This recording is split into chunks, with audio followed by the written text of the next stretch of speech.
Qi Yugao, Minato Namikaze. Why do you insist on relentlessly pursuing your former senior? Qi Yugao, I am determined to ascend step by step, to the very pinnacle. Qi Yugao, no one shall judge me. Boom. Together with the teacher, Hiruko, he defected from Konoha to study the demonic seed technique. After Hiruko devoured the corpse of the Third Raikage, Yondame AI, what do you mean? My old man has an illegitimate child. When Qi Yugao consumed Uzumaki, Kaguya, and Uchiha, Black Zetsu began to panic. Deep within the forest, inside a certain cave, Qi Yugao's specially crafted chakra-heavy artillery was mounted at the cave's entrance, leaving only a narrow slit for aiming. Minato Namikaze and others stood tens of meters away on the cliff edge, showing no intention of attacking. He had pursued them relentlessly, finally tracking them here, in the somewhat desolate valley. A cold wind swept a fallen leaf, and the chirping of a cicada shattered the silent standoff between two once close childhood friends. Minato finally spoke. Senior Yugao, come back to Konoha. Konoha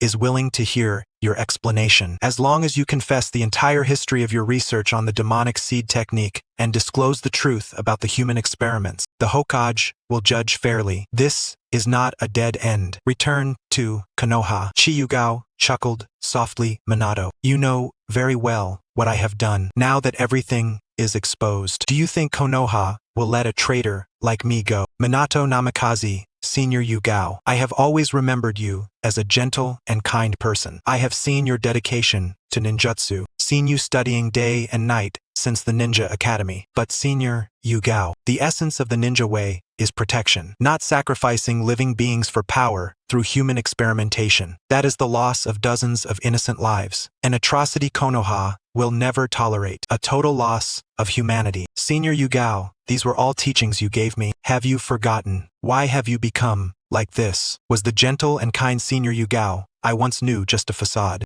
Real or fake? Qi Yugao said, at this point, does the truth of the past matter to you? Perhaps you misjudged me before, and today you misjudge me again. But I will forever be the Qi Yugao who pursues power relentlessly. Minato Namikaze, Senior Yugao, come back. Sarutobi, your wife is kin to the Hokage. Shiai and Kushina, along with Jiraiya-sensei, will plead for you. Plead. Qi Yugao roared. What nonsense about Sarutobi's wife. That old shemonkey is 10 years my senior. She only took a liking to my face. If it weren't for you being favored by Kushina and becoming an apprentice to the great Sanin Jiraiya, she would have set her sights on you long ago. Minato lowered his head, unwilling to meet his gaze. Qi Yugao continued to erupt this world. This Konoha has been so good to you. Talent where talent is needed. Teachers where teachers are needed. Even a final gift of the Uzumaki princess as your wife. You have everything. But what about me? How close I was with Io back then. Yet, Sarutobi set her sights on him.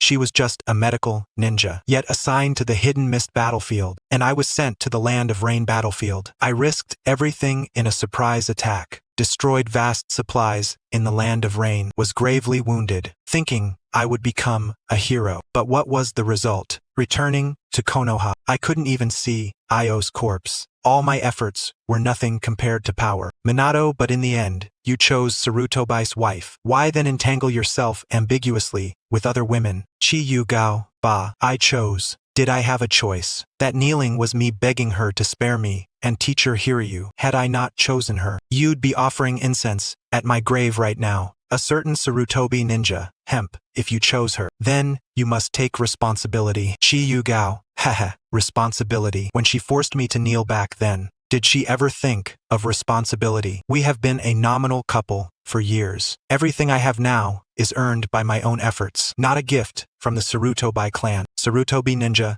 stop deceiving yourself. Without her, without the Sarutobi clan, where would you have the data or funding to research the demonic seed technique? Young man, know your limits. If she left you, she could find someone else. Qi Yugao, limits. I have restrained myself for nearly 20 years. I knelt once, but I will never kneel a second time. No one will manipulate me again. Sarutobi ninja, you are playing with fire. Minato urged. Though the circumstances have reasons, Senior Yugao, you cannot become like this. Developing forbidden jutsu, toying with lives, even if it is you. I must bring you back to Konoha. Qi Yugao, Minato, there are so many missing nin from Konoha. Why are you so determined to chase your old senior? Minato drew out a flying thunder god kunai. Because I am a Konoha ninja, bearing the will of fire. For Konoha, for those innocents who perish, I must bring you back. Qi Yugao, haha, Minato Namikaze, you are so upright, so remarkable, so noble. You were born as Konoha's little son, loved by all. You cling to your righteous ninja way, protecting Konoha's so-called rules. How wonderful, how wonderful. You have hunted me down here, yet still want to bring me back. Just because I lack power and influence, I must be bullied. Teacher Hiruko and I studied the demonic seed technique, simply to forge a new path for the ninja way. Yet Konoha brands us as demons. I had no talent, so I took the initiative to alter my talent, and that's forbidden. Konoha conducts human experiments beyond just teacher Hiruko and me. Look at this broken village, this broken place. I, Qi Yugao, will ascend step by step,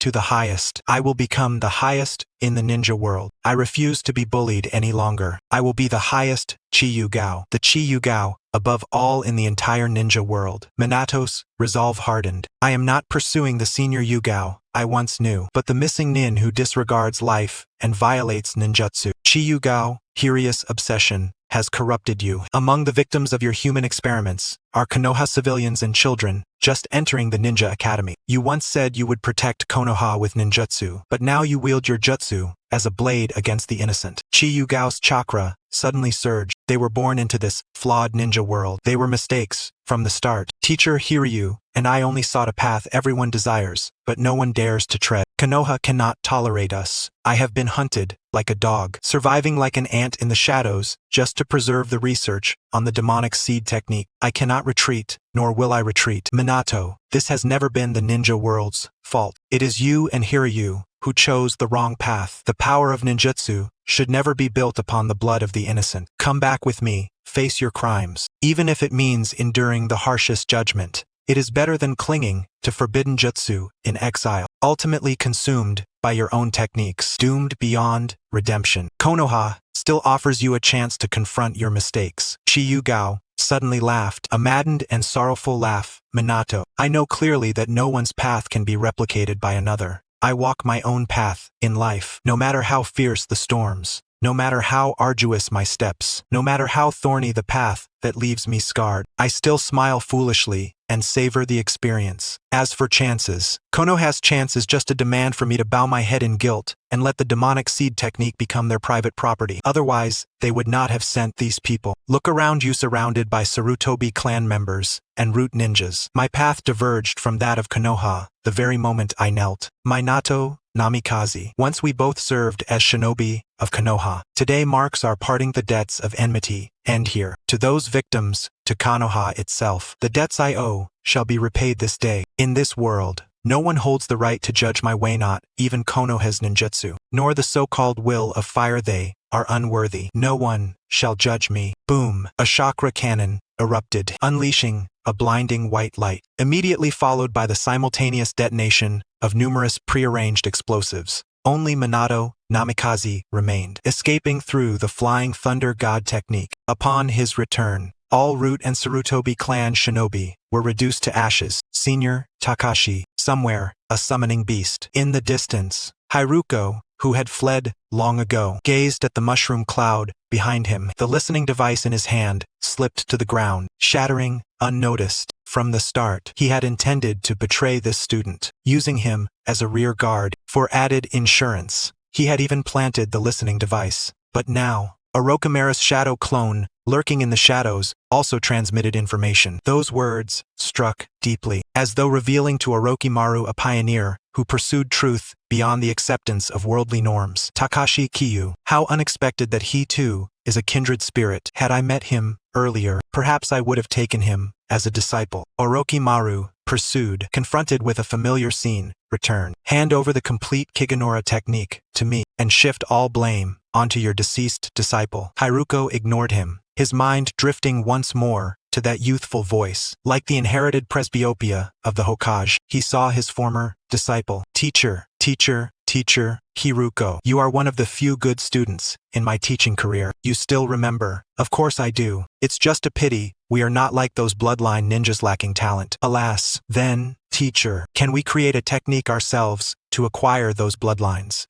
Create a technique. And Takashi Kiyu, presumed utterly annihilated, was in fact located somewhere after performing reverse summoning. Time rewound to the second before the explosion. Inside the cave, the chakra cannon had reached its peak charge, the dazzling white light nearly swallowing the entire cavern. Outside, Sarutobi and Root Shinobi instinctively closed their eyes. The chakra surge from the intense light further distorted the perception of sensory ninjas. This explosion was a meticulously planned trap from the very beginning. He had long foreseen that Konoha would not let him go, that Minato would not spare him, and that the Sarutobi clan would relentlessly pursue him. To completely escape the hunt, to lower Konoha's guard entirely, there was but one way: to make Takashi Kiyu truly perish in this blast. At the apex of the white light, Takashi swiftly formed hand seals, splitting into two shadow clones. Both were shadow clones. One appeared briefly before dissolving into smoke, the other mirroring his own madness. Gripped the cannon's trigger tightly, detonating all preset explosive seals inside the cave. Meanwhile, the original self, shielded perfectly by the blinding light and chakra turbulence. Reverse summoning technique. Almost simultaneously with the cannon's discharge and the ignition of the explosive seals, an invisible summoning array beneath his feet flared. It was his summoning beast, invisible giant gecko known as Ghost City from the original tale. The suction of reverse summoning instantly took hold, and Takashi's true body vanished silently within the cave, leaving no trace. The shadow clone, left behind, engulfed by the explosion, let out a final, deranged roar before being utterly reduced to ash alongside the cannon. The cave and the Konoha shinobi, even Minato Namikaze, having escaped by flying thunder god and returning to witness the scorched earth and vanished shinobi, never doubted that Takashi Kiyu had perished. After all, such a colossal blast would leave no chance of survival, even for a shadow-level shinobi. Takashi's summoning beast was never exposed. Few in the shinobi world possess the ability to wield the reverse summoning technique. A single tear welled at the corner of Hiruko's eye, his lips trembling slightly. Previously, he had feared betrayal by his disciple, but now, he no longer hesitated, never to look back again. All doubt in his eyes was utterly crushed, leaving only a desperate resolve. Seems you and your disciple share far more loyalty than I imagine. A hoarse voice sounded. Orochimaru's trademark tongue flicked across his face. Unbeknownst to him, the golden vertical pupils had narrowed as Orochimaru approached his side. Hiruko snapped back to reality, body instantly tensing, hand already pressed against his kunai. He knew all too well the strength before him. Even at his peak, he was no match for Orochimaru's shadow clone, let alone the original. A mere slight move from the other would be his limit. Wait. Hiruko paused, unexpectedly thinking once more of his disciple. Orochimaru, what do you want? What do I want? Orochimaru chuckled lowly, a hint of camaraderie in his serpent eyes. I want you to give it to May. Want you? I just said, hand over the complete Chimera Technique. This farce, today, all responsibility can be pinned on your disciple, who has died and passed on. Konoha demands an explanation. A corpse of a rogue ninja. As for you, no one cares about a coerced researcher. Hiruko's expression shifted. The Chimera Technique was the fruit of nearly 20 years of effort, shared with Takashi Kiyu. How could he surrender it so easily? Yet he was acutely aware that he lacked the standing to negotiate with Orochimaru. Now, Orochimaru caught every flicker of reaction, a glint of understanding flashing in his golden pupils. Long ago, he had seen that young man buried in research more than once, even offering some guidance. To kill him, easy, but to kill a kindred spirit, to destroy an interesting research, it would be a pity. Orochimaru slowly withdrew his gaze, fixing it on Hiruko's tense face. Forget it. You may leave. Hiruko was taken aback, clearly unprepared for this. What's the condition? He knew Orochimaru's modus operandi well, and understood there is no such thing as a free lunch. Simple. Orochimaru licked his lips. What exactly are you researching with your Chimera? He was confident that with just a direction, he could replicate it. As the shinobi world's foremost scientist, all he lacked was a viable path. He paused, adding, of course, if you try any tricks, you should know that Konoha's pursuit and my vengeance are incomparable. Hiruko fell silent. This condition was far more lenient than he had imagined. He had originally assumed that Orochimaru would outright kill to seize the technique. Yet now, all that was required was merely a research direction. Kiburo's technique was the culmination of nearly 2 decades of research between master and disciple. Even if he were given a direction by Orochimaru, could he truly succeed in his studies? Without a hint of hesitation, Kiburo declared, with a mixture of pride and disdain, absorption and fusion of bloodlines. Orochimaru furrowed his brow slightly, clearly dissatisfied with this outcome. Mere bloodlines.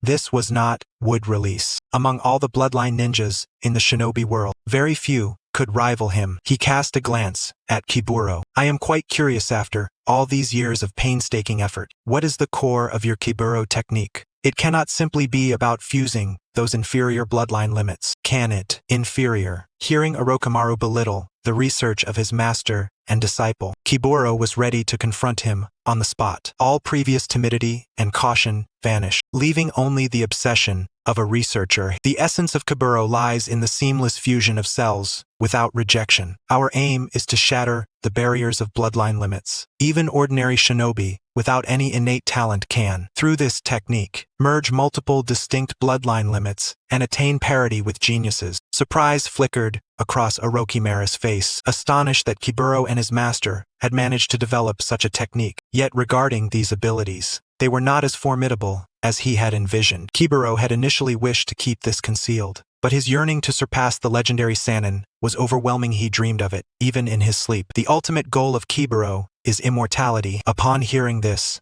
Orochimaru merely raised an eyebrow, indifferently, showing little astonishment and rather a dismissive attitude. Immortality, though it was one of his own objectives as well. Could mere fusion of several bloodlines truly grant eternal life? It was utterly unscientific. Kiburo stood alone, where Orochimaru had vanished, gazing in the direction of his departure, silent for a long while. The wind stirred the fallen leaves on the ground, and the distant mushroom cloud had completely dissipated, as if the earth-shattering explosion had never occurred. Damn it, Orochimaru, you actually ignored me. Once I fuse 5 bloodlines and achieve immortality, I will ensure that none of you 3 Sannin have a pleasant fate. Several hours later, in an underground laboratory at the border between the Are country and the Grass country. This was the place that Kiburo and Kyu Takashi had agreed upon long ago, a location of utmost concealment. Kiburo had been waiting here for nearly an hour. Restless, he paced back and forth within the laboratory. He repeatedly revisited the memory of the explosion in the valley, the final roar of Kyu Takashi. His breath constricted, although they had prearranged a plan of feigned death. An explosion of such magnitude, if mishandled, could truly pulverize one to dust. Moreover, those words had been sincere. He even wished that he himself had spoken them, with the 3 Sannin as the ones being hunted down. At that moment, an unremarkable, ordinary shinobi, distinguished only by his appearance, appeared. Kyu Takashi bore only a trace of dust, otherwise unscathed. Kiburo suddenly halted, frozen in place. His lips trembled for a long while before he managed to stammer. Takashi, you really are alive. Kyu raised his eyes and looked at his teacher, whose eyes glistened with tears, a faint smile of relief curving his lips. Teacher, we had agreed to complete the research on the Kiburo technique together. Now that we see the dawn of victory, how could I bear to perish in that cave? Kiburo hurried forward, eyes fixed on Kyu's uninjured form, his heart finally settling after hours of torment. His eyes reddened further, recalling how he had once contemplated selling this disciple out as a rear guard. Guilt surged within him like a tide. Takashi, Kyu interrupted. Teacher, we have finally broken free from Konoha's shackles. Prepare to restore your physical condition so we can begin absorbing the Kiburo technique on Mount Sumeru. Kiburo, equally exhilarated, gazed at his reflection in the mirror. Indeed, I nearly fell prey to the distant relative of Haruno Sakura's branch family. Nakayoshi of the Dark Release has already been left behind on Mount Sumeru. Once we recover, we shall commence the first application of the Kiburo technique immediately. Simultaneously, within the Hokage's office in Konoha village, Sarutobi Hiruzen, pipe perpetually clenched between his teeth, instinctively exhaled secondhand smoke toward the spot favored by Shimura Danzo. Seated behind his desk, with Minato Namikaze and Orochimaru standing before him, the third Hokage addressed the matter at hand. Lord Third, this is the situation, Minato Namikaze reported solemnly. Kiba Takashi detonated the chakra cannon and all the explosive tags inside the cave, perishing instantly. No one survived except myself. I scoured the scene thoroughly afterward but found no trace of any survivors. When it was Orochimaru's turn, he merely stated, Hiruko escaped. Sarutobi Hiruzen said nothing, puffing his pipe steadily. His gaze first settled on Minato Namikaze with a hint of satisfaction. But the moment his eyes shifted to Orochimaru, they hardened into scrutiny and suspicion. Escaped? Hiruko managed to flee under the watch of one of the legendary Sannin. Orochimaru? This disciple no longer even bothers to pretend. It's quite possible that whatever Hiruko and his group were researching has now fallen into this disciple's hands. Alas, the disciple I once esteemed most has long since strayed, recklessly sprinting down a path of malevolence. A sigh escaped Sarutobi Hiruzen's heart, deepening his resolve that postponement was no longer an option. Lifting his eyes to Minato, he said, Minato, you performed admirably this time. Prepare yourself. Next month you shall officially assume the mantle of the fourth Hokage. Minato Namikaze blinked in surprise before responding earnestly, yes, Lord Third. I shall never betray the trust of the village or yours. This was already known, intended as a surprise for Senior Ko, yet unexpectedly, Senior Ko delivered a shock in return. After dispatching Minato, Sarutobi Hiruzen turned his attention to Orochimaru, who had spoken little. Hesitating, he said, You must be exhausted. Go rest for now. Orochimaru merely licked the corner of his mouth, said nothing further, and turned to leave the office. He truly cared not one whit about the fourth Hokage, but such an attitude was unacceptable. Watching Orochimaru's figure vanish through the doorway, Sarutobi Hiruzen's brow furrowed ever tighter. He knew all too well that this disciple had veered further and further down a dark path, beyond retrieval. Only someone as capable and upright as Minato Namikaze could safeguard Konoha and suppress the storms lurking in the shadows. Meanwhile, in a modest courtyard within the Sarutobi clan's territory, Sarutobi Ru, in her early 30s, leaned against the porch, a cigarette clasped between her fingers as she listened to the latest intelligence from her subordinate. Once the report on the valley was complete, she inhaled deeply, exhaled a fierce smoke ring, and cursed loudly, Damn it, 2 useless relics. I actually thought these 2 defectors had some skill might cause a stir. Instead, one exploded without trace, and the other fled like a stray dog. Sarutobi Ru extinguished her cigarette with disdain, her mind already scheming. No, this cannot be the end. I must find another target. The first name to surface in her thoughts was Hatake Kakashi, though regrettably, he was a direct disciple of Minato Namikaze. Muttering curses, Sarutobi Ru turned back inside, rifled through the Konoha ninja roster, and began leafing through page after page, searching for the next candidate with whom to engage in a strategic exchange. Several months later, Hiruko had regained peak condition. Within the core laboratory, lights glowed brightly. The laboratory, pristine, orderly, and imbued with a futuristic aura, starkly contrasted with the aesthetic of the ninja world. On the left experimental bench, Nakaji from Kirigakure, a mist-style ninja specializing in dark techniques, was tightly bound, all chakra flow sealed by cursed seals. On the right bench, Hiruko took a deep breath and slowly reclined, allowing Kiba Takashi to fasten the restraint straps upon him.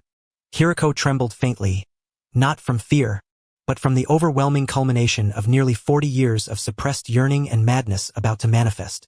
Takashi, are you ready? This is your teacher's first time. Hiruko turned his head. Rest assured, master. I have adjusted the chakra conduction device to the preset parameters. I have triple-checked the Onmyo fusion array. No errors will occur. I'm monitoring your physiological data throughout. Should cellular rejection spiral out of control, I will immediately abort the technique. At least until the 3rd, or even the 5th fusion. We need not worry about gene collapse or residual mental side effects. He raised his hand and injected a vial of faintly glowing green reagent into Hiruko's vein. This is a pre-prepared cellular stabilizer, which minimizes early-stage rejection. Master, please form the seals. Hiruko closed his eyes. Upon reopening them, all distracting thoughts had vanished. His hands moved swiftly before his chest, forming seals in rapid succession. The floor beneath both experimental benches instantly illuminated with eerie, pitch-black array patterns, resembling living venomous serpents swiftly spreading and enveloping both tables entirely. A low hum erupted as chakra roared, and the dark array burst forth a piercing crimson light. An overwhelmingly domineering force of absorption exploded from Hiruko's body, surging along the array to strike Nakaji on the opposite side with brutal intensity. This was the overwhelming power of Onmyo fusion. Oh! Nakaji screamed from heart and body alike, his essence forcibly injected into Hiruko's form. Hiruko could distinctly feel everything within himself being ruthlessly torn and extracted by an irresistible force. Meanwhile, Hiruko was instantly consumed by excruciating agony. The infusion of essence flushed his complexion with vitality. It was as if countless red-hot steel needles were mercilessly piercing every inch of his bones and cells. Foreign bloodline cells surged wildly inward, clashing furiously with his original cells in a brutal battle. Ugga! Two figures on the experimental benches cried out in pain. One was Hiruko. The other was soon to become part of Hiruko. Hiruko sensed his body being forcibly dismantled and reassembled. His chakra spiraled out of control, thrashing wildly. Master, steady your mind. Kiba Takashi's hands glowed green as medical ninjutsu immediately stabilized Hiruko's body on the brink of collapse. Kiba's gaze locked onto the monitoring instruments, where the genetic sequence map flickered rapidly. He could clearly observe Hiruko's original genetic chain being gradually overwritten by fragments of the Onmyo bloodline S genes.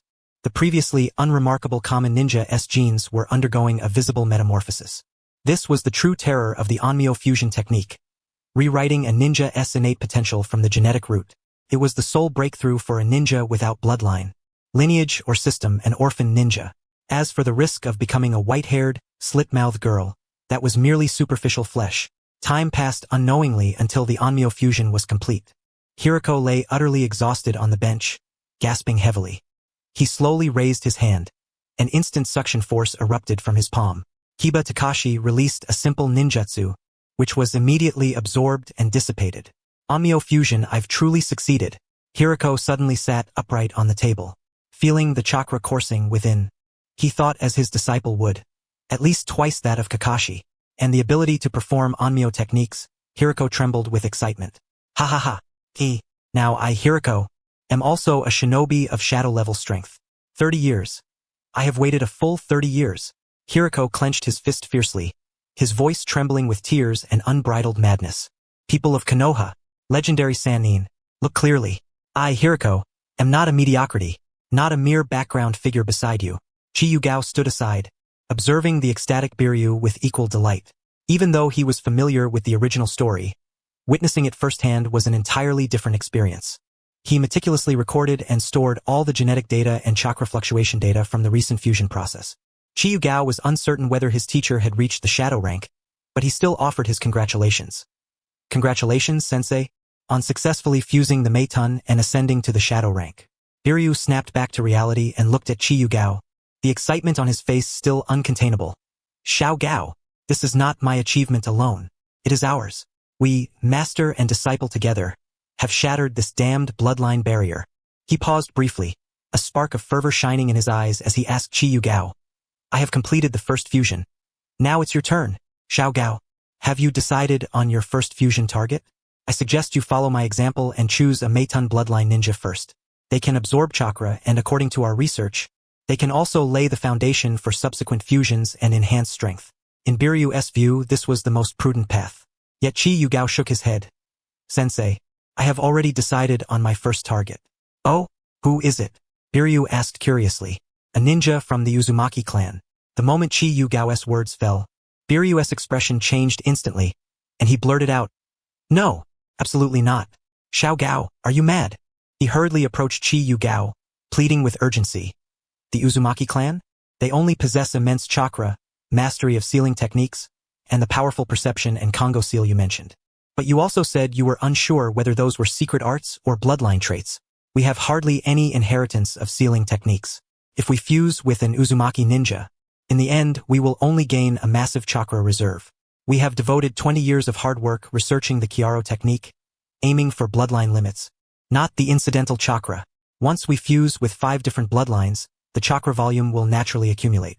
Biryu's tone was laden with worry, not only about Qi Yugao's future but also about the Chiaro technique, which they had spent 2 decades perfecting, potentially being ruined by Qi Yugao's reckless choice. Biryu's knowledge of the Uzumaki clan's ninjas was almost entirely derived from Qi Yugao. Even though Qi Yugao trusted Biryu deeply, he could only disclose part of the information. Qi Yugao shook his head resolutely. Sensei, as we discussed earlier, I have always believed that ordinary bloodlines are not necessary. Take bloodlines like Hayaton, Shunton, or Koton. How did their first users come about? Was the bloodline their first? Or was it the ancestor who developed it? Since they could develop their own bloodlines and rewrite genes to pass them on, then why can't we, who have even researched the Chimera Technique, do the same? Qi Yugao gestured toward the monitoring instruments. You saw the fusion process just now. The essence of Chimera is rewriting genes, embedding foreign genes, and fusing the body. I believe our bodies are just ordinary civilians' constitutions. Even if we fuse with Meitun, the carrying capacity of our genes has a clear upper limit. As we fuse with a second, third bloodline, the rejection reaction will only grow stronger. A slight misstep could lead to gene collapse and death. But the Uzumaki clan is different. A glint of brilliance flashed in Qi Yugao's eyes. Their constitution is the highest grade vessel in the ninja world, the optimal container for tailed beast Jinchuriki. Other bloodlines are even less of a concern. Their vast chakra, unparalleled longevity, and regenerative abilities far exceed ordinary people. As long as I fuse with the Uzumaki bloodline, the body's carrying capacity might increase by dozens of times. Subsequent fusions with other bloodlines will minimize rejection risks. This is the proper way to unlock the Chimera Technique. First create a perfect vessel. Then fill it with countless bloodline limits, rather than piling them up like sand, which the slightest breeze could scatter. Biryu was stunned, his mouth opening to retort but finding no grounds to argue. He had studied the Chimera Technique for 20 years, always focused on how to fuse more bloodlines and surpass geniuses. Yet he had never considered addressing the rejection risk from the most fundamental perspective, the body's vessel. Still, he could not agree. Even so, wouldn't it be better to fuse Koton? And how many Uzumaki remnants remain in the ninja world now? It's rare that you even dare return to Konoha to seek Kushina Uzumaki. I certainly won't touch Kushina, Qi Yugao replied with a faint smile. After the Uzumaki clan's destruction in Uzushio village, many remnants scattered across the ninja world. I have already identified a target, a remnant near the border of the grass country. His strength is not formidable, but his bloodline purity is extremely high, sufficient for my needs. He had long planned everything. From the moment he began researching the Chimera Technique, he had mapped out his fusion path. Biryu looked into the unwavering determination in Qi Yugao's eyes and knew further persuasion was futile. He knew his disciple well. Seemingly gentle but more obstinate than anyone else, once a decision was made, it was final. The two stood in the laboratory, eyes locked, as a subtle atmosphere gradually permeated the air. At that moment, both their minds simultaneously conceived the exact same thought. Comrades in the same path, yet not entirely aligned.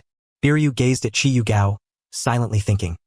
He is still too young, and scathed by the harshness of reality, utterly unaware of the true strength of bloodline ninjas.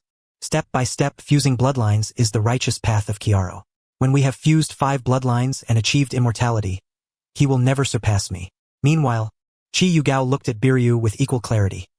Sensei's vision is still too narrow and stubborn. He only sees the bloodlines before his eyes and the limits of ordinary bloodlines. Even if he fuses 5 bloodlines, he will ultimately be restricted by his body's carrying capacity, never reaching the Akatsuki level. In the end, I will leave him far behind. Neither spoke their thoughts aloud, but each discerned that flicker of dissent in the other's gaze. Yet curiously, both simultaneously breathed a sigh of relief. Disagreement aside, at least they would not turn against each other over competing for the same target, nor tear their bond apart over differing ideals. They remained the only ones in the ninja world who truly understood each other, the only comrades capable of fighting side by side. As for who would go further in the future, that was a matter for time and skill to decide. Biryu was the first to break the silence. Waving his hand, enough. Since you have made up your mind, I won't stop you. Just be sure you know what you're doing. He paused. In that case, let us head to Kusagakure to find that Uzumaki remnant. I want to personally test the power of Meitun. Otherwise, with your special Jonin strength, you might not make it out of Kusagakure alive. I believe it won't be long before the two of us, master and disciple, make the entire ninja world remember our names. A faint smile curved Qi Yugao's lips as he nodded. When the 4 great ninja villages learned that Konoha had 2 new rogue ninjas, their hearts remained unmoved. In mid-July, deep within the dense forest leading to the land of grass, 2 figures sprinted through the trees, using them as cover to evade detection. A pair of extraordinary ninjas recently defected from Konoha, Biryu and Qi Yugao. Biryu, exhilarated, occasionally condensed chakra at his fingertips, unleashing Meitun attacks on passing insects by the roadside. Feeling the increasingly smooth flow of chakra within his body, the smile on his lips was unstoppable, and his footsteps grew lighter. Xiao Gao, do you think Konoha's already in chaos now? Biryu turned his head, full of certainty. Hiruzen Sarutobi would never have imagined that the two of us, regarded by them merely as worthless beauties, could devise such a formidable jutsu? Perhaps the Umbu-S assassination squad has already left Konoha, frantically scouring for our trail. He has lived his entire life in the shadow of Konoha-S prodigies. Now that the stalemate has broken, what he yearns for most is recognition from Konoha itself. Even if it comes in the form of a manhunt, it would still be an acknowledgement of his strength. Qi Yugao walked beside him, a faint smile playing on his lips. Not only did we conduct human experiments and develop the demon sprout technique, but before we left, I also took out a loan of 100 million ryo in Sarutobi's name. Konoha cannot possibly remain indifferent. He said no more, adding silently in his mind that this defection would never be as unremarkable as the teacher S in the original story. After all, the Rasengan he taught to Minato Namikaze had already made a name for itself throughout the shinobi world. It was a pity that, at the time, he failed to obtain the Flying Thunder God technique, only acquiring some medical ninjutsu and basic sealing techniques in exchange. The two sped along, reaching a small town on the border of the Land of Grass by dusk, intending to replenish supplies and meanwhile gather intelligence on Konoha-S movements. In the town's sole bookstore, the owner casually tossed over a freshly printed copy of the Ninja World Gazette. Just updated, containing news from the 5 great nations, priced at 500 ryo. Hiruko snatched up the newspaper and immediately turned to the Konoha section. He flipped through it repeatedly, not overlooking even the smallest detail on the page margins. Yet from beginning to end, there was not a single report regarding their defection. Even the wanted fugitives section in the corner bore no mention of their names. Hiruko's face darkened noticeably as he turned sharply and headed straight for the town's currency exchange. On the dimly lit bulletin board, countless bounty notices from across the ninja world were densely inscribed. His eyes scanned swiftly until, at last, in a corner near the bottom, he found his own entry. Konoha Hidden Village Rogue Ninja. Hiruko, Jonin, Theft of Village Confidential Documents and Defection. Bounty. 8 million ryo. Just above his bounty by several lines was Hatake Kakashi, Minato Namikaze's subordinate, with a bounty glaringly marked at 30 million ryo. The atmosphere fell into a sudden hush. 8 million ryo. Even less than that brat Kakashi. Hiruko abruptly lifted his head to glare at the currency exchange owner, chakra surging uncontrollably around him, his violent aura nearly overflowing. Are you sure this isn't a mistake? 8 million ryo for a jonin? Kakashi has 30 million. The owner cast a glance at him and replied matter-of-factly. Hatake Kakashi possesses a Sharingan. That single eye alone carries a bounty of 15 million ryo. The remaining 15 million is for the rest of his skills. So Kakashi has 15 million for his other abilities? Of course. He is the sole disciple of the 4th Hokage, Minato Namikaze, and that 30 million bounty hasn't even been updated yet. It will increase at least by next month, probably by several times your paltry bounty for that unknown nobody you point to. Unknown nobody? Hiruko's face turned completely black. His dark release chakra flickered faintly, on the verge of erupting on the spot. Qi Yugao's eyes were sharp and quick. He forcibly pressed down on Hiruko's shoulder, casually snatching up several bounty slips from the grass-hidden village and half-dragged, half-persuaded him out of the currency exchange. Hiruko had never expected that his all-in defection, which he thought would stir a tempest in Konoha, would instead be met with utter disregard. Master, calm yourself, Qi Yugao whispered, soothingly. Our current patience is for the day when the entire shinobi world will remember our names. Once we have fused enough bloodline limits, not just Konoha, but the entire ninja world will tremble beneath our feet. Hiruko drew several deep breaths, finally suppressing the tumultuous fury and humiliation within his chest. Gritting his teeth, you're right, is it just that no one cares? No matter, we will use our strength to carve our names into their very bones. The resentment he had suppressed for 30 long years had been brutally slapped in the face by reality, leaving a chest full of rage with no outlet. The grass-hidden village just happened to be in the line of fire. Without delay, the two slipped across the border into the land of grass under cover of night. Qi Yugao had long since scouted the target's location and guided Hiruko stealthily along the way, effortlessly dispatching the grass-hidden village's outer sentries and scattered patrols. In less than an hour, the two had mapped the village's layout and finally came to a silent halt before a dilapidated thatched hut on the village's western edge. This was the grass-hidden village hospital, upheld single-handedly by Keirin, the mother of Xianglin. The 3 grass-hidden village chunin guarding the door had just noticed a disturbance and had no time to sound an alarm before Hiruko's body flicker technique brought him before them. His palms struck down, unleashing the devouring power of dark release. The 3 chunin collapsed without even a scream, their chakra drained dry, all without making the slightest sound. Inside the thatched hut, a red-haired woman curled up on a shabby hospital bed, her body marked with bite wounds of varying depths. Fresh wounds still seeped blood, while old scars overlapped so densely that hardly a patch of unblemished skin remained. Her complexion was pale, her breath faint, yet she summoned all her strength to clutch tightly the infant who had been born only days earlier. Just minutes ago, several grass-hidden village shinobi had burst in, biting and sucking her blood. After healing her wounds, they had cursed and left without even closing the door behind them. She had long since grown accustomed to this hellish existence. Ever since the annihilation of the Uzumaki clan in the whirlpool-hidden village, from the day she drifted to the grass-hidden village, she had ceased to be a person, merely a medical tool for the grass-hidden village shinobi, a walking blood cow. At that moment, her pupils suddenly contracted sharply. The Uzumaki clan's innate, extraordinary sensory ability instantly detected 2 chakra signatures lingering outside the door. One chakra was enormous and terrifying, surpassing even the leader of the grass-hidden village. The killing intent radiating from the 2 figures had not yet dissipated. Their target was this very hospital room. She bowed her head slowly, gazing down at her sleeping daughter in her arms. The little one's hair was exactly like hers. Tiny hands clenched the edge of her clothing, sleeping peacefully. Even if the grass-hidden village shinobi learned that these 2 intruders had been killed, her life would remain unchanged. She would still be gnawed upon day after day, her chakra drained until her oil lamp burned out and she perished. And her daughter, once her chakra awakened, would be treated just like her, a new blood bag, condemned to endure a lifetime of endless agony. She withdrew her hand and lay back down, holding her daughter tighter. The vigilance in her eyes gradually faded, leaving only boundless despair and a barely perceptible glimmer of hope. The next second, the hospital room door was kicked open. The scene before them brought the 2 intruders to a halt. The dimly lit hospital was stained with blood everywhere. The woman on the bed was covered in wounds, her gaze numb but fiercely protective of the infant in her arms.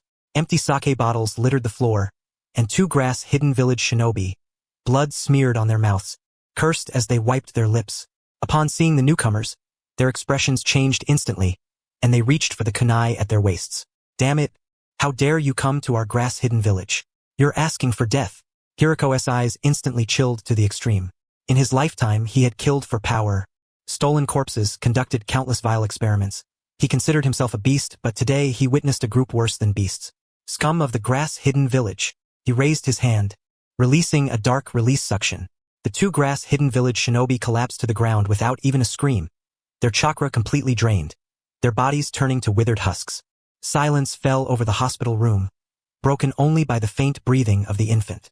Qi Yugao stepped forward, retrieving a clean jacket from his storage scroll and handing it to the woman, while simultaneously concentrating a pale green medical ninja chakra, gently applying it to the bleeding wound on her arm.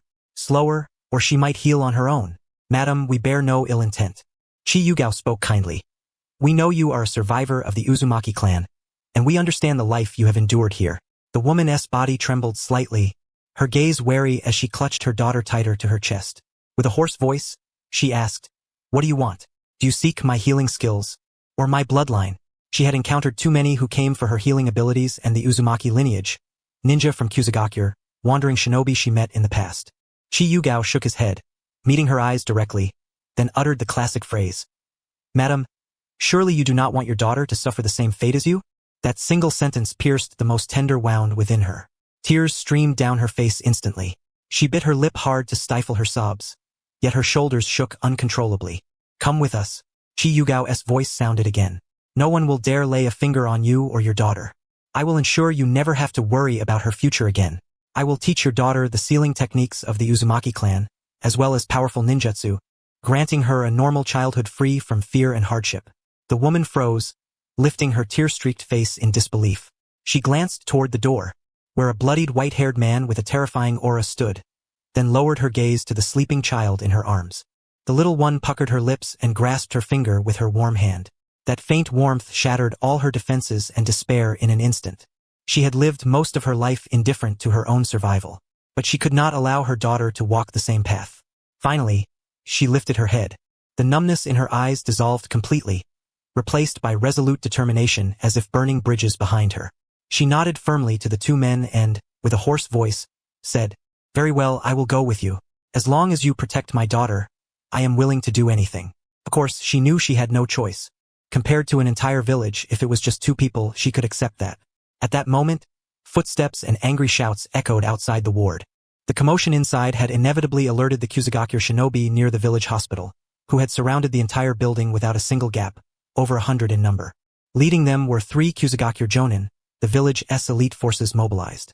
They had finally realized. Someone had broken into the hospital and was attempting to take away their most vital healing resources. Those inside, listen, you are surrounded. Release that woman immediately and surrender. Otherwise, we will raise the entire hospital. Qi Yugao? As expected of the innately wicked Kusagakure shinobi, they wouldn't even spare their own dilapidated hospital. Baruhuo grinned broadly, bearing a set of gleaming white teeth, his eyes erupting with madness. The pent-up rage finally found an outlet for utter release. Just in time. I want to see what these Kusagakure scum are capable of stopping me. With that, he burst out of the ward.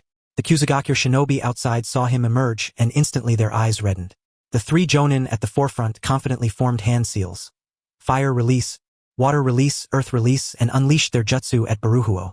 Yet Baruhuo did not evade even a fraction. He suddenly raised both hands, palms simultaneously activating the dark release. A devouring vortex, many times more terrifying than before, manifested before him. The ninjutsu collided with it but failed to stir even a ripple, completely swallowed without trace. Impossible. What kind of forbidden technique is this? The 3 jonin at the head turned pale, their faces filled with disbelief. Baruhuo retracted his chakra. Full already? Baruhuo was surprised to discover that, including the prior absorption, having consumed twice his body's worth of chakra, he could no longer contain more. Then unleashed the jutsu. He let out a satisfying low shout, vanished in a flash, and charged into the cluster of shinobi. Screams rose and fell in rapid succession, then abruptly ceased. Less than an hour later, the entire scene was deathly silent. A Kusagakure jonin looked upon Baruhuo, who appeared like a hellish Asura, and his legs gave out, collapsing to his knees with a thud. Great sir, we were wrong. Take that woman with you. We dare not interfere. We beg you, spare us. Baruhuo gasped for breath, feeling the ceaseless flow of chakra within, the sinister smile on his lips growing ever more ferocious. Dark release indeed lacked no chakra, but his stamina was still limited. It seemed he still needed more bloodline power. He casually dispatched the remaining shinobi, collected the corresponding bodies listed on the bounty, and after confirming no survivors remained to expose their whereabouts, he turned to Qi Yugao at the ward's entrance, grinning widely. Though drenched in blood, he radiated an extreme exhilaration. Let us go. The main Kusagakure force is arriving soon. Qi Yugao nodded, supporting the red-haired woman wrapped in a coat, holding the peacefully sleeping Komari, and followed Baruhuo out. In the dense forest, after running tens of miles with the mother and daughter, the 2 men finally halted, ensuring absolute safety. The evening breeze swept through the trees, dispersing the bloodstains clinging to their bodies. Baruhuo gazed at the dawn breaking on the horizon, feeling an unprecedented surge of power within him, and could no longer restrain himself, bursting into a triumphant, unrestrained laugh. Ha ha ha! Do you see? This is the power of an umble-level shinobi.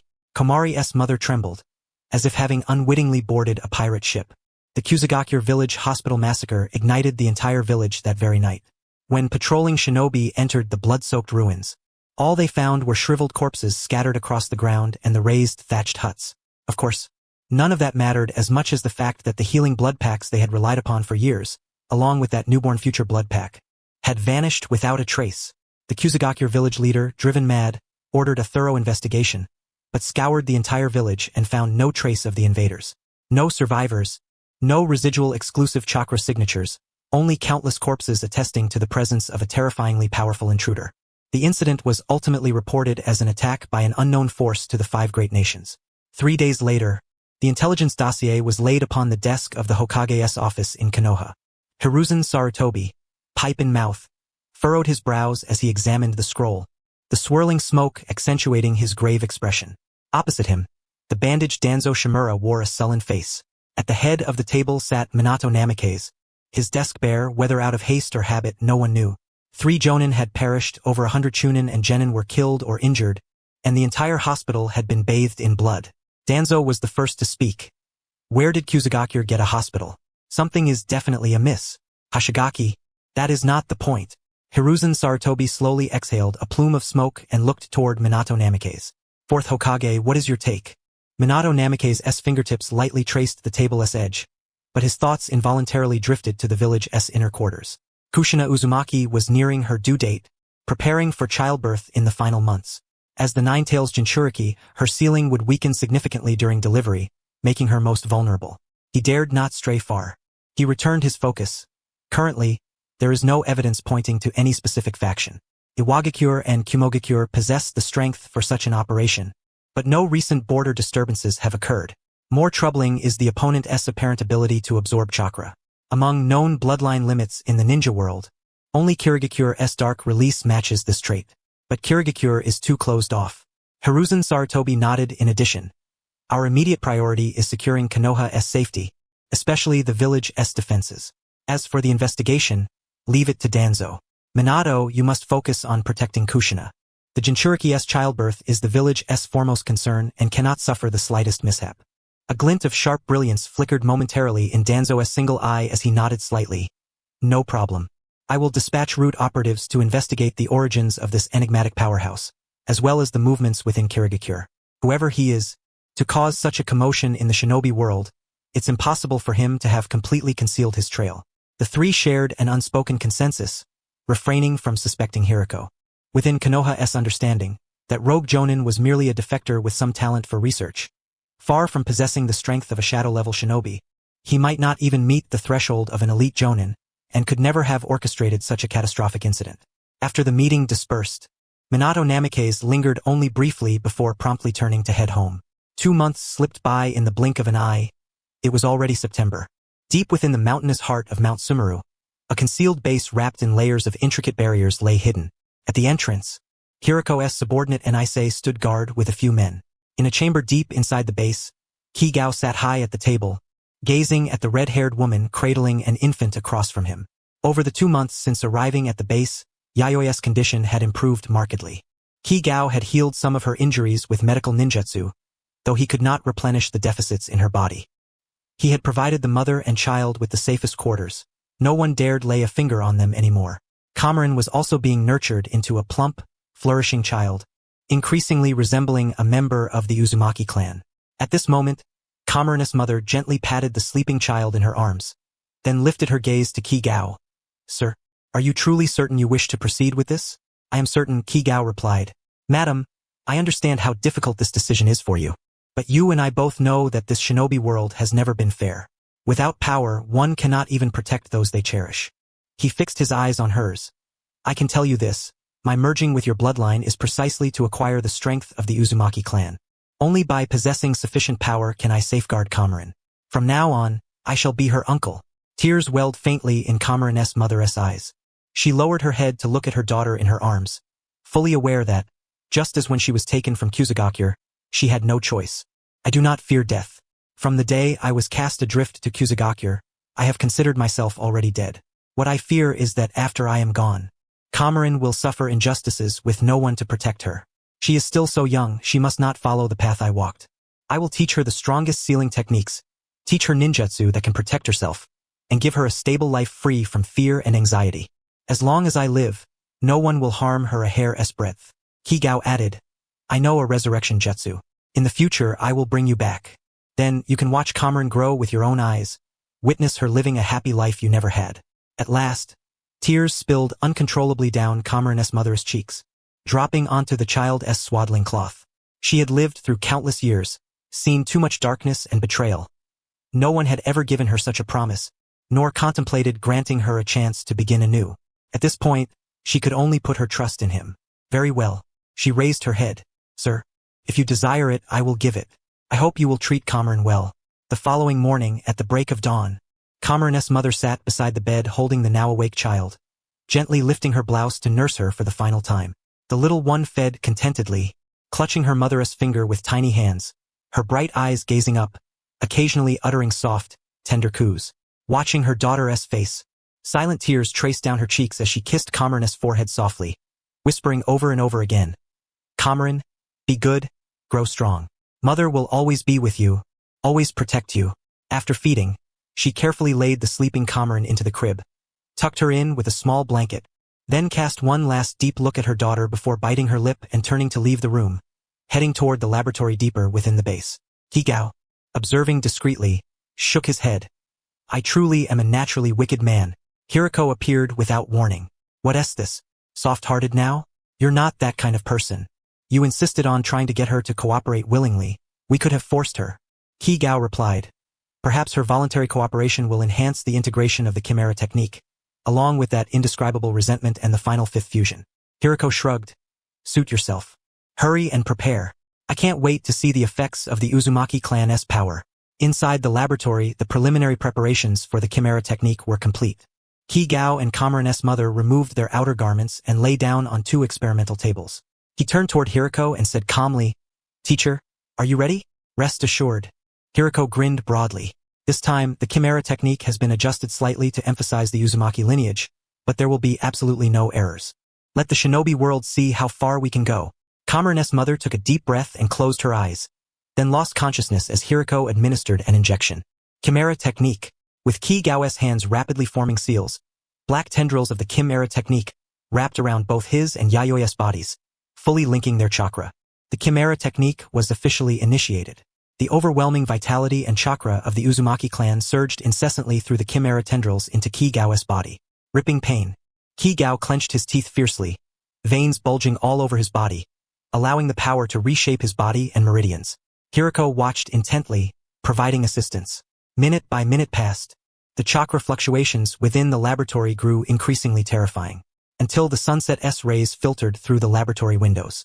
Qi Yugao slowly opened his eyes.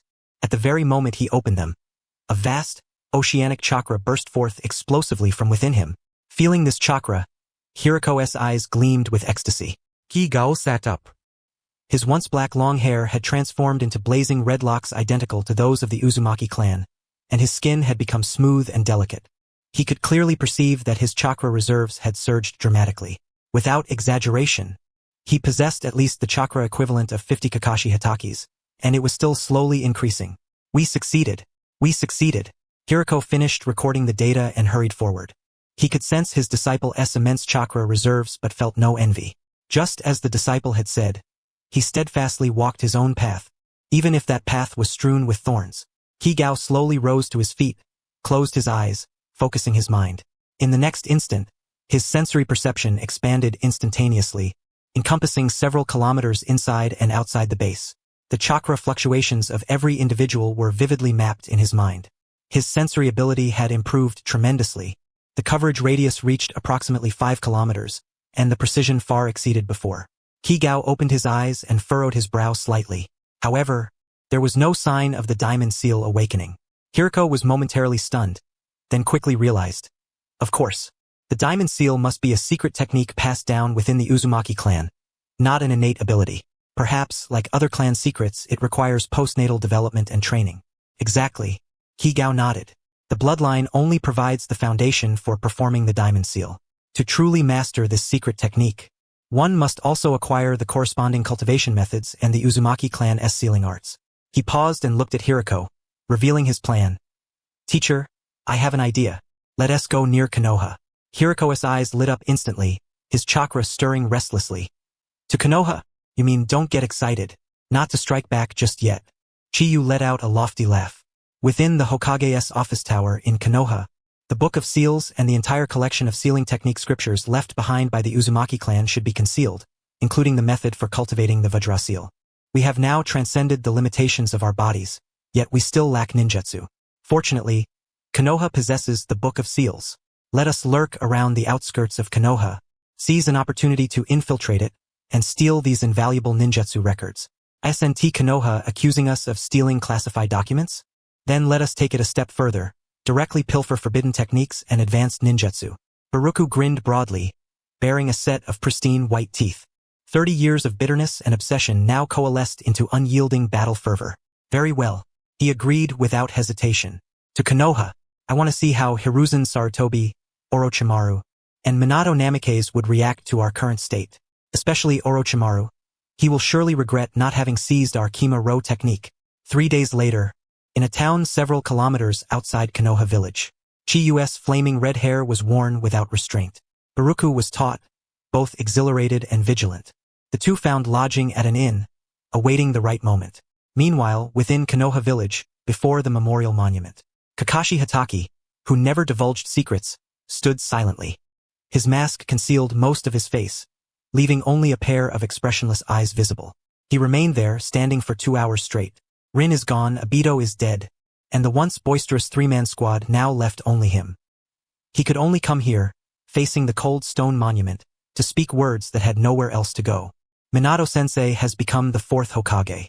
Kakashi spoke to Obito's memorial stone. Kushina-sensei's due date is around October 10th, less than 10 days away.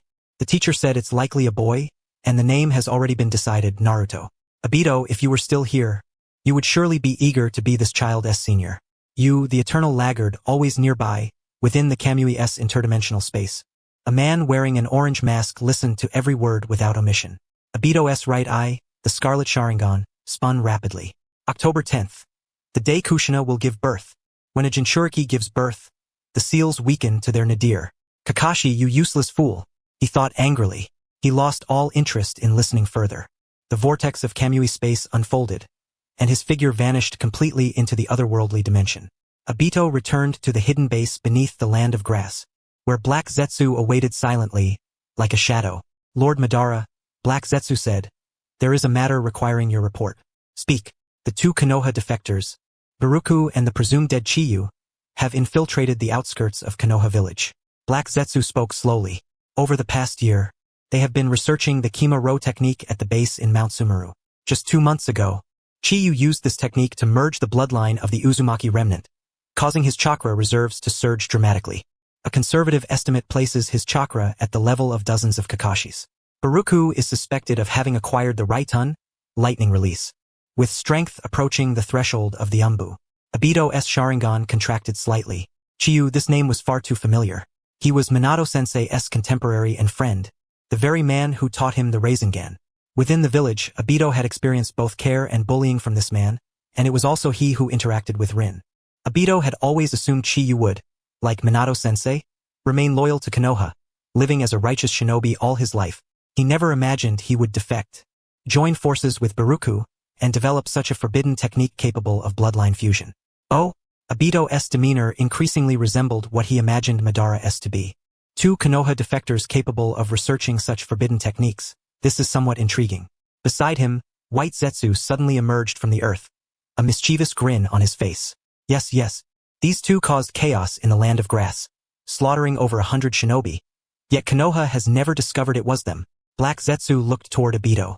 Lord Madara, Nagato's defenses against us have grown ever more stringent. Most of the Akatsuki are his and Yahiko's former subordinates. We have no one among them who can be trusted. Obito naturally understood Black Zetsu's implication.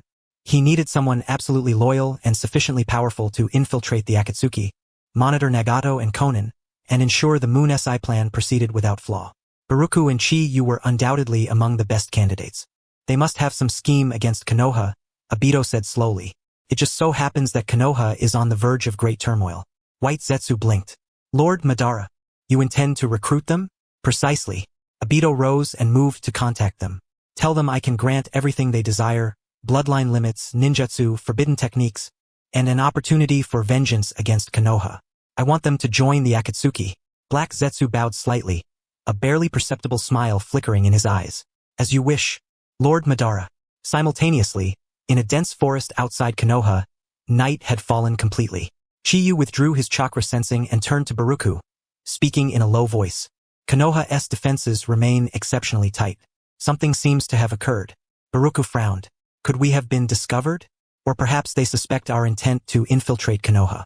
Chiyu replied, he is still aware of the situation. At this time, it must be because Kushina is about to give birth, and Obito is about to apply the warm patch to Naruto. At that moment, both their expressions shifted simultaneously. Who is there? Baruku instantly raised his hand, activating the Raiton, and shouted fiercely, show yourself. The ground before them suddenly roiled, and White Zetsu emerged with a cheeky grin, positioning himself directly between the 2. Oh dear. No need to be so hostile. White Zetsu waved his hand, smiling. I'm not here to fight. I've come to bring you a gift. Chiyu's pupils contracted slightly. White Zetsu. As a time traveler, he naturally understood the significance of that face. Uchiha Obito had already set his sights on them. He immediately restrained Baruku, who was about to strike. What gift? We have no acquaintance with you. No acquaintance? Aren't we acquainted now? A cold, hoarse voice suddenly sounded behind them, Chiyu and Baruka spun around sharply, only to see a man wearing a tiger-striped mask, revealing a single crimson Sharingan eye. Space ninjutsu? Baruku's face instantly grew grave, his palm poised to unleash Raitun. Within Chiyu's heart, a storm of shock and awe surged. An orange tiger-striped mask, a single Sharingan eye space ninjutsu, accompanied by white Zetsu. It was Obito, the man who orchestrated the Ninetales rampage and ignited the Great Ninja War had truly arrived. Obito regarded the two with wary eyes. Konoha defectors Baruku and the presumed dead Chiyu, you intend to infiltrate Konoha, correct? Baruku shouted fiercely. Who are you? Chiyu said. What if we're merely passing through? Who am I? Obito chuckled softly, his scarlet Sharingan turning slightly. You may call me Madara. My name is Uchiha Madara. Uchiha Madara? Baruku's pupils contracted sharply. Disbelief etched across his face. Uchiha Madara? He is still alive. Impossible. You truly are Uchiha Madara? Your junior, Uchiha Taijima. Chiyu bowed respectfully, bringing his master Baruku with him. Humbly pays respects to our ancestor, Lord Uchiha Madara. Obito? This damned sense of familiarity. He wished to emulate the legendary Qi Yugao of old, delivering a few strikes of the 1,000 years of death technique. Obito was thrown off course and retorted, Are you Uchiha? Then where are your Sharingan? Hey Ju? Could it be that this fool Obito does not even know who Uchiha Taijima is? Should I remind him? Qi Yugao lamented. I have recently sustained grievous injuries. My Sharingan was gouged out by someone from Konoha. Obito snapped. Damn it. That's what I wanted to say. Does he know something? Upon hearing this, Hiruko grew increasingly suspicious of the stranger's true identity. Uchiha Madara? The legendary figure who once rivaled the first Hokage, long dead for decades. How could he suddenly reappear? Moreover, this man before them was evasive and vague, lacking even a trace of the Shura aura typical of the shinobi world. Stop playing tricks here. Hiruko stepped forward, the palm of his hand emanating the dark energy of the demonic style. Uchiha Madara died long ago at the Valley of the End. Who exactly are you? Masquerading under his name? Are you courting death? Before his words had even finished, Hiruko raised his hand, unleashing a demonic-style suction force. A terrifying pull surged toward the masked man, twisting the very air around them. Yet the next moment, that demonic-style suction force passed straight through the masked man's body as if through a phantom, not even disturbing the hem of his garment. Is that all? Obito's Sharingan spun, the earlier mockery induced by Qi Yugao utterly vanishing, replaced solely by the oppressive aura befitting Uchiha Madara. Young ones, before the Sharingan, you are but mere grains of sand. Hiruko, still levitating, was unable to endure such provocation. With a roar, he charged once more, both palms imbued with the devouring power of demonic style, striking fiercely at Obito's chest. No matter how swift or cunning his attacks, each one passed through as if intangible, never touching the other's physical form. Refusing to believe in such a trick, he rapidly formed hand seals, unleashing fire-style and wind-style jutsu in quick succession. Yet no matter the technique, none could connect. What kind of sorcery was this? Demonic style was said to devour ninjutsu, yet it could not even touch the opponent's body. If the adversary need not employ jutsu, what use was the greatest devouring power? As Hiruko stood dumbfounded, Obito's figure suddenly vanished from sight, reappearing the next instant behind him. Too slow. Hiruko's hairs stood on end. Just as he turned to defend himself, a solid kick landed squarely on his back, sending him flying into a tree with a heavy crash. A mouthful of fresh blood spewed forth. Sensei, Qi Yugao's expression shifted, and he charged forward at once. A cerulean Rasengan spun frantically in his palm, smashing toward Obito. He understood well the weakness of Kamui, but knowing and doing were two different things. Exposing Obito now would not serve his interests. He could only feign ignorance, relying on the vast chakra of the Uzumaki bloodline to launch Rasengan after Rasengan head-on, as if hurling chakra itself at Obito. Like Hiruko, not a single hair was grazed. After several rounds, Qi Yugao grasped the situation. Apart from abundant chakra and Rasengan, he possessed no other effective techniques. This was the common plight of researchers. Against Kamui, as long as Obito did not blunder, victory was nearly impossible. Observing the two panting men, Obito gradually withdrew his offensive, his Sharingan scanning them. Now, do you still doubt my identity? Across the entire shinobi world, who else but I possess such power? Hiruko clutched his wounded chest, his face ashen. He had to concede that this stranger's bizarre abilities were truly uncanny. Even if not the genuine Uchiha Madara, he was a formidable figure. Neither of them was a match. Continuing this battle would only lead to their demise here. Gritting his teeth, he finally lowered his guard. Even if you are Uchiha Madara, what do you want with the two of us? We are merely two rogue nin from Konoha, hardly worth your attention. Sensei is right. They were all too familiar with the act of surrender. Obito chuckled softly. I seek you because you have value to me. You despise Konoha, desire revenge against Hiruzen Sarutobi and those who scorn you. You seek to steal Konoha's forbidden jutsu and have already fused your bloodlines. Correct? At this, Obito suddenly paused, momentarily forgetting what to say next. Awkward silence ensued for several seconds. Fortunately, Heiju understood Obito's intellect and added, you both currently lack ninjutsu, do you not? You wish to infiltrate Konoha to find suitable techniques, but fear its defenses? Around October 10th, Konoha would suffer a calamity of unimaginable scale. Obito's expression cleared as he realized Konoha's Nine-Tails Jinchuriki, Kushina Uzumaki, was about to give birth. During the Jinchuriki's labor, the seal would weaken to its lowest point. Then, I shall infiltrate Konoha and unleash the Nine-Tails, engulfing the entire village in flames. Hiruko's pupils contracted sharply. Unleash the Nine-Tails? This man before him dared covet the Nine-Tails. Alas, it was not his own scheme. All of Konoha's elite would be concentrated at the Nine-Tails location then. Obito continued, you two, seize this opportunity to sneak into Konoha. Whether to steal forbidden jutsu from the sealing archives, exact revenge on the Sarutobi clan, or seize classified documents, no one will interfere. You only need to cause a stir within the village to divert some attention from me. Once the plan succeeds, I shall grant you even greater rewards. Obito cast them a glance. I possess the most comprehensive data on bloodline limits in the entire shinobi world, forbidden techniques beyond your wildest dreams, and endless wealth. Your Kiburo technique requires money, bloodline samples, and a secret laboratory, does it not? All these I can provide. I command an organization called Akatsuki, Obito slowly said. Join Akatsuki, and you shall be mine. The organization will supply all you need, help you exact revenge on Konoha, and assist in your research. Hiruko's breathing suddenly quickened. Money, bloodlines, forbidden jutsu, and a chance for vengeance against Konoha. These were precisely what he lacked most at present. He turned to Qi Yugao, his gaze questioning. Qi Yugao knew well this was the best opportunity he could seize. The Nine-Tails uproar and Konoha's chaos would be the perfect chance to infiltrate the village in the coming years. Moreover, joining Akatsuki would not only provide resources for research but also shield them from Konoha's pursuit, an entirely beneficial prospect. He nodded slightly to Hiruko and whispered, Sensei, this is our best chance. Hiruko took a deep breath. Very well, we accept. We will cooperate, cause a disturbance in Konoha, and agree to join Akatsuki. But what will our future missions be? From the day they forged an alliance with Uchiha Madara in the dense forest, Hiruko and Qi Yugao transitioned from mere fugitives to salaried operatives. Obito refrained from sending them directly to Akatsuki's headquarters for the time being. Their future task, to covertly monitor every move of Nagato and Konan. Meanwhile, Konoha village simmered in tension. Within the delivery room, Kushina Uzumaki supported her back, her face suffused with the gentle warmth of impending motherhood. Minato Namikaze remained almost inseparable by her side, his golden hair noticeably wilted from anxiety. Multiple layers of barriers were set around the delivery room, with the Umbu guarding 24 hours a day, theoretically ensuring absolute safety. Days passed one after another, and soon it was October 10th. The night in Konoha was exceptionally serene, the Umbu patrolling every corner around the delivery room. Outside the village, 3 figures stood concealed within the shadows of the trees.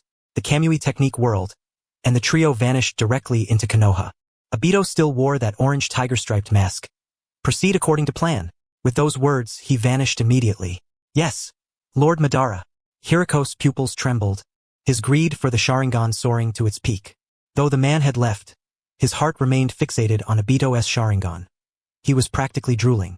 That was a Mangekyo Sharingan, and one capable of manipulating space. He had recently studied it meticulously. If he could absorb that Kekkei Genkai, he would soar to new heights. Forget the legendary Sannin and Minato Namikaze. They would be beneath him. At that moment, he looked down upon Kakashi's ordinary 3-tomo Sharingan. By his side, Kyu Takao watched with twitching lips and stealthily tugged at Hiruko's sleeve. Teacher, rein it in. Your gaze just now nearly pierced through that mask. Until we find a way to counter it, we can't snatch it away. Don't risk losing it and getting wiped out in the process. Only then did Hiruko reel himself in, clearing his throat and adopting a solemn demeanor. Kyu, however, remained remarkably composed. After all, He had witnessed this scene in the anime countless times. Teacher, we've reached near the Hokage building. At that declaration, Hiruko instantly perked up. The two of them hid in an alleyway. Barely waiting before Obito had already placed a warming seal on Naruto. Before Minato had even sealed Naruto, Obito had done so. Suddenly, an overwhelming, suffocating chakra surged through the entire Hidden Leaf village. Boom! The colossal Nine Tails appeared within the village. Its 9 tails swept across the land like mountain ranges. Wherever it passed, houses were instantly pulverized to dust. In the 9 Tails' eyes, the crimson Sharingan glowed fiercely, radiating violent rage and hatred, its roar deafening. 9 Tails! It's the 9 Tails! Run for your lives! The 9 Tails has emerged. Ninjas! All ninjas! Assemble! Protect the villagers! The entire Hidden Leaf erupted into chaos in an instant. Screams, cries, and explosions of ninjutsu interwoven in a cacophony. The once peaceful village instantly transformed into a living hell. Wave after wave of ninjas charged forward to confront the beast. Shuriken, kunai, and ninjutsu rained down on the 9 Tails in a seemingly endless barrage, yet none could even scratch it. Instead, a mere flick of its tail sent them sprawling, bodies falling in heaps without even leaving intact corpses. Qi Yugao leaned against a wall, observing the brutal spectacle and clicking his tongue in awe. What a sight! This is just like Hulu brothers saving Grandpa, charging one after another to their doom. Knowing full well that ordinary ninjutsu is useless, they still rush forward, truly throwing their lives away. Hiruko, however, had no time for commentary. His eyes locked unwaveringly on the Hokage building, his focus absolute. The opportunity has come. Hiyu, Hokage building. Sealed library. Everyone in the village is fixated on the 9 Tails. It's the perfect moment for our zero-cost acquisition. We charge in now and take all the forbidden jutsu with us. He was about to dash forward but was abruptly grabbed by the collar and pulled back by Qi. Teacher, wait, Qi cautioned. Have you forgotten Minato Namikaze's flying thunder god? He's got coordinates marked all over the Hidden Leaf for instant teleportation. If we rush in now, he'll blink behind us with his second stage teleportation and serve us a Rasengan combo. We won't even have time to activate the Reaper Death Seal. We perish right there. What then? Just watch? Hiruko stomped anxiously, his gaze itching toward the Hokage building, barely out of reach. 30 years of yearning. Qi remained calm. Right now, Minato's primary target is to deal with the 9 Tails and that masked man. Once he transfers the 9 Tails out of the village, the Hokage building's defenses will be completely exposed. Then we can take whatever we want, however we please. While the two argued, commotion erupted in the Uchiha clan territory. Uchiha Fugaku, clad in clan robes, led over 100 Uchiha guards out of the compound but was immediately blocked by several root ninja wearing animal masks. At the forefront stood Shimura Danzo, leaning on his cane, his expression grim. Uchiha Fugaku, what do you intend to do? Danzo S1 I scrutinized sharply. Fugaku's face darkened. Lord Danzo, with the 9 Tails rampage, the village is in dire peril. I am leading the guard squad to reinforce the front line. Is there a problem? Reinforce the front line? Danzo sneered, pounding his cane on the ground and gesturing toward the Sharingan in the 9 Tails' eye. I suspect the 9 Tails was unleashed by your Uchiha clan. This is the village's most chaotic moment. You and your clan's elite abandoning your posts. Are you trying to seize power, or colluding with the 9 Tails? The Uchiha below stared at Fugaku in disbelief. Is this true? Are normally dovish clan leader capable of such treachery? Impossible. Absolutely impossible. Fugaku's anger flared instantly, activating his Sharingan. Impossible? Then how do you explain the Sharingan in the 9 Tails' eye? Danzo's voice rose sharply as root ninjas behind him prepared to form hand seals. Uchiha Fugaku, I warn you now. If you dare lead your men beyond the clan grounds, I will have you treated as traitors. Fugaku clenched his fists until his knuckles cracked, staring at Danzo's impenetrable expression, then glanced toward the raging 9 Tails in the distance. Gritting his teeth, he waved his hand. Everyone, retreat to the clan grounds. Stand by. What? Clan leader, are we just leaving like this?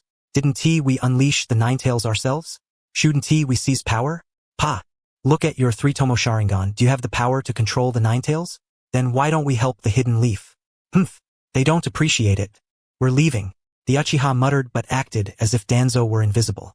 Danzo scowled darkly, confirming that the Uchiha were inherently malevolent. Watching the Uchiha withdraw to their territory, he left a handful of root operatives as guards before leisurely heading back to the root base with the remainder. He had no intention of risking his life on the front lines against the 9 Tails, At times like this, safeguarding route was the safest course. Meanwhile, the battlefield shifted dramatically. Minato Namikaze, relying on his flying thunder god technique, forcefully broke through Obito's Kamui, severing the connection between him and the Ninetales with a sealing contract. On another front, Hiruzen Sarutobi relentlessly drove the Ninetales outside the village with his staff. Suddenly, the Ninetales gathered black-blue chakra in its mouth. Hiruzen gasped, "That's the tailed beast bomb." At that moment, summoning stage suppression technique, flying thunder god guided lightning, a golden flash streaked across the sky. The village-destroying tailed beast bomb was instantly relocated by Minato to the wilderness beyond the village. Before long, the Ninetales vanished from the village, leaving only devastation and shaken villagers behind. Most of the elite ninjas had followed Minato out to handle the Ninetales' aftermath, leaving the Hokage building almost deserted. In a nearby alley, Kyuu's eyes gleamed as he grabbed Hiruko's arm. "Teacher, the moment has come. Zero-cost acquisition, activate. Let us go." Hiruko had been itching to move. Together, they charged toward the Hokage building. Not encountering a single patrolling ninja, the pair stormed in unimpeded, heading straight for the underground sealed library. The two jonin guarding the entrance hadn't even raised an alarm before Hiruko's raised hand unleashed the Reaper Death Seal, draining their chakra and sending them collapsing to the ground. "When it comes to lockpicking, leave it to me." Kyu stepped forward, eyeing the seal on the library door. This basic sealing technique was child's play for him. Forming dozens of hand seals on the array, he heard a satisfying click. The seal broke open. Unfurling the scrolls, they were filled with forbidden techniques and secret transmissions collected by the successive Hokage of Konoha. Everything from the multi-shadow clone technique, impure world reincarnation, 8 gates spirit transformation, flying thunder god technique. Each and every one accounted for. On the other side, there was an abundance of sealing jutsu records and other advanced ninjutsu materials. My heavens! My heavens! Hiruko charged in like a maniac, glancing left and right, touching and feeling, muttering incessantly. "This one, I want this, and this one, and these research manuscripts of the second Hokage. Take it all." He resembled a child let loose in a supermarket, clutching scrolls to his chest while continuously stuffing more into his storage scroll. Kyutaka was equally frenzied, breaking into the Hokage's office, finding it indeed easier than passing the entrance exam to the building. In no time, the two had nearly emptied the entire library. "Teacher, that's enough. Let us go." "Wait." Hiruko raised his hand, suddenly recalling something. He pulled out a toad from his bosom, tossed it onto the ground, then withdrew it, leaving only a faint toad scent behind. "Now we can leave," Kyutaka added casually. "By the way, I'm not Danzo Shimura." When the two arrived at the dense forest outside the village and met Obito, who had been waiting for them, Hiruko was still grinning foolishly, clutching the storage scroll, his mouth stretched nearly to his ears. Obito looked at their bountiful haul and said, "It seems your gains were quite substantial." "Absolutely, Lord Madara." Hiruko gazed at the Sharingan, unable to contain his smile. "If not for the opportunity you gave us, we would never have set foot in Konoha's sealing library in our lifetimes. Rest assured, from now on we will keep a close watch on the leader of the Akatsuki. No mistakes will be made." Obito nodded slightly, said no more, only leaving behind, "Once this matter here is settled, I will take you back to the Akatsuki base." Then he vanished from sight. In the forest, only the master and disciple remained. Back at Mount Sumeru, Hiruko eagerly opened the storage scroll, gazing at the scrolls packed with forbidden techniques, and burst into a manic laugh once again. "Ha ha ha! See that, Kyutaka? Konoha's forbidden jutsu. All in our hands." Kyutaka held a scroll but looked toward Konoha's direction. "Minato, I know you gave just a little bit of leeway back then. I keep my grudges clear, since you and your wife are gone. From now on I am Naruto's uncle." The dawn at the Mount Sumeru base was shattered by Konan's crying. Kyutaka, with disheveled red hair, carried the wailing baby in one arm and pushed open Ani's door with his other hand, startling Ani into quickly covering himself with a blanket. Kyutaka shoved Konan into Ani's arms, patted his stiffened shoulder, and spoke earnestly. "Ani, I'm counting on you.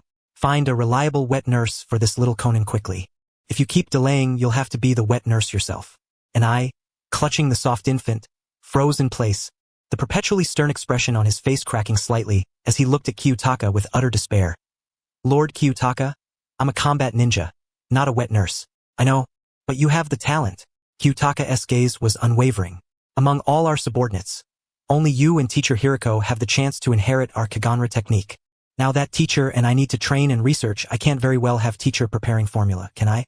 Anaya's eyes reddened, forgetting even to wrap the blanket as he immediately bowed.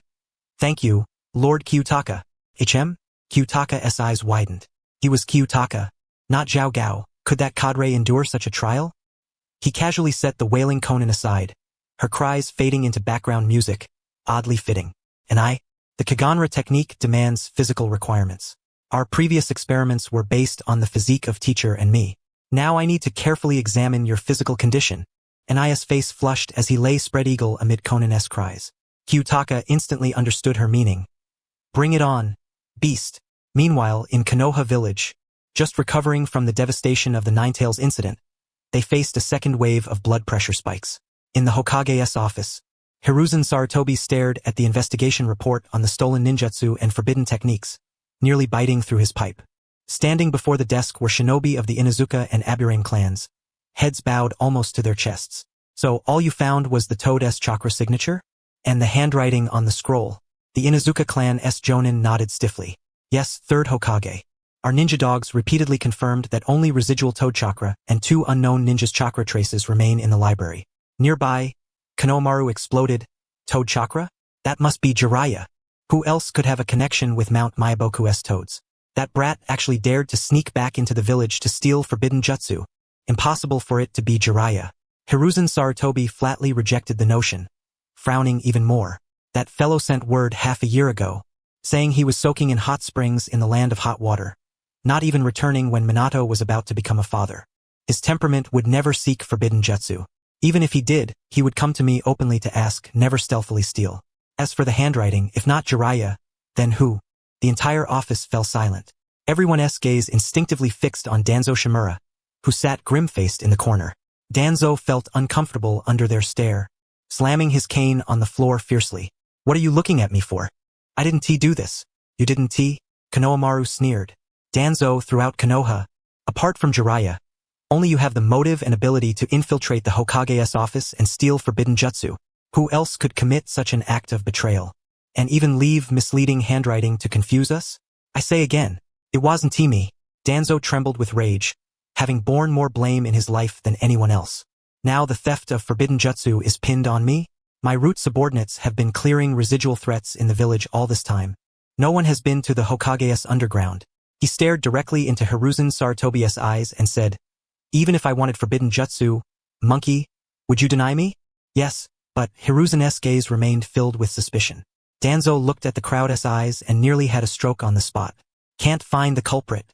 So you blame me? You lost a room full of forbidden jutsu, but I lost my innocence. No one present ever suspected Orochimaru. They all knew he had already learned every forbidden jutsu by heart. Over the past year, the master and disciple had thoroughly exhausted the treasure trove of forbidden techniques they had acquired from Konoha for free. These ninjutsu and forbidden techniques also completely drained the master and disciple. Hiruko and Kyutaka spent half their time on the second Hokage's research manuscripts. The Chimera Technique was further perfected. Hiruko and Kyutaka clearly divided their paths. Hiruko focused on the mechanism of bloodline limit stacking, while Kyutaka emphasized the enhancement of physical attributes. Besides this, they mastered every available ninjutsu. Hiruko could now be considered a fully fledged Umba-level shinobi, with his own combat style and deadly techniques. Yet his progress paled in comparison to Kyutaka. Having fused the Uzumaki bloodline and devoured Konoha's sealing jutsu and numerous ninjutsu, Kyutaka had truly unleashed the full potential of the Uzumaki clan's talents. He even cultivated the adamantine sealing technique, and coupled with his immense chakra reserves, he had become a flawless Umba-level shinobi with no weakness from afar, mid-range, or close quarters. The moment he made a move, a dozen golden chains sprang forth, expertly binding and sealing techniques with flawless precision. He could even directly lock down Hiruko's dark release. Unfortunately, the Flying Thunder God technique truly required innate talent. Without a perfected impure world reincarnation, for the time being, it could only serve as a chakra reserve for Hiruko. Within the training grounds of Mount Sumeru, the master and apprentice were engaged in their nth sparring session. Enough, enough! Hiruko flung aside the kunai in his hand, panting heavily as he sank to the ground. He gazed at Qi Yugao's impassive face opposite him, his heart awash with complex emotions. In this lifetime, he had lived under the shadow of the 3 legendary shinobi, under the looming presence of Minato Namikaze. At long last, he had taken on an apprentice. Together, They had developed the Kigenro and defected from Konoha. They had hoped to carve out their own path, but how much time had passed? The apprentice's strength was already beginning to surpass his own. He could not deny the sting of envy. Sometimes, he found himself wondering if leading Qi Yugao to defect and co-develop Kigenro had been the right choice. Yet, as soon as this thought arose, he crushed it fiercely.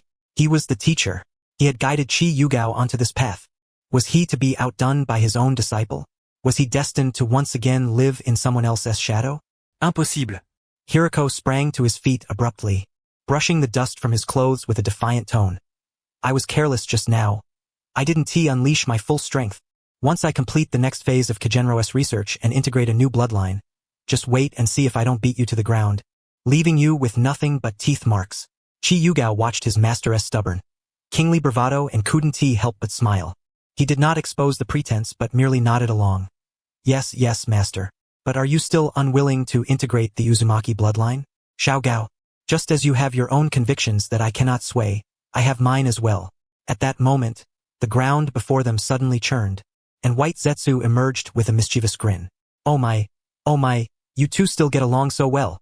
White Zetsu waved his hand playfully and said with a smile, Lord Madara has sent me to inform you. There's a new mission.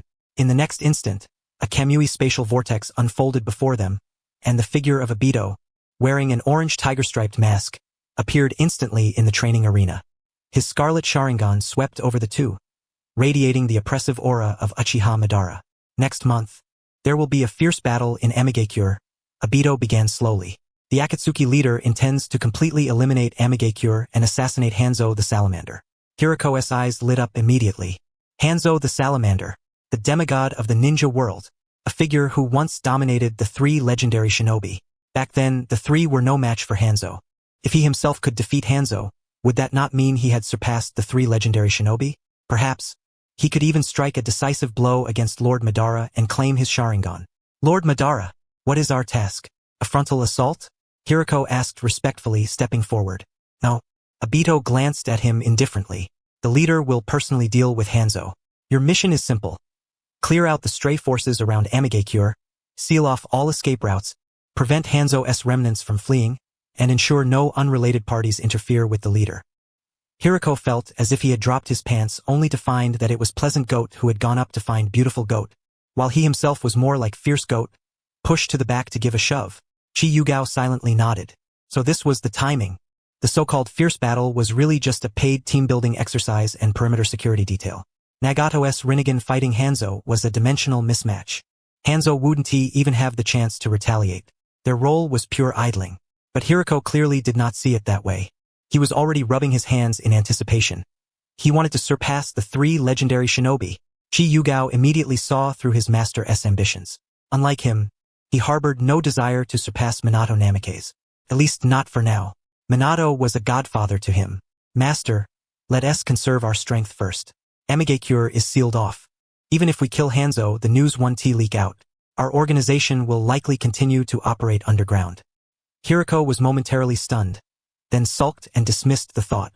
Obito observed their subtle exchanges but said no more, only leaving this instruction. Depart in 3 days. White Zetsu will guide you. Then he activated Kamui and vanished instantly. White Zetsu also slipped back into the earth with a playful grin, leaving behind a single warning. Remember to be punctual. Lord Madara gets angry when you're late. And then all traces disappeared. Only the master and apprentice remained in the training ground. After ensuring no one was around, Hiruko exclaimed, Xiao Gao, after this year, I've realized those white creatures are no ordinary beings. They must hold great research value. And that so-called Uchiha Madara Si. Qi Yugao replied, Master, we've already developed a device that can detect those white creatures. Let us see if we can catch a few this trip. He then turned and headed toward Eris' room. I'll first take care of arranging things for Xianglin. Hiruko watched Qi Yugao's retreating figure with a thoughtful expression. Had he truly come to regard that fellow as his niece? And why did arranging Xianglin's matters require going to Eris' room? 3 days later, the two packed their gear, entrusted Xianglin and the base's affairs entirely to Er, repeatedly admonishing him not to let the child grow thin from hunger, before embarking on their journey toward Amigakure. Outside Amigakure, rain fell relentlessly. Master, thankfully we've learned quite a bit of the second Hokage's water release techniques. Hiruko's expression turned curious. The second Hokage's water release required only a few hand seals? Even the Mizukage couldn't do that, right? Casually, Hiruko unleashed a water release jutsu. In the reign of Amigakure, its power was magnified. The second Hokage's water release is truly incredible. Just 3 seals, yet it can unleash a Jonin-level force? Back in Konoha, I needed over a dozen seals just to perform a C-rank water jutsu. In his desire to confront the Uchiha, Hiruko had fully aligned himself with the second Hokage's style. After all, it was the pinnacle of forbidden techniques, an equal match for a lifelong rival of the Uchiha. More seals might have even caused the Uchiha to flee. Qi Yugao's red hair was drenched by the rain, yet it did not impair his sensory perception. I've already sensed 2 massive chakra signatures. Hiruko grew cautious. At that moment, on a certain high ground outside the village, the outer path puppet bore countless black rods stabbed into Nagato's back. His emaciated figure hardly that of a normal man. His Rinnegan shifted slightly as he spoke. Conan, 2 people have arrived outside. They are the 2 Konoha defectors Madara mentioned. Beside him, Conan released several paper butterflies through the window and whispered, "Are they here to monitor us?" "They probably are." Nagato nodded slightly. A faint ripple crossed his Rinnegan. He could sense one of them was quite special, red-haired with immense chakra, evoking a certain familiarity that stirred a trace of warmth. Conan immediately became alert. "Nagato, he is also Madara's man. We must not let our guard down." "I know." Nagato closed his eyes. When he reopened them, the faint warmth had been suppressed. "But we are short-handed now. Hanzo's remnants are scattered around Amigakure. The village's order must be restored. Plans to generate income and collect tailed beasts also require manpower." He paused, then continued, "These 2 possess unbelievable abilities. They might have some connection to Madara, but that's irrelevant. Even if it's mutual exploitation, they are valuable assets." Conan fell silent for a few seconds before nodding softly. "Very well. Once they've cleared the outer stray forces, I will bring them to meet you." Within the outposts surrounding Amigakure, Hanzo's underlings grumbled as they patrolled. "Xiao Gao, any sign of blood ninja?" Hiruko crouched behind a wall. Qi Yugao shook his head. "Master, Amigakure is just too poor, too backward. Apart from Hanzo, the grass-hidden village was even more inferior, scarcely possessing a handful of jonin." Sighing regretfully, Hiruko mused, "If we encounter suitable candidates, we shall select them accordingly. After all, with the addition of the second Hokage's research manuscripts, our next phase of the Chimera project precisely lacks living experimental subjects." No sooner had he spoken than 2 Chunin patrolling nearby approached a broken wall. In an instant, Hiruko sprang into action. Employing the body flicker technique, he vanished and reappeared, pressing both palms simultaneously against the chests of the 2 shinobi. The devouring power of the demonic release erupted instantaneously. The pair of Chunin collapsed without so much as a scream, their chakra completely drained, falling limp to the ground in absolute silence. "Engage!" came the command, and 2 of them charged forth directly. The ninja stationed at the outpost reacted immediately, hurling scattered shuriken and kunai. Yet, before them stood Kiyutakashi, hands forming 4 seals. Water release, water dragon jutsu. The rain from the hidden rain village instantly coalesced into a water dragon dozens of meters long, sweeping up the scattered shuriken and crashing towards the watchtower. The low-level soldiers of the hidden rain village fled as if confronted by a specter, unable even to utter a final word. Multiple shadow clone technique. The 2, Kiyutakashi and Hiruko, created dozens of shadow clones. "Sensei, let us proceed to capture the experimental subjects." Together, they reactivated the zero-cost purchase. Several hours later, from the direction of a distant tall tower, an overwhelmingly terrifying chakra suddenly erupted. The oppressive force of that chakra surged like a tsunami, engulfing the entire hidden rain village. Even the raindrops falling incessantly from the sky seemed to freeze in that instant. Hiruko's body bristled with goosebumps. What is this? This chakra is even more terrifying than the Ninetales? Kiyutakashi swallowed hard, wishing he could take its place. He is a Uzumaki, and so am I. A bold plan began to kindle within his heart. Hiruko's spirit blazed fiercely. Is this the power of the Akatsuki? Could their leader be a bloodline ninja? No, the leader must be. If Chimera devoured the leader. Hiruko felt his perspective elevate. Ordinary bloodlines suddenly no longer interested him. Previously, he had regarded this organization merely as a resource for research. Now, however, he harbored unprecedented anticipation toward the leader concealed within the rain-shrouded veil. More than half an hour later, Conan descended silently before the 2, alighting gracefully upon paper butterflies. Her gaze swept over the corpses littering the ground before settling on the 2 men. The cleanup was thorough. The leader wishes to see you, follow me. Exchanging a glance, the two trailed behind Konan, entering the shadowy meeting base of the Akatsuki. As expected, it was no ordinary organization. Upon entering, they looked up and saw a man suspended midair. Orange hair, black rods piercing his face, and a pair of Rinnegan eyes coldly scanning them, as if a god gazing down upon mere ants. Who is that? Hiruko's eyes widened in astonishment. The Rinnegan, a treasure indeed. This organization is extraordinary. Kyu Takashi was also moved. Even if the Rinnegan was deadly, without a system and relying solely on Chimera, awakening the Rinnegan by oneself was immensely difficult. Perhaps it would take decades, like Madara Uchiha awakening it only in old age. But by then, perhaps even Boruto's tale would have ended. I am the leader of Akatsuki Pain, he announced. This shinobi world is engulfed by hatred and war, never knowing peace. Great nations wage wars for their own interests, while smaller countries are torn apart in the flames of battle. Hatred breeds more hatred, and suffering begets more suffering. The Akatsuki's goal is to gather the nine-tailed beasts, wielding absolute power to end all wars. Only by making everyone feel, understand, and accept pain can true peace be cherished. Hiruko was dumbfounded. Is this a terrorist organization? At least nominally, there was a lofty pretext. Pain's gaze swept over them again. You two come recommended by Madara and are formally inducted into Akatsuki. Your core missions henceforth are threefold. First, to eliminate Hanzo's remnants and stabilize order in the hidden grass village. Second, to undertake bounties assigned by the organization to earn funds sustaining our operations. Third, to obey organizational deployment and participate in the tailed beast collection plan. Yes, leader. Hiruko responded without hesitation, straightening his back with utmost loyalty. Kyu Takashi mirrored the gesture, both displaying the discipline of a disciple. Having completed the induction process, the welfare phase commenced. Konan raised her hand, and two neatly stacked black Akatsuki cloaks, 2 rings, and 2 bottles of purple nail polish floated slowly down on paper butterflies before them. These are the Akatsuki's standard uniforms, Konan explained. These are communication rings. When infused with chakra, they enable remote contact with other members. My code name is White Tiger. Also, this is the organization's mandated purple nail polish, which must be applied during missions by all members. Upon hearing nail polish, Hiruko's expression remained unchanged. A mere nail polish? As long as it made him stronger, he wouldn't mind turning into a white-haired lowly. After applying the polish, he took the Suzaku ring. Very well, White Tiger. Kyu Takashi nodded, taking the Suryu ring and donning the Akatsuki attire. Once the two had stowed their belongings, Pain and Konan departed without delay.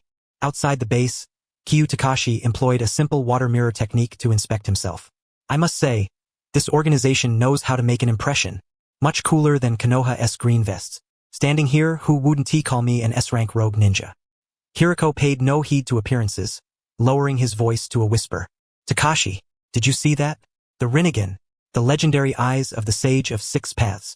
If we could fuse with that power, even if Madara Uchiha himself appeared, we'd be his equal. Sensei, from what we've observed so far, the two leaders of Akatsuki openly and covertly clash. Maybe in the future, their conflict will create chaos we can exploit, Kyu Takashi murmured. Nagato? Obito? Madara? Kaguya? Which one could he replace? In a secret base on the border of the Land of Water, the damp air was thick with the stench of snakes. Mitarashi Anko lowered her gaze before her master, Orochimaru, clad in a white lab coat, bearing a sinister smile. Yet she dared not lift her eyes to meet his. Anko, come with me, Orochimaru's hoarse, seductive voice sounded, golden vertical pupils reflecting the tension on the girl's face. Konoha has already decayed. Hiruzen Sarutobi cannot give you what you desire. Only by following me can you witness the true truths of the shinobi world and gain true power. Tears instantly streamed down Anko's cheeks, filled with pain and struggle. Leaving Konoha means becoming a rogue ninja? I do not wish to follow you. I am a shinobi of Konoha.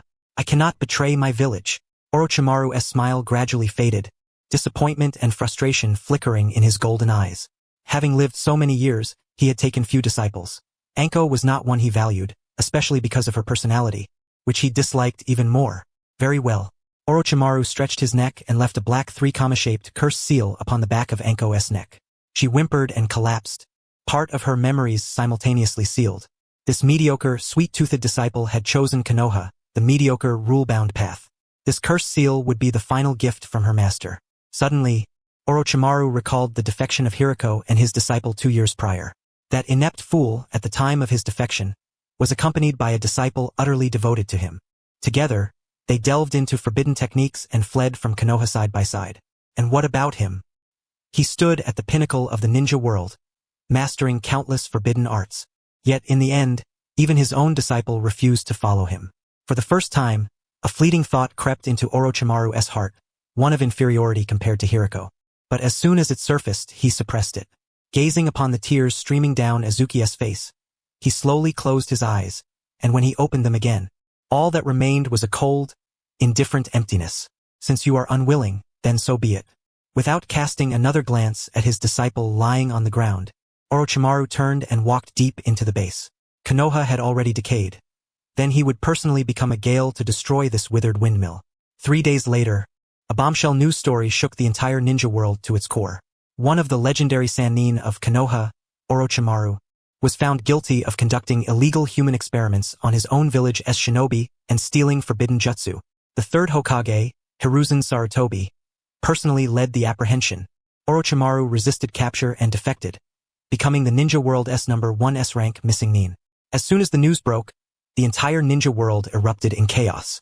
The Ninja World Daily devoted 3 full pages to the report, covering Orochimaru's biography, his crimes, and the astronomical bounty Konoha placed on his head, saturating the media. At the Exchange Bureau, Orochimaru's bounty was set at 100 million ryo, dozens of times higher than Hiruko's previous bounty. Along with this, the fame of the Sannin once again resounded throughout the ninja world. Meanwhile, in the Sumeru mountain base, Hiruko clenched the freshly delivered Ninja World Daily, his hand trembling, his face darkening with fury. 100 million ryo. Hiruko slammed the newspaper onto the table, nearly collapsing into a Uchiha-style meltdown from rage. When he defected, not a single news outlet covered it, and his bounty was a mere 8 million ryo. Orochimaru's defection shook the entire ninja world. Why? All his life, what mattered most was comparing himself to the Sannin, to be remembered by the ninja world. Yet when Orochimaru defected, he instantly became the world's greatest public enemy. While Hiruko's defection couldn't even make the Konoha news pages, the disparity nearly shattered his pride into pieces. Sighing deeply, Qi Yugao flipped through the research manuscripts on the Kinbaku technique without looking up. They are the Sannin, the absolute elite of the ninja world. How could they be compared to the 2 unknown rookies we were back then? When they defected, they brought with them a trove of Konoha's dark secrets. We only carried the Kinbaku technique, which hadn't even achieved full bloodline fusion yet, and a mere 100 million loan from Konoha. Of course, our stature can't match theirs. Can't match? I'll prove otherwise. Hiruko snatched up the manuscript, his eyes blazing with unyielding determination transformed into fervent research zeal. SNT it just forbidden techniques? SNT it just power? If Orochimaru can do it, why can't I? The Akatsuki has provided abundant funds, resources, and ready-made experimental subjects. I refuse to believe I cannot surpass the Sannin. From that day forward, Hiruko plunged himself entirely into the laboratory. The Akatsuki's financial backing was nothing short of lavish. Whatever equipment was needed was supplied without question, and whatever experimental materials were required, White Zetsu delivered to the base's doorstep the very next day.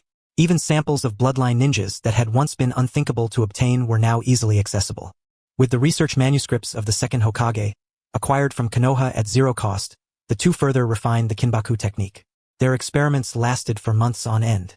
Hiruko successfully integrated several more summoned beasts fused with bloodline limits. One day, in the laboratory, Hiruko stared at the photograph of the Fourth Raikage, his eyes gleaming with a terrifying intensity. Looking at that physique, he was practically salivating. That gaze was so fearsome that even Qi Yugao instinctively blocked the back door. Xiao Gao, Hiruko muttered, I think the next fusion target is decided. Qi Yugao twitched at the corner of his mouth. Thankfully, it wasn't he the friendly one behind. Master, weren't you previously focused on speed ninjutsu? How did you suddenly fixate on the Fourth Raikage? After the Rain Hidden Village incident, I realized speed ninjutsu is just speed. Both speed and steel release have their limits. At best, they produce elite jonin. Hiruko put down the photo. But the Fourth Raikage is different. He can push his body's strength and speed to the absolute extreme, withstand tailed beast bombs head-on, and his speed nearly rivals Minato Namikaze's Flying Thunder God. My Kinbaku technique can absorb ninjutsu and chakra. The only shortcoming is stamina and physical strength. If I can fuse the Raikage's physical prowess, I'll be invincible from every angle. Even if he lacks a bloodline limit, his physical talent surpasses ordinary bloodline abilities by far. Qi Yugao nodded in agreement, surprised by his master's change of heart. After all, Hiruko was right, the Fourth Raikage's physical capabilities were truly among the ninja world's highest. If the fusion succeeded, Hiruko's strength would ascend to an entirely new level. That was far superior to speed or steel release, although it would require personal training. Master Qi Yugao said, then we only need to slightly modify the Kinbaku details. However, the Fourth Raikage is a bit too powerful for us to handle at present.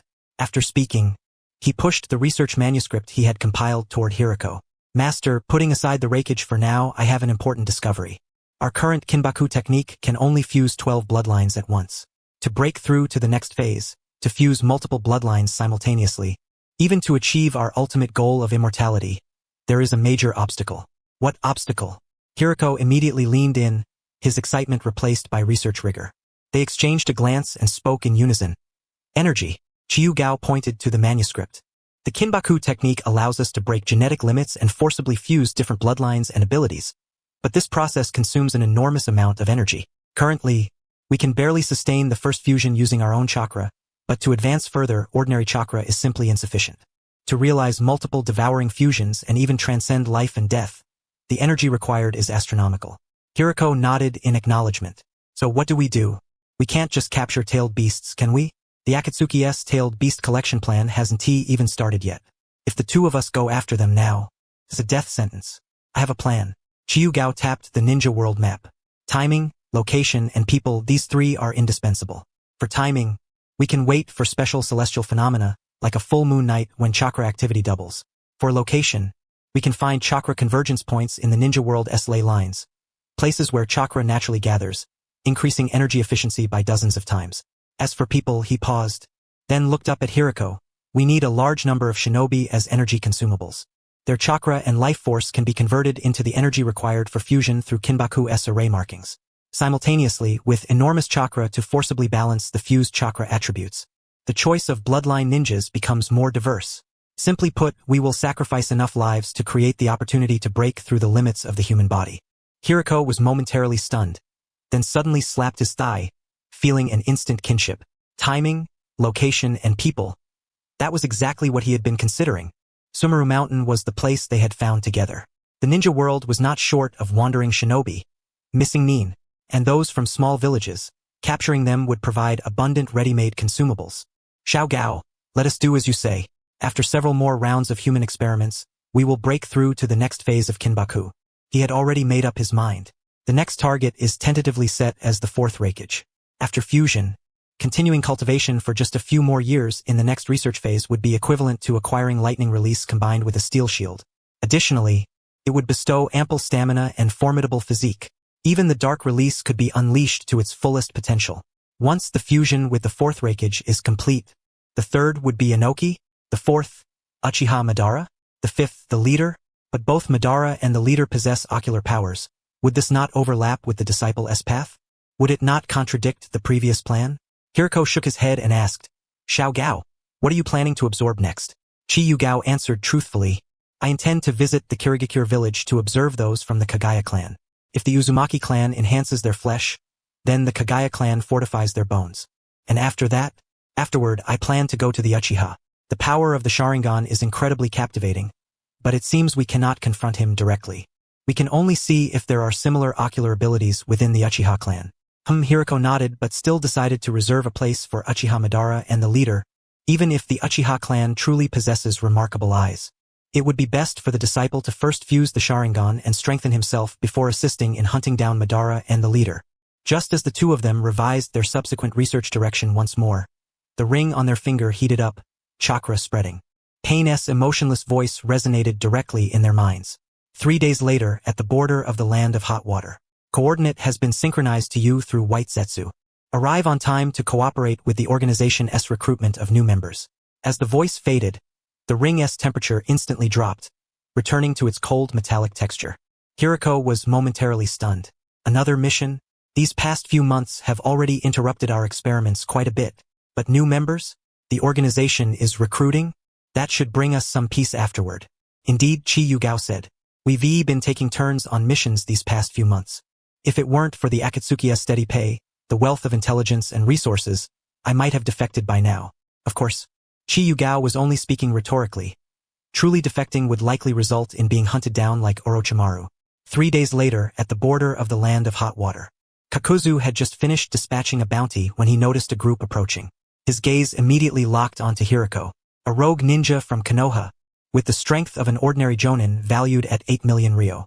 Though far inferior to Orochimaru, before he could finish speaking, Kakuzu launched a lightning release attack. Hiruko was just about to absorb the ninjutsu, but Pain had already begun to levitate without even raising a hand. Shinra Tensei, the lightning release suddenly dissipated. Kakuzu, huh? Hiruko? The electric sparks of the lightning release could not even last half a breath under the repulsive force of Shinra Tensei, vanishing instantly without a trace. Kakuzu's verdant eyes fixed fiercely on the levitating Pain. Who are you to meddle in Kakuzu's affairs? You do know I once attempted to assassinate Hashirama Senju. He had survived decades under the underground black market since the era of the first Hokage, weathering countless storms but nothing like today. This was the first time someone effortlessly deflected his lightning release without forming a single hand seal. I am Pain, leader of the Akatsuki. The cold voice exploded amid the rain, unruffled by any emotion. Join the Akatsuki and you shall live. Join the Akatsuki? Kakuzu sneered. When I was dominating the ninja world, your father wasn't even born. You want me to serve you? You're courting death. The moment he finished speaking, the seams on his back suddenly burst open, and 4 masked creatures, each radiating different chakra natures, shot out instantly, swirling rapidly around him. Lightning release, false darkness, fire release, head carving, wind release, oppression, water release, earth release. The 5 elemental ninjutsu erupted simultaneously. A deluge of ninjutsu assaulted Pain, shaking the surrounding ground into cracks.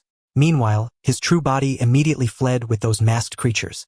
Running away, Hiruko, releasing 5 elemental ninjutsu at once? Another Sarutobi Hiruzen? No. This mixture of ninjutsu is inferior to Sarutobi Hiruzen's hybrid techniques. But what exactly are these mask-like creatures? What secret jutsu are they? Yet in the next moment, a scene that burned out his CPU unfolded. Pain, still suspended in midair, did not even raise a hand, merely coldly uttering 4 words. Shinra Tensei. The invisible repulsive force instantly swept across the entire battlefield. The overwhelming 5-element ninjutsu collided against it and were pulverized in an instant, without so much as a ripple. The residual force of the repulsion struck Kakuzu and the 4 masked creatures violently, sending Kakuzu flying backward. He couldn't even escape. How is this possible? Kakuzu clutched his chest, eyes wide in disbelief. He had lived for decades and never witnessed such a bizarre, illogical ninjutsu. Before he could react, Pain's voice sounded again, Bansho Tenin. A tremendous suction erupted instantly. One of the fire attribute masked creatures behind Kakuzu, just about to retreat, was forcibly drawn in. Pain casually clenched his hand, producing a crisp cracking sound. The masked creature, along with its heart, was crushed to pieces. What? Kakuzu, who had survived so many years relying on earth grudge fear, was seeing his heart crushed so easily for the first time. His eyes reddened crimson. I voluntarily joined the Akatsuki. Silence engulfed the scene. Qi Yugao praised, truly worthy of having survived the era of Hashirama Senju. Indeed, formidable. You. Kakuzu wanted to curse but dared not move rashly under Pain's overwhelming presence. Greed welled uncontrollably in Hiruko's eyes. He had seen many powerful individuals before, but Pain's bizarre ability to defeat a Kage-level adversary without even moving surpassed all his understanding of ninjutsu. And that Kakuzu, if he truly had survived since Hashirama Senju's era, he must be quite advanced in age now. Kakuzu gritted his teeth. He had lived so long valuing his life and money above all. He knew very well that the person before him could end him with a mere finger's twitch, yet he remained unwilling, forcing himself to ask, if I join you, what will I gain? All underground bounty missions of the organization will be under your full responsibility. Pain replied, you will manage the organization's funds, and as long as you complete the organization's tasks, money, however much you need, is yours. Kakuzu's eyes immediately lit up. Managing money? Why didn't you say so earlier? I would have surrendered straight away. This is like manna from heaven. I've been running all over the place my whole life just for money.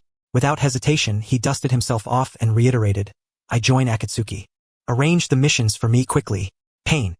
He hadn't even finished speaking, but a powerful intelligence ninja would provide him with bounty information.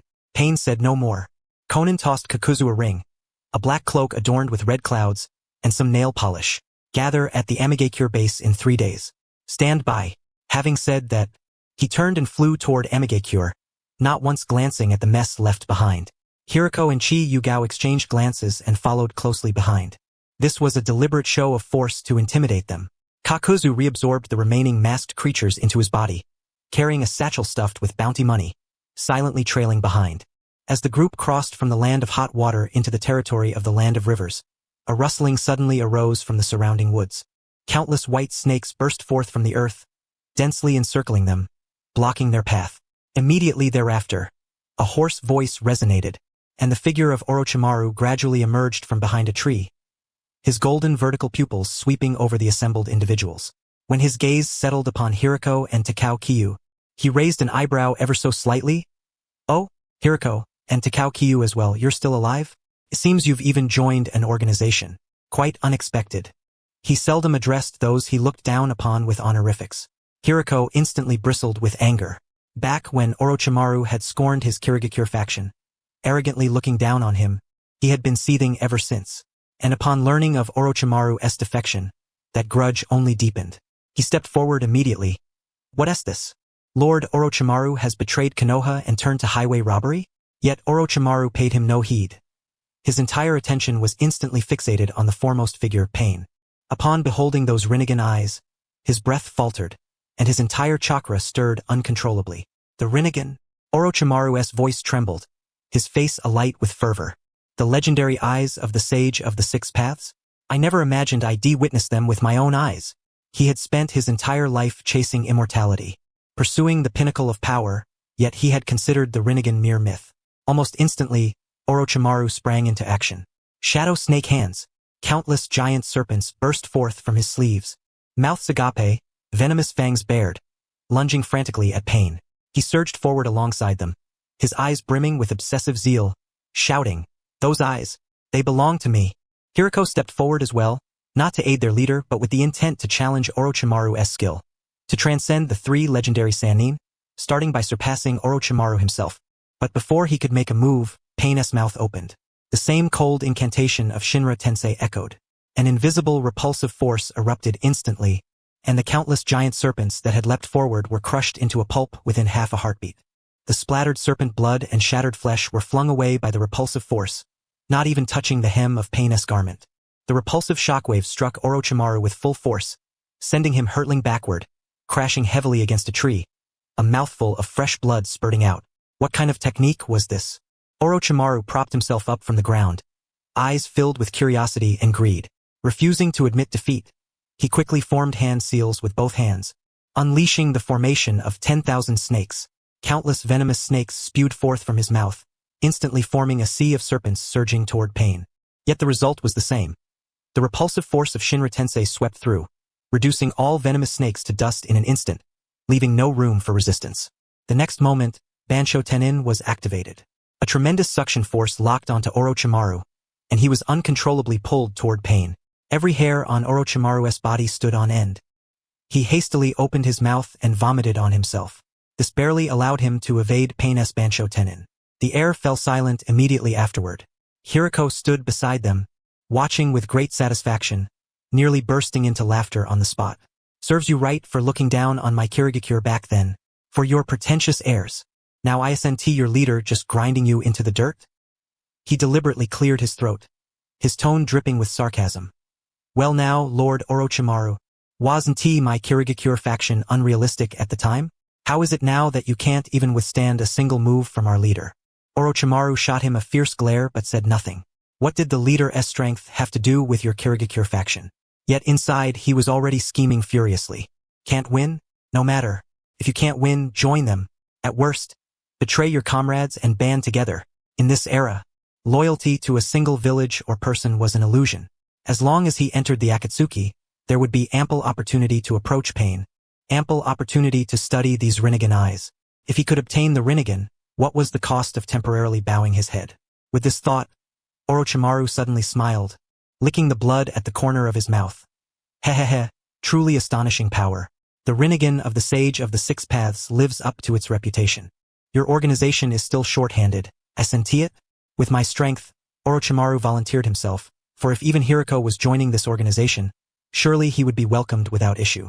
Pain looked at him coldly, naturally guessing the schemes in his heart. Yet Orochimaru's strength and research capabilities were invaluable assets to the organization. Even if he harbored ill intentions, before the power of the gods, he would not cause any ripples. Pain nodded, and Conan tossed over a ring engraved with the character Ku and an Akatsuki cloak. Very well. Assemble at Amigakure in 3 days. Orochimaru caught the ring, gazing at the character Ku inscribed upon it. Hiruko wanted to curse, but, intimidated by Pain's power, he dared not act rashly. Takao Kyu began contemplating the possibility of collaborating with Orochimaru. For the sake of Kirigakure and to enhance his own strength, many of his research projects were temporarily abandoned, such as the chakra cannon he had developed. 3 days later, after the Akatsuki base held a member meeting, the assembly dispersed once more. Hiruko, Takao Kyu, and Orochimaru continued their research. Kakuzu had already begun preparations to generate income for the organization, hunting bounty ninjas, recruiting new members, and auditing Akatsuki's funds. However, outside the warehouse, Hiruko slammed his procurement list onto the table, his face nearly turning green with frustration. Kakuzu, you just joined, and you won't even show respect to your seniors? Are you crazy? We applied for 9 million ryo to buy experimental equipment and living incubation chambers, and you approve only 900,000. 900,000 can't even buy a decent detection device. Kakuzu didn't even lift his head. His fingers clicked rapidly on his abacus, not once flicking his eyelids. The organization's money isn't blown about by the wind. If second-hand incubation chambers are usable, don't buy new ones. If experimental equipment can be repaired, don't replace it. If replacement is absolutely necessary, cover the cost yourself with bounty mission money. Me cover it? Hiruko was furious enough to perform the reanimation jutsu on his own wallet right there. So the two of us doing missions for the organization is basically volunteering? You arrive and don't even approve a dime for research funds? There are rules for mission bounties and rules for funding. Kakuzu finally raised his head, his green eyes burning with unyielding resolve not to let a single extra coin slip away from him. Either follow the rules or get lost. If you want to waste money, first see if the heads you have are worth the price. Takao Kyu pulled the nearly enraged Hiruko aside, whispering low, "Teacher, stop arguing with him. Kakuzu only cares about money." Yelling 1T change that. Let us take another path, don't depend on his mood. The two stormed out of the base in a huff, heading straight toward the outskirts of Amigakure. Conan, observing from the shadows, visibly relaxed upon witnessing this scene. If the organization's funds remained secure, she could continue secretly purchasing explosive tags while developing her own. Just after leaving Amigakure, Hiruko and Takao Kyu casually called out, and Black Zetsu appeared on his own. You two are looking for me? What's the matter? We want the latest movements of the Fourth Raikage AI, including his travel routes and guard configurations. The more detailed, the better, Takao Kyu stated bluntly. Black Zetsu's body suddenly stiffened. A flicker of shock crossed his eyes before he furrowed his brow. What do you intend to do? Assassinate the Fourth Raikage? I advise you to abandon this unrealistic notion at once. He truly had not expected these two to be so audacious. The Fourth Raikage was in his prime, having perfected the lightning release chakra mode, and the elite jonin of Kimogakure were all ruthless warriors who feared no death. If these two were to recklessly storm the hidden cloud village, the consequences could range from losing limbs at best to instant death on the spot at worst. Such an incident might prematurely ignite a conflict between the 5 great nations and the Akatsuki, thereby disrupting his plan to resurrect his mother. The Fourth Raikage's lightning release body protection, combined with the finest physical prowess in the ninja world, perfectly suits our Kirigakure art, explained Hiruko. Isn't he just a Raikage? Even Hanzo was dealt with by the leader. What's there to fear from the Fourth Raikage? Fear? Black Zetsu scoffed. The leader is the leader and you are you. Matters unrelated to the organization 1T get the leader's help. And the Fourth Raikage's speed rivals Minato Namikaze's Flying Thunder God technique. He could kill you all before your demonic release even activates. If you two go, you're not stealing anything, you're delivering yourselves as sacrifices. Seeing the two still unconvinced, Black Zetsu shifted tactics and offered an alternative. If you want the Raikage's bodily materials, I can provide you with the Third Raikage's corpse. He died only a few years ago. His body was secretly buried in the hidden cloud village and remains relatively well preserved. His physical strength alone enabled him to single-handedly battle the Eight Tails for 3 days and nights. His title as the strongest spear and shield surpasses his son's strength. He paused before adding, also, the Sand Village's Blaze release Kekii Genkai ninja, Yagura, was recently betrayed by his village and died at the border. I know the whereabouts of his body as well. Blaze release Kekii Genkai combines offense and defense, making it a rare and valuable specimen. Yagura? Hiruko raised his brow. He had indeed taken an interest in this renowned Kekkai Genkai ninja during his time in Konoha. But now, having witnessed Pain's power and gained access to Konoha's forbidden jutsu treasury, his perspective had evolved. Blaze release? It's only good for bullying lesser-known minor players. Hiruko waved dismissively, his face full of disdain. Compared to the Third Raikage's body, it's far inferior. Then I want the Third Raikage's corpse. State your terms. Black Zetsu breathed a sigh of relief inwardly. As long as these two didn't provoke the current Raikage, everything was negotiable. He nodded slightly. 3 days from now, the corpse will be delivered to Mount Sumeru. The conditions are simple. Take the body, don't provoke the hidden cloud village, focus on your research, and continue monitoring the Akatsuki leader, Pain. With the deal sealed, Black Zetsu and White Zetsu turned to burrow back underground. Qi Yugao watched White Zetsu's departure with regret. After all this time, he hadn't found a chance to silently hunt White Zetsu without exposing himself. Of course, they had been too reclusive, spending nearly all their time working on research outside of missions. He truly envied other traversers who, in just a few years, could accomplish what Orochimaru or Hiruko had achieved over decades. The two did not linger long in the hidden rain village, immediately heading toward Mount Sumeru. Just upon crossing the border of the Land of Rain and stepping into the dense forests of the Land of Grass, the air around them suddenly turned chilling. Countless white snakes slithered down tree trunks, forming a dense circle that blocked their path. Oh, what a coincidence. Barely separated and we meet again. A hoarse laugh echoed as Orochimaru leaned against a tree and emerged slowly. His golden vertical pupils flicked over the two, a smirk curling on his lips. Hiruko bristled instantly, the chakra of demonic release surging in his palms, as if to show Orochimaru the true power of the Kirigakure art. Previously, Orochimaru had looked down on his Kirigakure art, his arrogant air still fresh in Hiruko's memory. He had been holding onto this resentment for a long time. Orochimaru, you're blocking our way. What do you want? Trying to spar with us just after joining Akatsuki? Hiruko's tone was cold and confrontational. But Orochimaru ignored the provocation, his gaze settling on the two, more precisely on Hiruko's hands. That demonic release? You actually succeeded? And it looks quite perfect, Orochimaru mused. Though demonic release is commonplace, reaching this level requires time. Perhaps I can borrow some methods to experiment with Senju Cell's fusion. No need to spar. Orochimaru licked his lips slowly and said, I'm here to discuss cooperation. Hiruko froze. Cooperation? The very Orochimaru who once dismissed his Kirigakure art as worthless and wouldn't even glance at him was now proactively seeking a partnership? An inexplicable surge of pride welled up from deep within, washing away all past inferiority, frustration, and defiance in an instant. He straightened his spine, suppressing the excitement on his face, adopting an inscrutable demeanor. Cooperation? Our research hardly seems to have anything to collaborate on with you, Lord Orochimaru. Whether or not there is, we won't know until we talk. Orochimaru smiled, shifting his gaze to Qi Yugao beside him. The cellular fusion of the Kirigakure art is precisely what I need. And I happen to possess something you want. Qi Yugao's eyes flickered, smoothly taking the cue. Oh, then let us lay all our cards on the table. We want your help researching Edo Tensei, a sufficient amount of Senju cells, and all your research on Senju cells over the years. In exchange, we will give you the core research on bloodline fusion with no rejection from the Kirigakure art. Orochimaru's smile vanished instantly, his golden vertical pupils narrowing slightly. You're asking for too much. Just one fusion core in exchange for all my years of work? That's naive. Naive? Qi Yugao smiled, and in the next moment, over a dozen golden Vajra seals erupted behind him with a thunderous roar. The chain tips pointed directly at Orochimaru, though without any hint of aggression, merely hovering steadily before him, the whirlpool chakra flowing along the chains. Lord Orochimaru, after all these years of research, you should know very well. Qi Yugao's voice was calm yet brimming with confidence. Besides our Kirigakure art, what other jutsu in the entire ninja world can achieve this? Orochimaru's breathing quickened.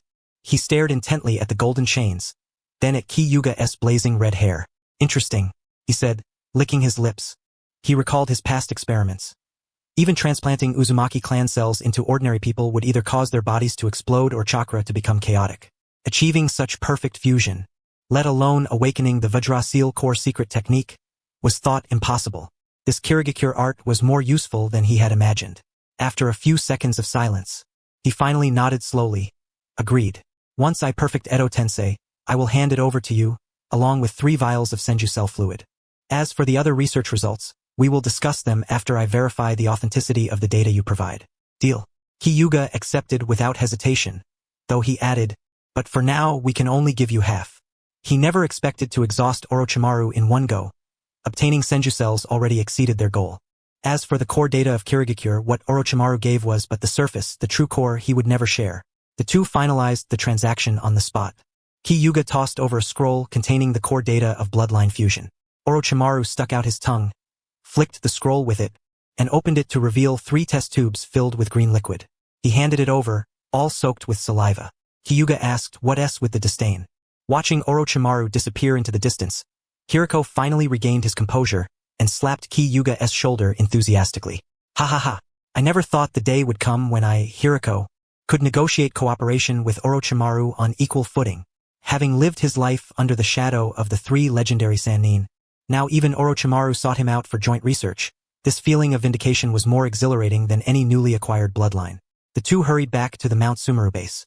Just as they entered, Hiruko couldn't help but ask, "By the way, little Gao, I've been meaning to ask. Why are you so insistent on obtaining Senju cells? Our Kiguraro can merge with any corpse. Once we have enough strength, why not just dig up Senju Hashirama's grave directly?" Qi Yugao carefully placed Hashirama's cells into the incubation chamber, then turned back with a smile. "Teacher, seeing how easily even a rogue ninja like him was given this, I suppose there's no complete corpse of Senju Hashirama left in Konoha's hands, right? And I have a target, the shinobi of the Senju clan. It's a pity that now only Tsunade remains of the Senju clan, with all her skills focused on medical ninjutsu and gambling. Compared to Senju Hashirama, her physical strength isn't even worthy of tying his shoes.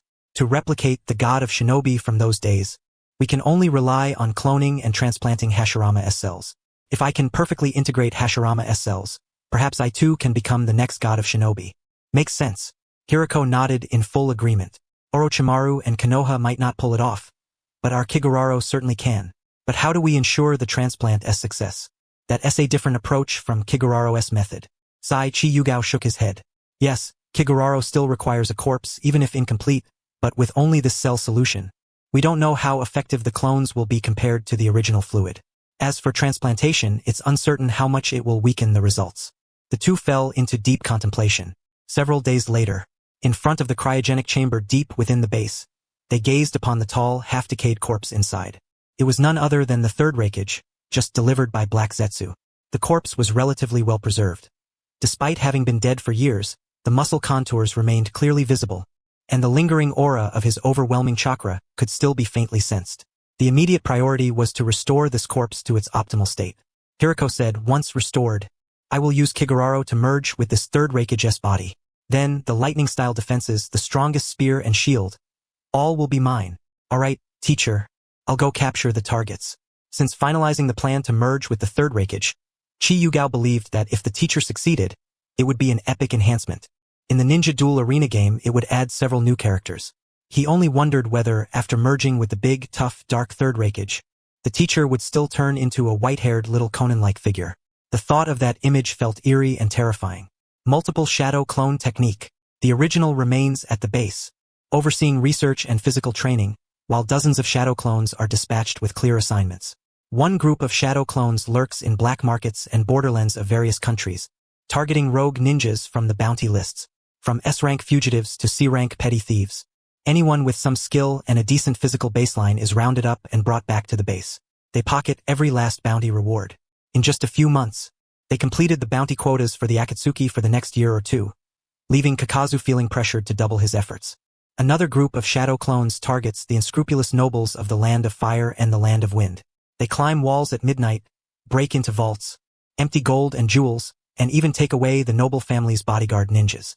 Before leaving, they leave a note saying, "I am not Sarutobi Hiruzen," which nearly drove the Land of Fire's daimyo to collapse on the spot, as he kept submitting pressure petitions to the Hokage's office every day. The final group of shadow clones is even bolder, lying in wait for patrols along the borders of the 5 great nations. Isolated Chunin squads, small border guards, task forces with students, anyone who gets separated is silently taken down. Konoha and Qimogakure ninjas are prime targets. Konoha's ninja quality is high, and Qimogakure's lightning-style ninjas serve as living experimental subjects for the Third Raikage's corpse. At first, the countries regarded the disappearances as accidents, not taking them seriously. But as months passed and more ninjas vanished, accidents could no longer explain the continuous losses. In Konoha, several border patrol teams went completely missing without sending a distress signal. Nobles in the Land of Fire were robbed one after another. Konoha finally could no longer sit idly by. In the Hokage's office, smoke swirled.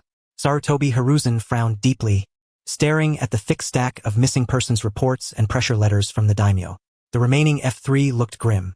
In just a few months, nearly 100 Konoha ninjas vanished, including 1 jonin, 5 special jonin, and 2 or 3 dozen chunin. Over 10 nobles from the Land of Fire were robbed, and the treasury emptied. Hiruzen suddenly slammed the table, fixing his gaze on Danzo. Besides your root, who else has the capability to silently abduct ninjas within the Land of Fire? Who else would secretly hoard ninjas for experiments? Danzo? Are you blaming me? Hiruzen, you're talking nonsense. Chimera Danzo roared on the spot. My root has been watching Orochimaru and other villages' movements the whole time. Who has time for this? Besides, many of the missing ninjas were Root's embedded informants at the border. Am I insane to capture my own people? If not you, then who? Maitoiman Endo. The case of the stolen forbidden jutsu remains unsolved. The strange chakra left at the scene closely resembles that found at the recent disappearance sites. And the handwriting. Last time it was yours. This time it's Hiruzen's. Next time will it be mine and Koharu's names? Danzo trembled with rage. Lately, he seemed to be taking the blame for everything. The stolen forbidden jutsu, the missing ninjas. Soon it would be his fault if it rained all the time in Amigakure for days on end. Enough. Sarutobi Hiruzen suddenly spoke, interrupting the quarrel. Now is not the time for finger-pointing. The enemy who can silently abduct our elite ninjas, I suspect both times it's the same group. Their strength is absolutely not to be underestimated. We must dispatch people immediately to investigate and must not allow them to continue wreaking havoc within the Land of Fire.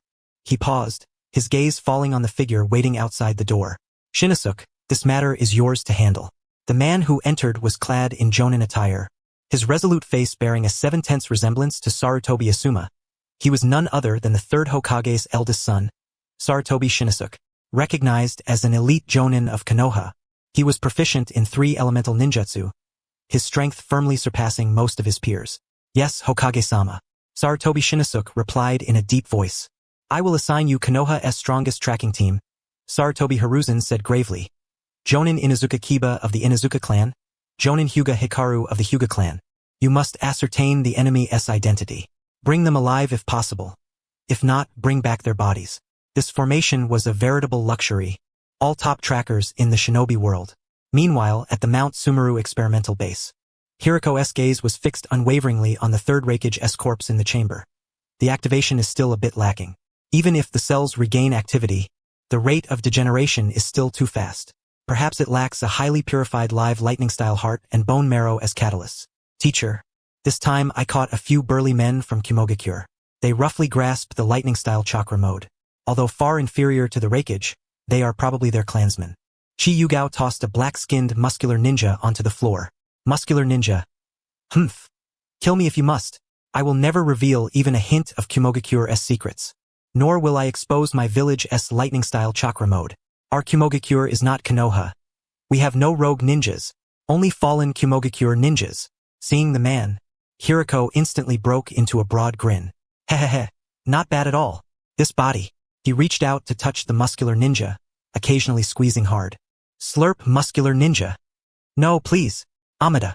Our method of cultivating the cloud-hidden thunder release chakra mode has become the norm over these past several months. Half a month later, within the forest along the border between the Land of Fire and the Land of Grass, the drizzle had just ceased, and droplets still clung to the leaves. Qi Yugao's true form leaned against a tree trunk, his face mostly concealed by white bandages, revealing only a pair of eyes and a head of crimson hair. In his hands, he held 2 Konoha chunin, while at his feet lay 3 patrolling shinobi who had fainted. His previous shadow clones had been dispersed, and news arrived. Konoha had sent reinforcements. They had found him. A sharp command rang out, and 4 figures suddenly burst forth from the dense woods, encircling him tightly. Leading them was Sarutobi Shinosuke, flanked by Inuzuka Kiba and Hyuga Sen, as well as a ninja from the often overlooked Aburame clan. Hyuga Sen's eyes bulged with veins, his Byakugan fully activated, his expression suddenly darkening. Captain, this chakra is identical to that of the shadow clone we encountered earlier. This chakra is extraordinarily vast. at least the equivalent of dozens of Kakashis. Beside him, Inazuka Kiba and his ninja dog barked furiously at Qi Yugao, their noses twitching incessantly. Indeed, this is the aura of the Hokage Tower's ninjutsu archive. The one who stole the forbidden jutsu years ago. It's him, the Aburame ninja. Bug withdrew her insects, about to speak. Suddenly, Sarutobi Shinosuke barked. Who are you?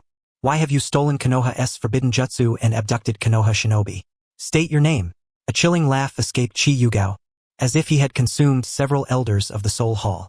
I am none other than Uzumaki Gao. Uzumaki? All present were from Konoha's great clans and naturally understood the weight carried by the name Uzumaki. Coupled with his fiery red hair and immense chakra, there could be no doubt about his identity. Sarutobi Shinosuke pondered further. Since the village Jinchuriki was still young, if anything were to happen, they must find a way to bring this wild Uzumaki back. With that thought, Sarutobi Shinosuke lowered his hands from the seal formation. Esteemed Uzumaki Sr., this is all a misunderstanding. Konoha and the Uzumaki are allies. Qi Yugao remained silent, kicking the shinobi beside him aside with a few sharp strikes, flexing his wrists. He deliberately lowered his voice, mimicking Orochimaru's tone. Konoha's shinobi? An experimental subject delivered on a silver platter. I shall accept you with no thanks. Sarutobi Shinosuke's eyes widened in shock. That voice. And experimental subject? So familiar. Before his words could finish, Qi Yugao's shadow clone took the initiative. It darted to Hyuga Senna's side, slashing a long blade toward his neck. This was the second Hokage's sword technique that Qi Yugao had mastered, each strike designed to counter the Uchiha clan. Finding no Uchiha here, he resorted to using it against the Hyuga instead. Hyuga-san seemed to sense the sword's intent to target his Byakugan. His palms swiftly gathered chakra. Gentle fist. 32 palms of the 8 trigrams. The technique unleashed instantly, the palm gusts aimed directly at Qi Yugao's chakra points throughout his body, executed with swift and ruthless precision, sealing off every avenue of evasion. The blade grazed the palm gust and veered aside. Qi Yugao's shadow clone twisted his wrist, the long blade tracing a gleaming arc between his fingers. The blade's flash caught Hyuga Senna's Byakugan.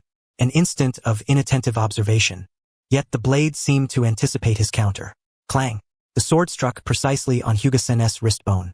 Wounded, he staggered back several steps. Sarutobi Shinosuke furrowed his brow. That is the second Hokage's sword technique. How do you know Konoha's secret sword style? Qi Yugao's shadow clone chuckled coldly, holding the blade horizontally before him, deliberately shouting, Konoha-style willow. The three appeared to see the blade transform into willow branches, alarmed, hastily disrupting their chakra. Genjutsu release. The shadow clone's blade closed in, each strike replicating the second Hokage's swordplay from the days when he fought the Uchiha. Chop, thrust, slash, stab, each cut precisely locking down blind spots. Only the wounded Hyuga-sen could perceive this and struggled to raise his arm in defense. He did not even have the chance to initiate the gentle fist's starting form, utterly overwhelmed by the pressure of the blade winds. As the blade light began, Sarutobi Shinosuke hastened to create distance, preparing to strike Qi Yugao's true body. His hands rapidly formed seals. Dust swirled violently around him. Earth release. Earth dragon bullet. From the ground erupted the head of an earth dragon, its jaws agape, condensing earth-natured chakra, spewing a torrent of earth dragon bullets toward Qi Yugao. At the very moment the earth dragon spat forth its barrage, Sarutobi Shinosuke let out a low shout from his throat, altering his hand seals. Fire release. Fire dragon flame bullet. A torrent of scorching flames erupted from his mouth, precisely infused into the earth dragon bullets. In the next instant, earth and fire merged flawlessly. The earth dragon bullets ignited into a blazing inferno, the stony outer shell delivering tremendous impact, while the flames set the surrounding air ablaze. Boom! Composite ninjutsu, earth dragon flame style. This was the third Hokage's ultimate technique, perfectly fusing two elemental releases. Sarutobi Shinosuke, inferior to the third Hokage, could only combine wind, fire, and earth elements. Yet, in the very next second, Sarutobi Shinosuke's pupils contracted sharply. Qi Yugao's true form stood unmoving, not even shifting his footing, his hands rapidly forming seals as well. An earth release. Earth flow wall rose from the ground before him, adorned with carvings of Sarutobi Hiruzen clutching Chimera Danzo. The sight nearly blinded Sarutobi Shinosuke. Immediately following, shadow clone technique, 5-element barrage. Though the combination was imperfect, under the immense chakra, everything became an illusion. The moment Sarutobi Shinosuke heard the name, He hesitated not, turning to flee immediately. The identical combination of ninjutsu, the exact fusion of 5 elemental releases, though the chakra control was less precise than his father's, the chakra was undeniably on another level. Boom! Though Sarutobi Shinnosuke had put some distance between them, he was still caught in the blast. Instantly grievously wounded, Qi Yugao vanished in a flash, employing the second Hokage's version of the Shunshin no Jutsu, appearing right before him. His right hand raised high, a cobalt blue chakra sphere spun in his palm. Rasengan. You still know Rasengan. Sarutobi Shinnosuke's hairs stood on end. It was too late to dodge. He could only cross his arms in front of him to block. The Rasengan slammed fiercely into his arms, spinning him violently backward, crashing through several large trees before coming to a halt. Both arms were shattered, blood flowing profusely. He propped himself against a tree with his elbows, his mind blank. The combined ninjutsu was his father's signature technique. The Rasengan was the 4th Hokage's secret art, known only to the living Jiraiya, the deceased 4th Hokage, and that one other. Meanwhile, Inuzuka Kiba and his ninja dog, just preparing to provide support, were confronted by another shadow clone. Fong through Fong. Man and dog transformed into 2 spinning hurricanes, charging straight for Qi Yugao's shadow clone's back. Yet Qi Yugao did not even glance back. Casually raising his left hand, he formed 4 seals and uttered, "Water release." Water severing wave. Alas, the water release talent still fell short of the second Hokage's mastery. A thin yet exquisitely sharp high-pressure water line surged from his mouth, instantly colliding with Fong through Fong's spinning hurricanes. With a hiss, Fong through Fong was cleanly sliced apart by the water blade. Inuzuka Kiba and his ninja dog screamed in agony, each severed into upper and lower halves, both legs severed. This is the second Hokage's technique. Elsewhere, the often overlooked Aburame ninja, amidst a sudden swarm of insects, faced an onslaught. Qi Yugao opened his mouth with a low shout. Fire release. Great fire annihilation. A sky-shrouding torrent of flames erupted from his mouth, instantly forming a colossal wall of fire. The heat was so intense that even the surrounding leaves withered and charred in an instant. Those parasitic vermin that fed on chakra were incinerated into ashes by intense heat without even brushing the edges of the flames. In the blink of an eye, the dense swarms of insects were utterly scorched, leaving not a single one unscathed. The oil ninjas' faces turned pale, their bodies trembling uncontrollably. My insects, the ones I've nurtured for so many years. In less than a minute, the elite 4-man tracking squad dispatched from Konoha was completely crushed, unable to even lift their heads. Qi Yugao stood tall in place, brushing off the dust from his body, his breathing steady and unperturbed, moving with the ease of someone strolling through his own backyard. Opposite him, hastily glancing over the bedraggled 4, he deliberately lowered his voice. For Konoha Jonin, 2 clan secret technique ninjas, a pair of Byakugan users, unfortunately from different branches, and an elite Jonin. Quite the experimental subjects. The Hyuga clan member in the best condition, Hyuga Ken, struggled to keep his legs from giving way, his Byakugan fixed intently on Qi Yugao. Second Hokage's swordsmanship and water release, 3rd Hokage's 5-element combination ninjutsu, 4th Hokage's Rasengan. Who exactly are you? How do you possess the signature jutsu of Konoha's successive Hokage? At these words, the other 3 instantly grasped the gravity of the situation. Every technique Qi Yugao unleashed was a hallmark skill of Konoha's Hokage, each move executed with masterful precision, even surpassing the original users in finesse. How could an outsider bearing the Uzumaki name have stolen and mastered all the signature techniques of Konoha's Hokage, leaving no stone unturned? There must be a traitor within Konoha. Shin Uchiha? No, wait, almost forgot. 3 years ago, when Konoha's ninjutsu was stolen, suspicion instinctively fell upon Danzo Shimura. Qi Yugao observed the shock and terror etched across the 4's faces, inwardly savoring the moment. After years of suppression, now finally rising to power. This is precisely the effect we sought. Returning to Konoha, flaunting strength and delivering retribution, step by step, ascending to the pinnacle. He chuckled darkly. Many thanks for these experimental subjects you've so kindly delivered to my doorstep. I shall not refuse. Waving his hand, Qi Yugao's shadow clones immediately whisked the captives away. Delight. The various ninjutsu Konoha had acquired for free years ago were finally put to use. Using Konoha Hokage's own techniques against Konoha, what shall we call this? Mastering the enemy's skill to defeat the enemy. Qi Yugao transported the captives to Mount Sumeru, sealed their chakra, and imprisoned them underground. He then ordered, pay special attention to that Hyuga Ken. Assign him daily doses of Chun medicine and women. We shall craft a new Hyuga clan. The guard ninja glanced enviously at Hyuga Ken. Yes, my lord. Only then did they enter the laboratory. Inside the vast chamber, the corpse of the Third Raikage was secured upon a specialized surgical table. The once desiccated and decayed body had become plump and firm. Faint arcs of lightning flickered beneath the skin. Nearby, Hiruko's hair stood on end as if electrocuted, a white-haired chicken freshly plucked from a shock. Upon seeing Qi Yugao enter, he exclaimed, "Xiao Gao, you're back. Look, it's done." Grabbing him, Hiruko hurried toward the operating table, his grin nearly stretching to his ears. This can absolutely be consumed and fused by the demonic bud technique. Qi Yugao leaned in for a closer look and poked the corpse's arm. It was indeed firm, like a freshly deceased body only a few months old. Of course, Hiruko patted his chest proudly and began explaining. I transplanted the heart, bone marrow, and complete set of viscera from that Kumogakure Jonin you captured earlier. Drawing on Hashirama's cell vitality, I stimulated the cells continuously with lightning release for 24 hours. Coupled with the demonic Bud-S fusion mechanism, I forcibly restored this corpse's vitality. Although it can't be fully revived to its moment of death, it's more than sufficient. Alright sensei, I've captured enough subjects. It's time for the second demonic bud technique. Several days later, after sleeping for several days to recover, Qi Yugao had arranged the newly captured several hundred ninjas, except Hyuga-ken, in neat rows, all designated as chakra energy sources for the demonic bud. Sensei, let us begin. This second fusion, with gene collapse and other issues, has been minimized. This corpse also no longer has mental problems. Qi Yugao raised his hand to form seals. Instantly, the laboratory doors sealed shut. Countless chakra threads shot forth from the array's runes, tightly binding the ninjas within.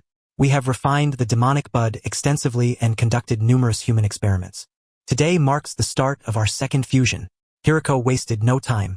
Leaping onto the central operating table of the array, he lay down beside the Third Raikage's corpse. As Hiruko completed the final seal, the entire formation erupted in an ominous black mist. The ninjas within the array were instantly drained of massive amounts of chakra and even life force, their screams rising in agony. A torrent of chakra flooded into Hiruko and the Third Raikage's bodies. The demonic Bud-S fusion mechanism activated. Cells devoured, merged, and reconstructed one another. The bloodline once belonging to the Third Raikage was gradually harmonizing perfectly with Hiruko's body. This fusion lasted an entire day and night. When the black mist of the formation finally dissipated and the dust settled, a figure slowly emerged, leaving Qi Yugao momentarily stunned. Originally of average stature, Hiruko now shot up to nearly 2 meters tall, every muscle sharply defined. A second life for the Third Raikage. Even his appearance bore a 50% resemblance to the Third Raikage, combined with Hiruko's own features and milky white hair, as if they were father and son. Occasionally, streaks of azure lightning danced across his body. Hiruko approached the laboratory's water mirror, scrutinizing his reflection from every angle. He struck bodybuilding poses, clenched fists to release lightning release, a grin nearly splitting his face. Suddenly, he slammed a fist against a specially reinforced alloy wall. With a thunderous crash, the several decimeter-thick wall was dented deeply. The wall cracked like a spider's web, yet his fist remained unscathed. What a magnificent body! Hiruko exclaimed excitedly. This body, this power, this lightning release. I could fight for an entire day and night. This form made the Sannin seem rather ordinary. Qi Yugao approached, placing a hand on Hiruko's shoulder and sweeping chakra through his body, his eyes gleaming. The fusion is excellent. I grabbed a handful of kunai casually, just like stabbing Susanu's armor, and the kunai broke. He then infused wind release, stabbing the kunai into Hiruko's shoulder. Ding! Another kunai ruined. Good. We can trash more weapons in the future. Judging by this, the extensively modified demonic bud technique has already surpassed the original. Qi Yugao praised, Sensei, with just a bit of training, you will effectively gain more powerful lightning and steel releases. Among the 5 great shinobi, perhaps only Inoki could match you, but with continuous consumption, he is definitely no rival. You also have the earth release, so he cannot use the old tactics against the Third Raikage. Hiruko threw his head back, laughing wildly like a Uchiha madman. Xiao Gao, once I train the lightning release chakra mode for a few months, we're heading to Kusagakure. Excellent, Sensei. Relying solely on master-student bonds won't get us far. Only through mutual benefit without conflicting interests can our partnership flourish. Konoha Village. Sarutobi clan territory. Sarutobi Hiruzen paced anxiously outside his eldest daughter-in-law's delivery room. His eldest son had yet to return. It was supposed to be a mere reconnaissance mission. He was to locate the target, confirm their strength, and come back immediately. It's already been several days. Listening to the anguished cries of his daughter-in-law from within, Hiruzen Sarutobi's unease deepened. Somewhere in the shinobi world, Orochimaru continued his grave-robbing experiments with reanimation jutsu. In Konoha, within the Sarutobi clan's domain, Hiruzen paced anxiously outside the delivery room of his eldest daughter-in-law. His eldest son had yet to return. It was supposed to be a mere reconnaissance mission. He was to locate the target, confirm their strength, and come back promptly. Yet days had already passed. The sharp wail of a newborn pierced the long night. The delivery room door swung open, and the midwife emerged, cradling the swaddled infant with a beaming face. "Congratulations, Lord Hokage. It's a healthy, chubby grandson. Both mother and child are safe." Clan members gathered around to offer their felicitations, but Hiruzen Sarutobi could not summon even a trace of a smile. Forcing a slight twitch at the corner of his mouth, he peered inside at his weakened daughter-in-law. Then his gaze involuntarily drifted toward the village entrance. "Shinosuke, where on earth are you?" The joy of the child's birth was eclipsed by the storm of anxiety churning within. He had not even found the heart to name his grandson before turning sharply and storming into the Hokage's office, summoning the deputy head of the Umbu under cover of night. "Search every inch of the forests, valleys, and hidden outposts along the borders of the Land of Fire. Turn them upside down for me." The usually gentle and smiling face of Hiruzen Sarutobi now bore a shroud of gloom. Shinosuke had ventured out with 3 clan secret jonin and the head of a branch of the Hyuga clan, and for a full 7 days there had been no word. "Alive or dead, I want to see him, or at least have his body brought back." "Yes, Lord Hokage." The Umbu swiftly mobilized, dispatching 3 teams accompanied by shinobi from 3 clans, racing through the night to scour the borders of the Land of Fire, conducting a meticulous, carpet-like search for any trace of Sarutobi Shinosuke and his companions. Yet the results only sank Hiruzen's heart further. 3 days later, the Umbu discovered signs of battle deep within the borderless dense forest.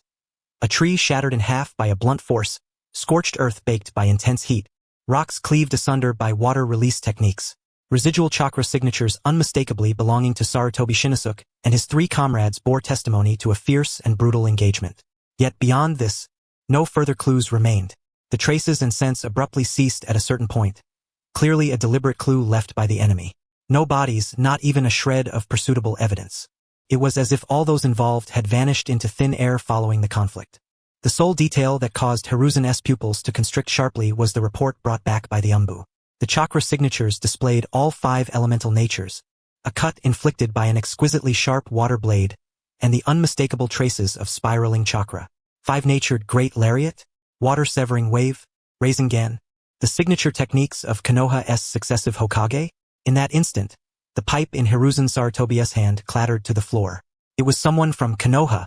Only he himself and Danzo Shimura possessed mastery of all 3 of these signature jutsu, and could effortlessly overwhelm 4 Konoha jonin, leaving even Shinosuke utterly defenseless. The name Danzo Shimura slipped instinctively from Hiruzen's lips as he spun around, rushing out of the Hokage's office. Then he paused, remembering. No, there had been a previous incident of stolen ninjutsu. Danzo might kill him, but he would never kill his son. It wasn't Danzo. Who else could it be? Orochimaru? He was the same. More likely to kill himself than his own son. Hiruzen Sarutobi was distraught. The death of other shinobi was of little consequence. But not his son. An enemy who secretly mastered all the signature techniques of Konoha's successive Hokage, lurking in the shadows, had abducted his son. And he, a ninjutsu professor and 3rd Hokage, did not even know who the adversary was. Days slipped by.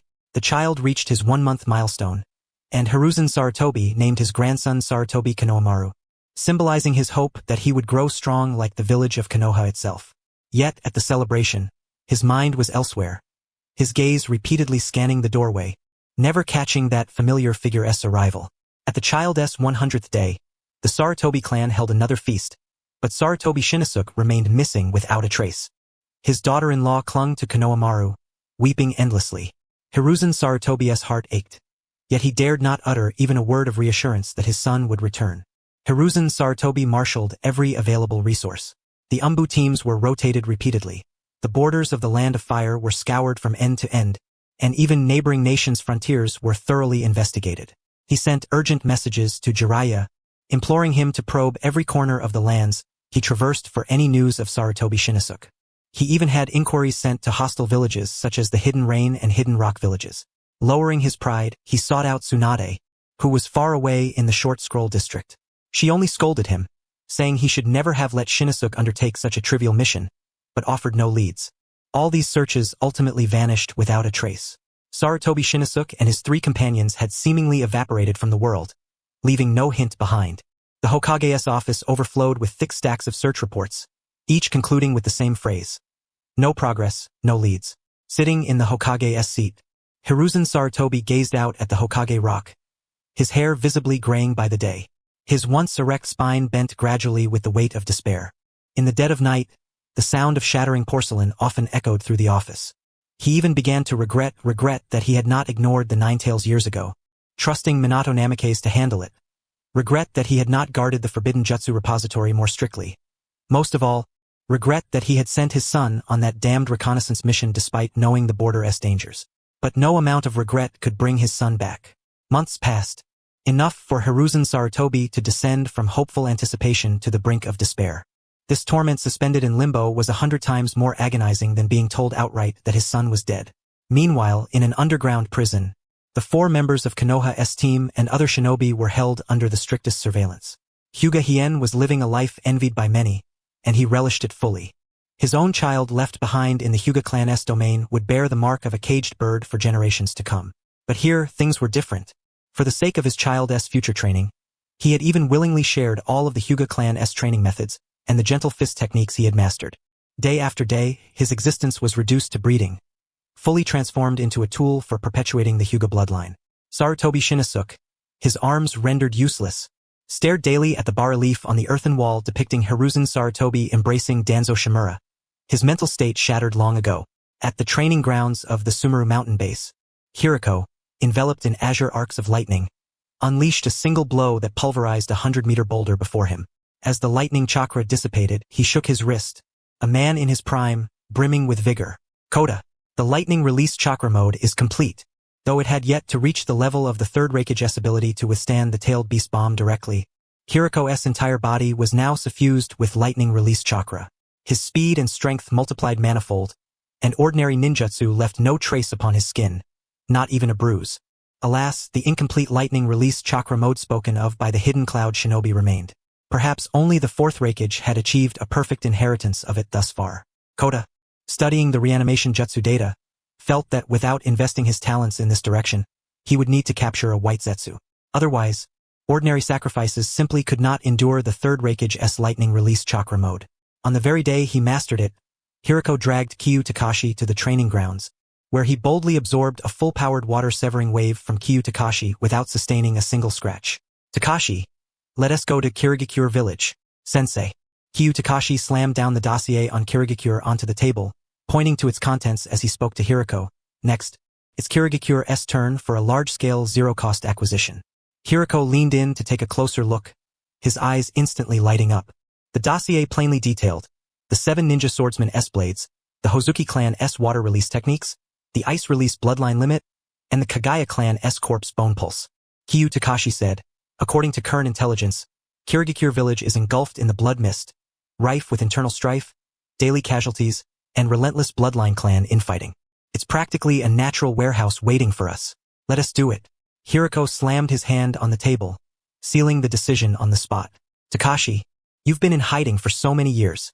It's time for your name to resurface in the shinobi world. After all, as master and disciple united, with him relying on the forbidden technique developed together with his master, how could the apprentice be left behind?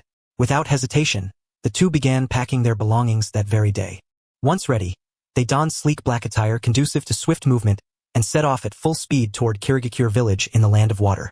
Since this was a personal matter, they refrained from wearing the Akatsuki uniform. Along the way, Hiruko's entire body crackled with lightning arcs, moving like the wind, with Kyu Takashi closely trailing behind. Upon crossing into the Land of Water, the ever-present dense mist greeted them with a damp chill that slowed Hiruko's steps slightly. Suddenly, Kyu Takashi raised his hand. Sensei, wait. Their chakra sensing silently spread through the fog, detecting a cold, slippery, venomous chakra akin to a serpent's tongue flicking within the depths of the mist. It was Orochimaru. Hiruko's pupils contracted sharply. He was here too. The battle intent surging from within was fiercer than ever before. Most likely drawn by the chaos within the blood mist, Kyu Takashi noted. After all, the Akatsuki shares information. Withdrawing his sensing, Kyu Takashi noticed the cold chakra retreating as well, clearly aware of their presence. If he doesn't make a move, we need not provoke him, Kyu Takashi reasoned. We're all here to scavenge. No need to tear each other apart prematurely. Hiruko took a deep breath, forcibly suppressing his rising emotions. Casting a glance toward the fog's depths, he snorted coldly, lightning arcs flashing anew around him as they resumed their rapid advance toward Kusagakure village. He had waited too long for a direct confrontation with the Sannin and cared little for waiting a few more months. The two established a temporary base by the riverside outside Kusagakure village, staying concealed for 3 whole months. The turmoil within the blood mist was even more harrowing than the reports suggested. Every day, shinobi clashed in the fog-shrouded alleys. Bloodline clansmen were assassinated openly in the streets. The fourth Mizukage, Kusagakure's oppressive rule had transformed Kusagakure into a massive prison, where everyone lived in fear yet acted with reckless abandon. Kyu Takashi commuted daily between their base and the village, mapping out the ANBU patrol routes, the Kaguya clan's troop deployments, the Hozuki clan's territorial defenses, and even pinpointing Orochimaru's hideout with precision. Though Orochimaru was puzzled by the presence of another chakra, he harbored his own suspicions. Both sides tacitly acknowledged each other's presence, occasionally brushing past one another in the fog at night, deliberately feigning ignorance. On several occasions, Kyu Takashi deliberately leaked ANBU movements, with Orochimaru playing along to divert patrol shinobi. Both were hyenas lurking in the shadows, waiting to pounce once the prey was completely weakened. 3 months later, deep in the night, a thunderous clamor of battle erupted from Kusagakure, crimson chakra piercing the perennial fog, shaking the earth itself. Is that the Three-Tails chakra? Kyu Takashi's eyes snapped open. Is here. The entire Kaguya clan has rebelled. Hiruko sprang to his feet instantly, lightning crackling fiercely, the very air sizzling with energy. Attack now? Not yet. Kyu Takashi fastened his kunai at his waist. Let them weaken each other first. The Kaguya clan are lunatics. Even if they break through Kusagakure's defenses, they'll pay dearly. We'll strike at the most chaotic moment and grab what we came for. At midnight, the scent of blood was thick and inescapable, tinting the fog a pale pink. The Kaguya clan warriors, empowered by their formidable corpse bone pulse, fought their way to the doorstep of the Mizukage's tower. Meanwhile, their own territory was nearly devoid of any living soul. Now, Kyu Takashi moved instantly, charging into the thick mist. Sensei, you handle the outer ANBU. I'll head to the Kaguya territory to find the one we're after. Understood, Hiruko responded, instantly activating his lightning release chakra mode, becoming a streak of blue lightning as he plunged toward the ANBU encirclement. Kusagakure shinobi along his path barely glimpsed his shadow before being struck unconscious by his ferocious lightning arcs, unable even to sound an alarm. Kyu Takashi used the chaos to avoid the fighting crowds and make his way directly to the Kaguya clan's domain. It was already a sea of flames and carnage, corpses strewn everywhere, bones impaled in the earth. Old and young alike had perished in the rebellion. The survivors had either fallen to Kusagakure shinobi or died on the front lines trying to escape. With his senses fully engaged, Kyu Takashi soon detected a faint yet exceptionally potent chakra at the heart of the clan's territory. Step by step, he approached and saw a child curled in a corner, clutching a flower. No older than 5 or 6, his white kimono soaked with blood. In his hand was a broken white bone, his face expressionless, eyes hollow like a stagnant pool, devoid of any light. He was Kaguya Kimimaro, the most gifted child of this generation and the sole survivor of the clan's entire rebellion. Hearing the movement, Kimimaro slowly raised his head, his vacant gaze falling upon Kyu Takashi. His grip on the white bone tightened instantly, but he made no move. The entire clan had treated him as a living weapon, forcing him to the front lines, but now, with everyone dead, he could no longer find a reason to live. Kyu Takashi stepped forward gently, crouching down to meet the child's gaze, and spoke softly. Life itself has no inherent meaning, but as long as you live, you will find things worth living for. Just as you found that flower and I found you. The words struck Kimimaro's hollow heart like a thunderbolt. He suddenly lifted his head, locking eyes with Kyu Takashi. In those eyes, there was no hatred, no fear, no judgment as a monster. Only a gentle light, as if discovering a precious treasure. The white bone in Kimimaro's hand clattered to the ground. He extended a trembling hand toward Kyu Takashi, his voice hoarse with childhood innocence. Are you here to take me away? Yes. Kyu Takashi reached out, gently stroking his head. From this day forward, you belong to me. I will give you a reason to live and everything you desire. At that moment, a cold, sinister laugh echoed suddenly from outside the door, accompanied by the faint rustling of countless serpent tongues. How amusing. I never expected Takashi to take the one I sought and speak the words I wanted to say. Takashi's eyes darkened as he rose slowly, stepping protectively in front of Kimimaro. Orochimaru approached with measured steps, his golden vertical pupils icy with murderous intent, fixated on the boy behind Takashi. He had searched for this child for so long, the perfect vessel bearing the flawless corpse bone pulse, and yet, someone had snatched him away midway. Kyutaka and Baruho. Orochimaru licked his lips with his tongue. I thought you were just here to snatch a few ninja swords, but I didn't expect your appetite to be so vast, daring to touch my belongings. Mist Village's treasures, whoever seizes them, owns them. Kyutaka's expression remained unflinching as he held his sword upright before him. Orochimaru, tonight I intend to take this child with me. Let us see who dares to stop me. Is that all you've got? Orochimaru sneered, uncurling his hands without forming any seals. Shadow snake hands. Countless giant serpents burst forth from his sleeves, accompanied by a stench-filled gale, lunging at Kyutaka. Yet, just as the snake fangs were about to sink into Kyutaka, a streak of blue lightning suddenly tore through the air. The raging arcs of thunder exploded instantly, scorching those monstrous serpents to charred remnants. Baruho's figure landed steadily in front of Kyutaka, his lightning-release chakra mode fully activated, his entire body enveloped in blue arcs of electricity. Even his hair stood on end, his eyes burning with decades of suppressed, overwhelming battle intent, fixated unyieldingly on Orochimaru. Your opponent is me. Baruho's voice trembled with the crackle of lightning. Orochimaru, for decades I've longed to have a proper fight with you. Orochimaru's golden vertical pupils narrowed as he observed the lightning-release chakra swirling around Baruho's body, a flicker of surprise crossing his eyes. This towering 2-meter black giant is Baruho? No matter how I look at him, he resembles the son of the Raikage and Baruho. Yet he hadn't anticipated that the one once despised by all as a worthless failure, through the demonic seed technique, had actually attained strength comparable to his own. Truly a delightful surprise. A cold smile curled at Orochimaru's lips. Let me see just how far your demonic seed technique can go. Those words struck precisely at the most painful spot in Baruho's heart. The arcs of lightning around him surged violently as he transformed into a blur, charging straight at Orochimaru. His speed was so swift that even Orochimaru could only barely sidestep. The lightning grazed his shoulder, carving a massive breach into the stone wall behind him. Not bad. Orochimaru sneered coldly, quickly forming hand seals. Wind release. Great breakthrough. A furious blade of wind swept toward Baruho, but rather than dodging, Baruho charged headlong into the wind blade, raising his left hand with an eerie seal appearing in his palm. Dark release. Acupuncture point absorption. The indomitable wind blade crashed into his palm and was instantly sucked dry, leaving not a trace of chakra behind. A vicious smile tugged at Baruho's lips as he clenched his right fist, lightning release chakra swirling around it, and he smashed directly into Orochimaru's face. Orochimaru's expression changed abruptly as he hastily blocked with both arms. With a thunderous impact, he was blasted flying backward, blood spurting from his mouth. His arm bones were already fractured. Yet in the next moment, this injured Orochimaru turned to earth and gradually collapsed to the ground. Having sparred countless times with Tsunade, Orochimaru was well experienced in such matters.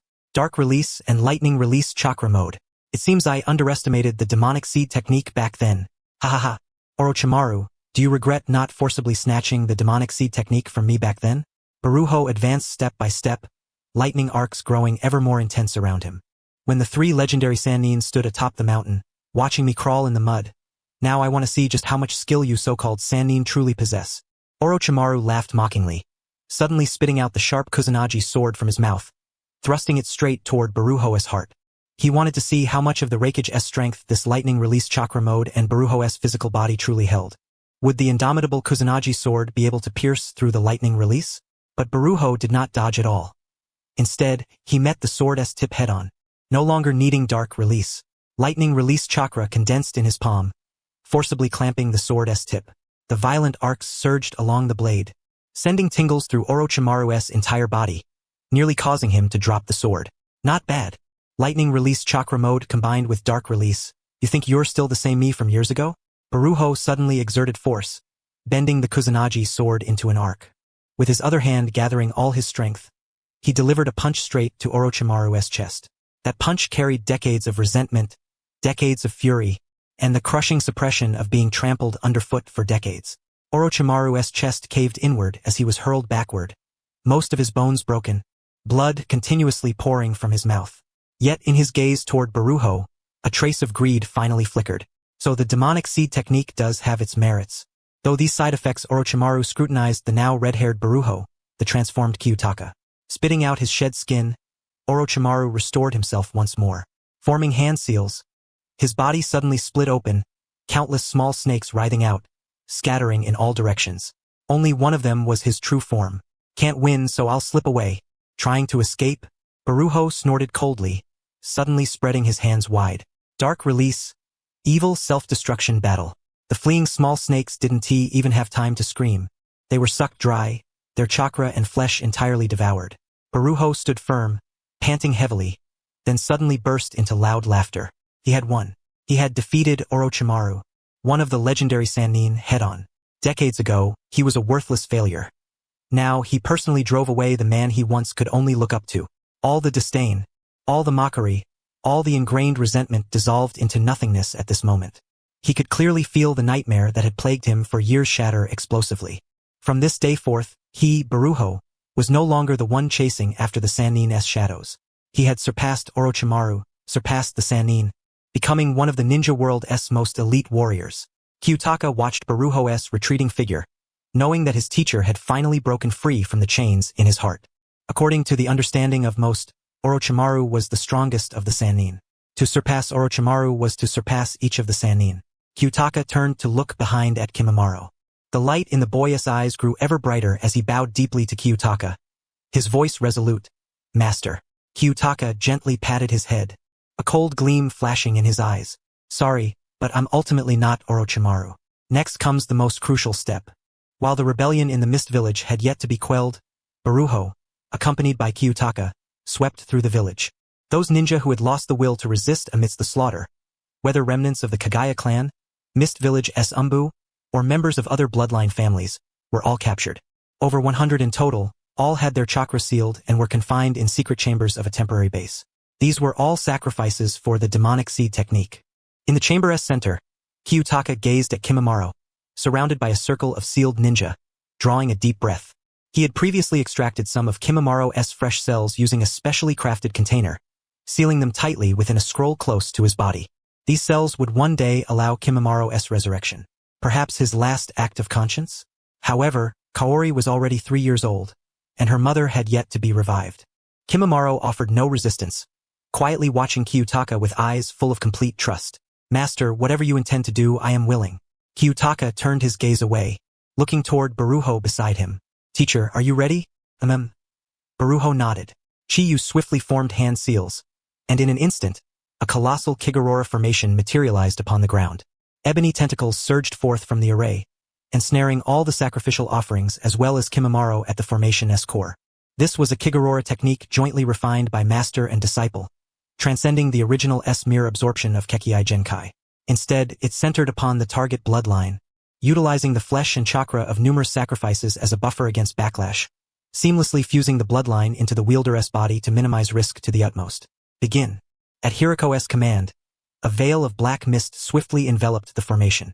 Agonized screams echoed relentlessly within the sealed chamber as the bodies of the sacrificial shinobi visibly withered before their eyes. Chakra, flesh, and even life energy were devoured by the formation, surging toward Chiyu and Kimimaro at its center.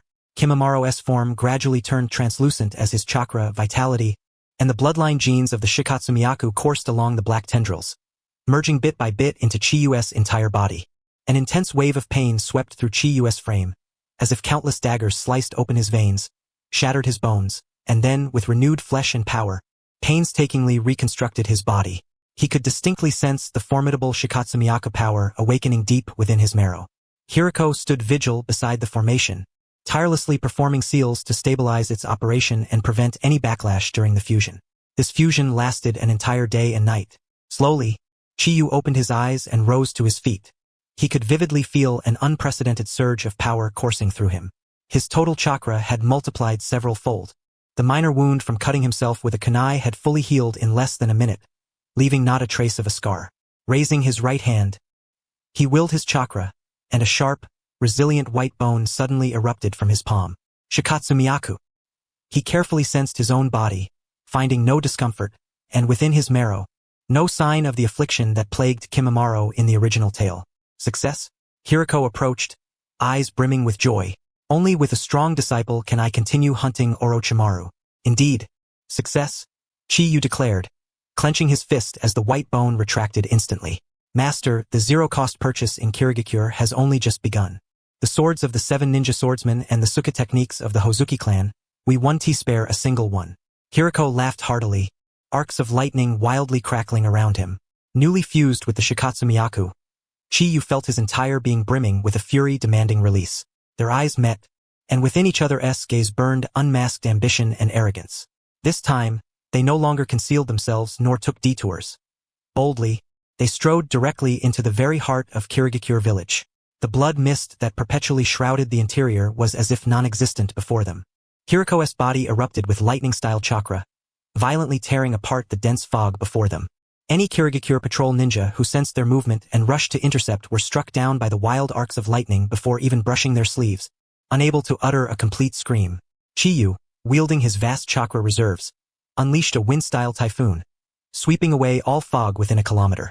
At the very moment they breached Kirigakure's core defense zone, far beneath the earth, Black Zetsu, the half-merged figure embedded in the soil, remained silent for a moment. Nearby, White Zetsu shook his head and chuckled, "Wow, these two have grown too quickly. They've already driven Orochimaru away and even acquired the Shikatsu Myaku. Way too fast." Black Zetsu paid no heed to Hiruko, but Qi Yu was another matter entirely. From a low-class bloodline, through the Chimera Technique, he gradually fused Uzumaki and Kaguya bloodlines. What was his intent? Would the next be Senju, Uchiha, or even Hyuga? Or was it mere coincidence? Could this so-called Kigurora truly possess such power? Following White Zetsu's words, Black Zetsu continued, Hiruko's Meitun is already peculiar, and now mastering an almost perfect Raitun chakra mode renders him an almost flawless Umba-level shinobi. As for Qi Yu, he is unfathomable. After being altered by the Kigurora technique to this extent, should this continue, they may completely slip from our control and disrupt our plans. Yet Black Zetsu could not help but wonder. If Nagato and Obito failed, could Qi Yu be the next replacement? His form swiftly sank beneath the earth, and moments later, he appeared within the Mizukage's office. Obito faced away, listening to Black Zetsu's report with a scoff, brimming with Uchiha arrogance. Merely two clowns prying into others' bloodlines. Turning around, the Kama in his Sharingan spun. Meitun? Raitun mode? In the face of my Kamui, any power is meaningless. As for Uzumaki and Kaguya? Sorry, Obito Uchiha's mind holds little knowledge of such matters. Though aware that Kushina Uzumaki was the Nine-Tails Jinchuriki, his intellect did not permit him to speculate further. But their current strength surpasses ordinary Umbu, especially the 4th Kazakage. Raza, they could take on a dozen of them. Even within Akatsuki, only you and Nagato match them. Black Zetsu urged. Akatsuki was orchestrated by us. We cannot let them ruin it. Perhaps we should send Yakura to test their limits under Kirigakure's name, to deflate their arrogance? Obito was silent for several seconds before coldly snorting. Very well. Let Yakura entertain them. It's about time these two fools learn who the perfect Jinchuriki really are. Almost simultaneously, the surface of the lake in Kirigakure's core violently trembled. The suffocatingly dense-tailed beast chakra surged relentlessly from the Mizukage's tower, its cold murderous intent fixated upon Hiruko and Qi Yu. A youth-like figure stepped forth, none other than the Three-Tails Jinchuriki Yakura.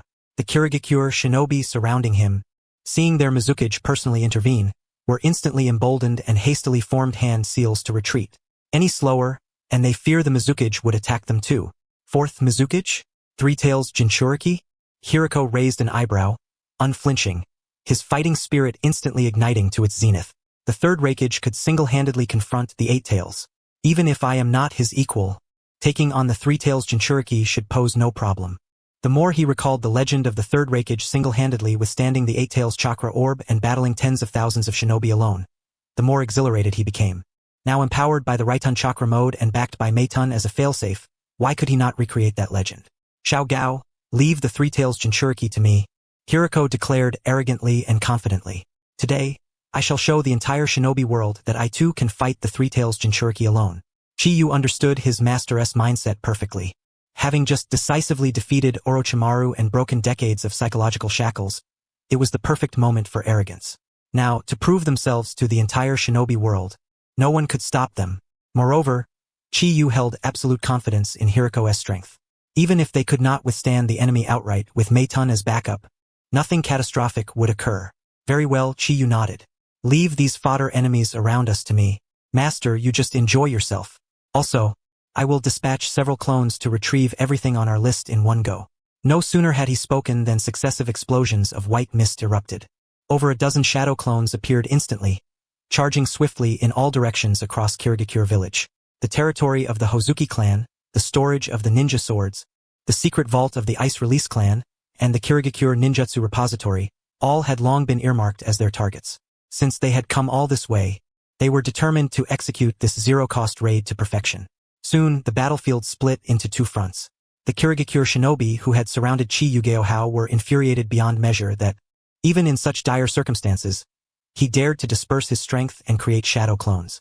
The captain of the Umbu, leading the charge, bellowed fiercely as countless water-style ninjutsu techniques rained down upon Qi Yugao. 44 hand seals. Water release. Water dragon bullet technique. More than 10 hand seals. Water release. Great waterfall technique. Kirigakure, being the heart of the land of water, had shinobi most proficient in water-style techniques. On this home turf surrounded by lakes, their water-style power surged by 30%. The sky was shrouded by an overwhelming tide of water, and the Kirigakure shinobi were utterly confident of victory. Yet Qi Yugao, staring down the oncoming waves, did not flinch in the slightest. Instead, he prepared to counter with the same jutsu, casually igniting a torch. He made his hand seals clearly visible to his opponents. Both hands, for seals. Water release, water dragon bullet technique, an even larger, thicker, and longer water dragon rose. Both hands continued forming seals. Again for seals. Water release, great waterfall technique. But his hands did not stop. Another set of single-digit seals. Water release, hard whirlpool water blade. The Kirigakure shinobi, who had painstakingly completed 44 seals, looked up, and it was as if the sky had collapsed. Their barrage of water dragons and great waterfall techniques were like fragile paper before him, instantly shredded by identical techniques. Qi Yugao unleashed an additional jutsu, one they could not defend against in time. The violent waves recoiled, sweeping away a dozen Kirigakure shinobi in the front lines, slamming them fiercely against the stone walls, rendering them unconscious on the spot. All the Kirigakure shinobi were stunned. They had spent their entire lives mastering water-style ninjutsu, yet never in their dreams did they imagine that one day, on their own home ground, they would be overwhelmed by an outsider wielding water-style techniques against them. Before they could recover from their shock, Qi Yugao's chakra began to ripple. Countless sharp white bones erupted from the ground and beneath the water's surface, transforming into an endless forest of bones, instantly sealing off all their avenues of escape. Bone pulse. Early fern dance. Screams of agony echoed as those who failed to evade were impaled by the jagged bones, pinned in place. The remaining shinobi retreated in terror, faces etched with disbelief and fear. Isn't this man a water-style shinobi? How does he even possess bone pulse? Wasn't the Kaguya clan utterly annihilated after their rebellion? How is it that someone here is wielding bone pulse with even greater mastery and horror than those mad Kaguya? Qi Yugao gave them no respite. With a swift movement, he dashed across the water's surface. His right hand flicked, and two rigid bone spikes shot forth from his palm, like the sharpest of daggers, cutting freely through the crowd. Using bone pulse, he executed Senju Tobarama's sword technique. Each strike was ruthless, targeting blind spots and anticipating the enemy's counter-predictions. Every strike claimed the life of a Kirigakure shinobi. The entire core district of Kirigakure had become Qi Yugao's personal stage. These native Kirigakure shinobi, on the home ground they had cultivated for decades, were being driven back relentlessly by an outsider wielding water-style techniques and bone pulse, utterly powerless to retaliate. Many shinobi wailed silently in their hearts. Whose village is this? It's utterly upside down. Meanwhile, Qi Yugao's shadow clones advanced swiftly. The Hozuki clan's territory was sparsely populated and poorly defended. The shadow clones easily infiltrated and seized the secret scroll of the water transformation technique, even opportunistically abducting a young Mizuki. The stronghold of the 7 ninja swordsmen was mostly empty, as most had gone to hunt down the remnants of the Kaguya. The shadow clones slipped inside unopposed, sweeping up the neglected swords. The dull blade Kabudawari, the long sword Shibuki, and others, all taken without resistance. Additionally, the secret vault of the long-extinct ice-release bloodline, the Kirigakure ninjutsu scrolls, and various water-style scrolls were all bundled up and carried away by the shadow clones. At the lake's center, the battle between Hiruko and Yakura had reached its fiercest point. The perfect Jinchuriki Yakura was completely controlled by Genjutsu, unleashing his attacks without reservation, starting with a killing blow. Countless high-density water-style techniques crashed down on Hiruko. Hiruko raised his left hand, activating the Dark Release S absorption points. Every water-style jutsu collided with his palm and was instantly absorbed, leaving no chakra residue. Is that all you've got? Hiruko sneered, empowered by the lightning release chakra mode. His speed blurred into afterimages. In an instant, he charged before Yakura, his fist blazing with violent lightning release, striking directly at Yakura's face. Yakura reacted swiftly, a layer of tailed beast cloak enveloping him, allowing him to endure the blow. With a thunderous crash, the lake beneath their feet exploded, and Yakura was knocked back several paces before regaining his footing. His hollow eyes burned with intensified killing intent, and the tailed beast chakra surged within him. He could clearly sense the man before him was a formidable opponent, demanding his utmost effort. A beastly roar erupted from Yakura's mouth as his body rapidly transformed, revealing the massive form of the Three Tails Isebu, a heavy shell and 3 thick, whipping tails. The distant buildings trembled under the overwhelming chakra pressure. Hiruko, watching the fully transformed Three Tails, showed no fear. Instead, his entire body trembled with excitement. He had waited for this day for far too long. Back when he couldn't even keep up with the legendary 3 shinobi, mocked as a failure by all, now he was about to face a tailed beast head-on. Come at me, Hiruko roared, infusing every ounce of his chakra into the lightning release mode. His body enveloped in crackling blue arcs of lightning. Show me your tailed beast orb. Let us see whether your tailed beast or my body is tougher. In a hidden extra-dimensional space, Obito and Black Zetsu were observing through White Zetsu's spores. Black Zetsu sneered disdainfully, overestimating oneself. Even the Third Raikage relied on decades of perfecting his body defense and lightning release to withstand the 8 Tails tailed beast orb. This half-baked amateur dares to withstand the 3 Tails orb head-on? He is courting death. In the arena, the 3 Tails Isebu opened its massive maw, chakra coalescing inside. The black-tailed beast orb gradually took form, locking onto Hiruko. The surrounding lake water sank deeply under the weight of this aura. Hiruko thought, "This is bad. I'm not sure I can hold out." As a researcher, despite his overwhelming dominance in battle, he inevitably revealed many weaknesses. The black-tailed beast orb hurtled toward Hiruko in an instant. Wherever it passed, space seemed to warp. The lake water evaporated outright, and the ground was gouged into a deep trench. Hiruko stared at the incoming orb, realizing escape was impossible. His eyes glowed crimson as he pushed his lightning release chakra to its limits, fully enveloping himself in the Dark Release S absorption power. He refused to die. He would endure the strike. He would prove to the entire shinobi world that Hiruko was no coward. Hold on for me. The black-tailed beast orb collided with the Dark Release, being continuously absorbed. Originally, hundreds of tailed beast orbs the size of Hiruko's were visibly diminishing. Meanwhile, the power of the nether style was strenuously suppressing the tailed beast orbs from detonating. Merely moments later, boom! The earth-shattering explosion instantly reverberated throughout the entire mist-hidden village. The shockwave from the aftershock radiated outward, leveling the surrounding structures in an instant, while the lake's waters surged into towering waves several tens of meters high. The entire mist-hidden village trembled violently, and even the distant mountains echoed with resounding roars. Qi Yugao, who was in the midst of eliminating the remaining enemy soldiers, felt the terrifying shockwave and ceased his actions, hastening toward the epicenter of the blast. As the smoke gradually dissipated, at the heart of the lake, a figure clad entirely in jet black was half-kneeling in place.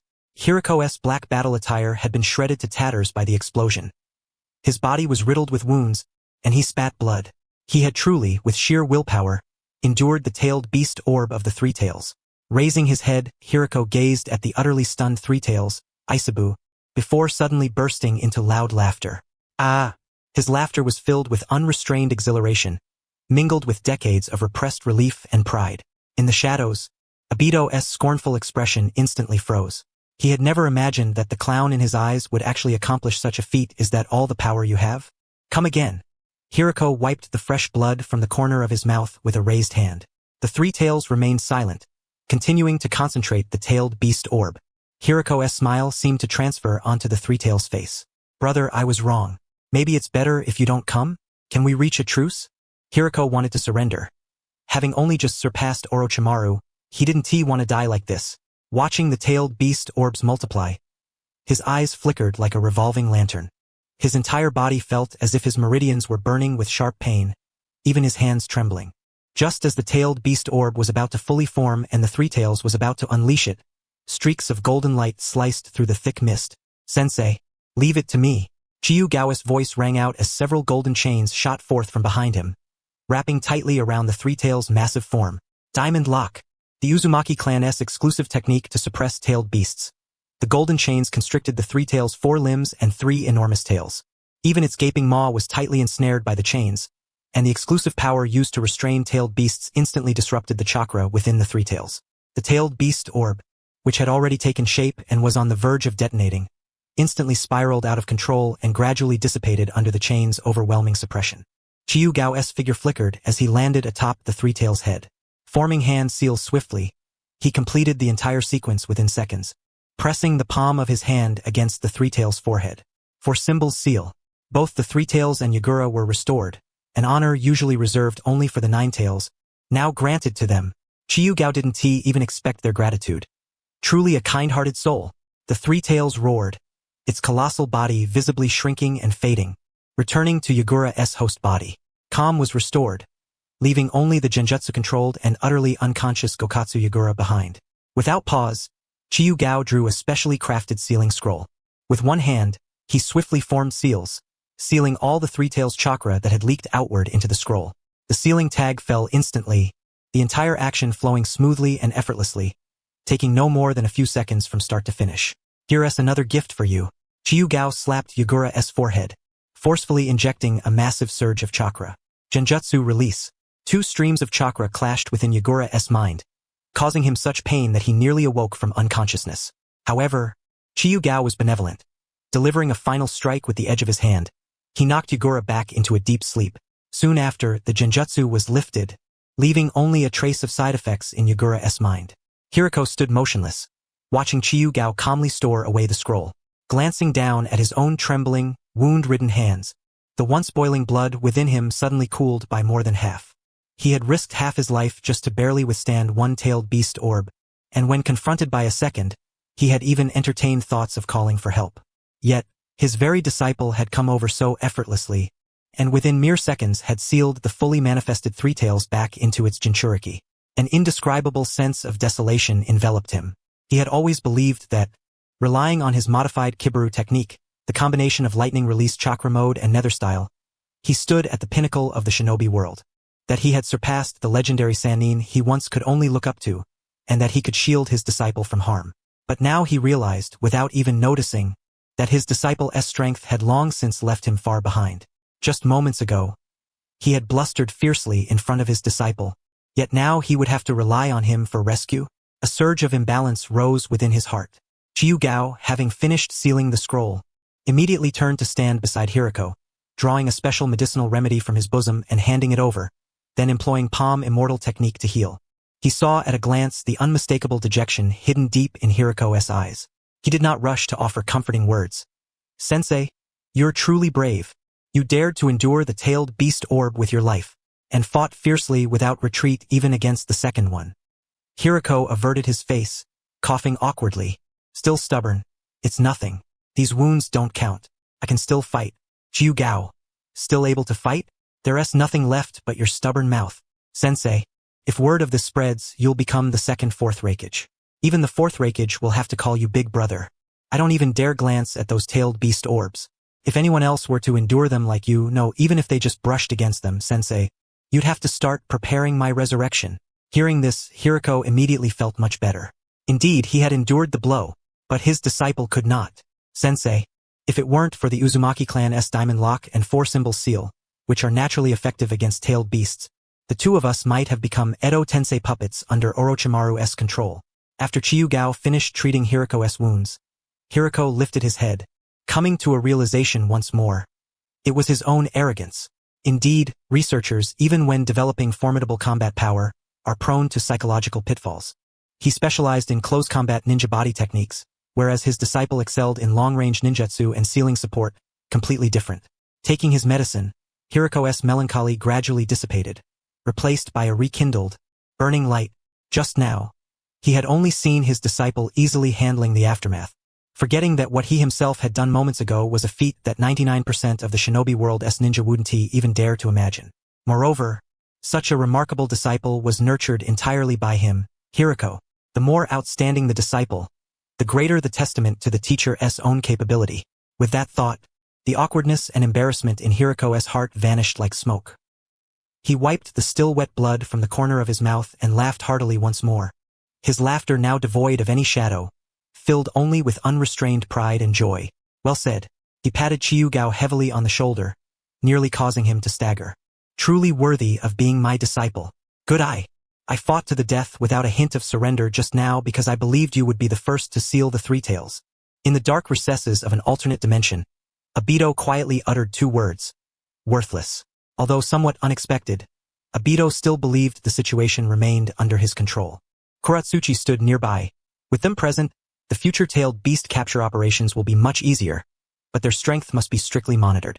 The clues to the formidable bloodline must not be given away so easily. The Mizukage's office had been utterly razed. Hiruko said, Takashi, have we gathered almost everything? Takashi nodded slightly. Nearly everything. The ninja swords of the 7 ninja swordsmen, the secret techniques of the Hozuki clan's water transformation, the sealing scrolls of the ice release family, and the high-level water release secret arts from Kirigakure's archives. The shadow clones have all been packed up. Even Hozuki Suigetsu came along. Excellent. Hiruko waved his hand. We won't waste time playing with these Kirigakure fools. Let us retreat to Mount Sumeru and thoroughly digest our spoils. Next time we emerge, the entire shinobi world will witness the true prowess of the two of us. Master and disciple.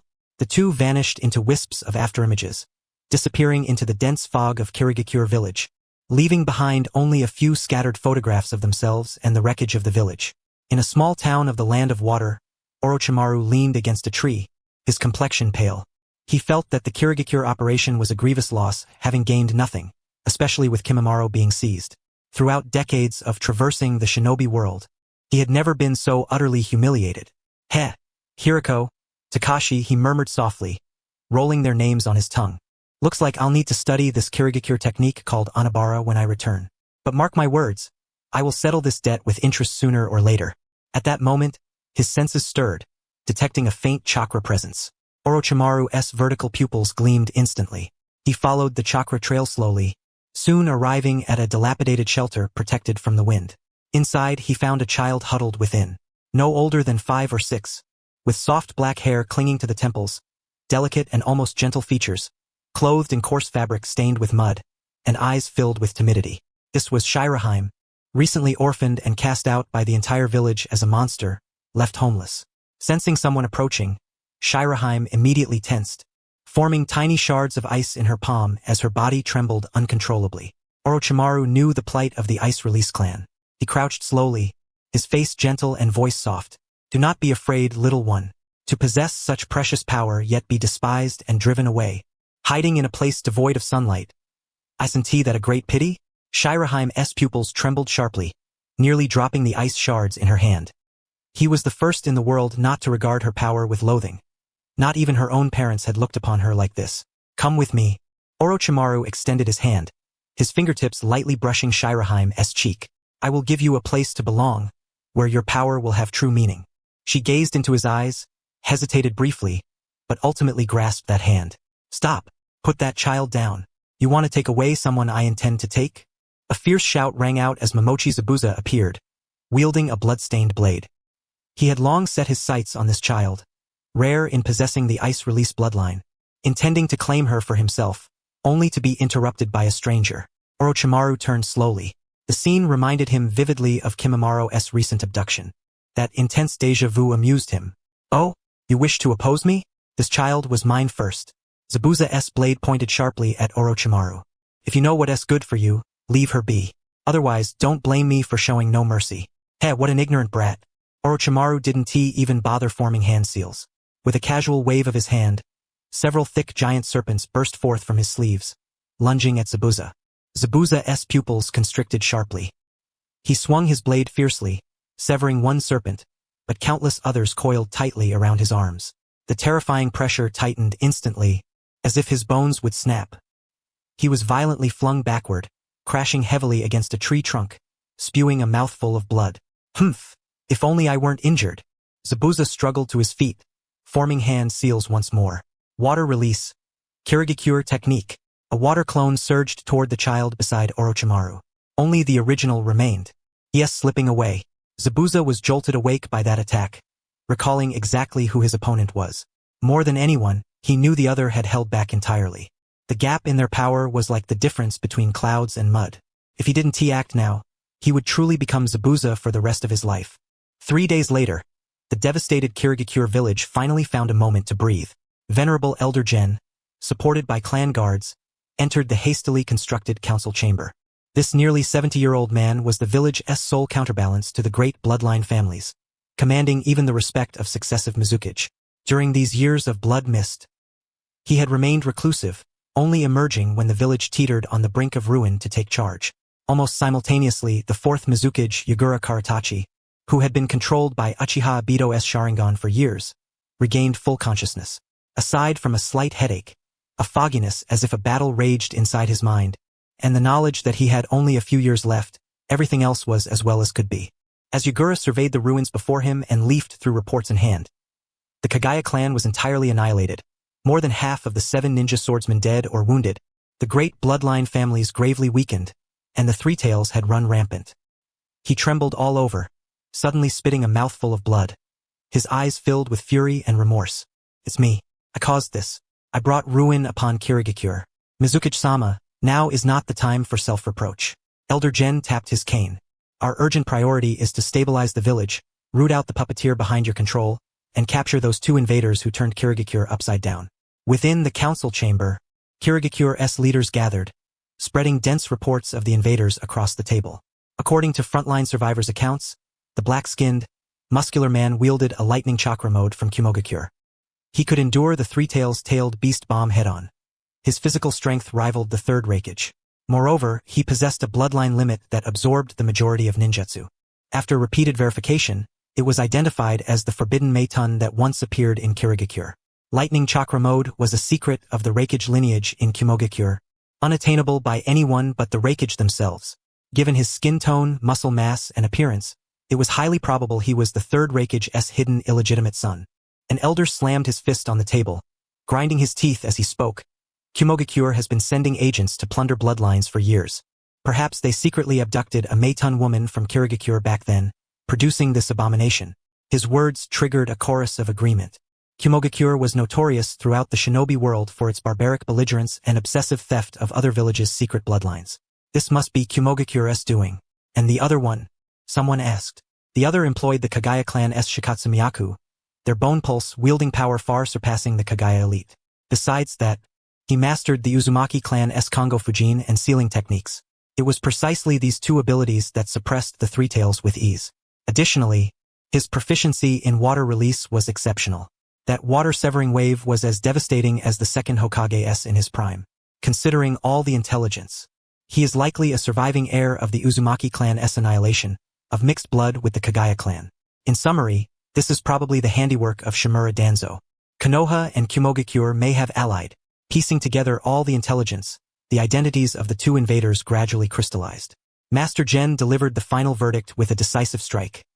First, immediately issue a formal inquiry to the Hidden Cloud Village, demanding an explanation for why they dispatched the son of the Third Raikage to invade our Hidden Mist Village.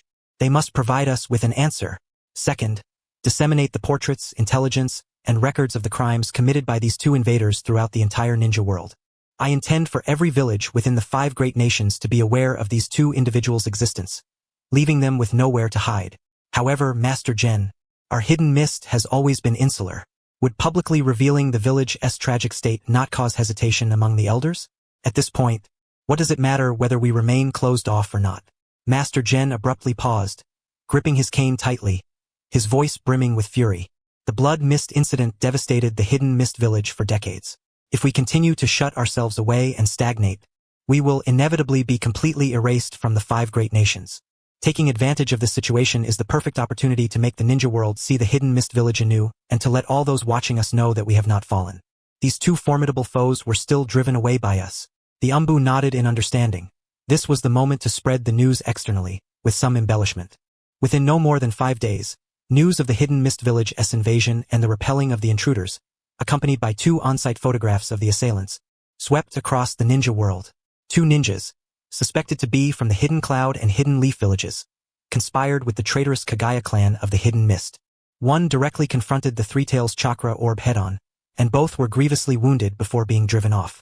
This terrifying feat was enough to send shockwaves throughout the entire ninja world.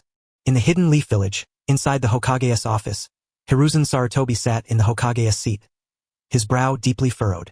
On one side of the desk lay a report on Asuma Sarutobi's whereabouts, his youngest son, who had fallen out with the family since joining the 12 guardians of the daimyo of the Land of Fire. His eldest son had been missing for over half a year, and those he had sent out had yet to find any concrete trace. On the other side of the desk were the documents pertaining to the envoy delegation sent by the Hidden Cloud village. At that moment, the office door was abruptly pushed open, and an UMBU member rushed in, clutching a freshly delivered urgent intelligence report. Hidden Mist Village data. Hiruzen Sarutobi swiftly took the report, scanning it quickly. The photographs included seemed vaguely familiar, as if he had seen them somewhere before. In such circumstances, it could only be Danzo Shimura. So he had secretly been cultivating such powerful ninjas behind my back. Hiruzen Sarutobi remained silent, simply picking up the 2 photographs and scrutinizing them repeatedly. In one, a muscular man was engulfed in a fierce blue lightning chakra of the lightning release, his hair standing on end. The other bore red hair tinged with gray, with white bones protruding from his hand. At the office door, Kakashi Hatake entered after submitting a mission report. Hiruzen Sarutobi asked, "Kakashi, do these 2 look familiar to you?" Kakashi nodded, "Yes, Hokage-sama." He moved closer to examine the photographs. Observing the images, his brow instinctively furrowed, a mysterious sense of familiarity flooding his mind. Yet, no matter how hard he tried, he could not recall where he had seen them before. "Hokage-sama, I just have this feeling that I've seen them somewhere before," Kakashi said. Hiruzen Sarutobi set down the photographs, glanced again at the intelligence report, took a deep drag from his pipe, and exhaled a thick plume of smoke. "No doubt about it. It's not senility. It has to be Danzo Shimura." He gestured for Kakashi to withdraw first and then picked up the encrypted intelligence on the desk, instructing the UMBU outside the door, "Go summon advisors Mito Monya and Tazuna Koharu." Within less than half an hour, the 2 high-ranking Hidden Leaf officials entered the room, their expressions grave. Evidently, they had long been aware of the news from the Hidden Mist Village. Hiruzen Tazuna Koharu spoke first. "You summoned us regarding those 2 invaders from Hidden Mist, didn't you?" "No need to guess. No one but Danzo Shimura would do something like this." Mito Monya adjusted his glasses. "Exactly. To master the Uzumaki clan's sealing techniques, the Kaguya clan's corpse pulse, and even acquire the Hidden Cloud Raikage's secret lightning release mode. All simultaneously? Who else but his shadowy faction could secretly conduct such cross-bloodline human experiments? With the precedent of the wood release experiments, no one else has the audacity or the channels." Hiruzen Sarutobi sighed, pushing the 2 candid photographs toward them. "More importantly, both Kakashi and I feel these 2 look familiar, but we cannot place where. Looking across the entire Hidden Leaf, aside from Danzo, no one has both the motive and the capability to cultivate such high-level warriors in secret." Mito Monya and Tazuna Koharu nodded in agreement. At that moment, the office door was abruptly flung open from outside, and Danzo Shimura, half-wrapped in bandages, strode in. He had originally come to discuss security arrangements for the Hidden Cloud envoy delegation with Hiruzen Sarutobi, but stopped short at the doorway upon clearly hearing his own name. "What are you scheming about behind my back?" Danzo's single eye swept over the spread intelligence on the desk. Tazuna Koharu thrust the intelligence toward him sharply, demanding, "Danzo Shimura, look at this yourself. What have you done in the Hidden Mist Village? Confronting the Three Tails chakra orb head-on. Plundering bloodline secrets. How many such monsters have you secretly cultivated behind the village's back?" "Me?" Danzo laughed bitterly. "Tazuna Koharu, use your brain. If I had subordinates capable of facing a tailed beast's chakra orb head-on, I'd have become Hokage long ago." Danzo suddenly faltered, realizing he had unintentionally spoken his true feelings. Mito Monya questioned him, "Who else but you would perform such cross-village bloodline fusion? Corpse pulse, nether release, lightning release mode, none of these are openly inherited in Hidden Leaf. If not your faction's doing, then whose? As for the Uzumaki and water release, they tacitly agreed those were also Danzo Shimura's doing. I'll say it one last time. It's not me." Danzo clenched his fist fiercely. "I, Danzo Shimura, always own up to what I've done. I admit to the wood release experiments, to the Uchiha machinations, to the assassination attempts on Hiruzen, those were mine. But these two individuals have no connection whatsoever to my faction. You three old fools, unable to trace the invaders' origins yourselves, want to dump all the blame on me? Hiruzen Sarutobi slammed the desk heavily. Danzo, now is not the time to be stubborn. Regardless of whether these two are your men, their powers are terrifying. One can withstand a tailed beast's chakra orb head-on. The other possesses the Uzumaki bloodline fused with the corpse pulse and even the second Raikage's water release. If they truly are connected to Hidden Leaf, we must seize control immediately, or a catastrophe is inevitable. Danzo understood the implication. Hand them over. But these were not his faction's men. Hiruzen, you don't even believe me? Danzo's gaze locked onto Hiruzen Sarutobi, his single eye filled with profound disappointment. Fine, very well. Since you three have already convicted me, I have nothing more to say. I will investigate these two myself. When I uncover their true origins, I want to see what you'll say then. As he reached the door, Danzo glanced back as if recalling something, his eyes sharp and wary. Hiruzen, you will regret this. Hiruzen Sarutobi's passive response triggered. Danzo, I am the Hokage. The door slammed shut. A heavy silence enveloped the office. Tazuna Koharu spoke indignantly. Look at how he carries himself. It wasn't him. Could he really get this worked up? Enough. Hiruzen Sarutobi waved his hand dismissively, his brows knitting tighter. Although Danzo's methods were extreme, he was right. If those men truly belonged to him, they would have long ago tried to unseat me. But if not them, then who on earth were these two? He picked up the photograph on the table once more, gazing at the black figure shrouded in arcs of lightning. A growing unease settled deep within his heart.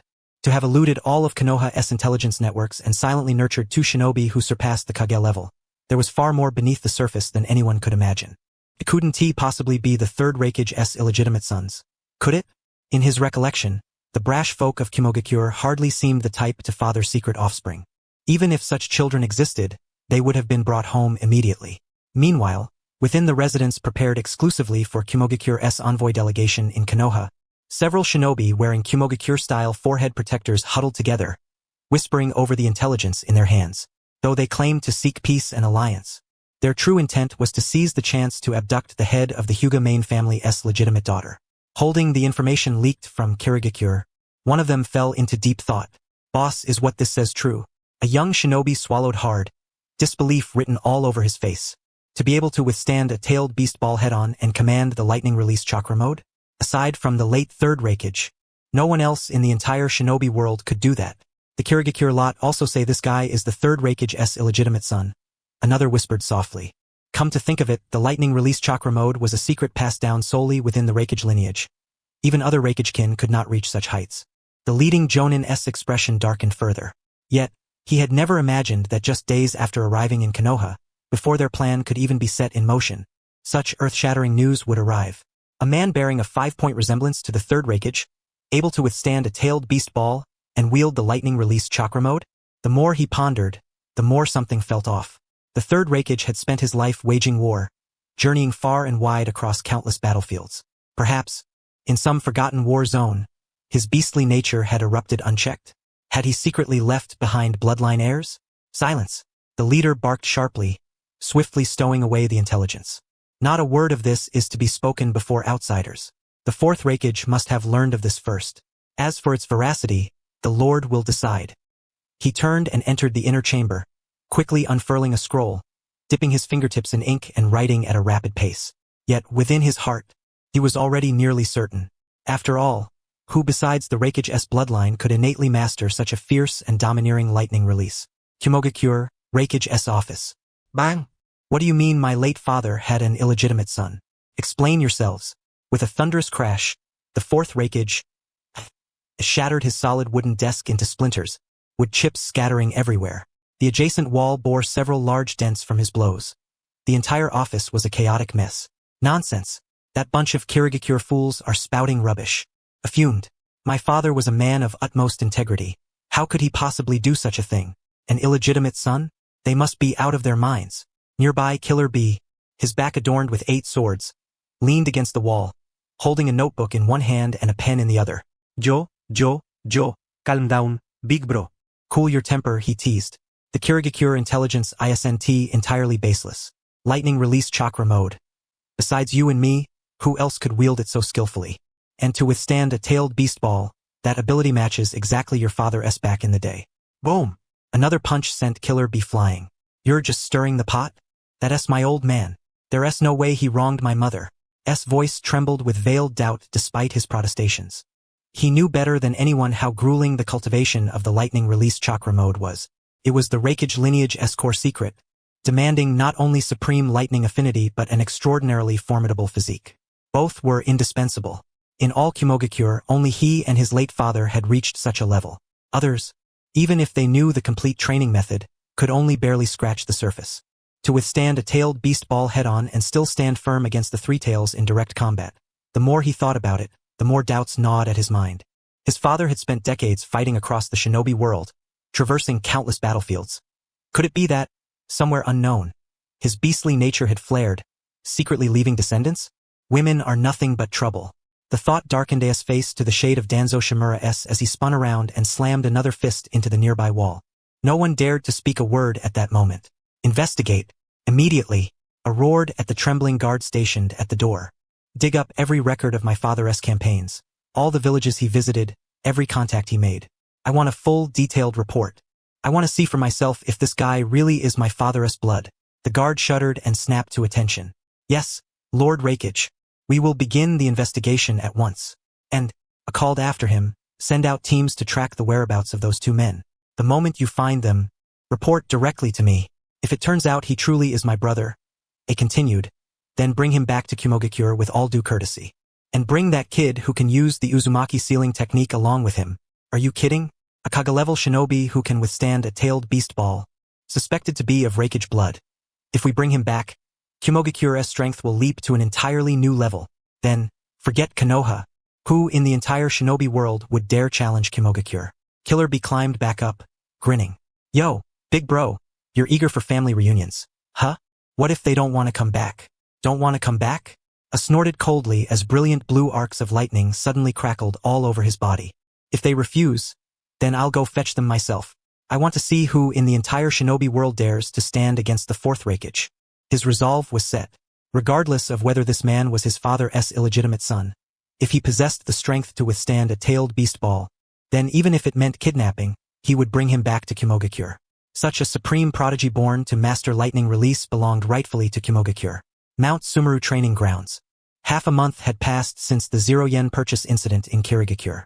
Hiruko had long since recovered from the wounds of the Great Battle and had plunged headlong into refining the lightning release chakra mode once more. Like a blue scion in training, Hiruko suddenly halted his movements. Still not enough.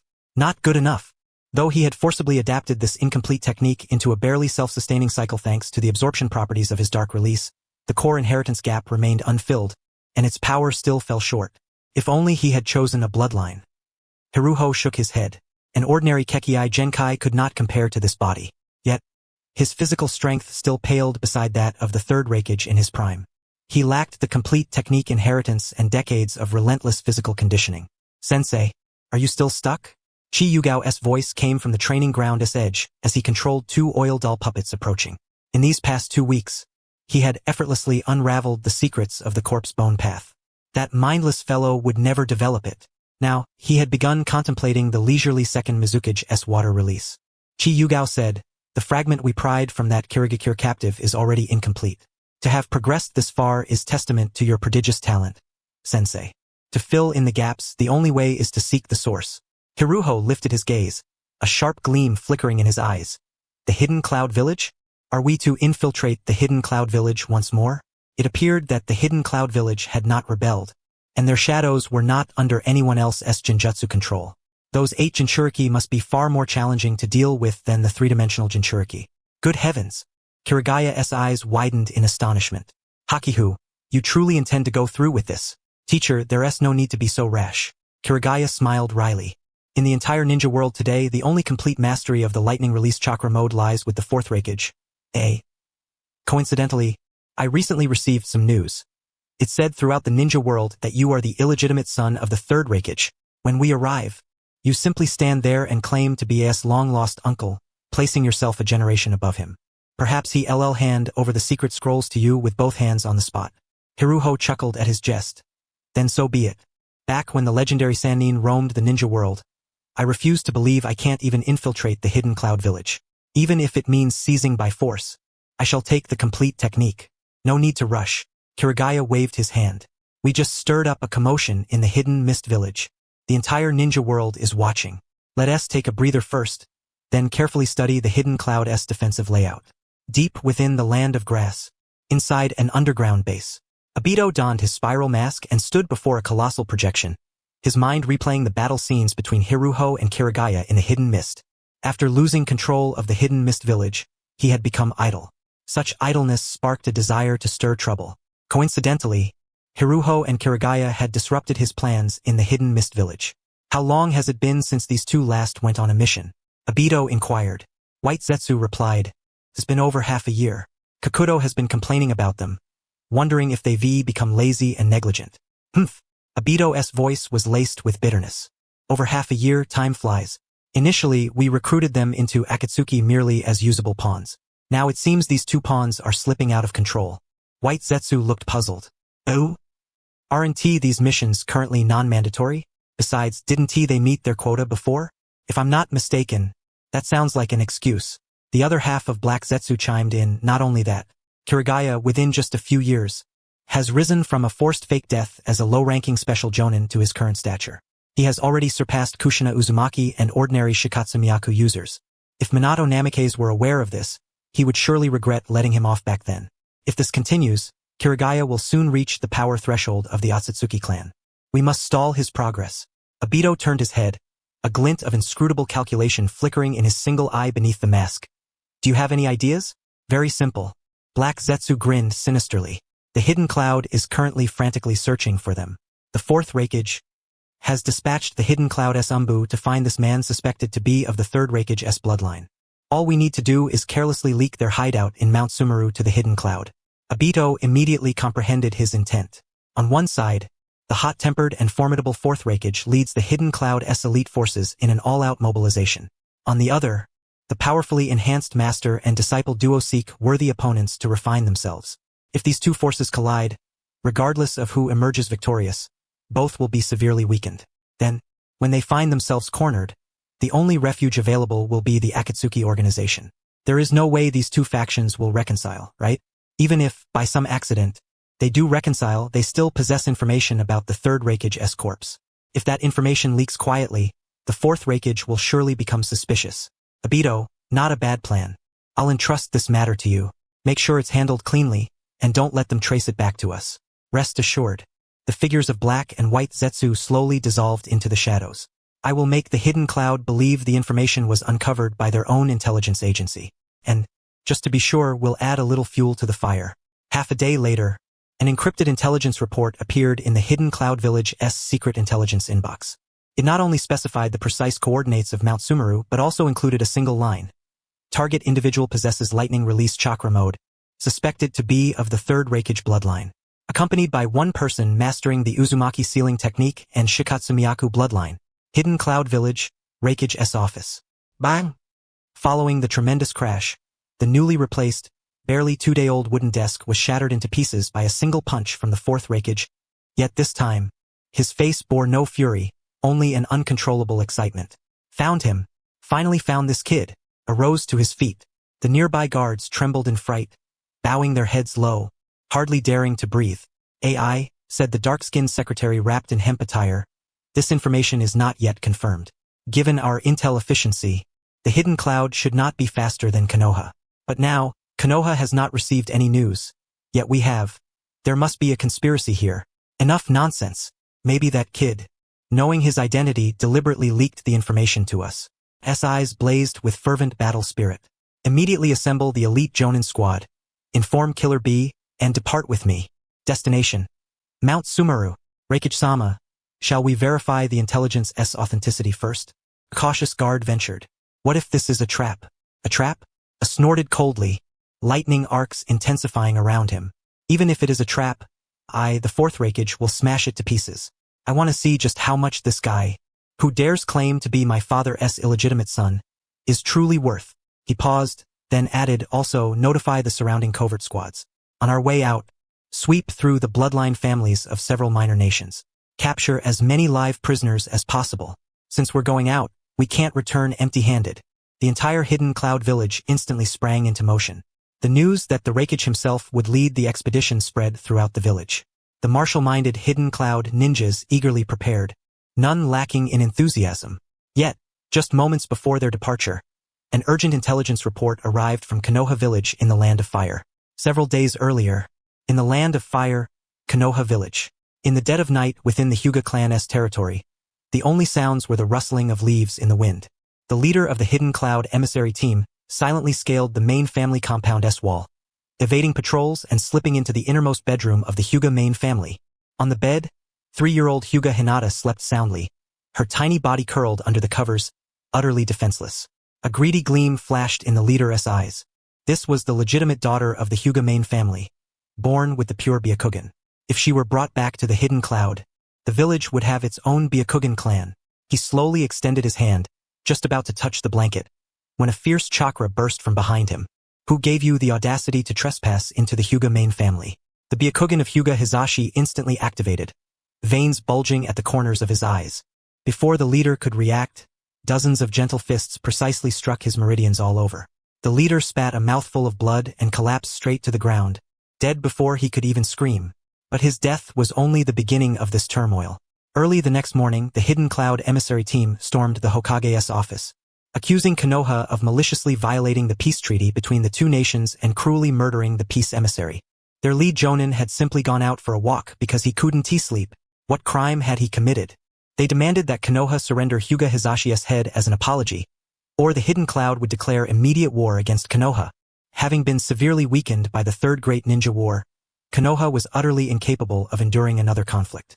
Inside the Hokage's office, Hiruzen Sarutobi, Mito Uzumaki, and Koharu Udatane closed in on Hyuga Hizashi, pressing him relentlessly.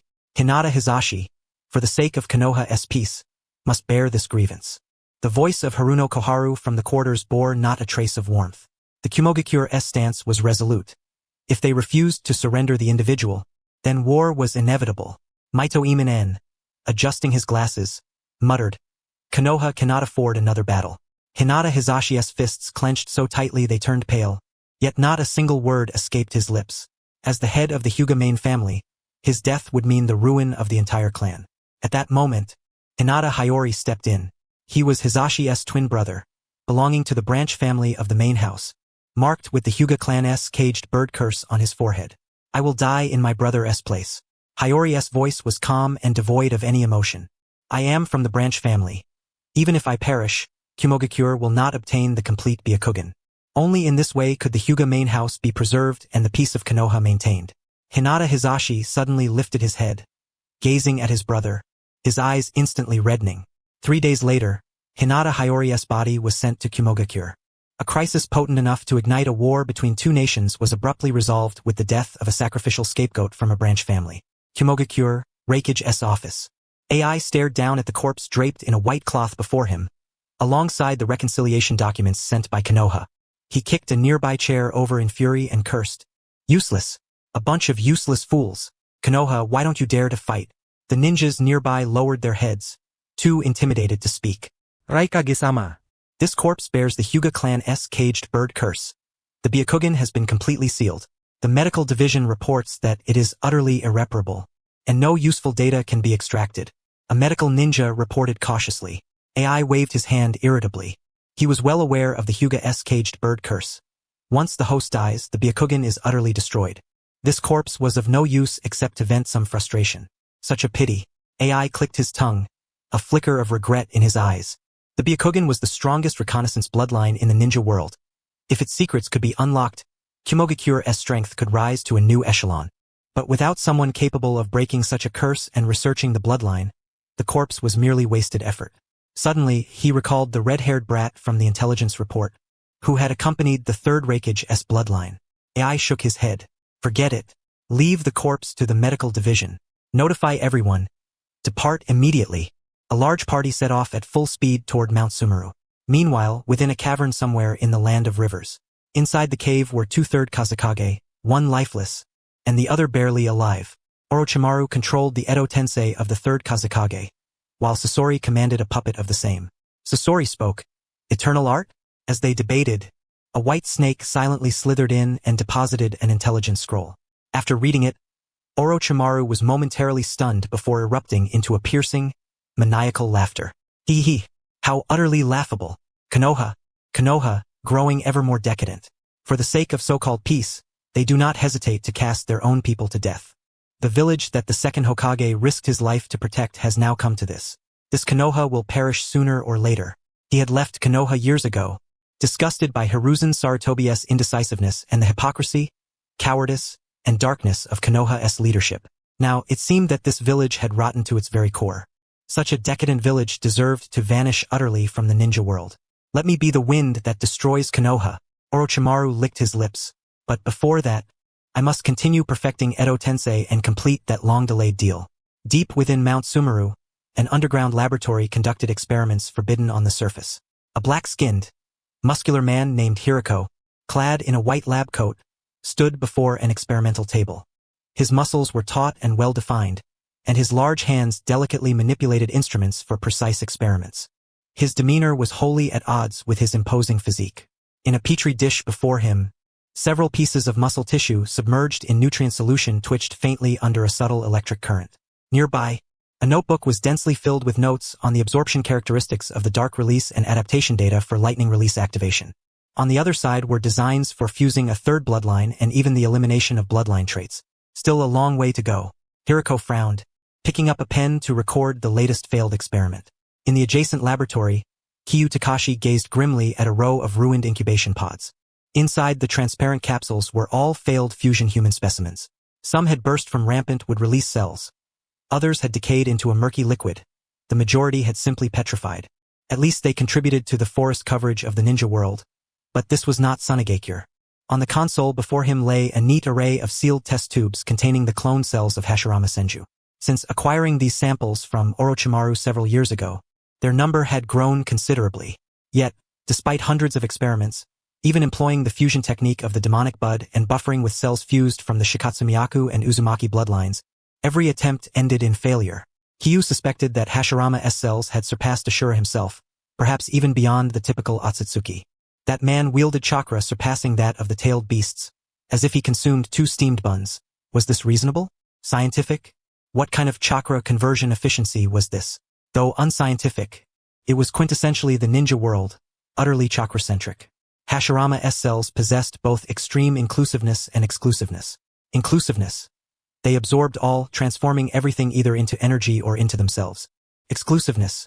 Regardless of origin, all were obliterated. Apart from Hashirama himself, few could master this perfectly. Still no good. Kyu shook his head, irritation flickering across his face. No Hashirama cells, must I have the demonic bud devour Tsunade? Would that be too degrading? Or perhaps go to the moon and fuse with Otsutsuki Shion? Could we even contend with their colossal reincarnated eyes? Just then, the laboratory's communicator emitted a piercing alarm. Beep beep beep zzz beep beep zzz. An emergency transmission popped up on the surveillance screen from a monitoring post at the mountain's base. A panicked voice came through. My lord, a large force of ninjas has invaded the mountain's base. Over 50 in number, all of Jonin rank. Heading toward the mountain gate, Kyu furrowed his brow, silenced the alarm, and exited the laboratory. Hiruko, hearing the commotion, also entered. What is happening? Have intruders broken in? How strange. Kyu raised a sword finger, closed his eyes. The divine eye of perception, chakra far surpassing that of ordinary sensory ninjas, surged like a tide, spreading throughout Mount Sumeru. The chakra fluctuations within a radius of several dozen miles were vividly imprinted in his mind. A wild, thunderous blue chakra, accompanied by the chakra of dozens of elite Jonin-level experimental subjects, marched grandly along the mountain path, utterly unhidden, as if strolling through their own backyard. There seemed to be no malice. Kyu opened his eyes. They are from Kusagakure. The leader must be the Fourth Raikage AI, accompanied by over 40 experimental subjects, Jonin. Kusagakure? Hiruko was surprised. How did they find this place? Every time we travel beyond 100 kilometers, we return using the reverse summoning technique. The outer barrier had never been triggered before. Even if those incompetent subordinates caused trouble, it wouldn't warrant the Fourth Raikage personally leading a team to confront them, would it? What was even more intriguing, Qi Yugao chuckled and added, was that although they had many people, they made no attempt to conceal themselves. It seemed more like a display of strength, as if they were here to retrieve something or someone. Having finished speaking, Qi Yugao turned to Baruho. Baruho immediately understood.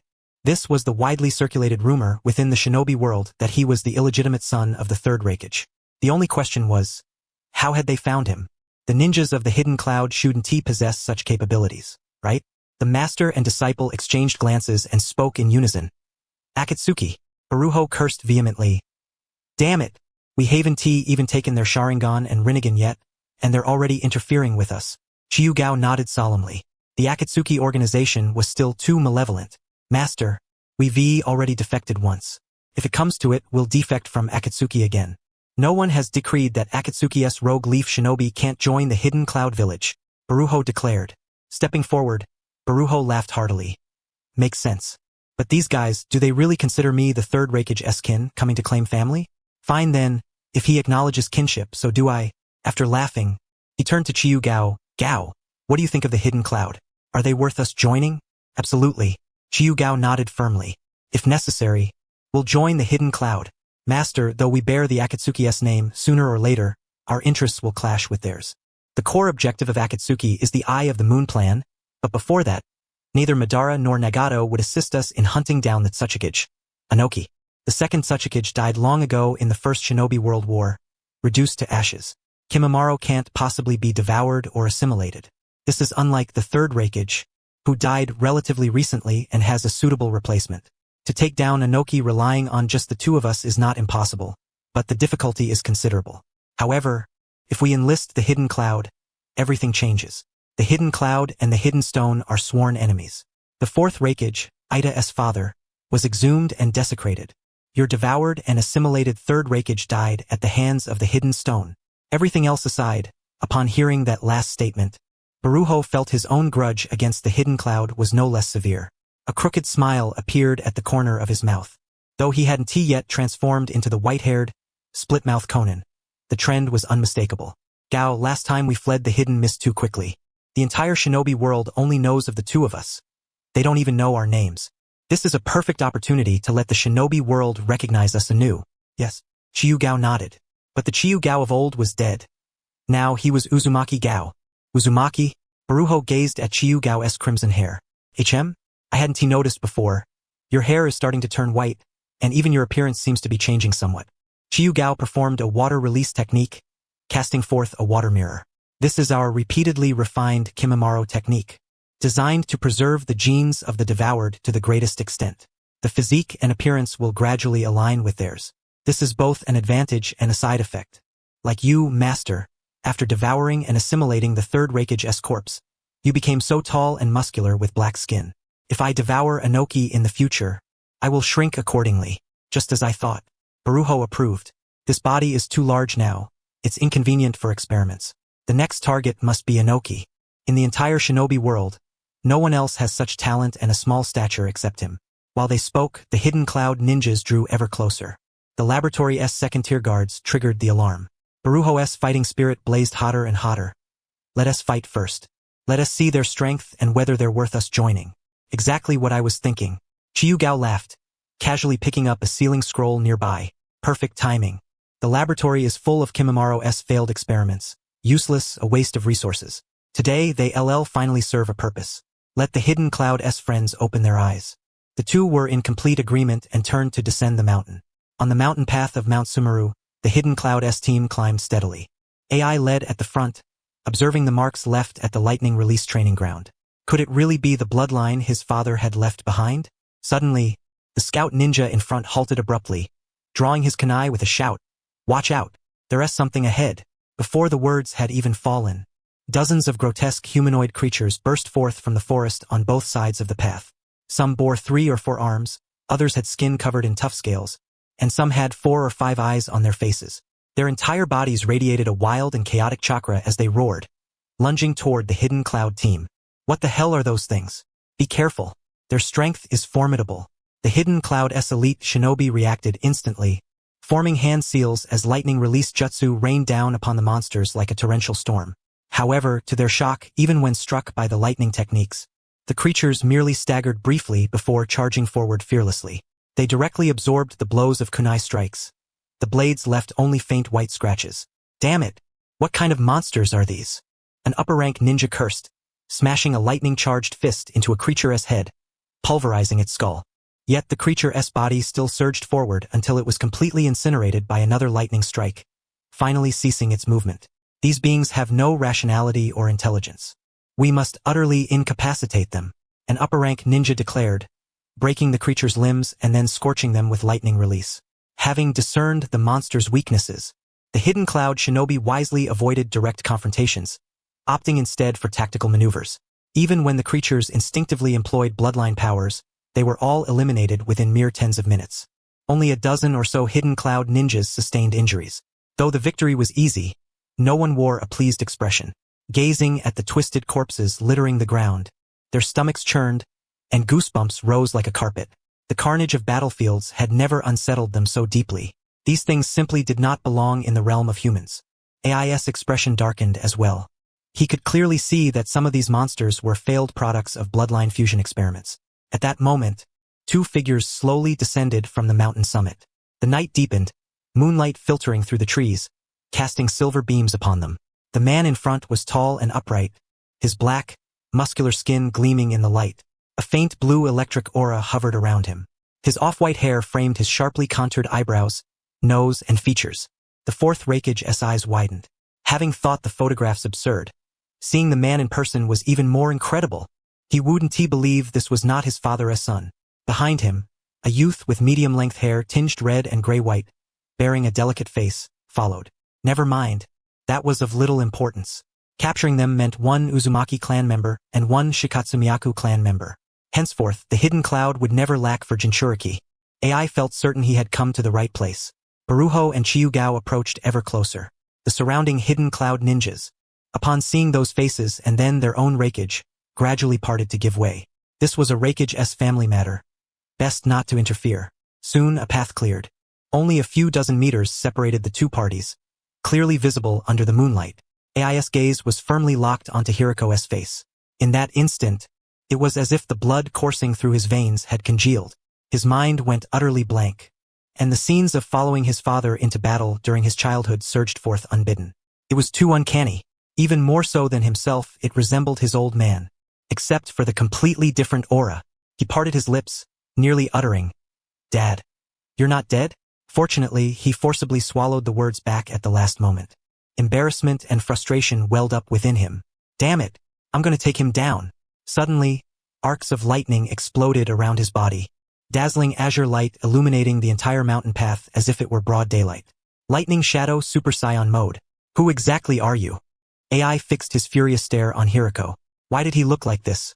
Why did he possess the lightning release chakra mode of the Lightning Shadow lineage? Hiruko. Observing et ratful expression, suddenly smiled. I couldn't beat the Three Tails Jinchuriki, but do you think I can't take you down? He did not answer AI's question. Instead, he slowly raised his right hand as blue lightning release chakra burst forth from his body. Compared to the Fourth Raikage's version, it was like a castrated imitation. That's it? Et his brow furrowed deeply. I'm so disappointed. My old man's lightning release chakra mode, and this is all you've managed to train? What a shame. Before his words faded, the ground beneath AI's feet exploded with a thunderous roar. His entire form transformed into a blinding blue lightning bolt, hurtling directly toward Hiruko. Without a yellow flash, he was the blue flash of the ninja world. No flashy ninjutsu, no superfluous hand seals, just a raw, unyielding clash between true warriors. Lightning release. Lightning plow blade. Surrounded by pure lightning release chakra, he charged at breakneck speed, striking with immense arm strength and lightning-infused blows to severely wound his opponent. This was the speed of the Fourth Raikage, universally recognized as the pinnacle in the shinobi world, so swift that even the Sharingan struggled to track it. Yet Hiruko did not dodge. Just as he had fought the Three Tails, he stood his ground, refusing to retreat. Instinctively, he raised his right arm to meet the incoming fist. Lightning release. Lightning plow blade. Bang! He took the blow head-on. The Fourth Raikage's mouth curled into a slight smile. That's the feeling I want. The shock waves of their clash swept through the mountain path, uprooting trees on both sides. The hard rocky ground cracked instantly with a dense web of fissures. Their collision lasted less than a second. Hiruko's feet carved two deep trenches into the earth, staggering back nearly 25 feet before regaining his balance. His chest and right arm muscles tingled with numbness, bones aching in the joints. He was fully awake now. This was genuine lightning release chakra mode combined with decades of proper physical training. Perhaps one day he too could reach this level. Interesting, AI said, shaking his fist, the excitement nearly overflowing from his single eye. You actually took one of my punches head on? Since my old man's passing, you're the first who dares to go toe-to-toe with me. Since the Third Raikage's death in battle, no one in the shinobi world had been able to engage him in a truly exhilarating taijutsu duel. Killer Bee had come close, Darui was still immature, and other Qimogakure ninja couldn't even withstand half a punch, leaving them all pent up and restless. Again, AI roared, charging forward once more. He threw a left hook, followed by a right hook, just as his father had taught him. Wherever his fists passed, the air crackled with sizzling lightning. Hiruko showed no trace of fear, nor any sign of fleeing or surrender. Gritting his teeth, he pushed his limited lightning release chakra mode to its utmost, simultaneously infusing it with the properties of the dark release, absorbing the Fourth Raikage's lightning release chakra, and braving the clash with AI. At least this way, he could endure the blows more easily. He could absorb ninjutsu and chakra, but 70% of AI's attacks were pure, perfected physical strength, something the dark release had no way to counter. AI noticed this problem. His chakra was being absorbed by the opponent. Damn, where did your dad get this dark release bloodline from? At the edge of the forest, Qi Yugao leaned casually against a sturdy tree trunk, watching the lightning release duel nearby with great interest. He paid no heed to the dozen or so Qimogakure jonin glaring at him. Kid, don't get too cocky. The lead jonin unsheathed his ninja sword in an instant, the blade wrapped in lightning release chakra. Scores of Qimogakure ninja scattered swiftly, forming a siege formation. Lightning release ninjutsu rained down like an intricate electric web, striking Qi Yugao relentlessly. These were the elite of Qimogakure, selected from hundreds, working in perfect harmony to seal off all escape routes. Oh, thunderstorm incoming? Qi Yugao didn't even move a step. He formed two hand seals and uttered a single word. Water release. Water array wall. The second Raikage's version of the water array wall encircled him with a 360-degree rotating water barrier, yet not a single drop touched him. The Qimogakure ninja were astonished. How can such a powerful water release be used without any water source? And this water array wall, where have I heard of it before? Qi Yugao's hands did not stop. He formed four more seals. Water release. Water dragon whirlwind. The towering water wall transformed into a gigantic dragon, counterattacking the surrounding Qimogakure ninja. Lightning release collided with the water surge, but instead of breaking through, the conductive water instantly backlashed. Several frontline ninja were paralyzed, their bodies tingling fiercely as they were swept away by the torrent. I remember this technique. I saw it in the ancient texts. It's the second Hokage Senju Tobarama's secret water release. I recall now. Our teacher said this water release surpasses even the Mizukage's techniques. Exclamations erupted one after another. Qi Yugao's assault was far from over. His form flickered as he weaved through the crowd, unleashing water release. Water severing wave. Water release. Water dragon bullet technique. And water release. Explosive water surge. During the time he cast these three techniques, the Qimogakure ninja managed only a single ninjutsu. Earth release. Earth flow wall. The sole earth release user quickly stamped the ground to erect a soil barrier, but the sharp water blades cleanly sliced through it, leaving a smooth, flawless cut. The water dragon knocked the ninja about, and the overwhelming flood transformed the mountain path into a temporary swamp. Throughout it all, Qi Yugao neither employed the corpse path nor expended much chakra. Relying solely on his masterful water release, he left dozens of Qimogakure jonin utterly defenseless. Fortunately, Hiruko had been pushed further away by the Fourth Raikage. Otherwise, their raw confrontation might have overshadowed this display. Within mere minutes, all the Qimogakure ninja lay soaked in the water, some with multiple broken bones, yet not a single fatality occurred. Qi Yugao had no intention of vengeance, merely showcasing his strength without inflicting mortal wounds. Perched upon a rock protruding from the water, he casually formed a hand seal.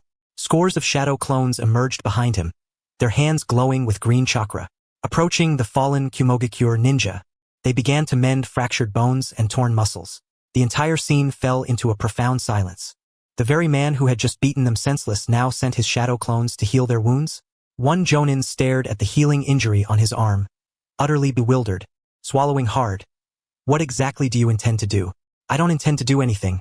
Qi Yugao shook his head briskly, seeing that they were all men. Just like you, I only want to show you a demonstration of strength. At that moment, a tremendous rumble echoed from the mountaintop, and boulders began to tumble down. Everyone looked up just in time to witness Himiko being blasted away by AI's fist, crashing heavily against the mountainside and spewing a mouthful of fresh blood on the spot. Qi raised an eyebrow slightly, then suddenly turned to the bewildered cloud-hidden ninjas who had just been healed, offering them a faint smile. "Gentlemen, shall we place a wager? Who do you think will win?" The group of cloud-hidden ninjas instantly tensed, their hands instinctively moving toward their kunai. What kind of trick was this kid trying to pull now? Before they could respond, Qi casually slapped down hundreds of thousands of Ryo on a rock. "I'm betting on the Fourth Raikage's victory." A deathly silence fell over the entire scene once again. It was as if they were meeting this enigmatic warrior for the very first time. A warrior utterly devoid of the usual aura of strength. One Jonin couldn't help but twitch the corner of his mouth sharply. "Sir, weren't you allied with the Third Raikage? Why then are you betting on our Raikage?" "Exactly," another young ninja chimed in, equally perplexed.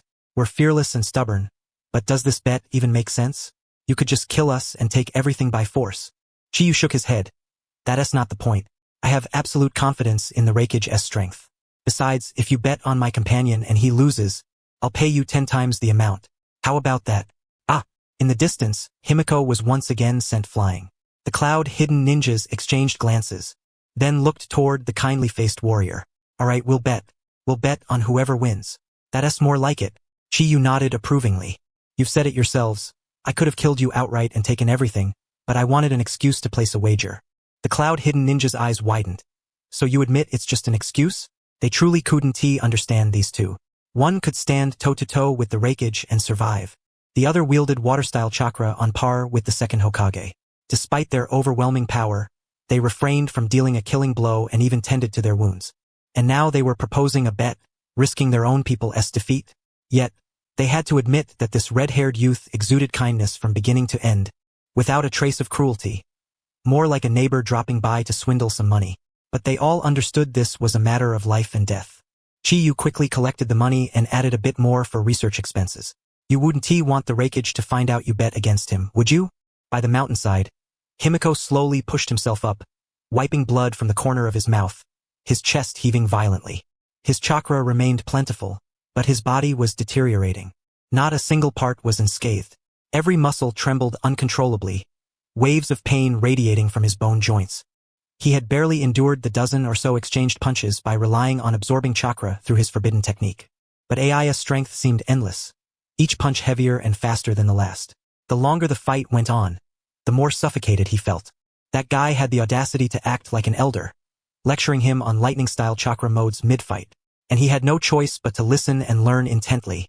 It was infuriating, yet utterly helpless. He could only endure blow after blow. Ai, on the other hand, showed no sign of stopping, growing more exhilarated with every strike. Laughing loudly, he shouted, "What? Is that all you've got? Come on. Show me everything you've got. Let me see if you deserve to wield my father's lightning style. Use everything I just taught you. Show me how fast you learn. How tough you really are."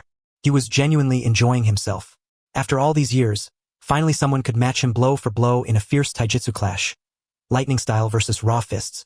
Even if the opponent's lightning mode was incomplete and augmented by forbidden techniques, and even if he was slightly on the back foot, the very courage to stand firm and fight head-on earned Ai's respect. Not to mention that face bore a striking resemblance to his father. Seeing the man who shared about 50% likeness to the Third Raikage, Ai almost hallucinated that his father, who had fallen on the Iwagakure battlefield years ago, was standing right before him, fighting this exhilarating duel. This subconscious thought made Ai hit even harder. He pushed off the ground once more, shattering the earth as he charged toward Himiko again. This punch carried over 30 years of experience. Himiko's pupils contracted sharply, and just as he was about to forcibly activate his forbidden technique to absorb the attack, he realized he couldn't withstand it. Whoosh! Chiyu, sneaking up behind Ai, swiftly formed hand seals, and a massive wall of water erupted from the ground, shielding Ai's fist. The Vajra seal bound the Raikage's limbs. Boom! Ai's fist shattered the water wall, but he immediately sensed the sneak attack from behind. Halting his assault, he sidestepped to evade the Vajra chains. "You brat, what do you think you're doing? My duel with him isn't over. This is our family matter." Chiyu replied, "Family matter? That's debatable. Even a DNA test would prove we're related. Raikage, if this fight drags on, it'll lose its meaning." Chiyu casually dispelled the remaining water-style jutsu. "My teacher has already lost. You've won." the fastest and strongest man in the shinobi world lives up to his reputation.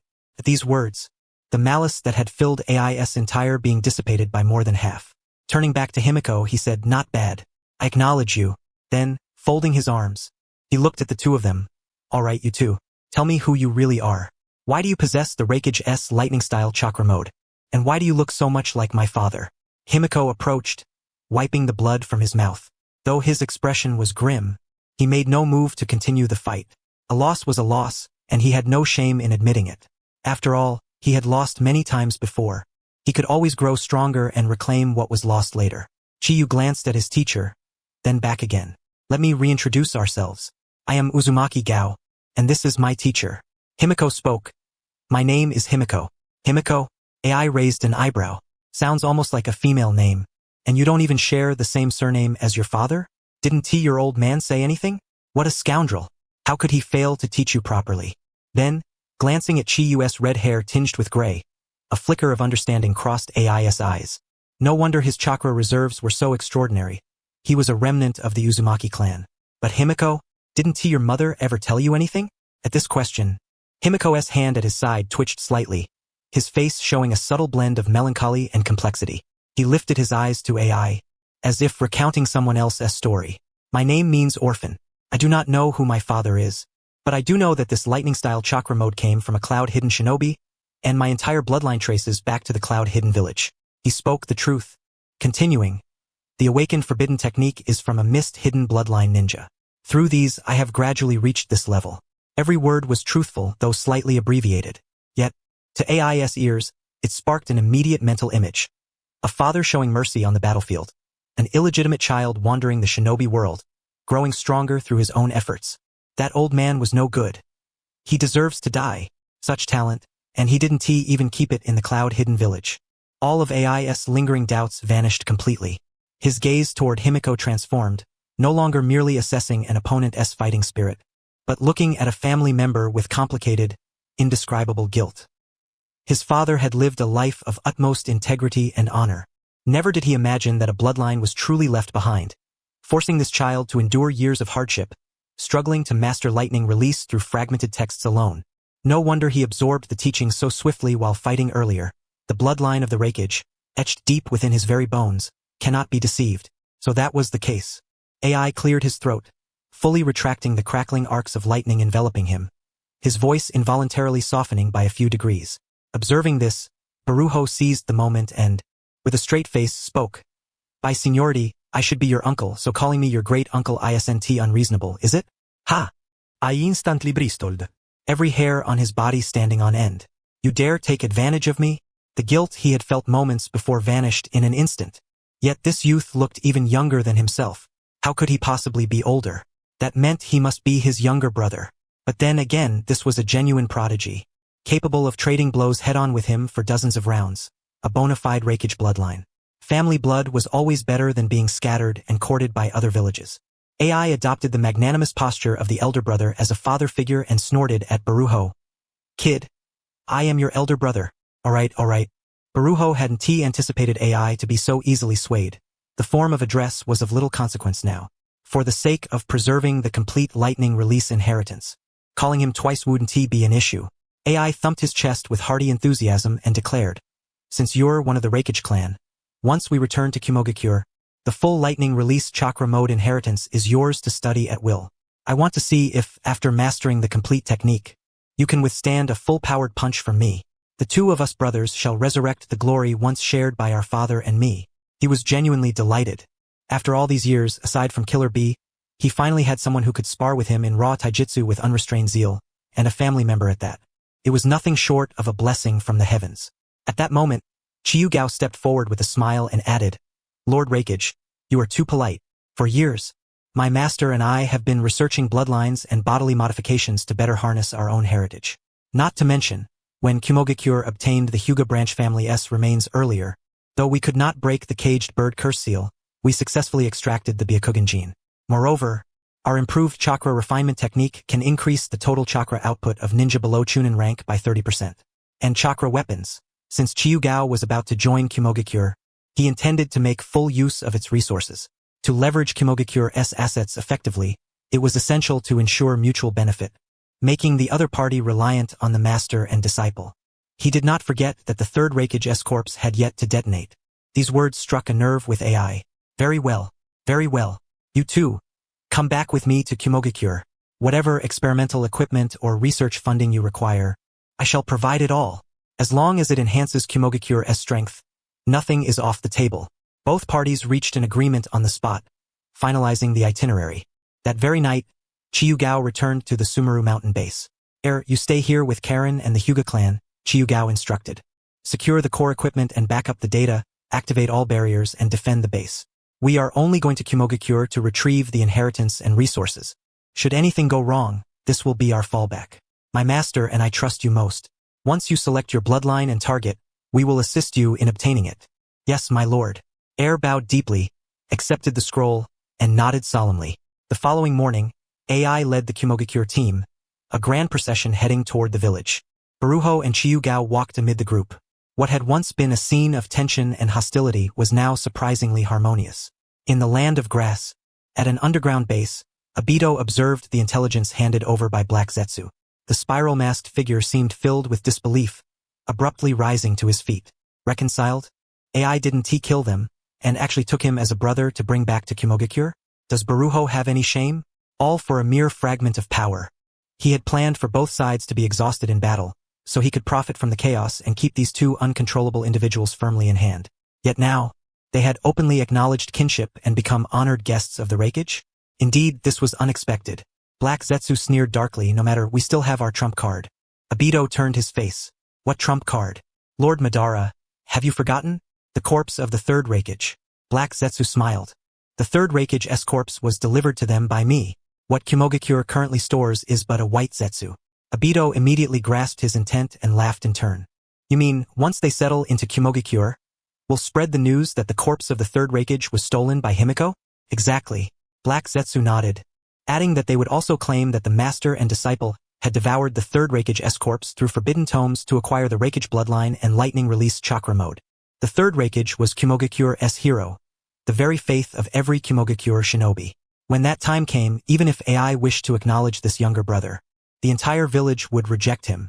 Those two disciples would be locked in a bitter, unending conflict with Qimogakure, ultimately forced to rely on the Akatsuki. Clever plan. Obito sat back down, his one eye brimming with calculation. Once they enter Qimogakure and settle, we will ignite this fire and see if they can remain so carefree then. Meanwhile, the team heading to Qimogakure camped in a mountain valley to rest. In the stillness of night, Baruho and Qi Yugao concealed themselves within a separate tent. They exchanged a glance and simultaneously produced Akatsuki rings. Qi Yugao infused chakra and sent a message through Pain's channel. Baruho and I have successfully infiltrated Qimogakure. We will synchronize core intelligence from Qimogakure in due course. At the top floor of the Great Tower in Amigakure, the Deva Path Pain sat upon the throne, listening to Tendo's report on recent financial flows. Konan was nearby, organizing mission reports from various members. Suddenly, the ring on Pain's finger trembled violently, and a brief transmission entered his mind directly. Pain froze immediately, the ripple pattern in his Rinnegan stalling for a moment. Konan noticed his abnormality and leaned in quietly, asking, "What is it? What happened?" Pain was silent for 2 seconds before sharing the message with Konan. After reading it, Konan's expression stiffened instantly. Her elegant brows furrowed tightly, her entire countenance rife with confusion.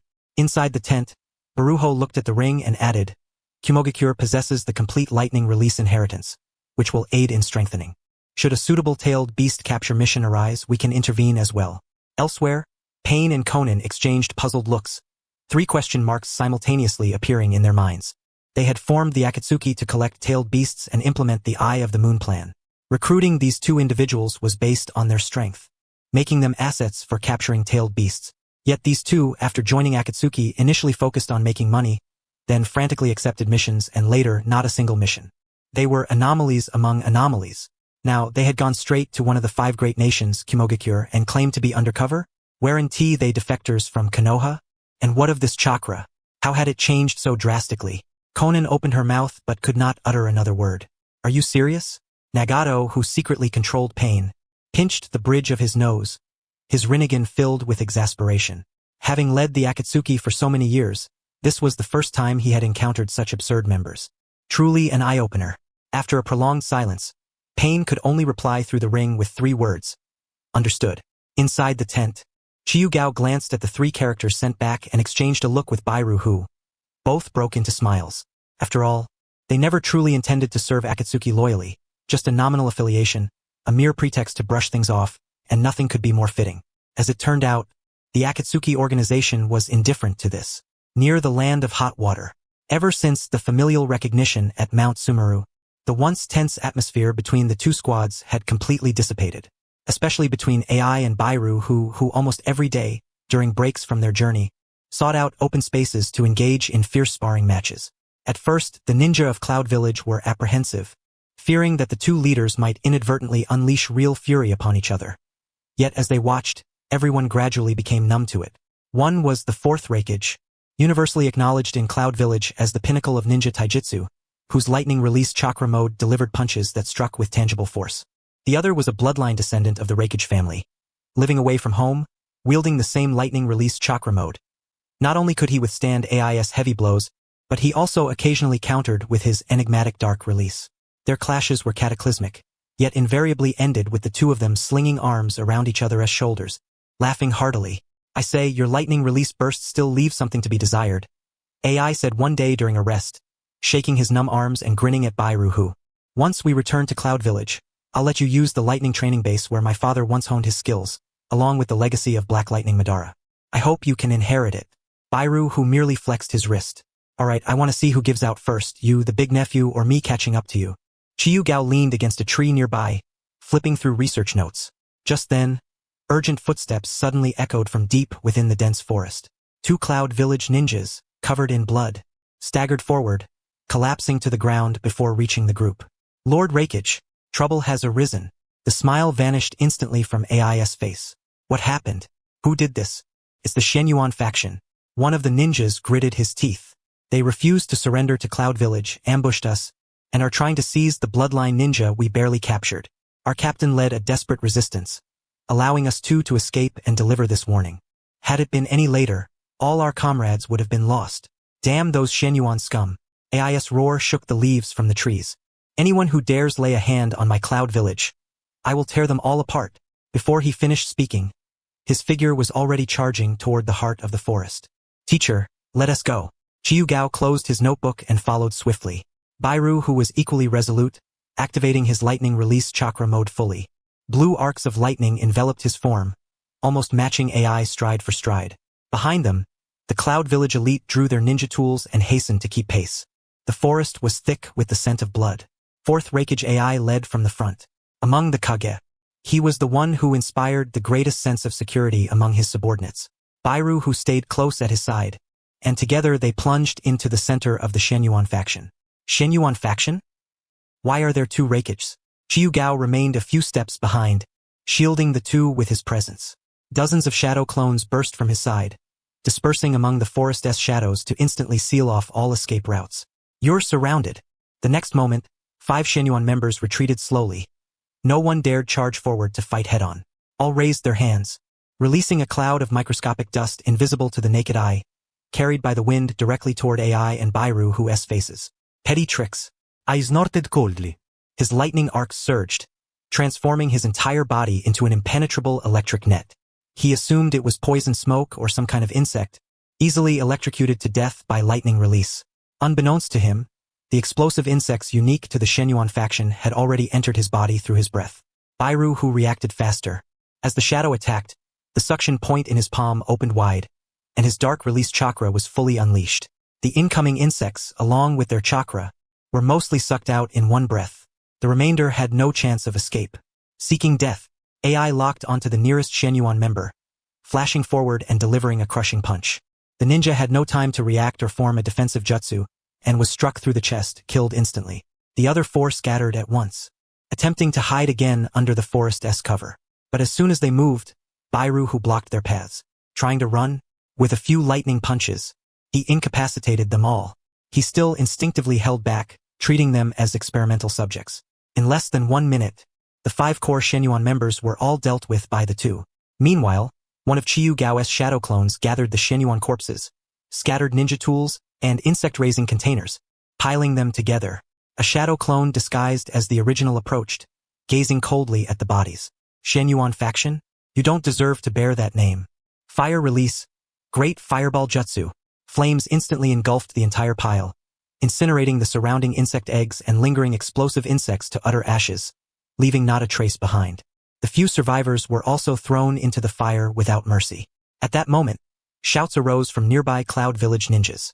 AI's expression shifted as he rushed over to find the previously ambushed Cloud Village squad lying in a large heap. The few survivors were severely wounded, barely clinging to life. One young ninja, seeing AI arrive, struggled to rise. But halfway up, he suddenly emitted a piercing scream. His abdomen swelled violently.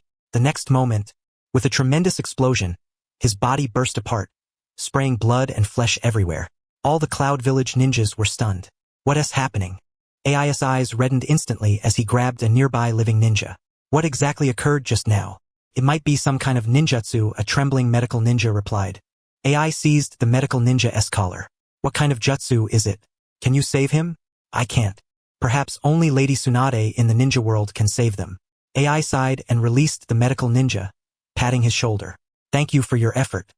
He had not anticipated that the mission he had reassigned, diverting to pick up his own people, would result in such a disastrous accident. Had he known, he would have taken it slow and gone himself. Among the crowd, Qi Yugao's shadow clone performed a brief examination and explained for them. They released invisible insects that burrowed into their bodies. Whenever chakra is used, boom. Explosion. Qi Yugao made an explosive gesture with his hand.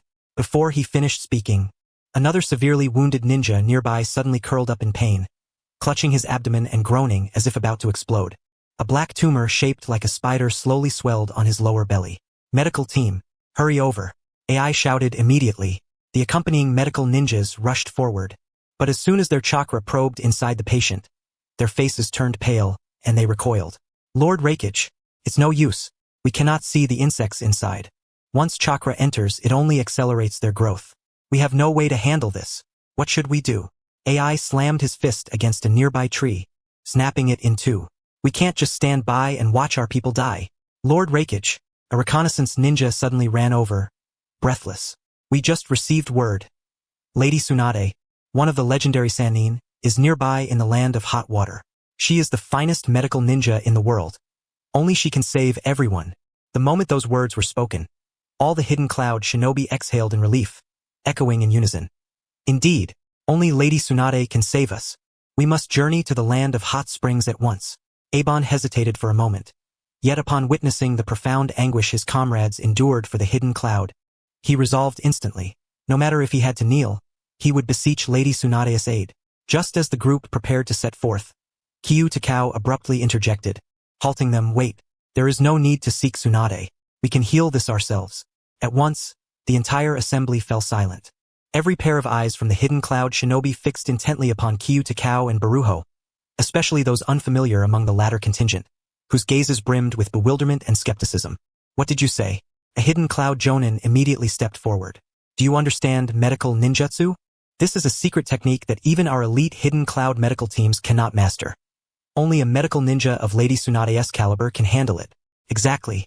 Another shinobi chimed in. No, don't interfere with our quest to find Lady Tsunade. Don't delay the treatment. Qi Yugao was left utterly perplexed. This storyline, something felt amiss. Was this not supposed to be the mindless narrative of the Dragon King's crooked mouth? The divine healer descending the mountain? He looked up carefully at those few individuals. Oh, they were dark-skinned hidden cloud shinobi, their minds filled only with muscle, and given that the ninja world was largely illiterate, this made sense. Amidst the murmurs, Abon furrowed his brow. Though he trusted Baruho and Qi Yugao's abilities, medical ninjutsu was an entirely different matter from combat. This was a matter of life and death for his subordinates, allowing no margin for error.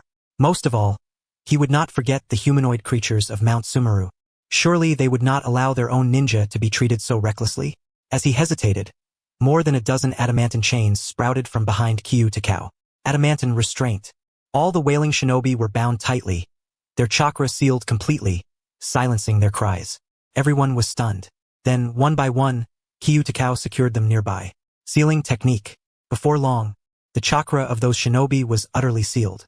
The chakra has been fully sealed, Qi Yugao declared. Next, we only need to kill or extract the parasites. Impressive. Divine healer. Those who had doubted instantly changed their tune. The muscular hidden cloud shinobi might lack intellect, but they respected strength. If you could overpower them, they would believe anything, even that chickens could play basketball. The Raikage remained silent. During our earlier confrontation, I too was infected by these parasites, Baruho volunteered, stepping forward. These creatures survive by absorbing chakra. The greater the chakra fluctuations, the faster they grow. At the time, I mistook them for chakra and absorbed them without leaving a trace. He paused, then looked toward Abon.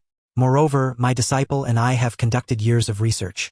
In terms of precise chakra control and understanding of human anatomy, we are scarcely inferior to Lady Tsunade. Trust us for 10 minutes. Abon looked at his subordinate, writhing in agony on the ground, then at Baruho's resolute gaze. He gritted his teeth and suddenly waved his hand. Very well. I will trust you this once. Everyone, clear the way. Do not delay their treatment. The hidden cloud shinobi swiftly made space, creating a large clearing. Without further ado, Qi Yugao approached the nearly dying shinobi. With meticulous chakra sensing, the condition within the patient became immediately clear. The exploding parasites had burrowed into the patient's blood vessels and internal organs, filling the tumor in his abdomen with nearly mature parasites. Any additional chakra would trigger an explosion. Baruho prepared alongside him. They would not employ delicate chakra scalpels like Tsunade or Shizune to surgically remove the parasites one by one. Instead, they had a more suitable method. Baruho raised a hand and pressed it to the patient's chest, silently chanting, "Technique of demonic sprouts." Years of research and refinement made consuming a small parasite in another's body effortless. Soon, black mist enveloped the patient, an ominous sight far removed from orthodox methods. The patient writhed in immense pain. The tumor diminished. Under the fusion of the technique of demonic sprouts, the parasites merged completely with his flesh. Baruho withdrew his hand and moved to the next injured shinobi. I have fused the exploding parasites within them, he explained, so they will no longer worry about uncontrolled self-detonation. Moreover, they gain an ability without the need for training. What ability? A hidden cloud shinobi inquired. Self-detonation, controlled self-detonation. In moments of crisis, they can concentrate chakra at the site of suppression. Isn't that like an explosive tag? Not quite. Baruho shook his head. The remnants after the explosion inherit the parasite's traits, infecting others by forcibly absorbing chakra, continuing the chain of explosions. A chilling intake of breath swept through the hidden cloud shinobi. How malevolent, to die and drag others down with them. Yet it perfectly embodied the hidden cloud spirit. They feared not death, only death without meaning. Under Baruho and Qi Yugao's operation, the entire process took less than 8 minutes. No one remained in mortal peril. The accompanying medical shinobi hurried forward to examine the patients. Moments later, they lifted their heads in disbelief. Raikage-sama, the successful. All parasites inside him are gone. Vital signs have stabilized. Every hidden cloud shinobi gazed at Baruho and Qi Yugao with awe and admiration. Qi Yugao paid no heed to the crowd's murmurs, his eyes sweeping over all those who had confronted the Shen ape group, including Raikage Abon.